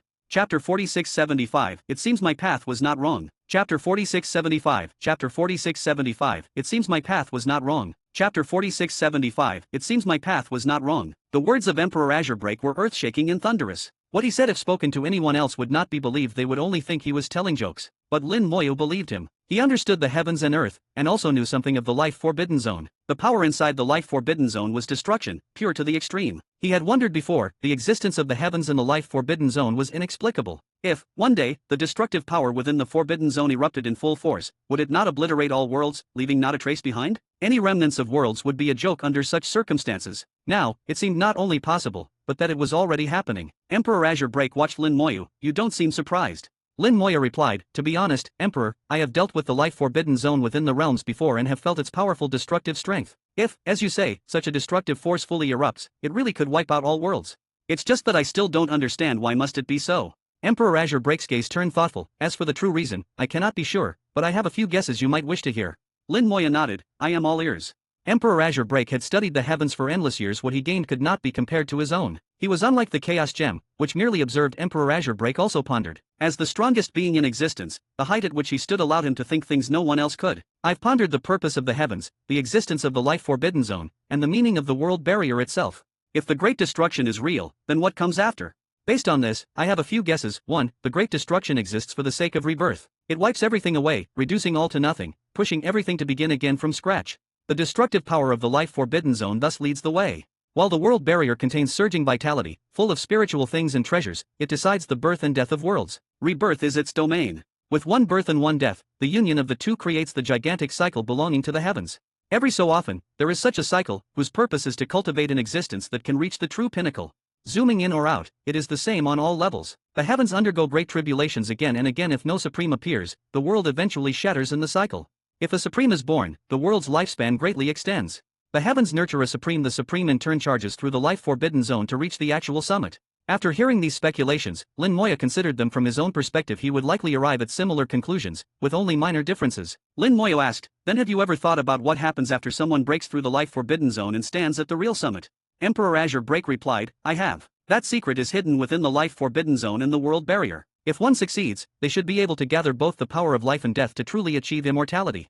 Lin Moya's heart thudded. The power of life and death, that was exactly his own undying Tao. This Tao did not belong to the heavens. Perhaps it was even greater than the heavens themselves, existing on a par with at least the life forbidden zone. The destructive power of the great destruction in the forbidden zone was akin to the power of death, only more domineering and powerful. If the world barrier contained vitality, it corresponded to the power of life, as it determined whether a world could give birth to life. With this understanding, the undying Tao appeared even more extraordinary. Thinking of the life forbidden zone, Lin Moya naturally recalled the fleeting glimpse of the system he had seen inside. He realized, his encounter with the system was no coincidence. The life forbidden zone was so vast, how could it be mere luck that he glimpsed it? It could only be that the system had chosen to let itself be seen. The system is guiding me, leading me into the life forbidden zone. Lin Moya suddenly understood something. Just as in the past, when the system left his soul void, it had also been a form of guidance telling him to discern the truth. Now, it was again a guide, indicating that the path ahead lies in the life forbidden zone. Any path inside the heavens will, sooner or later, reach its end. He himself would ultimately have to enter the life forbidden zone, but to enter it, he would have to be completely prepared. While Lin Moya pondered these things, Emperor Azure Break did not disturb him. Many things must ultimately be thought through by oneself. Listening alone cannot answer every question. After some time, Lin Moya spoke again. Thank you, Emperor, for clearing up many doubts. Emperor Azure Break chuckled, as long as it's useful. Our goals align. You seek to break the life forbidden zone, I wish to fulfill my final wish. Lin Moya shook his head. That's not all in my estimation. If I truly do reach the summit, I'll be able to control the time of the world. At that point, I could reverse time itself and resurrect you. Emperor Azure Break laughed loudly. That doesn't matter. Living, dying, it's all the same. Lin Moyo asked, back then, was it because you saw the coming great destruction that you resolutely decided to charge into the life forbidden zone? With your power at the time, couldn't you have prepared more thoroughly? Emperor Azure Break shook his head. It was useless. No matter how much you prepare, it's all in vain. What you just said is exactly what I was about to bring up. After all my research, I found that to break through to the life forbidden zone requires two things. First is the foundation. One must have an extremely solid foundation. Foundation is the fundamental basis for all living beings in the worlds. Without it, nothing else can matter. I was too hasty back then, so my foundation wasn't stable. Afterwards, it was extremely difficult to make it up, otherwise, I might have still had some chance. The second thing is the world itself. Supremes take the world as their anchor beyond their own power. The world's strength is equally important. The world is like an extension of ourselves, essential as an arm or hand. My own world back then had only undergone 6 cycles of tribulation. I used all sorts of methods to strengthen it, but it was still just barely short of reaching the level of a 7 tribulation world. If it could have reached 7 tribulations, maybe I would have had a chance. Lin Moyo asked, back then, weren't there many worlds with more than 7 cycles? Why didn't you try to refine them? Emperor Azure Break laughed. How do you know I didn't? I actually tried, but I always failed. My own world was too weak and couldn't endure the power of a 7 tribulation world. If I had forced the fusion, my world would have collapsed, and I would have perished.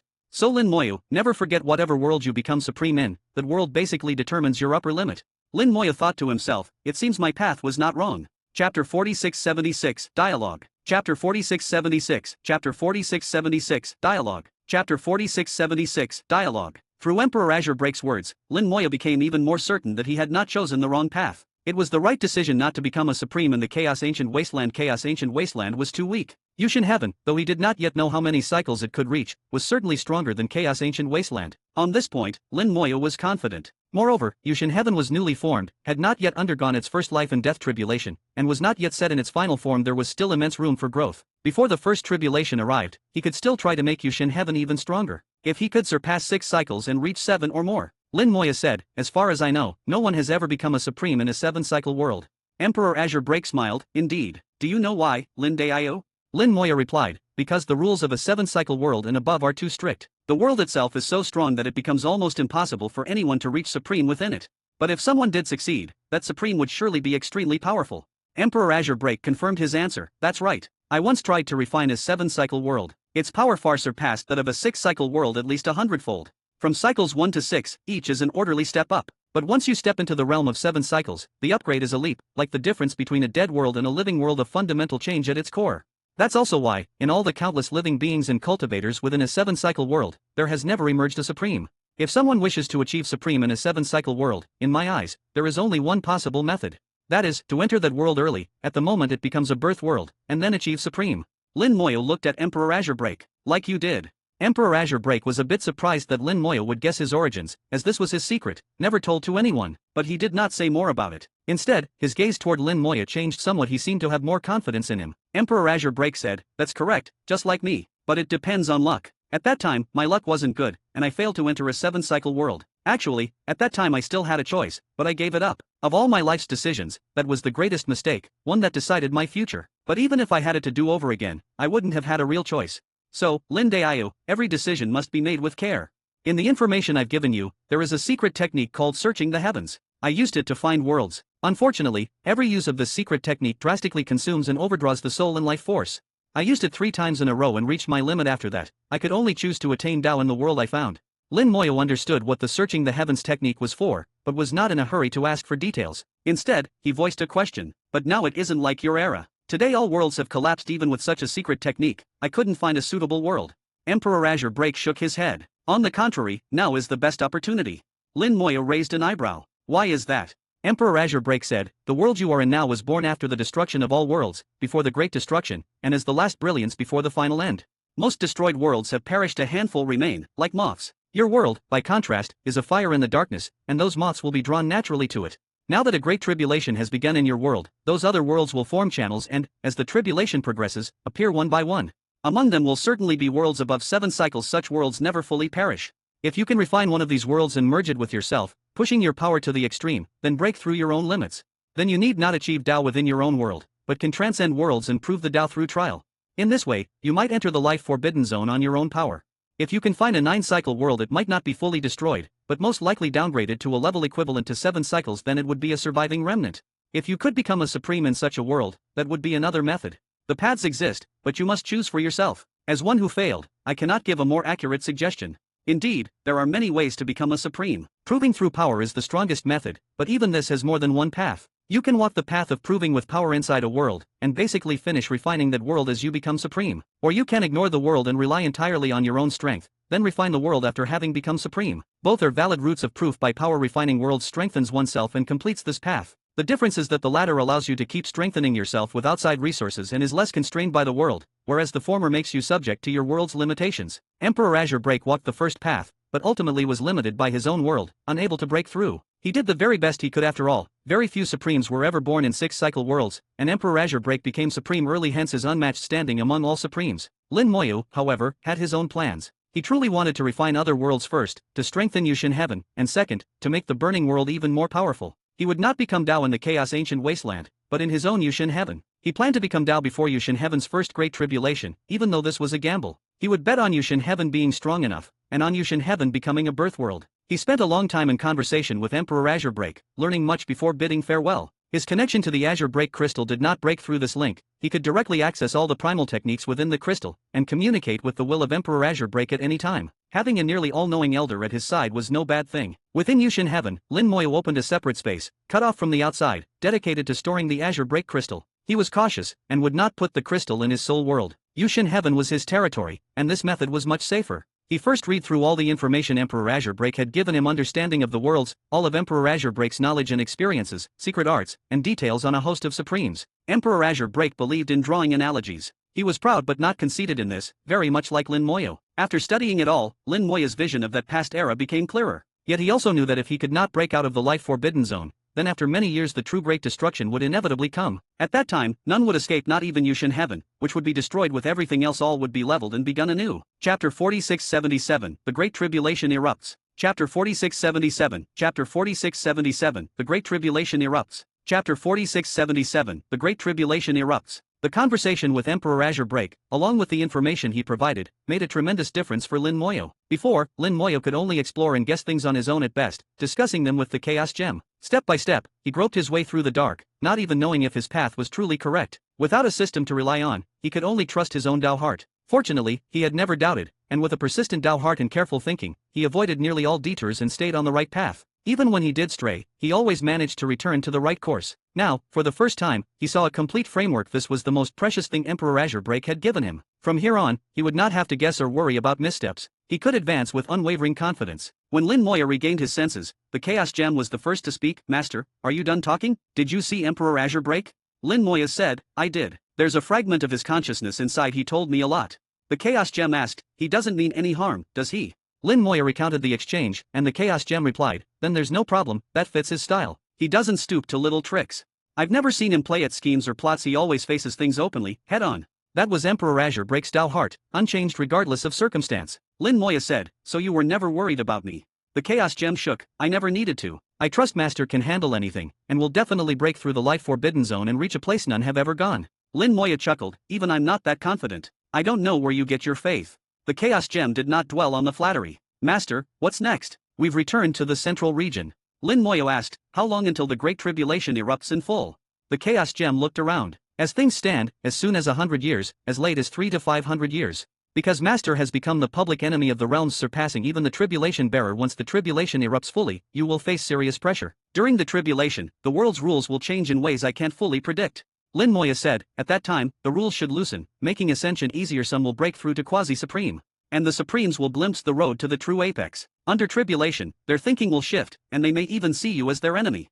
There will also be other events, many surprises. Some things may even defy logic, so you must be prepared." Lin Moyu thought for a moment. "Since there is still time, there's no rush. I'll focus on thoroughly mastering these primal techniques." The Chaos Gem said, "All right, Master, you concentrate. I'll watch things here and make sure nothing goes wrong." Lin Moyu began to study the primal techniques born at the very beginning of heaven and earth, evolving alongside each world. Every living world had its own primal technique with them. Supremes governed their worlds more thoroughly. Primal techniques were the cornerstone for further progress. Each world's primal technique differed slightly. By studying many primal techniques, their similarities and differences became clear, greatly aiding mastery. Once a primal technique was mastered, the essence of a world laid bare no more secrets between world and cultivator. Through primal techniques, even if the world treated him as a public enemy, he could still influence its laws. He would no longer be subject to the world's will. Lin Moya's ambitions went further. His Yushin heaven had not yet experienced its first life and death tribulation nor birthed its own primal technique. If he could use the primal techniques from other worlds to establish his own system before Yushin heaven developed its own, he could completely control every inch of it. This was more direct than letting the world evolve on its own and then mastering what came forth after the fact. His pursuit was mastery of self, power, heaven and earth, and ultimately life and death, the very essence of his undying Tao, to rule over life and command death. Wholeheartedly dedicated, Lin Moya advanced rapidly, sometimes mastering a primal technique in as little as 5 or 6 years, at most a little over a decade.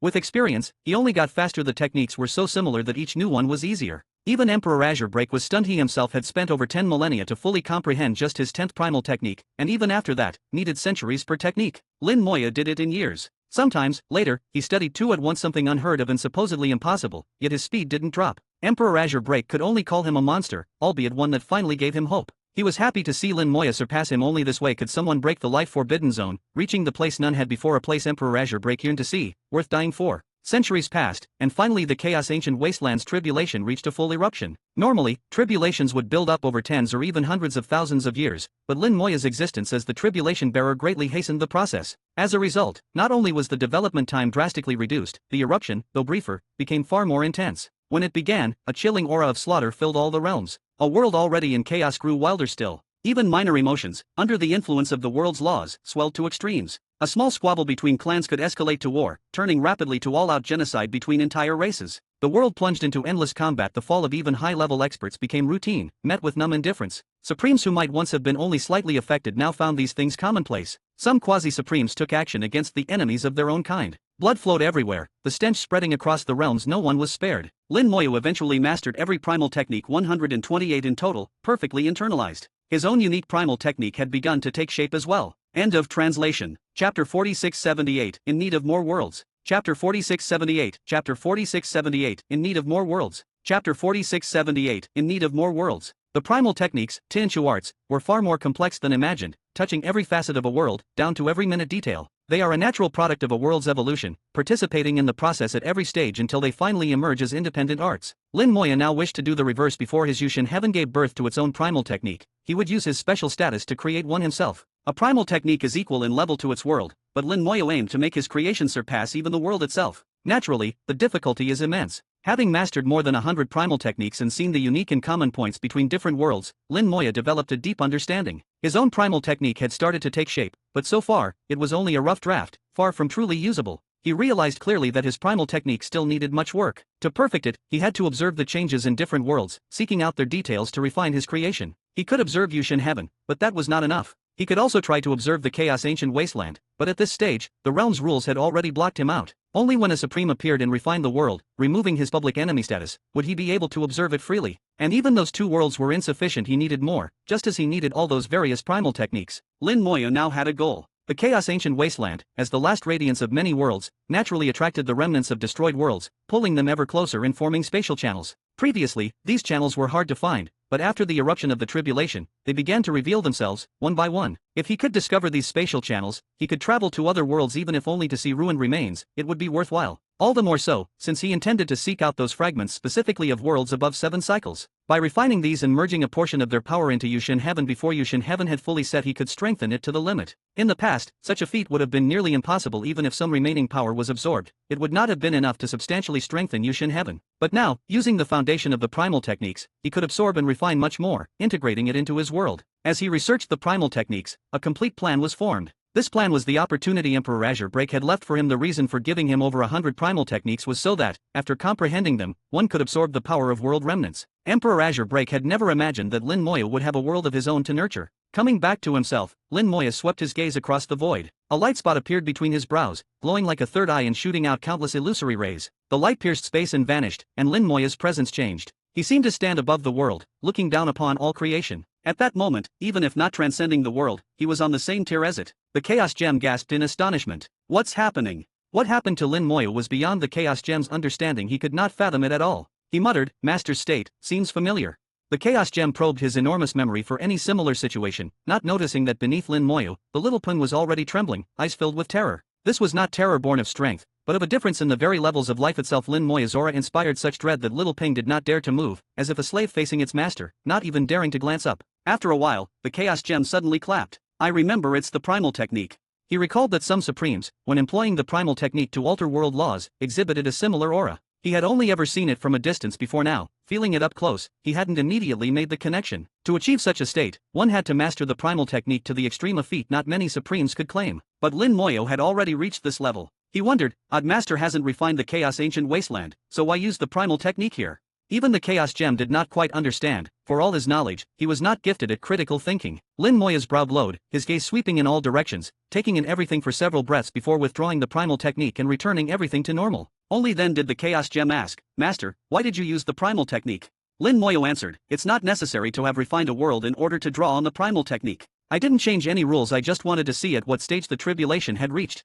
The Chaos Gem replied, the tribulation broke out about 20 years ago, it's now in full swing. He explained that the tribulation had 3 stages: accumulation, eruption, and aftermath. They'd now reached the explosion phase, the most dangerous period. During this phase, most living beings would perish. If luck was good, maybe half would die. Bad luck meant 90% dead or even complete annihilation. By leveraging his understanding of the primal technique, Lin Moya forcibly peered into the Chaos Ancient Wasteland and witnessed the ravages of the tribulation. Suddenly, great swaths of black clouds gathered in the void, and countless bolts of lightning thundered down at Lin Moyo. He snorted, lashed out with his fists, and shattered the lightning, tearing the clouds apart. This retribution was the world's rules punishing him for forcing an observation. But such a punishment was trivial to Lin Moya since he had not crossed any grave lines. The penalty was not serious. The Chaos Gem asked, what else did you see? Lin Moya said, not too much. The laws responded quickly and cut off my view, but it seems chaos is everywhere outside. The Chaos Gem replied calmly, pretty much. Blood flows like rivers, and domains are collapsing every moment. Countless lives die each second. He spoke with a flat tone. He'd seen too much of this, and nothing surprised him anymore.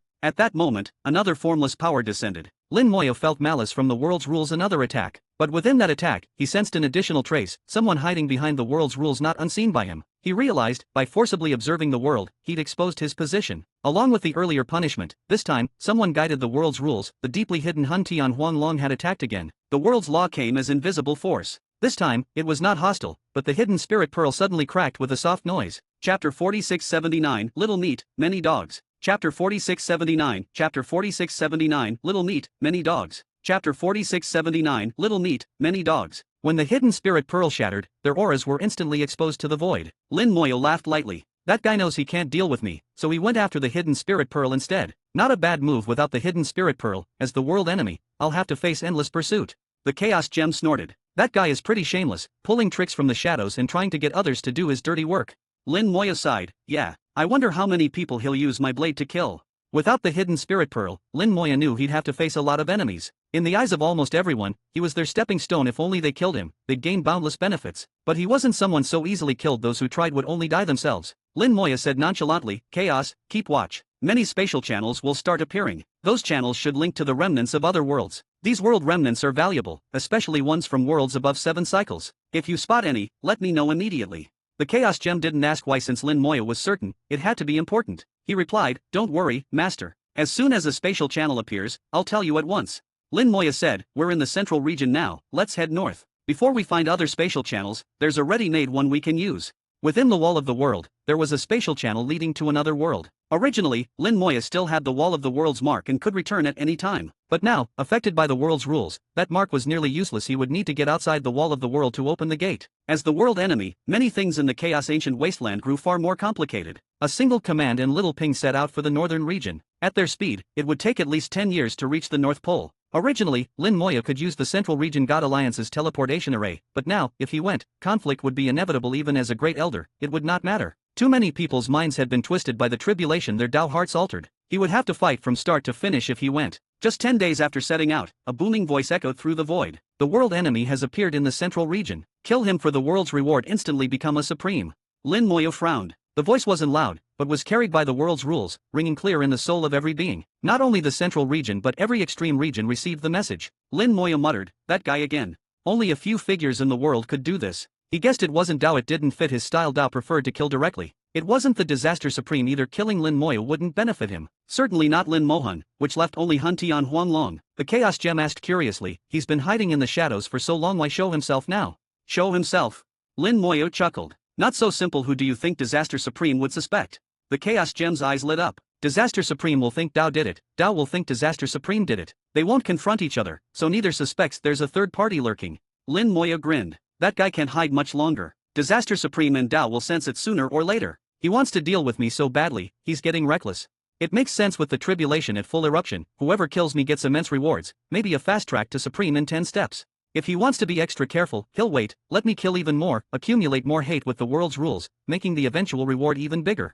Lin Moyo understood Han Tian Huanglong's thinking. He was now a treasure chest. The more he killed, the more treasures would accumulate, and whoever killed him would acquire more. That's how the world's rules work, and Han Tian Huanglong was taking full advantage, a perfect fit for his desire to merge with the world itself. But Lin Moyo wouldn't act as expected. Even without the hidden spirit pearl, he still hid himself, not revealing his presence to the masses. Upon discovering this, Han Tian Huanglong couldn't wait any longer and issued a universal bounty directly through the world's rules. This risked exposing him. If he did this, he must be desperate. The more desperate he was, the calmer Lin Moya became. He continued to hide. Even without the hidden spirit pearl, he had the catastrophe scepter and balance gem, plus arrays for concealment. With these, he disguised himself completely, blending almost seamlessly into the void, becoming nearly invisible. The balance gem balanced the auras of void and formations, making him even harder to detect, better than even the hidden spirit pearl. Lin Moya used this strategy to keep hiding. If you want me to kill, I refuse. The chaos gem said, if things go as you expect, he'll be driven mad with anxiety. Lin Moya laughed, let him worry. The more anxious he gets, the likelier he is to slip up, even expose himself outright. I'd like to see how Dao and Disaster Supreme react when they find a third manipulator in the mix. The Chaos Gem said, that will be quite the show. Really want to see them turn on each other. Lin Moya replied, maybe it won't go that far, but they'll all become warier. After all, I'm just one prey, and there are 3 of them. How will they divvy things up?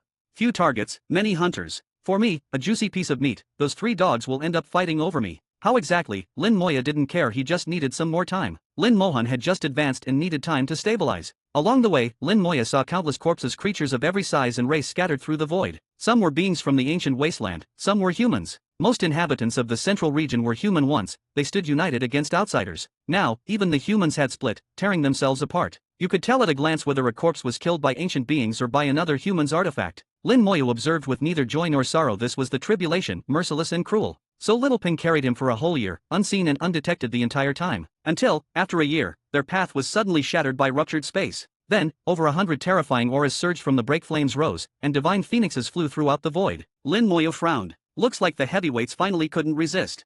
Chapter 4680, Sea of Blood, Divine Phoenix. Chapter 4680, Chapter 4680, Sea of Blood, Divine Phoenix. Chapter 4680, Sea of Blood, Divine Phoenix. Lin Moya knew Han Tian Huanglong was getting desperate again. This time, the space shattering was different from last time in the ancient wasteland. That time, it was naturally caused by the world's rules, a smooth and expected process. But now, there was clear intent behind it. Within the broken space, a trace of an aura that didn't belong to the world's rules lingered. No matter how well hidden he was, Lin Moya noticed it. Moreover, this break appeared in the central region of chaos, not in the ancient wasteland. This was Dao's territory, and to do such a thing here was very likely to get noticed. Lin Moya was unsure whether Dao noticed this time or not, but even if it was hidden this round, what about next time or the next? As long as he kept lurking, his foe would eventually slip up. Over 100 powerful divine phoenixes flew out of the broken space, the leaders being 3 divine phoenixes who had reached the peak of the chaos realm, truly elite. The 3 divine phoenixes. Lin Moya recognized them. They were currently the strongest among the divine phoenix race. Then, a red light emerged from nowhere, enveloping Lin Moya's position and revealing his trace for all to see. While his concealment wasn't wholly broken, it was enough. The unique aura of the world enemy spread, and in an instant, all divine phoenixes' eyes lit up like seeing the tastiest delicacy. The 3 chief phoenixes, retaining some rationality, did not immediately attack, but their gazes were filled with greed. Lin Moya whispered, don't tangle with them, sprint through. Little Pung obeyed, casting a secret technique and accelerating drastically, instantly speeding past the divine phoenixes. The divine phoenixes were not slow, faster than humans in most races, but absolutely inferior to Little Ping. By the time they realized what happened, Little Ping had already left them behind. Lin Moya boosted his formations, the balance gem shimmering more brightly, and he vanished from the void. The chaos gem laughed, that guy is probably furious. Lin Moya responded, let him be mad. We're playing openly while he's the only one staying sneaky. If he wants to play, let's play together in the open. What's hiding in the shadows worth? The Chaos Gem agreed, seems like the calamity is having an effect on them, or he wouldn't be so anxious. Lin Moya said, he'll only get more anxious, and that's to our advantage. The more he panics, the better. Let's keep forcing his hand. Alright. After hiding for countless years, why act so hastily now? The calamity's impact shifted his thinking, shaping every move he made. In his conversation with Emperor Azurebreak, Lin Moya gained deeper insight into people like Dao, who failed at reaching supreme. After failing, such beings are stuck awkwardly stronger than great venerates, but far from true supremes. Neither here nor there, their Dao hearts scarred, no longer perfect, even worse than some heavenly venerates. There had been worlds where, years after a breakthrough failure, one would go mad slaughtering 80% of the world's beings before blowing themselves up. Other cases were less dramatic, but problems always lingered. To Emperor Azurebreak, such people were worthless. He was too strong. Even some supremes who achieved their power by making grand wishes were, in his words, trash. Those in the ancient wastelands chaos were considered quite decent, at least not crazy, yet. Lin Moya continued flying north, shifting direction occasionally to shake off the pursuing divine phoenixes. He'd sometimes weaken the balance gem effect and sometimes drop the formation's concealment, making himself the perfect bait and luring new hunters. After half a year, his enemy struck again. Out of nowhere, a formation appeared before Lin Moya. Little Ping flew right through before he could react. The formation broke as soon as he touched it, and reformed into a Dao that landed precisely on Little Ping. Brilliant light erupted from Little Ping, illuminating the limitless void. This was the divine light Dao, matched for its brightness. Merged with the formation, when Little Ping shattered it, the Dao stuck to him. His body now radiated 1,000 times brighter than the harshest sun, with Lin Moya with the glowing heart wherever he went, all was glaring light. Such brightness was enough to attract everyone nearby. No formation or balance gem could hide it. Lin Moya laughed, switched to a new tactic? Too bad it won't work. With a thought, he put Little Ping away into his soul world and summoned primal chi to wash away the Dao. With Little Ping gone, Lin Moya brought out the Calamity Crossing boat and soared onward. The Calamity Crossing boat wasn't as fast as Little Ping, but its durability was unmatched. This was all Han Tian Huanlong's doing, still refusing direct confrontation, always trying to make Lin Moya show himself, get contaminated with bloodshed, and build up a reward on his head. Lin Moya, however, insisted he would not kill. Everywhere, living beings were arriving. Little Ping's outburst of light had already attracted countless powerhouses, but Lin Moya left quickly in the Calamity Crossing boat. Somehow, a river of blood formed in the void, rapidly chasing after the Calamity Crossing boat. What's that? Lin Moya asked. The Chaos Gem was confused too. Looks like some sort of secret art. Lin Moya probed it. I can't sense his aura, not his hand. Who, then? The Chaos Gem shook his head, equally baffled. The river of blood was fast, catching up to the Calamity Crossing boat, but couldn't break in. The repaired Calamity Crossing boat was now flawless, dragging the blood river along without losing speed. Lin Moya couldn't uncover the river's source. On their journey, the river swelled as blood from dying beings joined it. Soon, it became a sea of blood. The Calamity Crossing boat was now a lone sail on the Blood Sea, sailing through its waves. The Blood Sea engulfed it. Lin Moya's concealment failed, and his formation broke too. But he didn't mind. He was interested in seeing what kind of secret art this was. It's coming. Lin Moya had a hunch that after so much buildup, the secret art would soon show its true form. With a clear cry, a bloody divine phoenix burst from the sea of blood and smashed into the Calamity Crossing boat. The Calamity Crossing boat shuddered, slowed, but still broke through the phoenix and surged ahead. Another bloody divine phoenix took shape and dove at the boat, then another, on and on. But none had the power to stop or hurt the Calamity Crossing boat. Finally, massive waves rose in the Blood Sea, forming a huge bloody gate. The gate opened, and behind it was the ancestral land of the divine phoenixes. In an instant, countless attacks burst from behind the gate and struck the Calamity Crossing boat, finally slowing it. Simultaneously, the three divine phoenixes and their kin emerged behind, forming a battle array to surround the Calamity Crossing boat. Sorry, didn't realize I did not post today. Chapter 4681, The Most Suitable Method for Lin Mohan. Chapter 4681, Chapter 4681, The Most Suitable Method for Lin Mohan. Chapter 4681, The Most Suitable Method for Lin Mohan. So it was the Divine Phoenix clan's secret art. At the sight of the Divine Phoenix, Lin Moya finally understood the Sea of Blood was the secret art of the Divine Phoenix clan. The Divine Phoenix clan had a long history. Although there had never been a great venerable born in the clan, they had a close relationship with the Calamity Venerable, and their clan contained countless secret arts. That they would employ this sort of special secret art was not surprising. Lin Moya did not want to become enemies with the Divine Phoenix clan. The relationship had once been relatively friendly, and he also did not want to play into Han Tian Huanlong's scheme. Retracting the Calamity Crossing boat, Lin Moya revealed himself within the Sea of Blood. Gentlemen, long time no see. Lin Moya greeted them, but then frowned. Their reaction was off. Even considering the effect of the world-ending calamity, when faced with him the world enemy they would feel greed, but not hatred. Yet now, the eyes of the three divine phoenixes brimmed with hatred, as if he were their mortal foe. It's you, how dare you show yourself? The ancestor has ordered. This one is the mortal enemy of our clan. Sacred one, kill. The three divine phoenixes issued orders in unison, and instantly, the Sea of Blood roiled as countless attacks rained down. Lin Moya stood still and let them attack. Even if their power increased by 100-fold, they could not hurt him. Now, even a great venerable would struggle to wound him, let alone them. What puzzled Lin Moya was why he had become a mortal enemy of the Divine Phoenix clan. They said the ancestor gave the order, which meant it must have come from the Divine Phoenix ancestor. That ancestor should be with the Calamity Venerable. Lin Moya suddenly understood. So the Divine Phoenix ancestor isn't dead, and has gone along with this calamity. He too wants my hands stained with blood. The Calamity Venerable's thinking matches Han Tian Huanlong's. They both need me to rack up blood and hatred, so when they kill me, the world's reward is even larger, making a smooth path to supreme in 10 steps. For this end, the divine phoenix ancestor is willing to sacrifice his clan to issue such ruthless orders. Really cruel. If this works, what reward can the Calamity Venerable give in return? Likely only a venerable seat. Lin Moya could understand an ancestor with ideals cared little for heirs. As long as the ancestor survived, a new clan could always be rebuilt. Even now, not the whole clan would perish, just most of its essence that sufficed. To sit upon the venerable throne was a virtually unimaginable temptation, one for which countless would make such a choice. Amid countless attacks, Lin Moya's mind was clear, and he quickly saw through it all. By refusing to fight, he realized that not only was Hun Tian Huanglong growing anxious, but so too was the Calamity Venerable. Both the Calamity Venerable and Hun Tian Huanglong were hiding, had similar views and methods, and thus reached similar conclusions. Birds of a feather, indeed. Lin Moya scoffed inwardly. You want to force me to kill, but I refuse to do as you wish. Transforming into a streak of light, he shattered the sea of blood and soared through a storm of attacks into the void. With his current strength, he may not be faster than Little Peng, but he could certainly exceed the Calamity Crossing boat if he wished. He just hadn't bothered before. When the divine phoenixes recovered, they surged up to give chase, but a massive hand pressed down from above, pinning them into the blood sea. The giant hand was like a lid, holding them in, leaving them unable to break free for a while.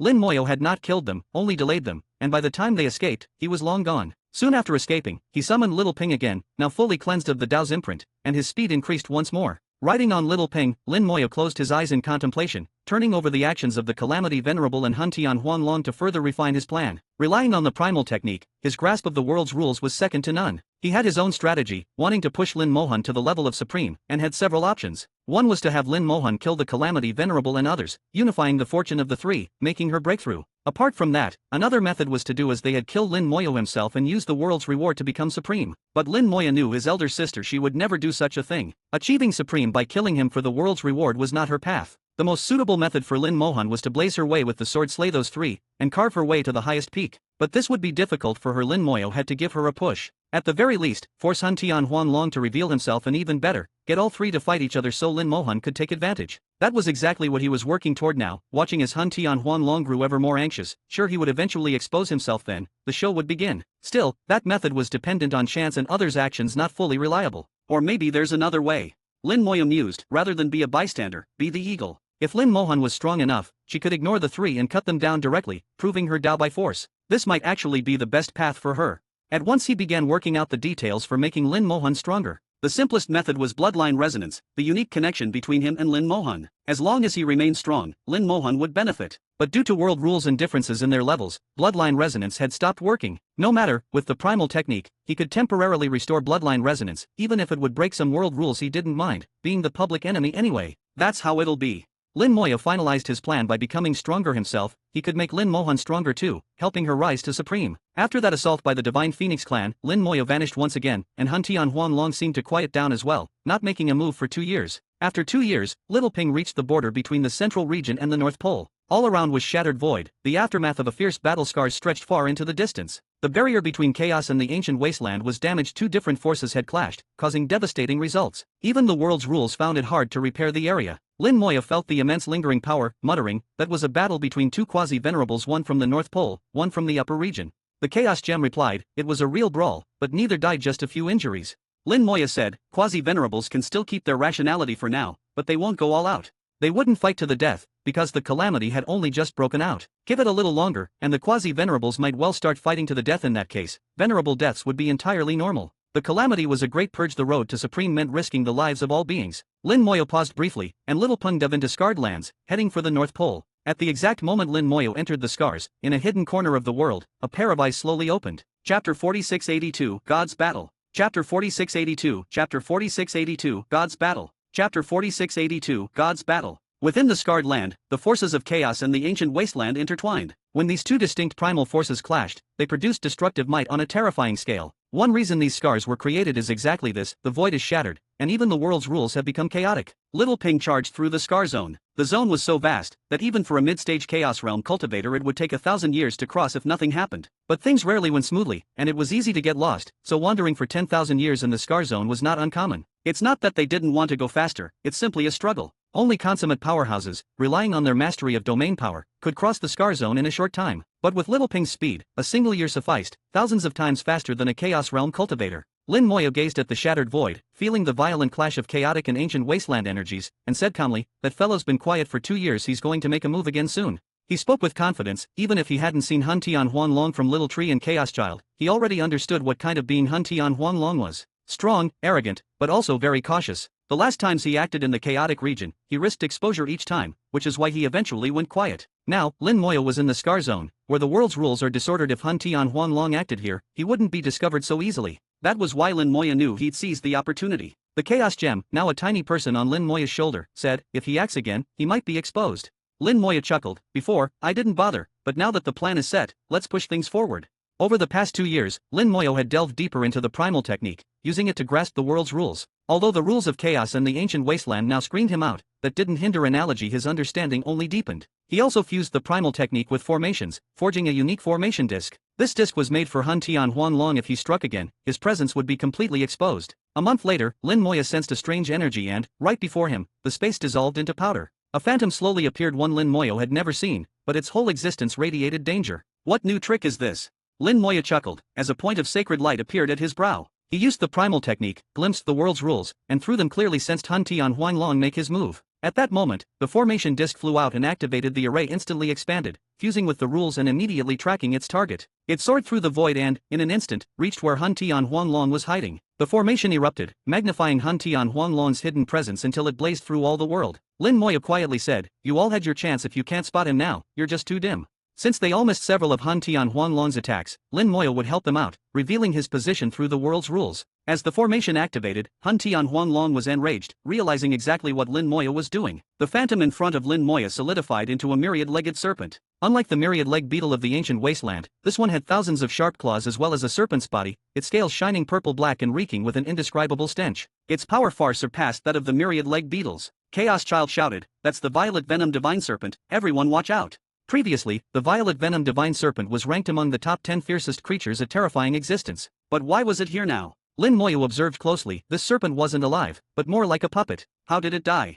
He asked. Chaos Child shook his head, no idea, it was alive when we died. So, no answer. With its arrival, the void kept shattering. Many fiends poured out of the breaks, all driven here by Hun Tian Huanglong. Their sole purpose, to perish at Lin Moya's hand. The serpent attacked, spewing a mass of purple poison like a dragon's breath, annihilating any space it touched. The venom could actually rot space, its power immense. Many fiends died instantly to the poison, but the serpent's attack focused on Lin Moya, tying their fate somewhat to his letting Hun Tian Huanglong really game the world's rules. With a wave of Lin Moya's hand, the power of death surged to meet the poison. The toxic miasma, seeing death, recoiled like rats seeing a cat. Death's power utterly overwhelmed the serpent's venom. Little Pun bravely charged in, fighting the serpent in golden light. Once, the golden winged rock was the serpent's equal. After countless eras, these ancient beings clashed again. Lin Moya summoned Chaos Child, these ones are yours. All right. Chaos Child opened his inner world and took the other fiends inside. Lin Moya had no wish to kill, nor to let them die in the aftershocks, so Chaos Child saved them. In a certain corner of the world, Hun Tian Huanglong's aura was wholly revealed. Not 2 breaths later, a mighty will descended. So you are alive after all. Then, an immense eye appeared in the void, cold and merciless, staring at Hun Tian Huanglong, killing intent in its gaze. Without giving him a chance to speak, light shot from the eye as countless attacks lashed out. Dao's attacks came swift and furious. Hun Tian Huanglong could hardly respond. In a moment, the space ruptured over a vast region. Hun Tian Huanglong was forced out and began to battle Dao. It was clear they had a bitter grudge. Immediately, it was a fight to the death. Lin Moya, through the formation, beheld everything. Very good. This is how it should be. Everyone else was playing openly. Why should Hun Tian Huanglong be the only one working from the shadows? Lin Moya's move forced him out. Sure enough, Hun Tian Huanglong, once exposed, immediately charged into combat. The former number 1 Hun Tian Huanglong and number 2 Zhetian Beast also resumed their ancient rivalry, fighting with abandon. Dao looked determined not to rest until his enemy was dead, each attack more dreadful than the last. The void was shredded to ribbons, leaving massive holes that wouldn't heal. The shockwaves lashed across trillions of miles, wiping out any domains in their way. Both were above great venerable level. The instant they clashed, countless beings died around them. In a fight of gods, mortals stand no chance. Even death comes without knowing why, so abject is their fate. Chapter 4683, might as well try to kill me. Chapter 4683, Chapter 4683, might as well try to kill me. Chapter 4683, might as well try to kill me. The battle between Dao and the chaotic desolation dragon shattered even the rules themselves, causing Lin Moya's formation to collapse, making it impossible to continue watching. Fight, fight, the best is mutual destruction, he thought. Lin Moya was well aware that this battle would not result in a victor, certainly not to the death.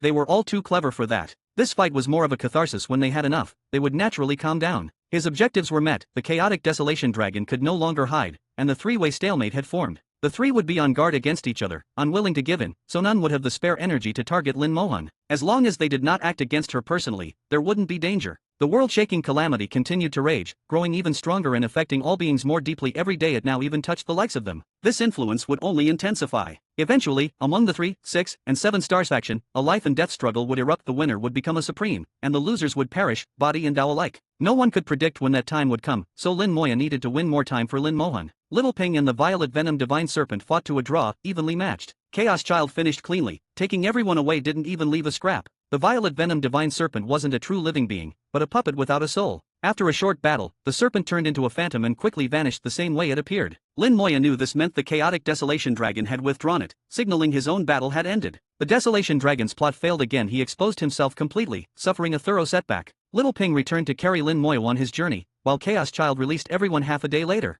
Throughout, Lin Moyo hardly stained his hands with blood. After this, the chaotic Desolation Dragon finally went quiet. Not just him, Lin Moyo felt that no one was paying attention to him anymore. He passed through the scarred zone smoothly and entered the Arctic. Inside were countless corpses, all shriveled dry, their blood and souls drained. It had happened recently, wouldn't have taken long. It seems the gate of the world wall has not yet opened, Lin Moyo murmured. If it had, they would not still be collecting blood and souls. Using his senses, Lin Moyo flew towards the portal of the world wall. The following years were peaceful, just as Lin Moyo expected. Before making a move against him, Dao, Chaotic Desolation Dragon, and Calamity Supreme would have to settle things among themselves. The three watched each other in paranoia, making Lin Moyo almost an outsider, perfect for quietly working on his own plans. Several years later, following the mark of the world wall, Lin Moyo found its location. Stop!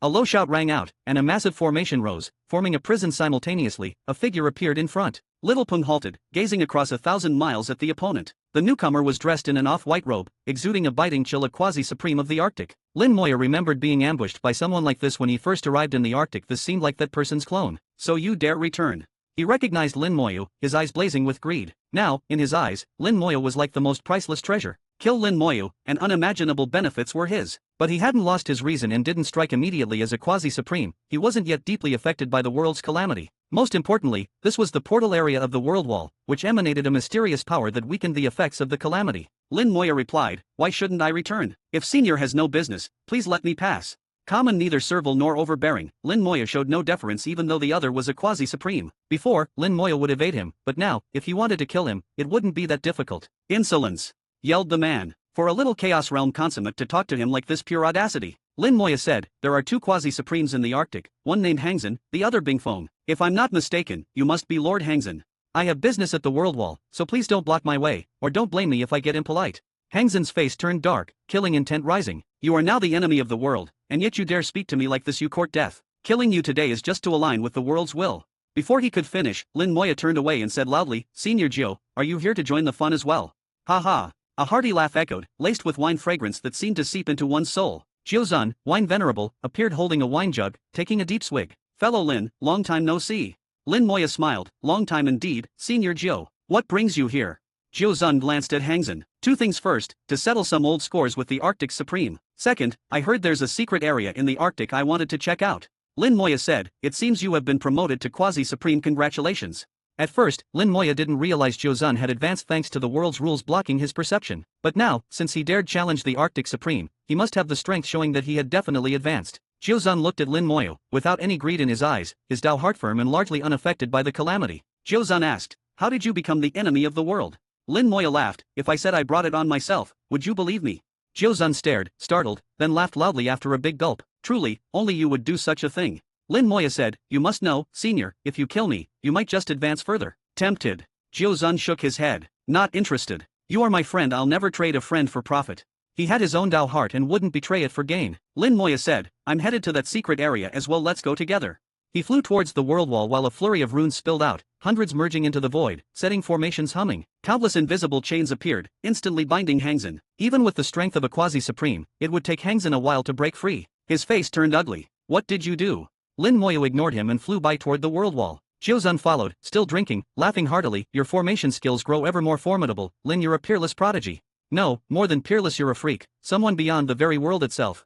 Lin Moyo raised an eyebrow. He didn't say anything, but faintly sensed something had changed with Jiuzhan. Otherwise, he couldn't have spoken of surpassing the world. Chapter 4684, used by me. Chapter 4684, Chapter 4684, used by me. Chapter 4684, used by me. Lin Moyu and the Wine Venerable chatted and laughed, not paying the slightest attention to Hangzhen Venerable. Hangzhen Venerable kept battering against the formation, his face steel gray with frustration, but the array was truly formidable and needed time to break. Who would have thought such a powerful formation could change hands in an instant? Lin Moya's proficiency with formations had reached a mysterious level. Lin Moyo asked, Senior Jiu, what have you experienced these years? Wine Venerable replied, I had a stroke of luck, a chance encounter, and managed to break through. Lin Moya continued, you must have come across a spatial passage and entered another world's remnant, learning some things there. Wine Venerable looked surprised, you could guess that. Lin Moya smiled, I've been to such places as well, but they're dangerous. You got lucky.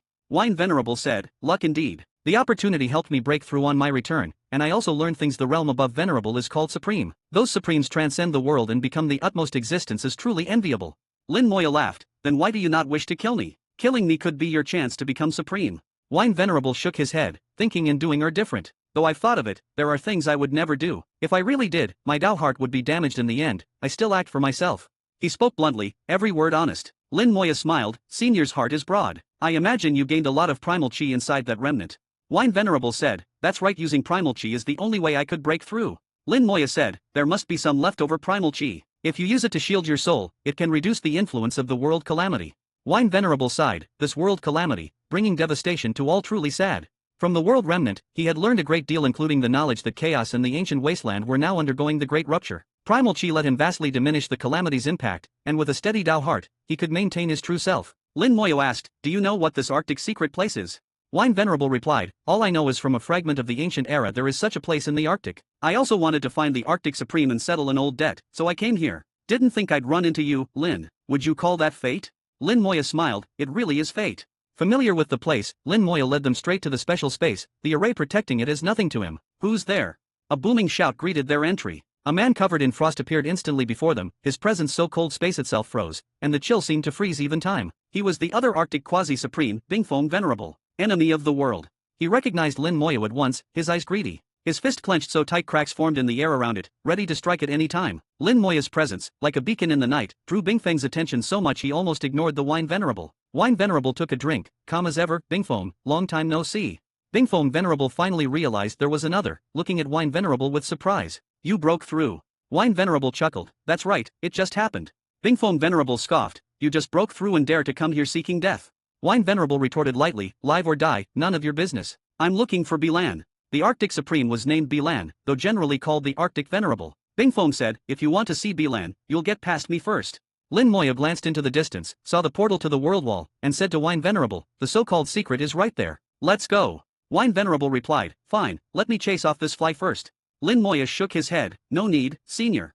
As he said this, he swung a punch. Ice shattered instantly. Bingfoam Venerable's face changed as he parried, but boom. He was sent flying tens of thousands of miles, unable to control himself, his whole skeleton creaking as if to break at any moment. The frost on his body shattered to dust when he finally regained control, huge splits marred his body and fresh blood streamed from the cracks. This punch nearly crippled his physical body, and his soul took damage too. How is this possible? Lin Moya's punch had smashed the greed from his heart, filling him with fear and scarring his Dao heart. Wine Venerable was also shocked. He knew Lin Moya was strong, but this much? A single punch almost broke a quasi-supreme. When had quasi-supremes become so weak? Let's go, Lin Moya said quietly, flying to the world wall's portal. Wine Venerable immediately followed, seeing the mysterious portal hovering between heaven and earth. A kilometer away, Bilan the Arctic Supreme faced the portal, holding a blood-red gourd. Churning blood filled the gourd like an entire sea of blood, in which countless souls wailed and screamed. Lin Moya and Wine Venerable stopped at a distance without approaching. Wine Venerable looked unsettled at the sight of the gourd and asked quietly, what is that? Lin Moya said, it contains the blood and souls of endless beings.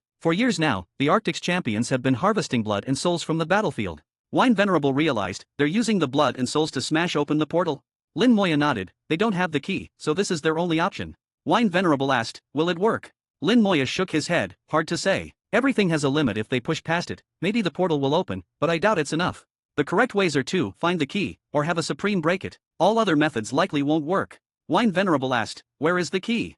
Lin Moya said, used by me. Wine Venerable exclaimed, you already went in. Lin Moya nodded, I did. What's inside? You'll have to see for yourself soon. Let's see if Bilan's method can open it. He too was curious, might this method actually work? Bingfoam, having recovered, blocked their way again, as if to guard Bilan. But his eyes betrayed his doubt. Lin Moya's punch had wiped out his confidence. The gourd trembled, and a boundless tide of blood surged out, forming a blood sea and heaving up massive waves. A blood-red dragon took form within the blood sea, smashing into the portal. Chapter 4685, Trying to Open the Door. Chapter 4685, Chapter 4685, Trying to Open the Door. Chapter 4685, Trying to Open the Door. The blood-colored divine dragon crashed into the portal, dispersing into a surging blood mist and merging back into the blood sea. The portal remained completely motionless, no change at all, not even the faintest tremor. Its solidity was far beyond imagination. But this was just the beginning. The Arctic Supreme kept bringing out more and more blood energy from his gourd, forming an ever mightier blood sea, filled with uncountable wailing remnants like a hell on earth. Even Wine Venerable, who was no stranger to death, knit his brows tightly.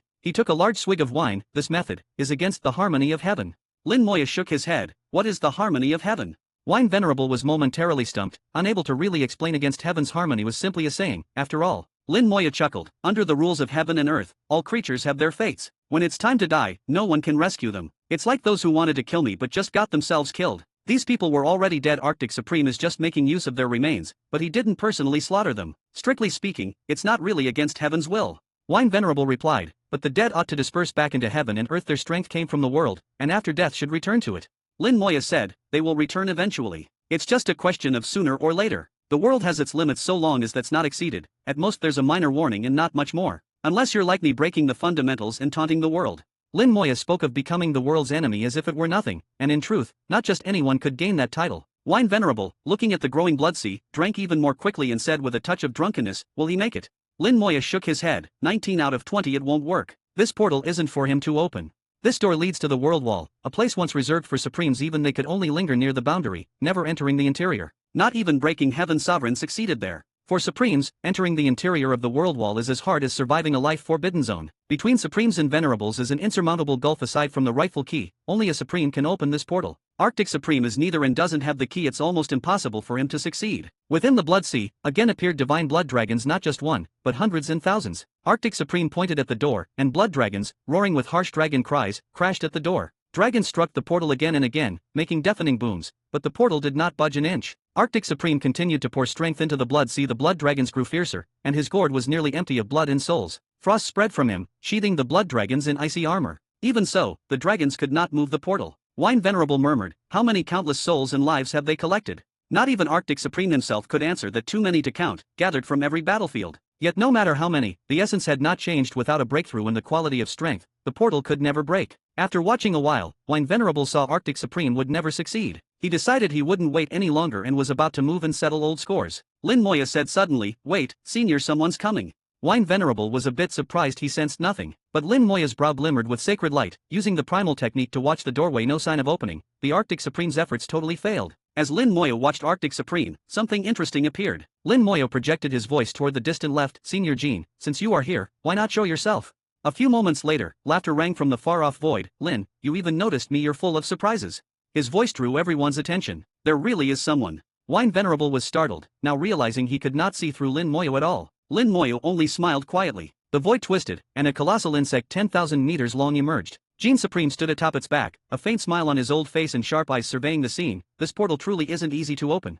Lin Moya smiled. Congratulations, Senior Jean, on your freedom. You're here to try to open this portal, too. Jean Supreme chuckled. Very little in this world interests me. This is one thing. He addressed Arctic Supreme. Old Bay, if you can't do it, let me try. Arctic Supreme, still trying, only grunted, let me finish first, then you can go. He was polite enough after all. Both were supremes and wouldn't offend each other lightly. Fine. Jean Supreme showed patience and agreed. Then he turned to Lin Moya. How did you wind up the enemy of heaven and earth? In this catastrophe, Lin, you're bound to be everyone's target. Lin Moya laughed. So, do you intend to kill me? Jean Supreme roared with laughter. Never would I bite the hand that freed me. Lin Moya had released him from the insect steel, earning him a great favor. Jean Supreme had no intention of harming him. Lin Moya said, thank you, Senior. Now you're free again, but doesn't walking around so openly risk attracting his attention? Jean Supreme, once Jinri Divine Sovereign, was the mortal enemy of Dao. If Dao found out, he would certainly attack in person. Jean Supreme seemed unfazed. He doesn't dare touch me. Oh, Lin Moya was curious. Jean Supreme, no matter how strong, was only a venerable. Compared to Dao and the like, he was no match. If Dao wanted to kill him, it would only take a bit more trouble. Even now, with the three-way standoff, killing one Jean Supreme would not change much for Dao. But Jean Supreme was full of confidence, obviously harboring some secret trump card. Lin Moya did not pry further. Asking more would only dig up Jean Supreme's secrets, and he doubted he'd get a real answer. Anyway, Arctic Supreme kept trying, the blood sea growing weaker and most of the collected blood and souls nearly spent. But the portal still did not move at all. Arctic Supreme sighed, dispersed the blood sea, and said, I can't do it, your turn. Jean Supreme laughed. Legend says no one can open this door. I refuse to believe it and will try right now. He pointed, and in the void appeared a massive stone stele. Gene Supreme had fully refined the insect steel, carrying it everywhere, and it was now his foundation. The steel glimmered, mysterious runes shining, and several giant insects flew out toward the portal. Chapter 4686, The Door That Won't Open. Chapter 4686, Chapter 4686, The Door That Won't Open. Chapter 4686, The Door That Won't Open. 6 enormous insects identical in appearance and aura, all at the quasi-supreme level charged toward the portal. The Arctic Supreme narrowed his eyes, danger in his gaze. Just the pressure of these 6 quasi-supreme insects was already considerable. The Arctic Supreme could see clearly that, alone, these insects might not match a true quasi-supreme. But together, not only would an ordinary quasi-supreme be no match, even the Arctic Supreme might have trouble facing them. And this was only the tip of Gene Supreme's strength. He surely possessed even greater trump cards. The Arctic Supreme quickly realized that Gene Supreme was stronger than himself, and if possible, best avoided as an enemy. Lin Moyo also saw just a small portion of Gene Supreme's strength. No wonder he once dared call Calamity Supreme just little Calamity. It wasn't recklessness but genuine confidence.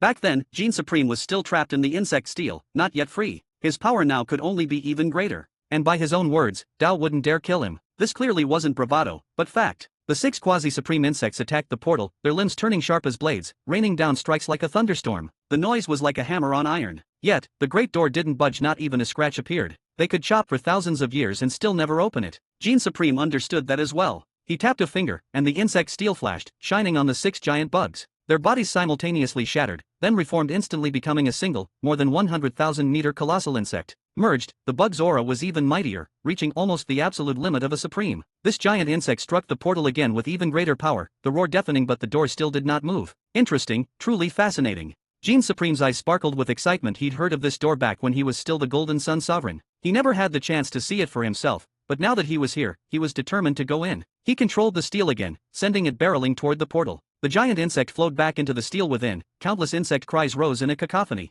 The steel crashed heavily into the portal and was knocked back. A crack appeared at one corner of the steel, an injury from this blow. For the first time, the door quivered, but only briefly, quickly returning to normal. Gene Supreme pointed again. Fragments from the damaged steel flew back automatically, instantly restoring its appearance. Though it looked perfect, Lin Moyo could tell the collision had damaged its interior. Those insects within likely suffered heavy losses. Despite pushing the steel to the point of taking damage, Gene Supreme still could not open the portal. He withdrew the steel and stopped. Seems this door really can't be forced. Turning to Lin Moyo, he called, "Lin, would you open the door for us?"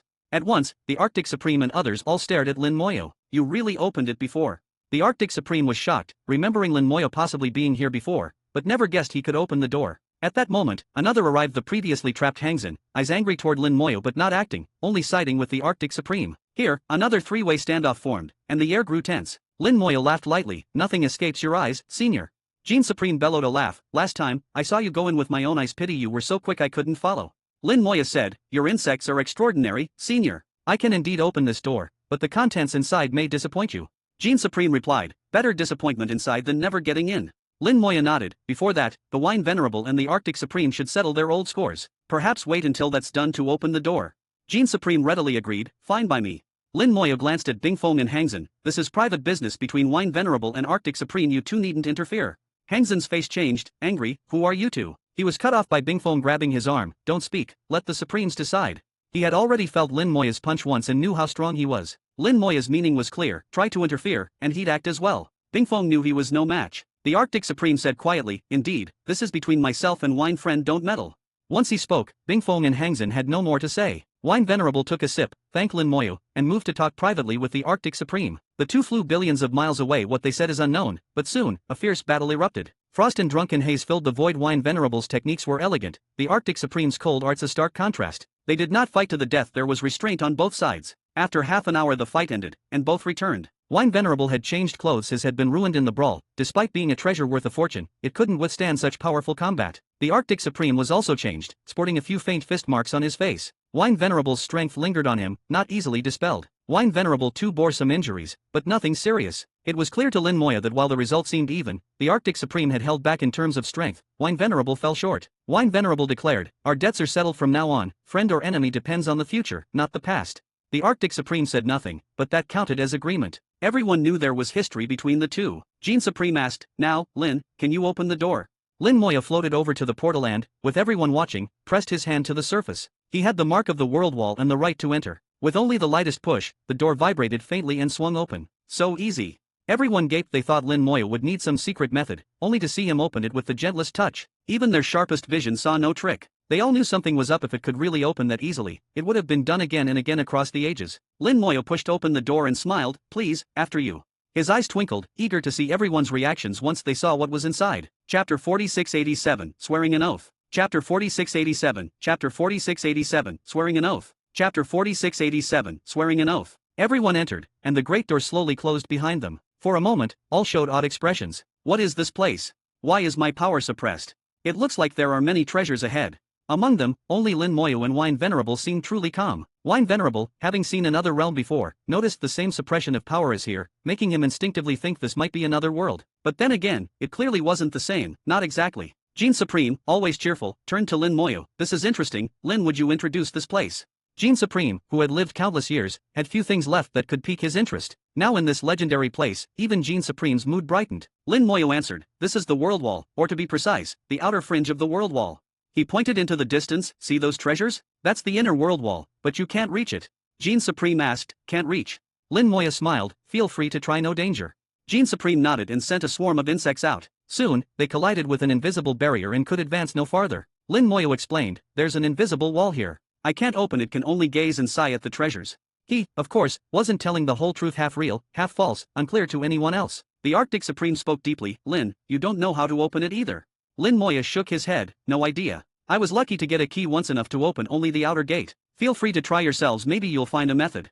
After a moment's thought, the Arctic Supreme and his companions went to try to break the barrier. Lin Moyo ignored them. It was a boundary not even Supremes could break. What hope did they have? Wine Venerable did not try. He trusted Lin Moyo's word. If Lin Moyo had tried and failed, there was no need to try again. Jean Supreme took no action himself, but scattered another army of insects in every direction to probe for a way, all to no avail. He seemed to figure this out, too. "Apart from unreachable treasures, is there anything else here?" Lin Moyo replied, "Of course, follow me." Lin Moyo then led Jean Supreme to the only intact spatial passage. The spatial channel rebuilt by Little Tree was still present and in perfect condition. Jean Supreme asked, "Where does this portal lead?" Lin Moyo said, "To another world, or, more precisely, a fragment of one." "A fragment of the world." Jean Supreme was surprised. As a Supreme himself, he actually knew nothing of other worlds. Lin Moyo explained, "The ancient chaos wilderness is one world, but others exist. This passage leads to one of those other heavens. But the other end is very dangerous. I nearly died last time and only survived by sheer luck."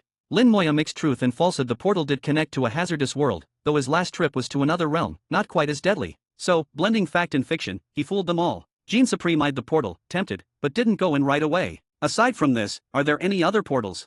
Lin Moyo nodded, "Likely many, but all but this one have collapsed for some reason. This is the only one that still works." As they spoke, Jean Supreme sent out a batch of spatial insect experts. After some exploration, Jean Supreme confessed, "You're right, Lin. There truly were many spatial portals here, but all have collapsed, likely tens of thousands of years ago or more." Lin Moyo took the opportunity to ask, "Can you repair them?" "Among the insect race are many odd creatures. Maybe one could fix spatial passages." Jean Supreme replied, "I'll try." He had great interest in these portals. If he could repair them, that would be even more exciting. He unleashed all sorts of spatial bugs, but the portals had been broken for too long, and even after every attempt, he finally sighed, "No way, too much time has passed, they can't be repaired." Lin Moyo had expected this. If the portals could be repaired, Little Tree would already have done it. He didn't think Jean Supreme's mastery of space surpassed Little Tree's. At this time, the Arctic Supreme Trio also returned, having failed to break the invisible barrier. They could look upon the fantastic treasures but could not touch them, which felt distinctly uncomfortable. Some of these treasures were of such high order, it seemed that obtaining them might enable a major leap in power. Lin Moyo said, "Last time, I nearly died inside. Now, with my strength improved, I wish to try again. This will also be my last try. What about you?" The Arctic Supreme glanced at the closed door behind them. "If we don't want to go further, how do we get out?" Lin Moyo, "Before I explain the exit, I have a request I hope you'll agree to." The group frowned. None guessed Lin Moyo would make a demand at this moment. But unless he spoke, they might be trapped. They could only comply. Lin Moyo declared, "You all must swear upon your Dao hearts, if I do not attack you, you and your subordinates may not attack me. Break this oath, and your Dao hearts will shatter, your realms fall." It sounded light, but in reality, was not. If they merely held back, it was like swearing nothing at all. Yet thinking deeply, times were dire, and Lin Moyo was the enemy of heaven and earth himself. Swearing this would mean cutting off the path of slaying Lin Moyo for proof. What seemed light was, in truth, a heavy restriction. The faces of the Arctic Supreme and others fell, but Jean Supreme didn't seem to care. Wine Venerable, silent until now, immediately swore never to become Lin Moyo's enemy. He'd never planned to attack Lin Moyo anyway, and had no subordinates, so the oath meant nothing to him. With him as the example, Jean Supreme laughed, "Lin has helped me before, and favors must be returned. I swear on my Dao heart as well." Oaths sworn on the Dao heart were the most reliable. The Arctic Supreme Trio finally swore too. None wanted to be trapped here forever. Regret crept into their eyes. Now they wished they hadn't come, which Lin Moyo found amusing. It was their own choice to enter, not anything he forced. Chapter 4688, The Former Six Wheels Heaven. Chapter 4688, Chapter 4688, The Former Six Wheels Heaven. Chapter 4688, The Former Six Wheels Heaven. After everyone finished swearing the oath, Lin Moya calmly smiled and said, "That door opens out, not in if you want to leave, just pass through the door." So simple. The Arctic Supreme Trio felt as if they had been tricked. If it was so easy, why require an oath? Even without the oath, they could have just looked for the exit and found it on their own. They had carelessly cut off their own path forward. They suddenly realized that from the very start, they had been led by the nose by Lin Moyo. Even after all their years of cultivation, they had been played by a junior, which made anger rise within them, but with their oath just sworn, they could not attack him. Ha ha! Jean Supreme burst out laughing. Lin, what a clever tactic. To the three Supremes, this landed as a most stinging mockery. Lin Moyo answered, it was only self-preservation. For Lin Moyo, getting that oath came with much benefit. He didn't actually fear the Supremes. He was even confident that, here, he could kill them. But if he did that, it would play right into the hands of Calamity Supreme and the Mixed Heavens Archaic Dragon. Those two would love to see him stained with cause and effect, drenched in killing intent, so that the rewards from heaven and earth would soar. If he really did kill a few Supremes, the rewards from heaven and earth would increase dramatically. Those two would strike him at once. He needed to keep control, guiding every step of the catastrophe to his own plan, making the real antagonists move to his rhythm. That was why he had gone to all this trouble to bring the three Supremes here. Otherwise, how could they have had this chance? Lin Moya said, the only opportunity here is in the other world through that passage. But it's very dangerous. Think carefully before you go. Jean Supreme said, let me try first. He summoned a flood of insects into the spatial passage. With the insect steel as a conduit, Jean Supreme could follow their progress and sense what they experienced. The insects flew through the channel, farther and farther, until they reached its end. Jean Supreme made a soft noise, his expression becoming complicated. Lin Moyo asked, what did you find? Jean Supreme said, it's as dangerous as you said. Over half of my insects died immediately, and fewer than 1 in 10 made it back. That was actually good news. Lin Moyo had already warned about the place's danger. But since some insects made it back, there was at least a way to retreat, so even if you went in, you could likely still escape with your life. Jean Supreme added, I'll try again. This time he used even more and stronger insects, including a quasi-supreme. The insects entered the wrecked heaven beyond the passage. Jean Supreme's brow furrowed again. The exit itself isn't that deadly. At least my big bug survived. But fly 1,000 miles in, and it gets a lot more dangerous. The implication, that quasi-supreme insect died after 1,000 miles. The Arctic Supreme asked, within that 1,000-mile range, did you find anything? Jean Supreme replied, some strange flowers and grasses grow there, and there are unusual stones among them, metallic, and likely high-quality material. But nothing else notable. If you want more, see for yourselves. Whatever more he noticed, he wasn't about to share. Even saying this much was magnanimous. The three Supremes hesitated, yet a thirst for the unknown was obvious in their eyes, and Lin Moya knew they'd go. Lin Moya told Wine Venerable, Senior, be careful when you go. If there's danger, turn back at once. Wine Venerable, with his own experience in other worlds, nodded, thank you, Lin, I know what I'm doing. Lin Moya nodded, then said to the group, I'll go ahead first.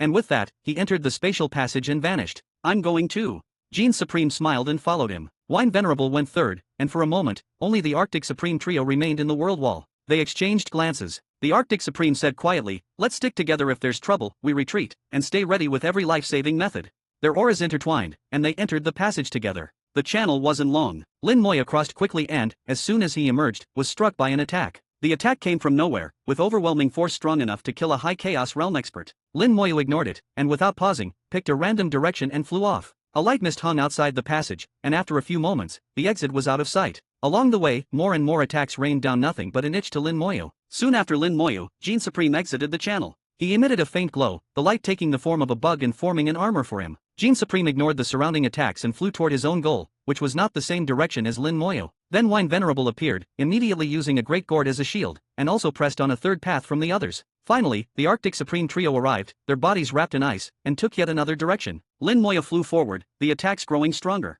Jean Supreme didn't exaggerate. 1,000 miles in, the attacks could cripple a quasi-supreme. But actually killing a quasi-supreme is still too hard. He continued through the barrage of attacks, which kept coming, endless and unavoidable. Under constant assault, Jean Supreme's quasi-supreme bug perished quickly. That was also because, here in a broken heaven, once too far from the spatial channel, the bugs lost their connection to the insect steel and much of their power. After all, it only had the power of a quasi-supreme, not a true one. Without the steel, it was weaker than a maximal chaos realm master. But if a real quasi-supreme came, cut off from their own heaven, they'd still have many ways to survive. Traveling 1,000 miles or even farther wouldn't be a problem. It's not as dangerous as expected. Lin Moyo muttered. He took out the Calamity Scepter and summoned the Primal Stone. Primal, where is this Heaven's Core?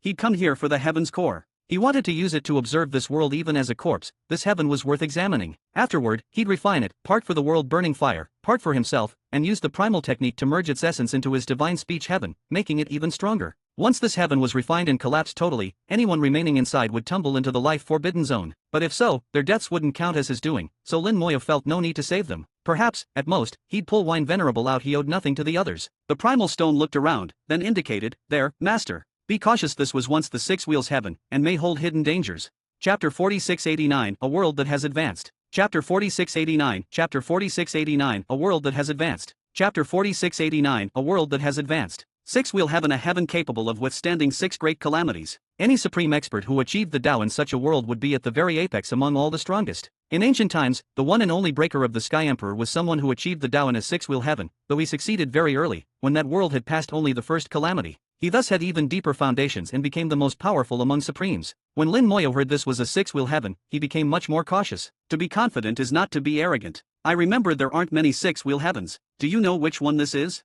There are countless worlds, but those that reach 6 cycles are fewer than 100, and the Primal Gem ought to recognize every one. Primal Gem looked around, its face showing puzzlement. That's strange. I've never seen the six-wheel heaven before. Something's wrong here, there must be an issue. Let me take a closer look. Lin Moya didn't interrupt, allowing the Primal Gem to study carefully. It seemed to become very focused, scanning everywhere. Attacks continued to pour from all directions, a barrage impossible to dodge. Lin Moya sensed something unusual in the power of these assaults. Within them, he recognized a particular aura, one he'd only felt from the Fate Supreme. It was the power of destiny. No wonder it's unavoidable. So, it's fate at work. The assaults locked onto his own destiny from the very start, as if predetermined, making evasion impossible. But strangely, why would the remnants of this world contain the power of fate? After a while, the Primal Gem suddenly shouted, "I get it, so that's how it is." Lin Moya asked, "What is it?" The Primal Gem replied, "Didn't Master talk to Breaker of the Sky's consciousness before? He mentioned a person, the one most skilled in the way of fate among all the worlds, Sunzi Genjun." Lin Moya nodded. Breaker of the Sky did mention that. The strongest of Sunzi Heaven's experts had been given quite the beating by him. The Primal Gem continued, "That was Sunzi Genjun. He achieved the Tao in a five-wheel heaven and was among the best of the Supremes, mastering the power of fate to the point it could affect not just here, but other worlds too. He was arrogant, even looking down on those stronger than himself, but many Supremes often sought his help, so they tolerated his temper. Then he met Breaker of the Sky, who had no patience for him and beat him up badly, almost shattering his foundation. Afterward, Sunzi Genjun secluded himself and wasn't seen again, and I stopped paying attention to him. Never thought he'd manage to advance his world from 5 cycles to 6. But that evolution is flawed, there are holes everywhere." Lin Moya took the hint. "What else did you see? Please be specific." The Primal Gem grinned. "Since you ask so sincerely, I'll explain. The time this world broke apart was quite early. It seems it was shattered by choice, unlike the other worlds which fell to the Great Destruction." By choice? Lin Moya's mind raced. So Sunzi Heaven collapsed before the Great Destruction happened. That means it probably broke when Sunzi Genjun tried to advance from a 5-wheel to a 6-wheel heaven and something went wrong. Or, maybe Sunzi Genjun broke the world on purpose. Breaker of the Sky once forced Sunzi Genjun to predict the future and saw the coming destruction. Breaker of the Sky also forcibly erased those memories from Sunzi Genjun's mind. But since he foresaw the future, he would have also seen that his memories would be erased and likely prepared a contingency plan. So he must have known the Great Destruction was coming, and, able to peer into the future, would also have devised a way to survive. He didn't go into a forbidden zone but instead used a special way to evolve his world. Lin Moya now suspected Sunzi Genjun might still be alive, or at the very least, not fully dead. Even the Sanlong, Azure Dragon, managed to cling to life, so someone who mastered destiny and foresaw the future like Sunzi Genjun would not die so easily. The Great Destruction may be terrifying, but surely Sunzi Genjun had a way to survive, possibly even better than Sanlong. Just then, the Primal Gem said, "Master, be careful, I sense this world is odd, as if someone is controlling things behind the scenes." Lin Moya responded, "I think Sunzi Genjun isn't dead yet."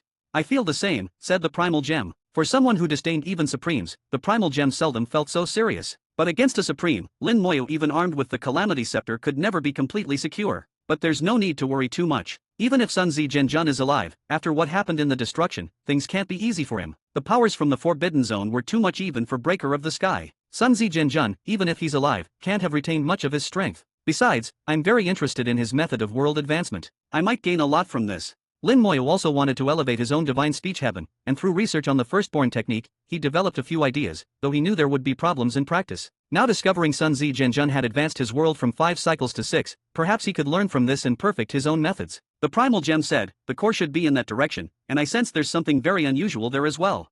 Lin Moya said, "Let's check it out." He transformed into a stream of light and headed in the direction the Primal Gem indicated. It was like flying through a hurricane. Countless fate-infused attacks came at him head-on. He was far from the portal now, and every second, the power of the attacks he suffered increased dramatically. A quasi-supreme would not last 100 breaths here. Any stronger, and even a quasi-supreme would be finished in moments. A supreme wouldn't fare much better. Lin Moya's whole body glowed with a treasure-like radiance, his physical strength outclassing Supreme's, his soul nearly unmatched below the very strongest. Yet, even under these conditions, he still viewed the attacks as nothing. He actually wished the attacks were even fiercer. If something could kill him instantly, it might be just what he needs to break through further, body and soul alike. But he knew that was nearly impossible unless a living Supreme stood before him, constantly killing him. A seriously injured San Long couldn't do that back then, and today's Sun Zi Jinjun probably can't either. After a full day of endless onslaught, Lin Moya eventually emerged into a calm, peaceful space. Chapter 4690, Lord Sun Zi. Chapter 4690, Chapter 4690, Lord Sun Zi. Chapter 4690, Lord Sun Zi. Passing through the hurricane, Lin Moya arrived at the eye of the storm.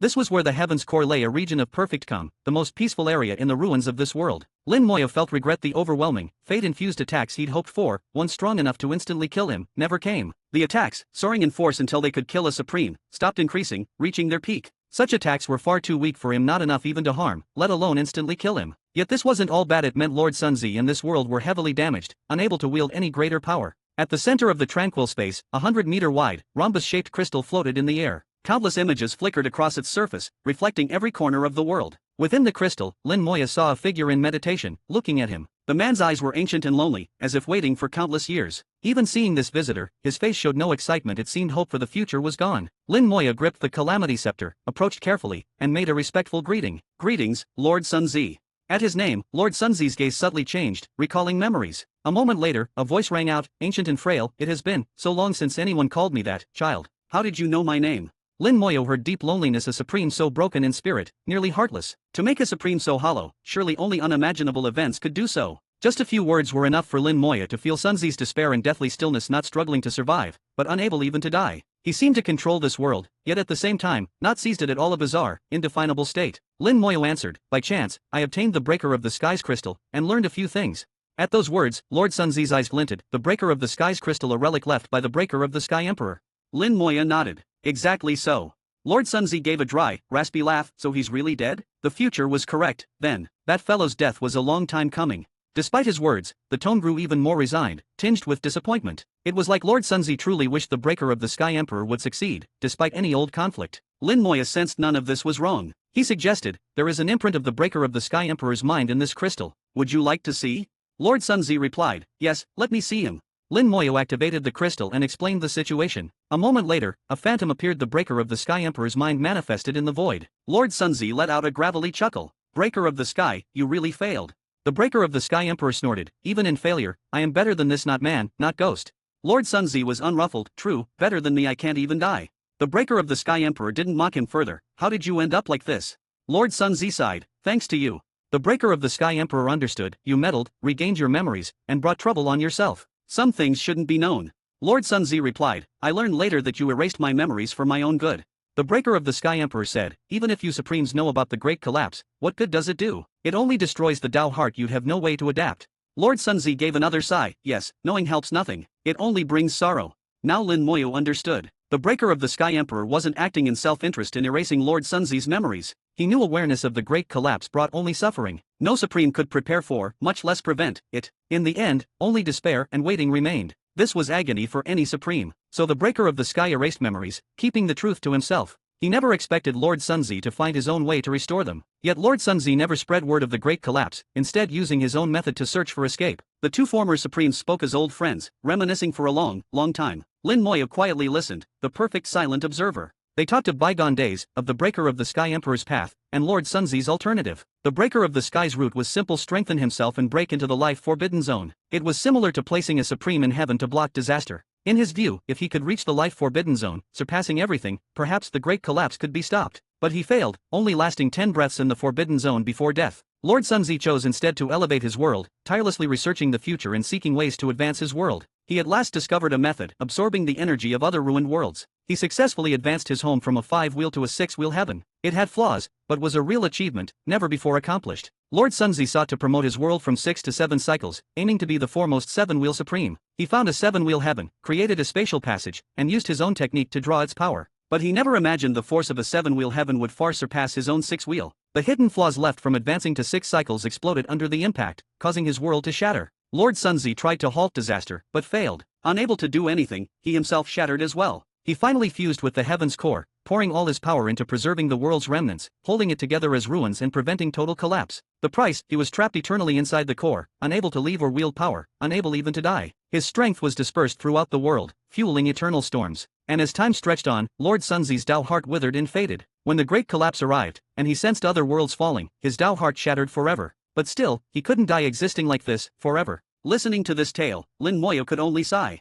A wrong choice had brought unimaginable consequence. Our paths were both a mistake. Hand over your method, perhaps Lin may still have a chance. Chapter 4691, The Technique of Surpassing Heaven. Chapter 4691, Chapter 4691, The Technique of Surpassing Heaven. Chapter 4691, The Technique of Surpassing Heaven. Once again, the ancient gaze landed on Lin Moyo. Lord Sunzi truly examined him. Slowly, he began to see how unusual Lin Moyo truly was at that moment. Clarity came to him. A glimmer of hope appeared in Sunzi's old eyes. Indeed, this youngster is truly exceptional. The consciousness of the breaker of the sky also smiled. He's the only last glimmer of hope left in the ashes of heaven. The more Sunzi studied Lin Moyo, the more amazed he became. Lin, why is it I cannot see your future? Breaker of the sky frowned. Given your state, isn't it perfectly normal you can't see the future? Lord Sunzi, shaking his ancient frame, slowly condensed a body outside the heaven's core. His form was broken, half complete, the other half gone who knows where. Breaker of the sky's frown deepened. How did you end up like this? It was the second time he'd asked. The previous time, Sunzi was only half living inside the core. That he could understand, but this current situation felt much stranger. Lin Moyo also sensed something odd. Sunzi's soul seemed torn, yet preserved in a peculiar wholeness. He asked the primal gem, but even it couldn't explain. Lord Sunzi explained, now, half my soul is here, the other half in that seven-wheel heaven.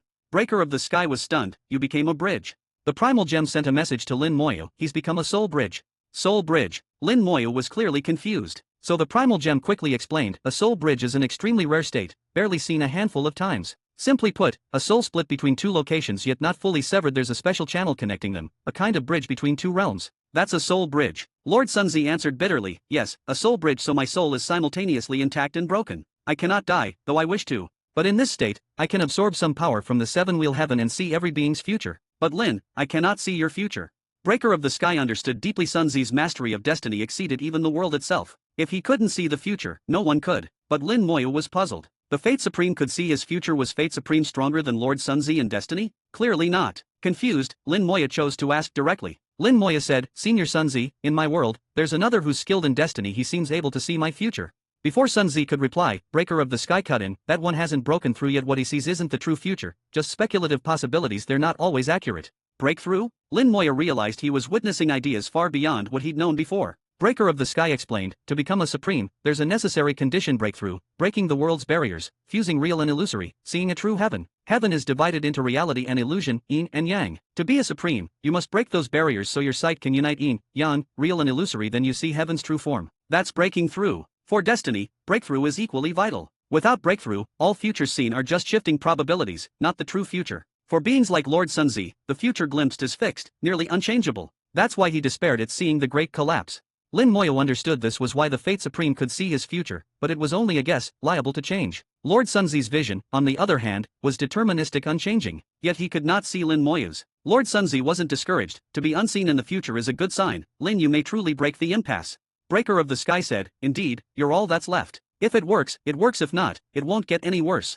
You're a soul bridge now, connected to the seven-wheel heaven. Teach Lin your method for fusing worlds, then send him to the seven-wheel world. You can't absorb that seven-wheel heaven anymore. What's the point in keeping it? Give it to Lin. Breaker of the sky's words were blunt and undeniably true, though rather harsh. Handing the seven-wheel heaven over to Lin Moyo was as good as killing Lord Sunzi. Lord Sunzi was not upset. Breaker, you're as ruthless as ever. Breaker of the sky laughed, guilty as charged, can't change now. Lord Sunzi responded, to be honest, I've lived long enough. Death would be better. If Lin can learn my method and absorb the seven-wheel heaven, I'd thank him. Wanting to die and needing to thank someone, obviously, Sunzi truly no longer wished to live. A light shot out from the heaven's core, hovering before Lin Moyo, stable and bright. Lin Moyo touched it with his soul, receiving a rush of crystalline information. The secret art of surpassing heaven. Lin Moyo received a secret art, Sunzi's synthesis after countless researches, merging strengths and skills of supreme experts, watching their worlds, and basing it all on his studies in primordial techniques. The intent was to let one's world transcend all others, though he had failed himself. After handing over the art, Lord Sunzi quietly advised, don't rush, it's extremely tough to master, and needs profound understanding of primordial techniques first. Lin Moyo was already deeply absorbed, ignoring all advice, lost in study. Breaker of the sky chuckled, how long do you think it'll take Lin to learn? Lord Sunzi considered, 1,000 years if fast, 10,000 if slow. I spent tens of thousands of years creating and perfecting this art so complex, even you couldn't grasp it in a short time. Breaker of the sky said, I think Lin will master it in 1 year, 10 at most. Lord Sunzi was doubtful but didn't object. He couldn't see Lin Moya's future to predict at all. Lin Moya was completely absorbed. The art was immense and profound, touching the very foundation of heaven. Fully mastering it would elevate his understanding of heaven to a new realm. He poured all his knowledge into comprehending and controlling it. Chapter 4692, The Seven-Wheel Heaven. Chapter 4692, Chapter 4692, The Seven-Wheel Heaven. Chapter 4692, The Seven-Wheel Heaven. Day by day went by. Half a year after Lin Moya and the others arrived, Sunzi heaven returned to quiet. The storm that had raged for countless years persisted. Every outsider continued to be assaulted by the ceaseless gales. The wine sovereign and others came and went many times, seemingly gaining something from each visit, but they never ventured far from the portal's cocoon, only for several thousand miles at a time, their presence too insignificant to affect the world as a whole. Lord Sunzi knew people had entered, but couldn't be bothered to acknowledge them. Lord Sunzi and the Breaker of the Sky spent their time recounting old stories. Both had lived for untold ages. Though they'd had their conflicts, they were from the same era and only they could talk over those experiences. Finally, a year later, Lin Moya's eyes slowly opened. Breaker of the Sky immediately asked, "How did it go?" Lord Sunzi's gaze was intense, eager for an answer. Lin Moya replied, "I've basically mastered it. It's much harder than the primordial technique, but all arts return to the source. It's still understandable." Lord Sunzi's eyes flickered. Breaker of the Sky had guessed right after all. He hadn't thought Lin Moya would grasp the surpassing heaven technique so quickly. Even partial mastery was a huge feat. Breaker of the Sky laughed. "See? Lin's comprehension is unmatched." Lin Moya said, "It's lucky you gave me so many primordial techniques to study, senior. Otherwise, I'd never have managed it." Breaker of the Sky replied, "It's only right. After all, you're the only hope left." Lord Sunzi couldn't help but ask, "He's learned many primordial techniques?" Breaker of the Sky said, "Lin's already mastered every primordial technique I collected, and it didn't even take him that many years. Your surpassing heaven technique is nothing difficult for him." Lord Sunzi's eyes beamed with hope. For people like them, mastering a primordial technique would take thousands or tens of thousands of years. Lin Moya's talent was obviously far beyond theirs. With this, perhaps hope really existed. Lin Moya said, "I'll familiarize myself with this art a bit more, then I want to see the 10-wheel heaven." "All right." Lord Sunzi agreed at once. He too was hoping for release. After so many years trapped between life and death, he'd had enough. Another 2 years passed. Lin Moya completely mastered the surpassing heaven technique. At its core, the surpassing heaven technique was about making oneself a furnace, absorbing another world's power, refining it, and blending it into one's own world. But such a fusion required deep skill and comprehension, since the nature of heavenly forces varied greatly. Hidden rules within the power, if forcibly merged, might seem fine at first, but as strength grew, cracks would inevitably appear. That was exactly what happened to Lord Sunzi's world. His method was imperfect, riddled with defects. Thus, when he tried to fuse power from the seven-wheel heaven, the force went wild and his world collapsed beyond saving. It would be a troublesome problem for others, but for Lin Moya, it was easy because he possessed the annihilation fire. This fire could refine the power of worlds, no matter how different or rule-filled, stripping them to pure essence. Lin Moya had already merged his own research with the surpassing heaven technique, making it more suitable for himself. Now, everything was ready, only the real attempt remained. Boldly, Lin Moya decided to use his own linguistic god heaven as the experiment. With Lord Sunzi as a soul bridge linked to a seven-wheel heaven, it was a precious, possibly unique opportunity. Lord Sunzi said, "Hopefully you succeed, and help me to be freed in the process." Lin Moya understood. For Lord Sunzi, true death had become the most desired outcome. Breaker of the Sky warned, "A seven-wheel heaven is vastly different from a six-wheel. It's dozens or hundreds of times stronger. There may be all kinds of surprises, so be careful." Lin Moya nodded. "Thank you, senior, I'll be cautious." Lord Sunzi opened the portal to the seven-wheel heaven. This passage was strange, filled with overwhelming spiritual force. Walking it felt like stepping into Lord Sunzi's very soul. Lin Moya left the Breaker of the Sky's crystal behind so the two old men could keep each other company. The soul bridge was long, he had to fly for a while. Lin Moya messaged the primal gem, "Hong Meng, you've seen seven-wheel heavens, what makes them special?" The primal gem replied, "Yes. The most unique aspect is their immense world power and strict laws. Cultivators there are heavily suppressed by those rules, making progress extremely tough. That's why it's hard for supremes to be born in them, but if one ever appears, they could even surpass the Breaker of the Sky." Lin Moya asked, "Can you predict what a seven-wheel heaven will look like after the great collapse?" Lord Sunzi's soul, though partly in that world, had no sensation of it. He was just a bridge, no perception. Yet, after so many years, nothing had happened to that fragment of soul, showing that at least near the entrance, it was safe. After journeying for half a day, Lin Moya suddenly felt a new, enormous presence. A heavy, palpable strength smashed against him through the soul bridge. What dense world power!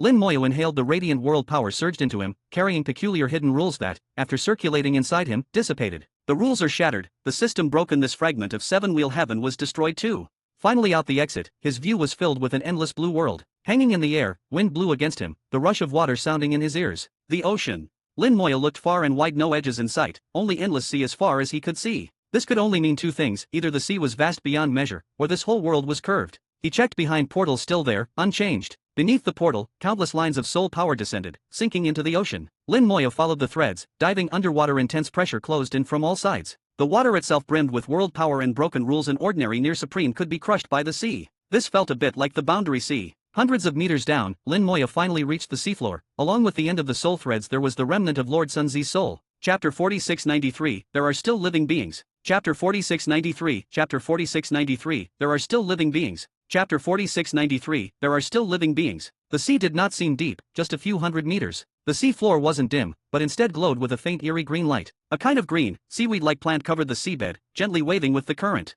Half of Lord Sunzi's soul was right above the seafloor, overgrown with seaweed, evidence he'd been there for a very long time. When Lin Moya saw his soul, his heart quivered. It ended up like this. He noticed it was strange. The seaweed wasn't ordinary. Not only did it cover the surface of Lord Sunzi's soul, but it also pierced inside. The reason Sunzi's soul couldn't return to his own world was because of these seaweeds. The seaweed grew in dense mats, connected to the seabed and to his soul, completely trapping that half of Sunzi's soul and forming the soul bridge. This trapped half soul, due to certain circumstances, had a peculiar, half-detached relationship with the other half in the main world, putting Sunzi's soul in a bizarre state. He lost control over this half of his soul, yet it still existed. For instance, he couldn't even make it self-destruct, because this half wouldn't comply. This made Lord Sunzi despair. He wanted true death, which would be better than this limbo. Lin Moya was wary as he studied the seaweed, instinctively feeling it was dangerous. One misstep, and he too might be trapped. The primal gem said, this seaweed releases a peculiar substance that numbs the soul. That half of Sunzi's soul is paralyzed. The seaweed had burrowed deep within his soul. The two were fused, inseparable. What the primal gem described matched what Lin Moya saw. Can you tell what this seaweed is? Lin Moya asked. If possible, he didn't want Sunzi to die like this. Maybe figuring out the seaweed's origin could save him. The primal gem answered, it's formed from the world's energy. This whole realm used to be a water world, covered by ocean. No way, Lin Moya reacted instinctively, not believing it. A full realm was vast beyond measure, with countless domains and continents. If it had all been ocean, the scale would be unimaginable. The primal gem replied, you're mistaken. The higher a world's rank, the smaller it tends to be. Lower worlds are larger, but higher ones, like your linguistic god heaven, are smaller but of fundamentally higher nature.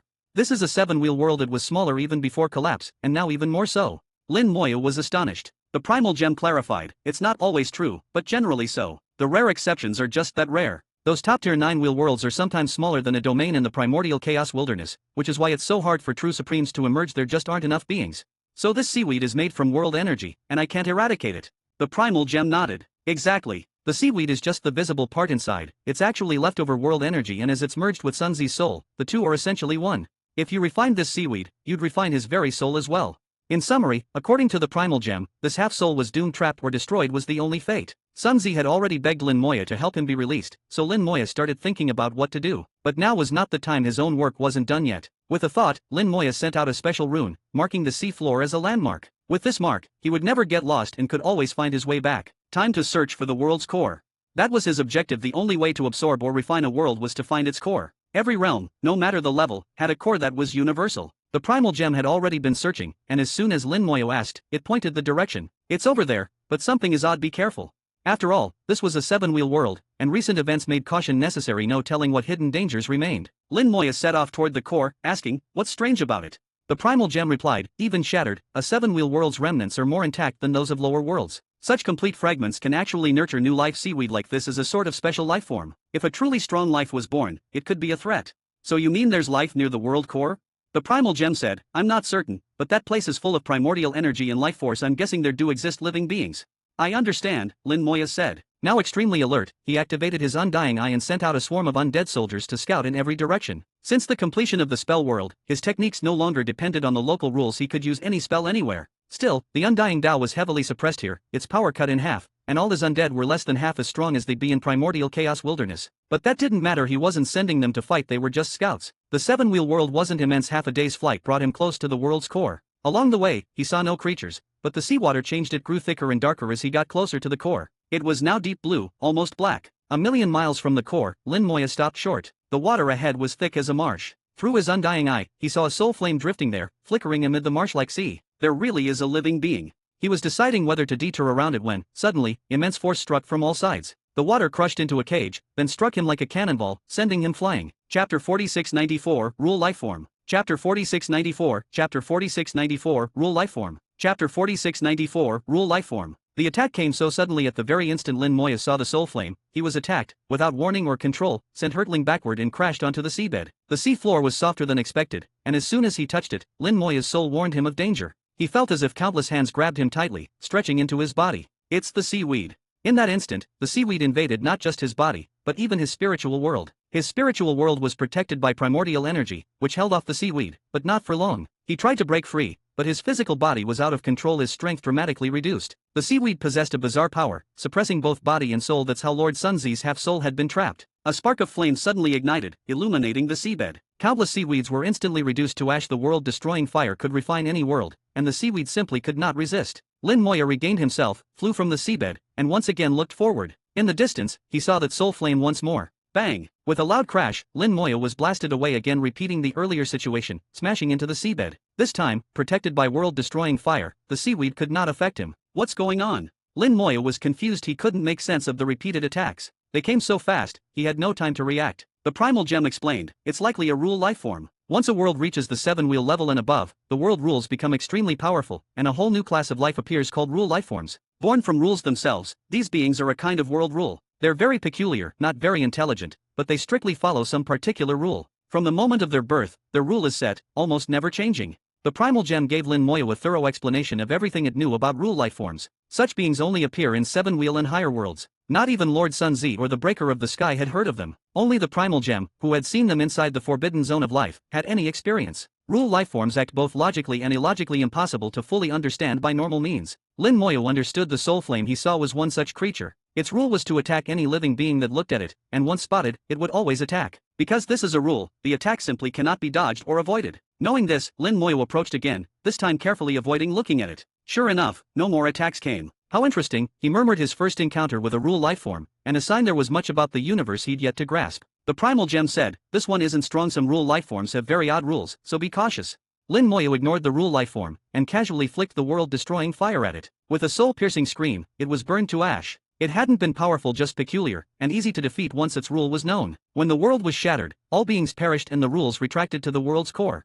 There, instead of weakening, the rules became stronger, eventually evolving into new rule lifeforms. Lin Moya realized, in all 7-wheel or higher worlds, there were no supremes, so rule lifeforms were the greatest challenge he would face. Approaching the world's core, he soon encountered another soul flame, another rule lifeform. Preparing for another attack, he was surprised it didn't come. Instead, the soul flame grew rapidly in power, from a mere flicker to a towering pillar of fire. Around the flame, a giant formed from seawater, dark blue, black and shining, appeared. Lin Moya sensed this giant had surpassed even Grand Venerates. It was extremely powerful. The 7-wheel world lacked supremes, but that didn't mean there weren't existences beyond Grand Venerates. These beings, on the same level as Daos in the Chaos Wilderness, were even stronger because they emerged from the 7-wheel world. Especially rule lifeforms, capable of manipulating world power, they were even more formidable. Lin Moya didn't feel afraid, he was excited. This was his first time facing something beyond a Grand Venerate. Let's see if you can cleanse me.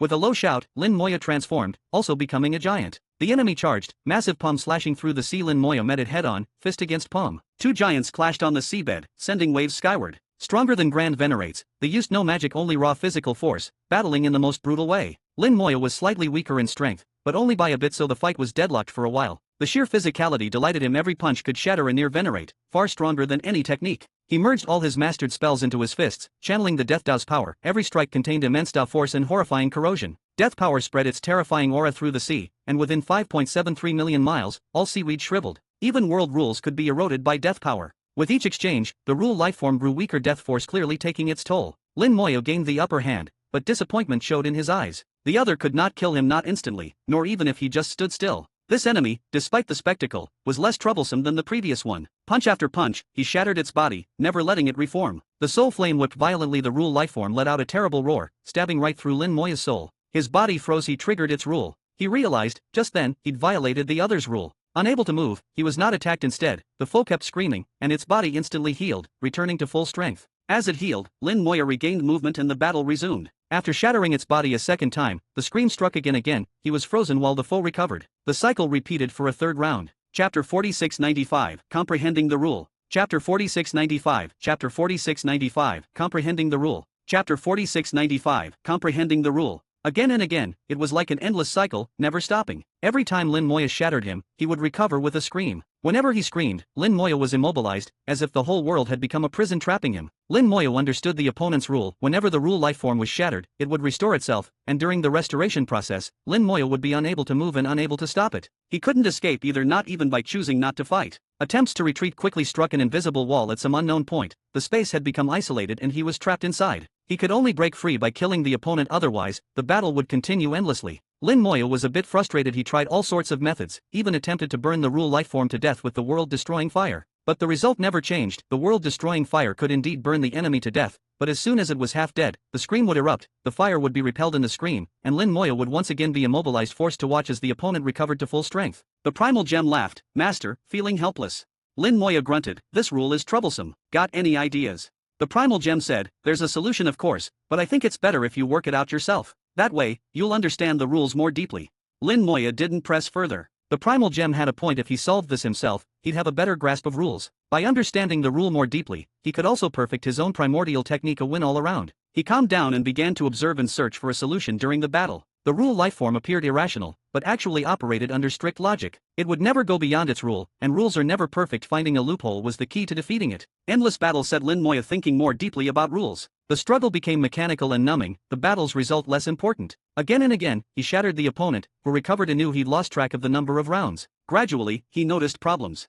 As soon as he met the opponent's eyes, he was locked in as a target. In the rule lifeform's eyes, only Lin Moya existed. Its attacks were monotonous and direct, never changing. That is, all its attention was on him and nothing else. So, during a brief lull, Lin Moya quickly created a clone and engaged the enemy from front and back. The rule lifeform ignored the clone and targeted only the real Lin Moya. When the real body shattered it, the scream sounded and the real body was frozen, but the clone could still act. That's it. The rule, I finally know how to break it. Next round, as the lifeform restored and the new battle started, Lin Moya sent out world-destroying fire, but this time into the clone's hands. The main body wielded death force, battering the rule lifeform into fragments. The scream came. The real Lin Moya was immobilized and the lifeform began recovering. This time, the clone attacked with the fire, interrupting the restoration directly and silencing the scream. Burned before it could recover, the rule lifeform was reduced to ash. Lin Moya sensed a change. Space, once frozen, began to flow again. It's over.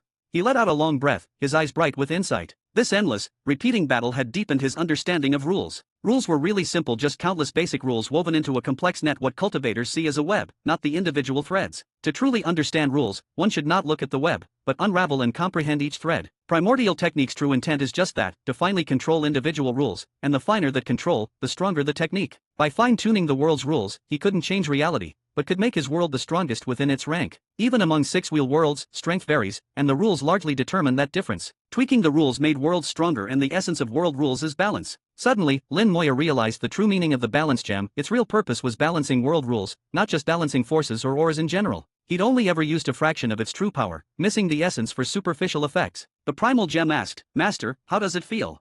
Lin Moya nodded. The gains were huge. He now had more ideas for the primordial technique, and intended to adjust it after returning. He believed that, after revision, the primordial technique would become stronger and nearly perfect. He was close to creating the ideal version for his linguistic god world. Moreover, Lin Moya felt he could perhaps combine the primordial technique and Lord Sunzi's surpassing heaven technique into a unique secret art for himself. This impulse might actually be the right path. As the world-destroying fire gradually faded, a tiny crystal about the size of a fingernail appeared in the ashes, resembling a transparent gem and radiating a peculiar aura. Lin Moya inspected it carefully. This was a rule crystal. He could feel the pure rule energy within, refined by the world-destroying fire, perfect for strengthening the rules in the linguistic god world. Excellent! Lin Moya was overjoyed. Rule crystals were rare. Even after refining world cores before, he'd never gotten one. Most of the rules in world remnants were shattered. It was hard to obtain a rule crystal. Only in 7-wheel and higher worlds could enough rules remain intact for rule lifeforms to emerge, and some powerful ones possessed rule crystals. In the past, the Breaker of the Sky Emperor had pursued rule crystals by directly refining unbroken worlds, even killing many supremes in the process. But that left impurities, and the rules he obtained weren't pure.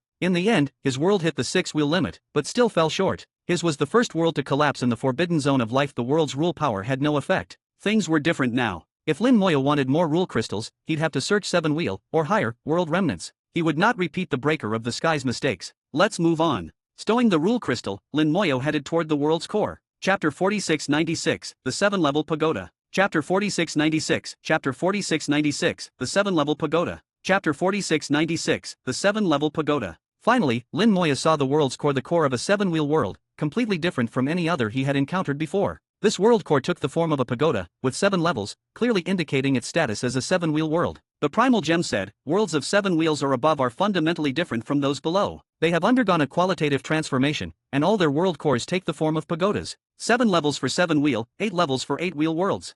Lin Moya pondered, does that mean a 7-wheel world can be promoted to 8-wheel?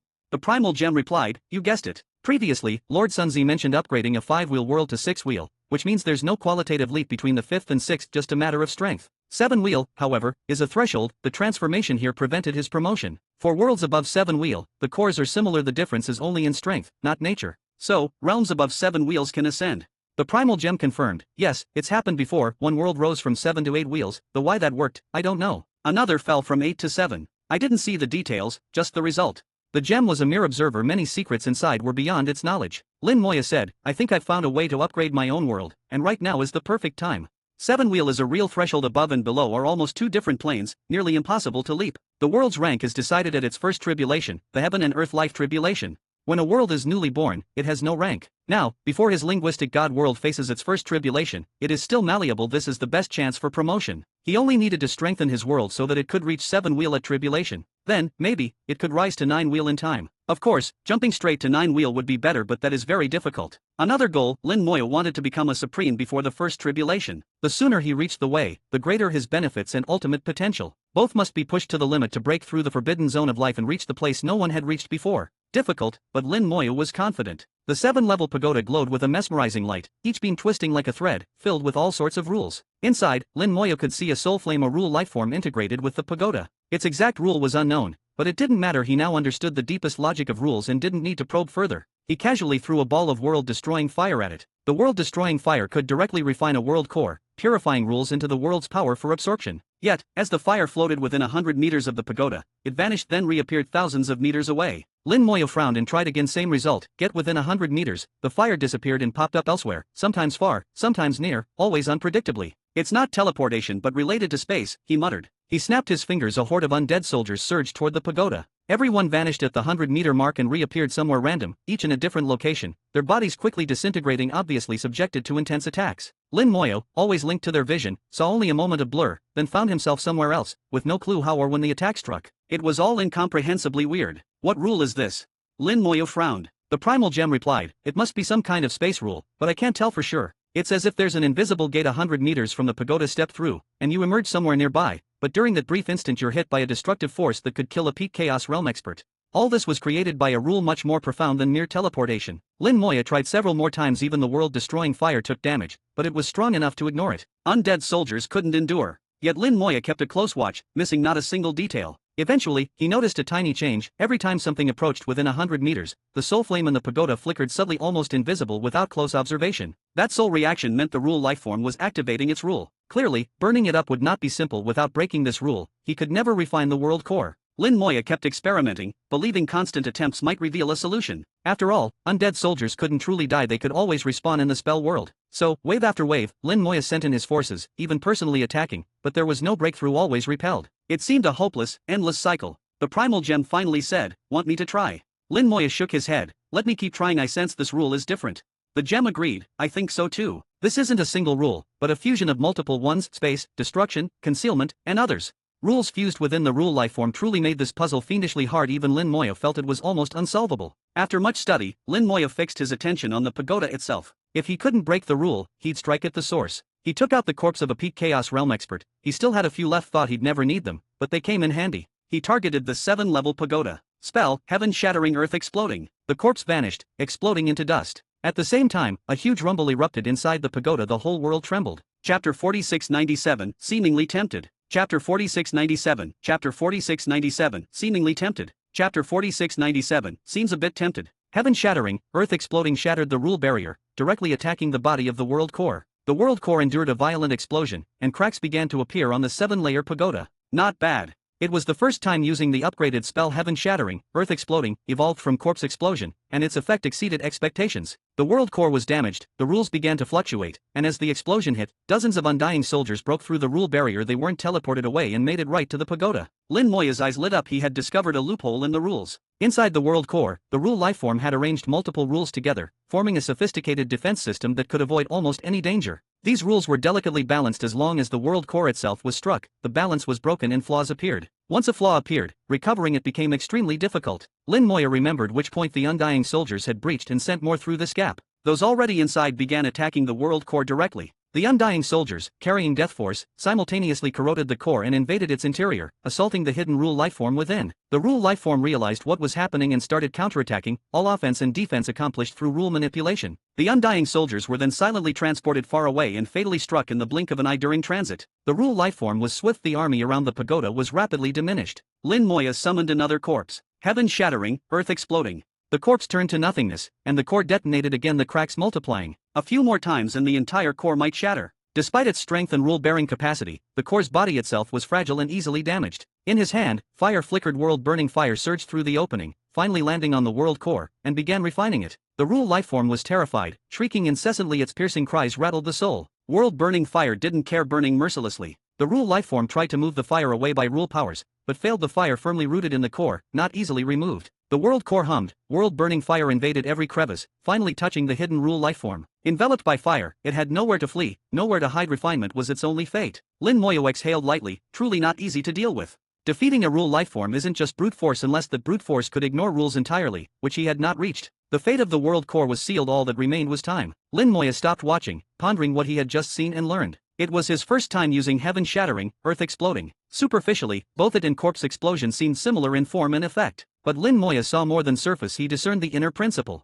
Both spells were of the same lineage. Heaven shattering, earth exploding is the ascended version of corpse explosion. It could detonate not just corpses, but all things. Corpse explosion merely produced death, but the upgraded spell contained new life amid destruction. Just now, detonating the corpse, Lin Moya sensed a wisp of vitality, the feeling that, as he destroyed the corpse, he could nurture a new life from that lingering vitality. This new life would be intimately connected to the original body, almost a reincarnation. This wouldn't be easy. The success rate was low, but it was possible. Mainly, the spark in a single corpse was so weak, barely perceptible. He recalled the information from mastering heaven shattering, earth exploding, detonating a whole world. With its boundless vitality, maybe the world could resurrect, a second creation. Lin Moya mused, they say some divine beasts can be reborn from fire. The primal gem said, what you're describing should be the phoenix. Many worlds have bred beings called phoenixes, each with rebirth in fire, but the conditions are harsh. They can't die completely. If totally dead, they cannot be reborn. Lin Moya continued, divine beasts are produced by worlds, so maybe worlds themselves could possess the same ability.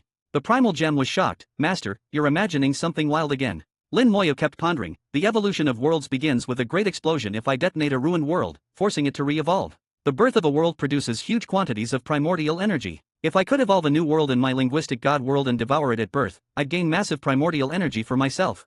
The primal gem was visibly startled by Lin Moya's idea. This was beyond bold, bordering on monstrous. To evolve a new world and then fuse it into his own, seizing all its birth essence for himself. If the plan worked, it could hugely benefit his world. Lin Moya believed it could succeed. He ordered the world-burning fire to leave a remnant of the world core for himself, not to burn everything. The fire slowed, refining at a gentler pace. A 7-wheel world was enough for the fire to gorge itself. The Rule lifeform hidden in the core did not escape. It perished inside, its power returning to the core as Rule energy. Refining continued. The world rumbled, distant tsunamis rose. This world of pure sea was collapsing in the wake of world-burning fire. The collapse quickly reached Lord Sunzi, whose half-soul and the sea wax vanished along with the world. Suddenly, in Lord Sunzi's world, Lord Sunzi groaned, weakening sharply. Half his soul fell, bringing him significant harm. But Lord Sunzi wasn't sad. He smiled joyfully. Friend Lin has done it at last, old me is free.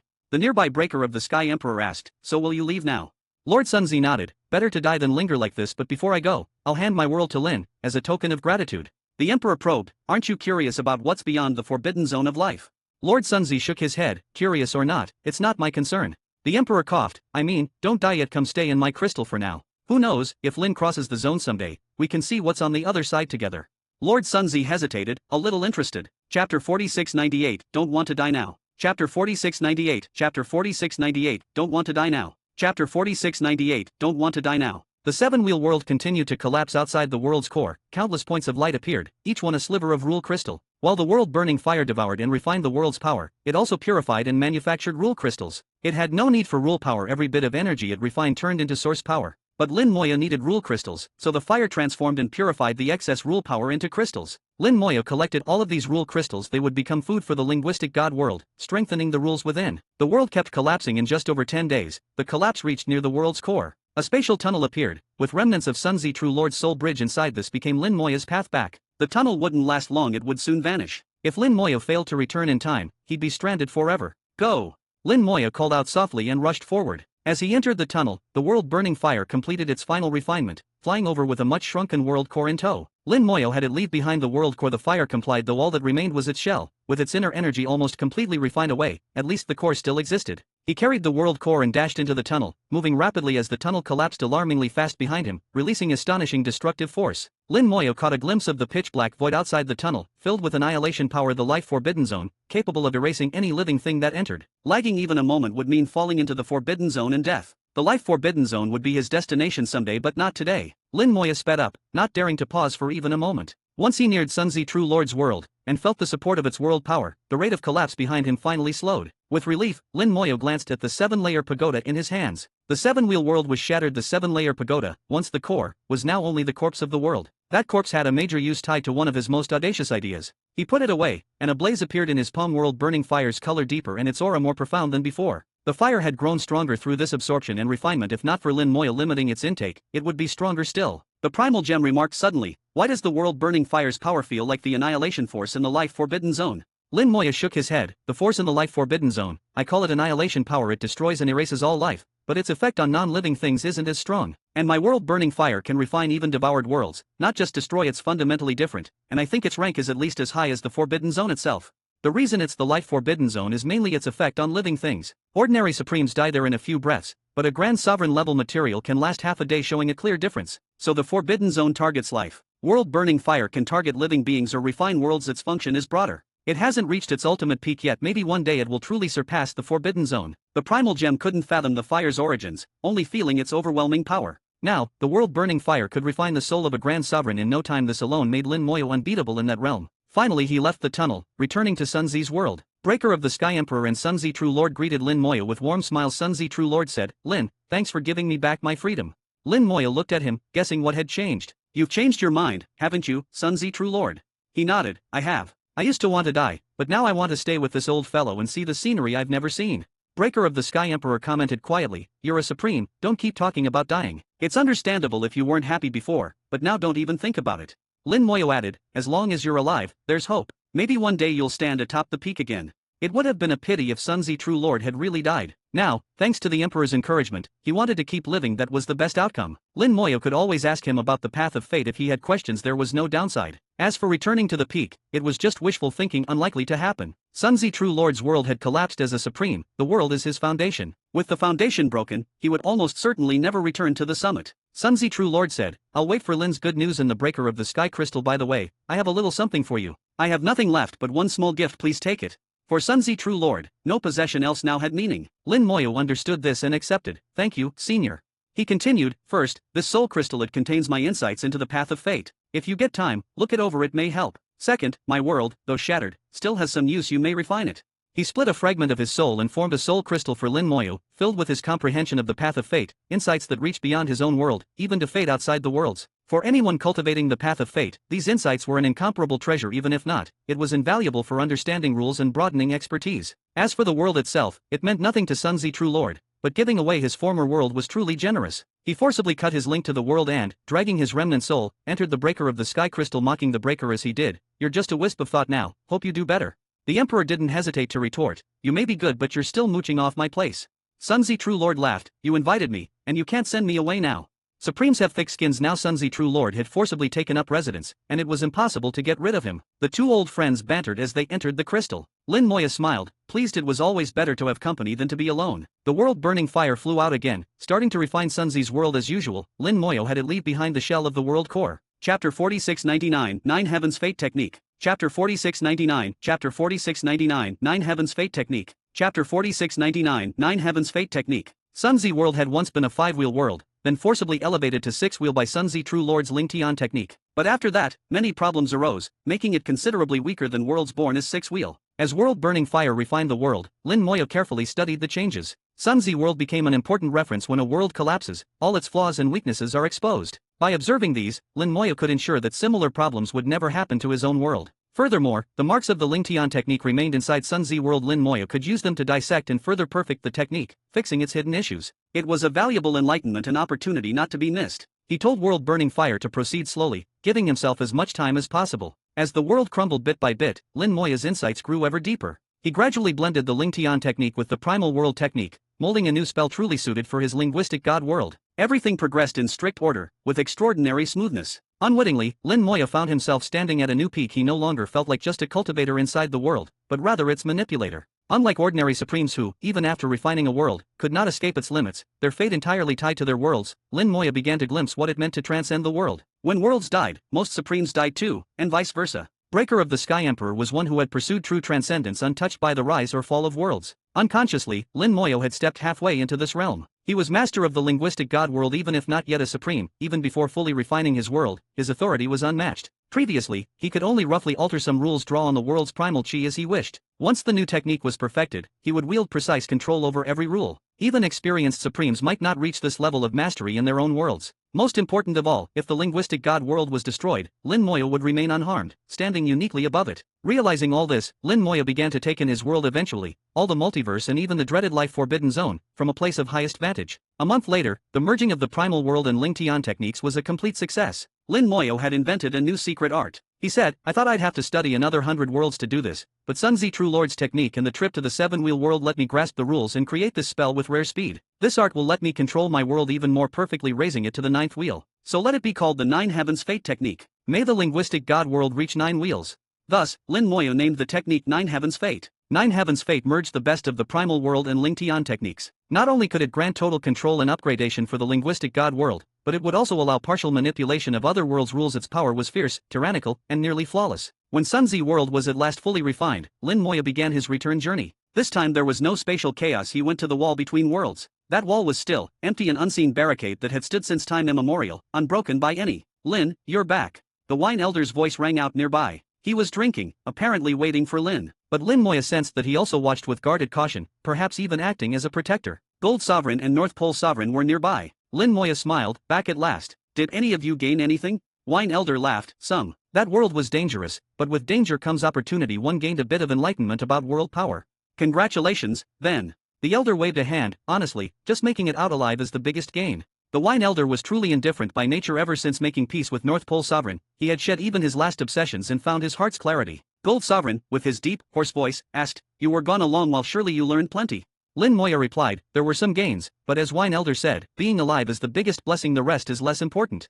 Gold Sovereign pressed further, Do you know why the passage vanished? Lin Moya answered, That world was already a ruin. Any moment it could have collapsed. Us going inside just triggered its final destruction. Now it's gone, turned to ashes. Oh. Grunted Gold Sovereign, clearly disbelieving, but he pressed no further. Nevertheless, it was obvious from his expression that he did not entirely believe Lin Moya's story. Lin Moya did not mind their suspicion after all. Each of them was bound by oath not to harm him. Well, that's the end of it. Time for me to leave. See you if fate allows. He soared toward the portal, with Wine Elder bidding farewell and flying with him. Together, they passed through the portal back to North Pole City. Wine Elder sighed, The tribulation is growing stronger. I can feel world power even clouding my mind.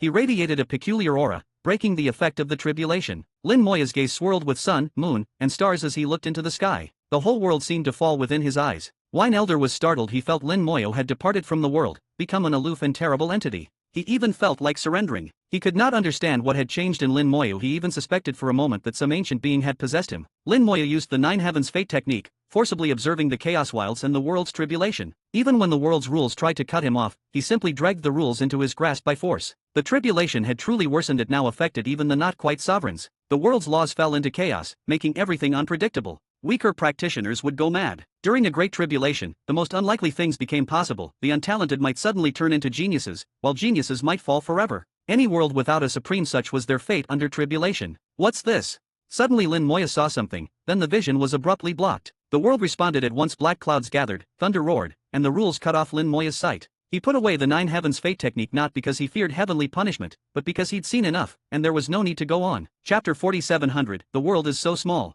Chapter 4700, Chapter 4700, The World is so small. Chapter 4700, The World is so small. The 9 Lives technique withdrawn, Lin Moya returned from beyond the world. Heaven's punishment had yet to dissipate, but Lin Moya was having none of it. He threw several punches, shattering the dark clouds and scattering the punishment. His overwhelming force and dominance were on full display. The Wine Elder didn't know what had changed in Lin Moya, and didn't ask, simply saying calmly, Where will you go next, Lin? Lin Moya replied, I need a secluded place for closed-door cultivation. The Great Tribulation has fully erupted. Perhaps in a few centuries it will reach its peak. At that time, it will be a turning point for some. Before that, I want to avoid the tribulation and everyone's gaze. Wine Elder continued, Have you found a place?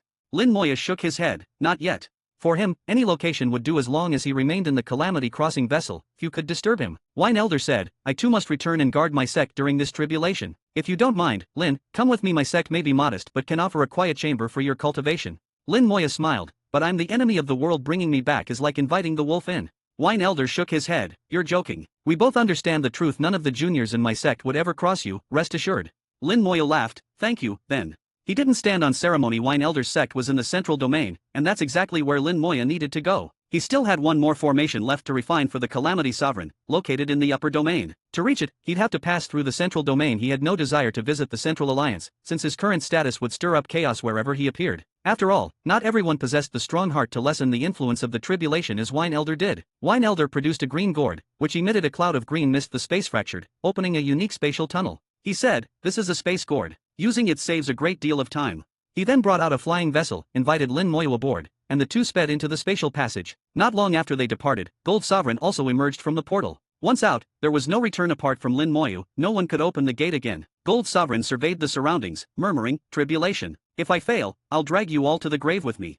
His tone was cold and deadly, each word shattering space. After he left, North Pole Sovereign and two others also emerged. All three wore grim looks. They had never expected the place they'd worked so hard for countless years to enter would turn out this way. Though they'd gained something, their haul was meager. Worse still, they'd been forced to swear oaths never to harm Lin Moya. Now, the path forward in tribulation was cut off for them. But that was fate. Wrong choices led to wrong results. Wine Elder and Lin Moya passed through spatial tunnels time after time. The space gourd could open tunnels spanning billions of miles. Wine Elder used quasi-sovereign power to drive the gourd, going at tremendous speed. At this rate, they'd reach the central domain in less than a month, overtaking even the current Little Ping. Once Little Ping regained his prime, he'd be even faster and could cross domains in mere hours. Wine Elder prepared food and wine. They ate and drank, chatting as they traveled. He talked of his sect, and Lin Moya could only marvel at how small the world was. Wine Elder's sect was Tang Divine Sect, once in the western region. Lin Moya had crossed paths with its disciples before, helping them acquire the rare Dark God Pearl. When Lin Moya asked why Wine Elder hadn't claimed the pearl himself, Wine Elder shared a long story. He'd been to the western region, but a feud with a quasi-sovereign there made entering easy, escaping almost impossible. His sect forbade him from risking it. As Tang Divine Sect's hope and trump card, his survival ensured the sect's safety. Compared to the pearl, his safety mattered more.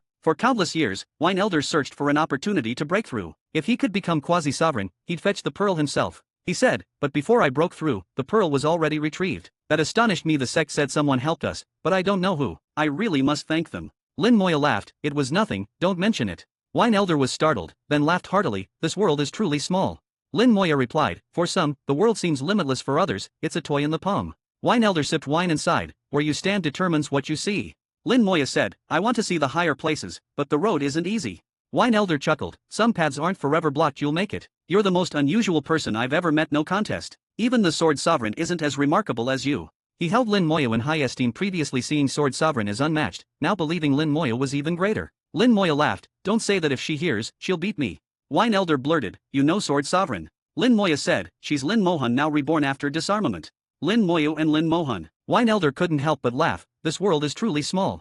As they traveled and chatted, they crossed the Arctic, traversed the Broken Wilds, and formally entered the Central Domain. Tang Divine Sect was in the western part of Central Domain, only 10 more days to reach it. Lin Moya conversed with Wine Elder, pondering what he'd seen through Nine Heavens' fate. He finally witnessed what had flown from the deepest chaos while the great calamity churned by his actions, the object destined to become its core. Its nature was akin to the wondrous flower at the heart of the last calamity. Whoever claimed it could, at minimum, break through to sovereign, and might even ascend to supreme at once. The road to supreme was never just one killing oneself, proving strength, winning the object. All are possible. The object had not yet fully revealed itself, traversing the void to a fated place. Lin Moya was deeply interested, wanting to see what it truly was. End of translation. Guys, this novel is uploaded by Audiobook Novels. Please support me via Patreon or consider buying a novel from our collection. Every novel listed in the description comes with permanent access to the audiobook on Telegram. You pay once, and if the novel is still ongoing, you'll receive all future updates automatically. No extra cost. Choose your novel from the description, then DM me on Telegram, WhatsApp, or Discord. After payment via PayPal, Ko-Fi, or Patreon, you'll get instant access. Simple, secure, lifetime listening. Guys, make sure to like, subscribe, and hit the notification button. Your support means a lot.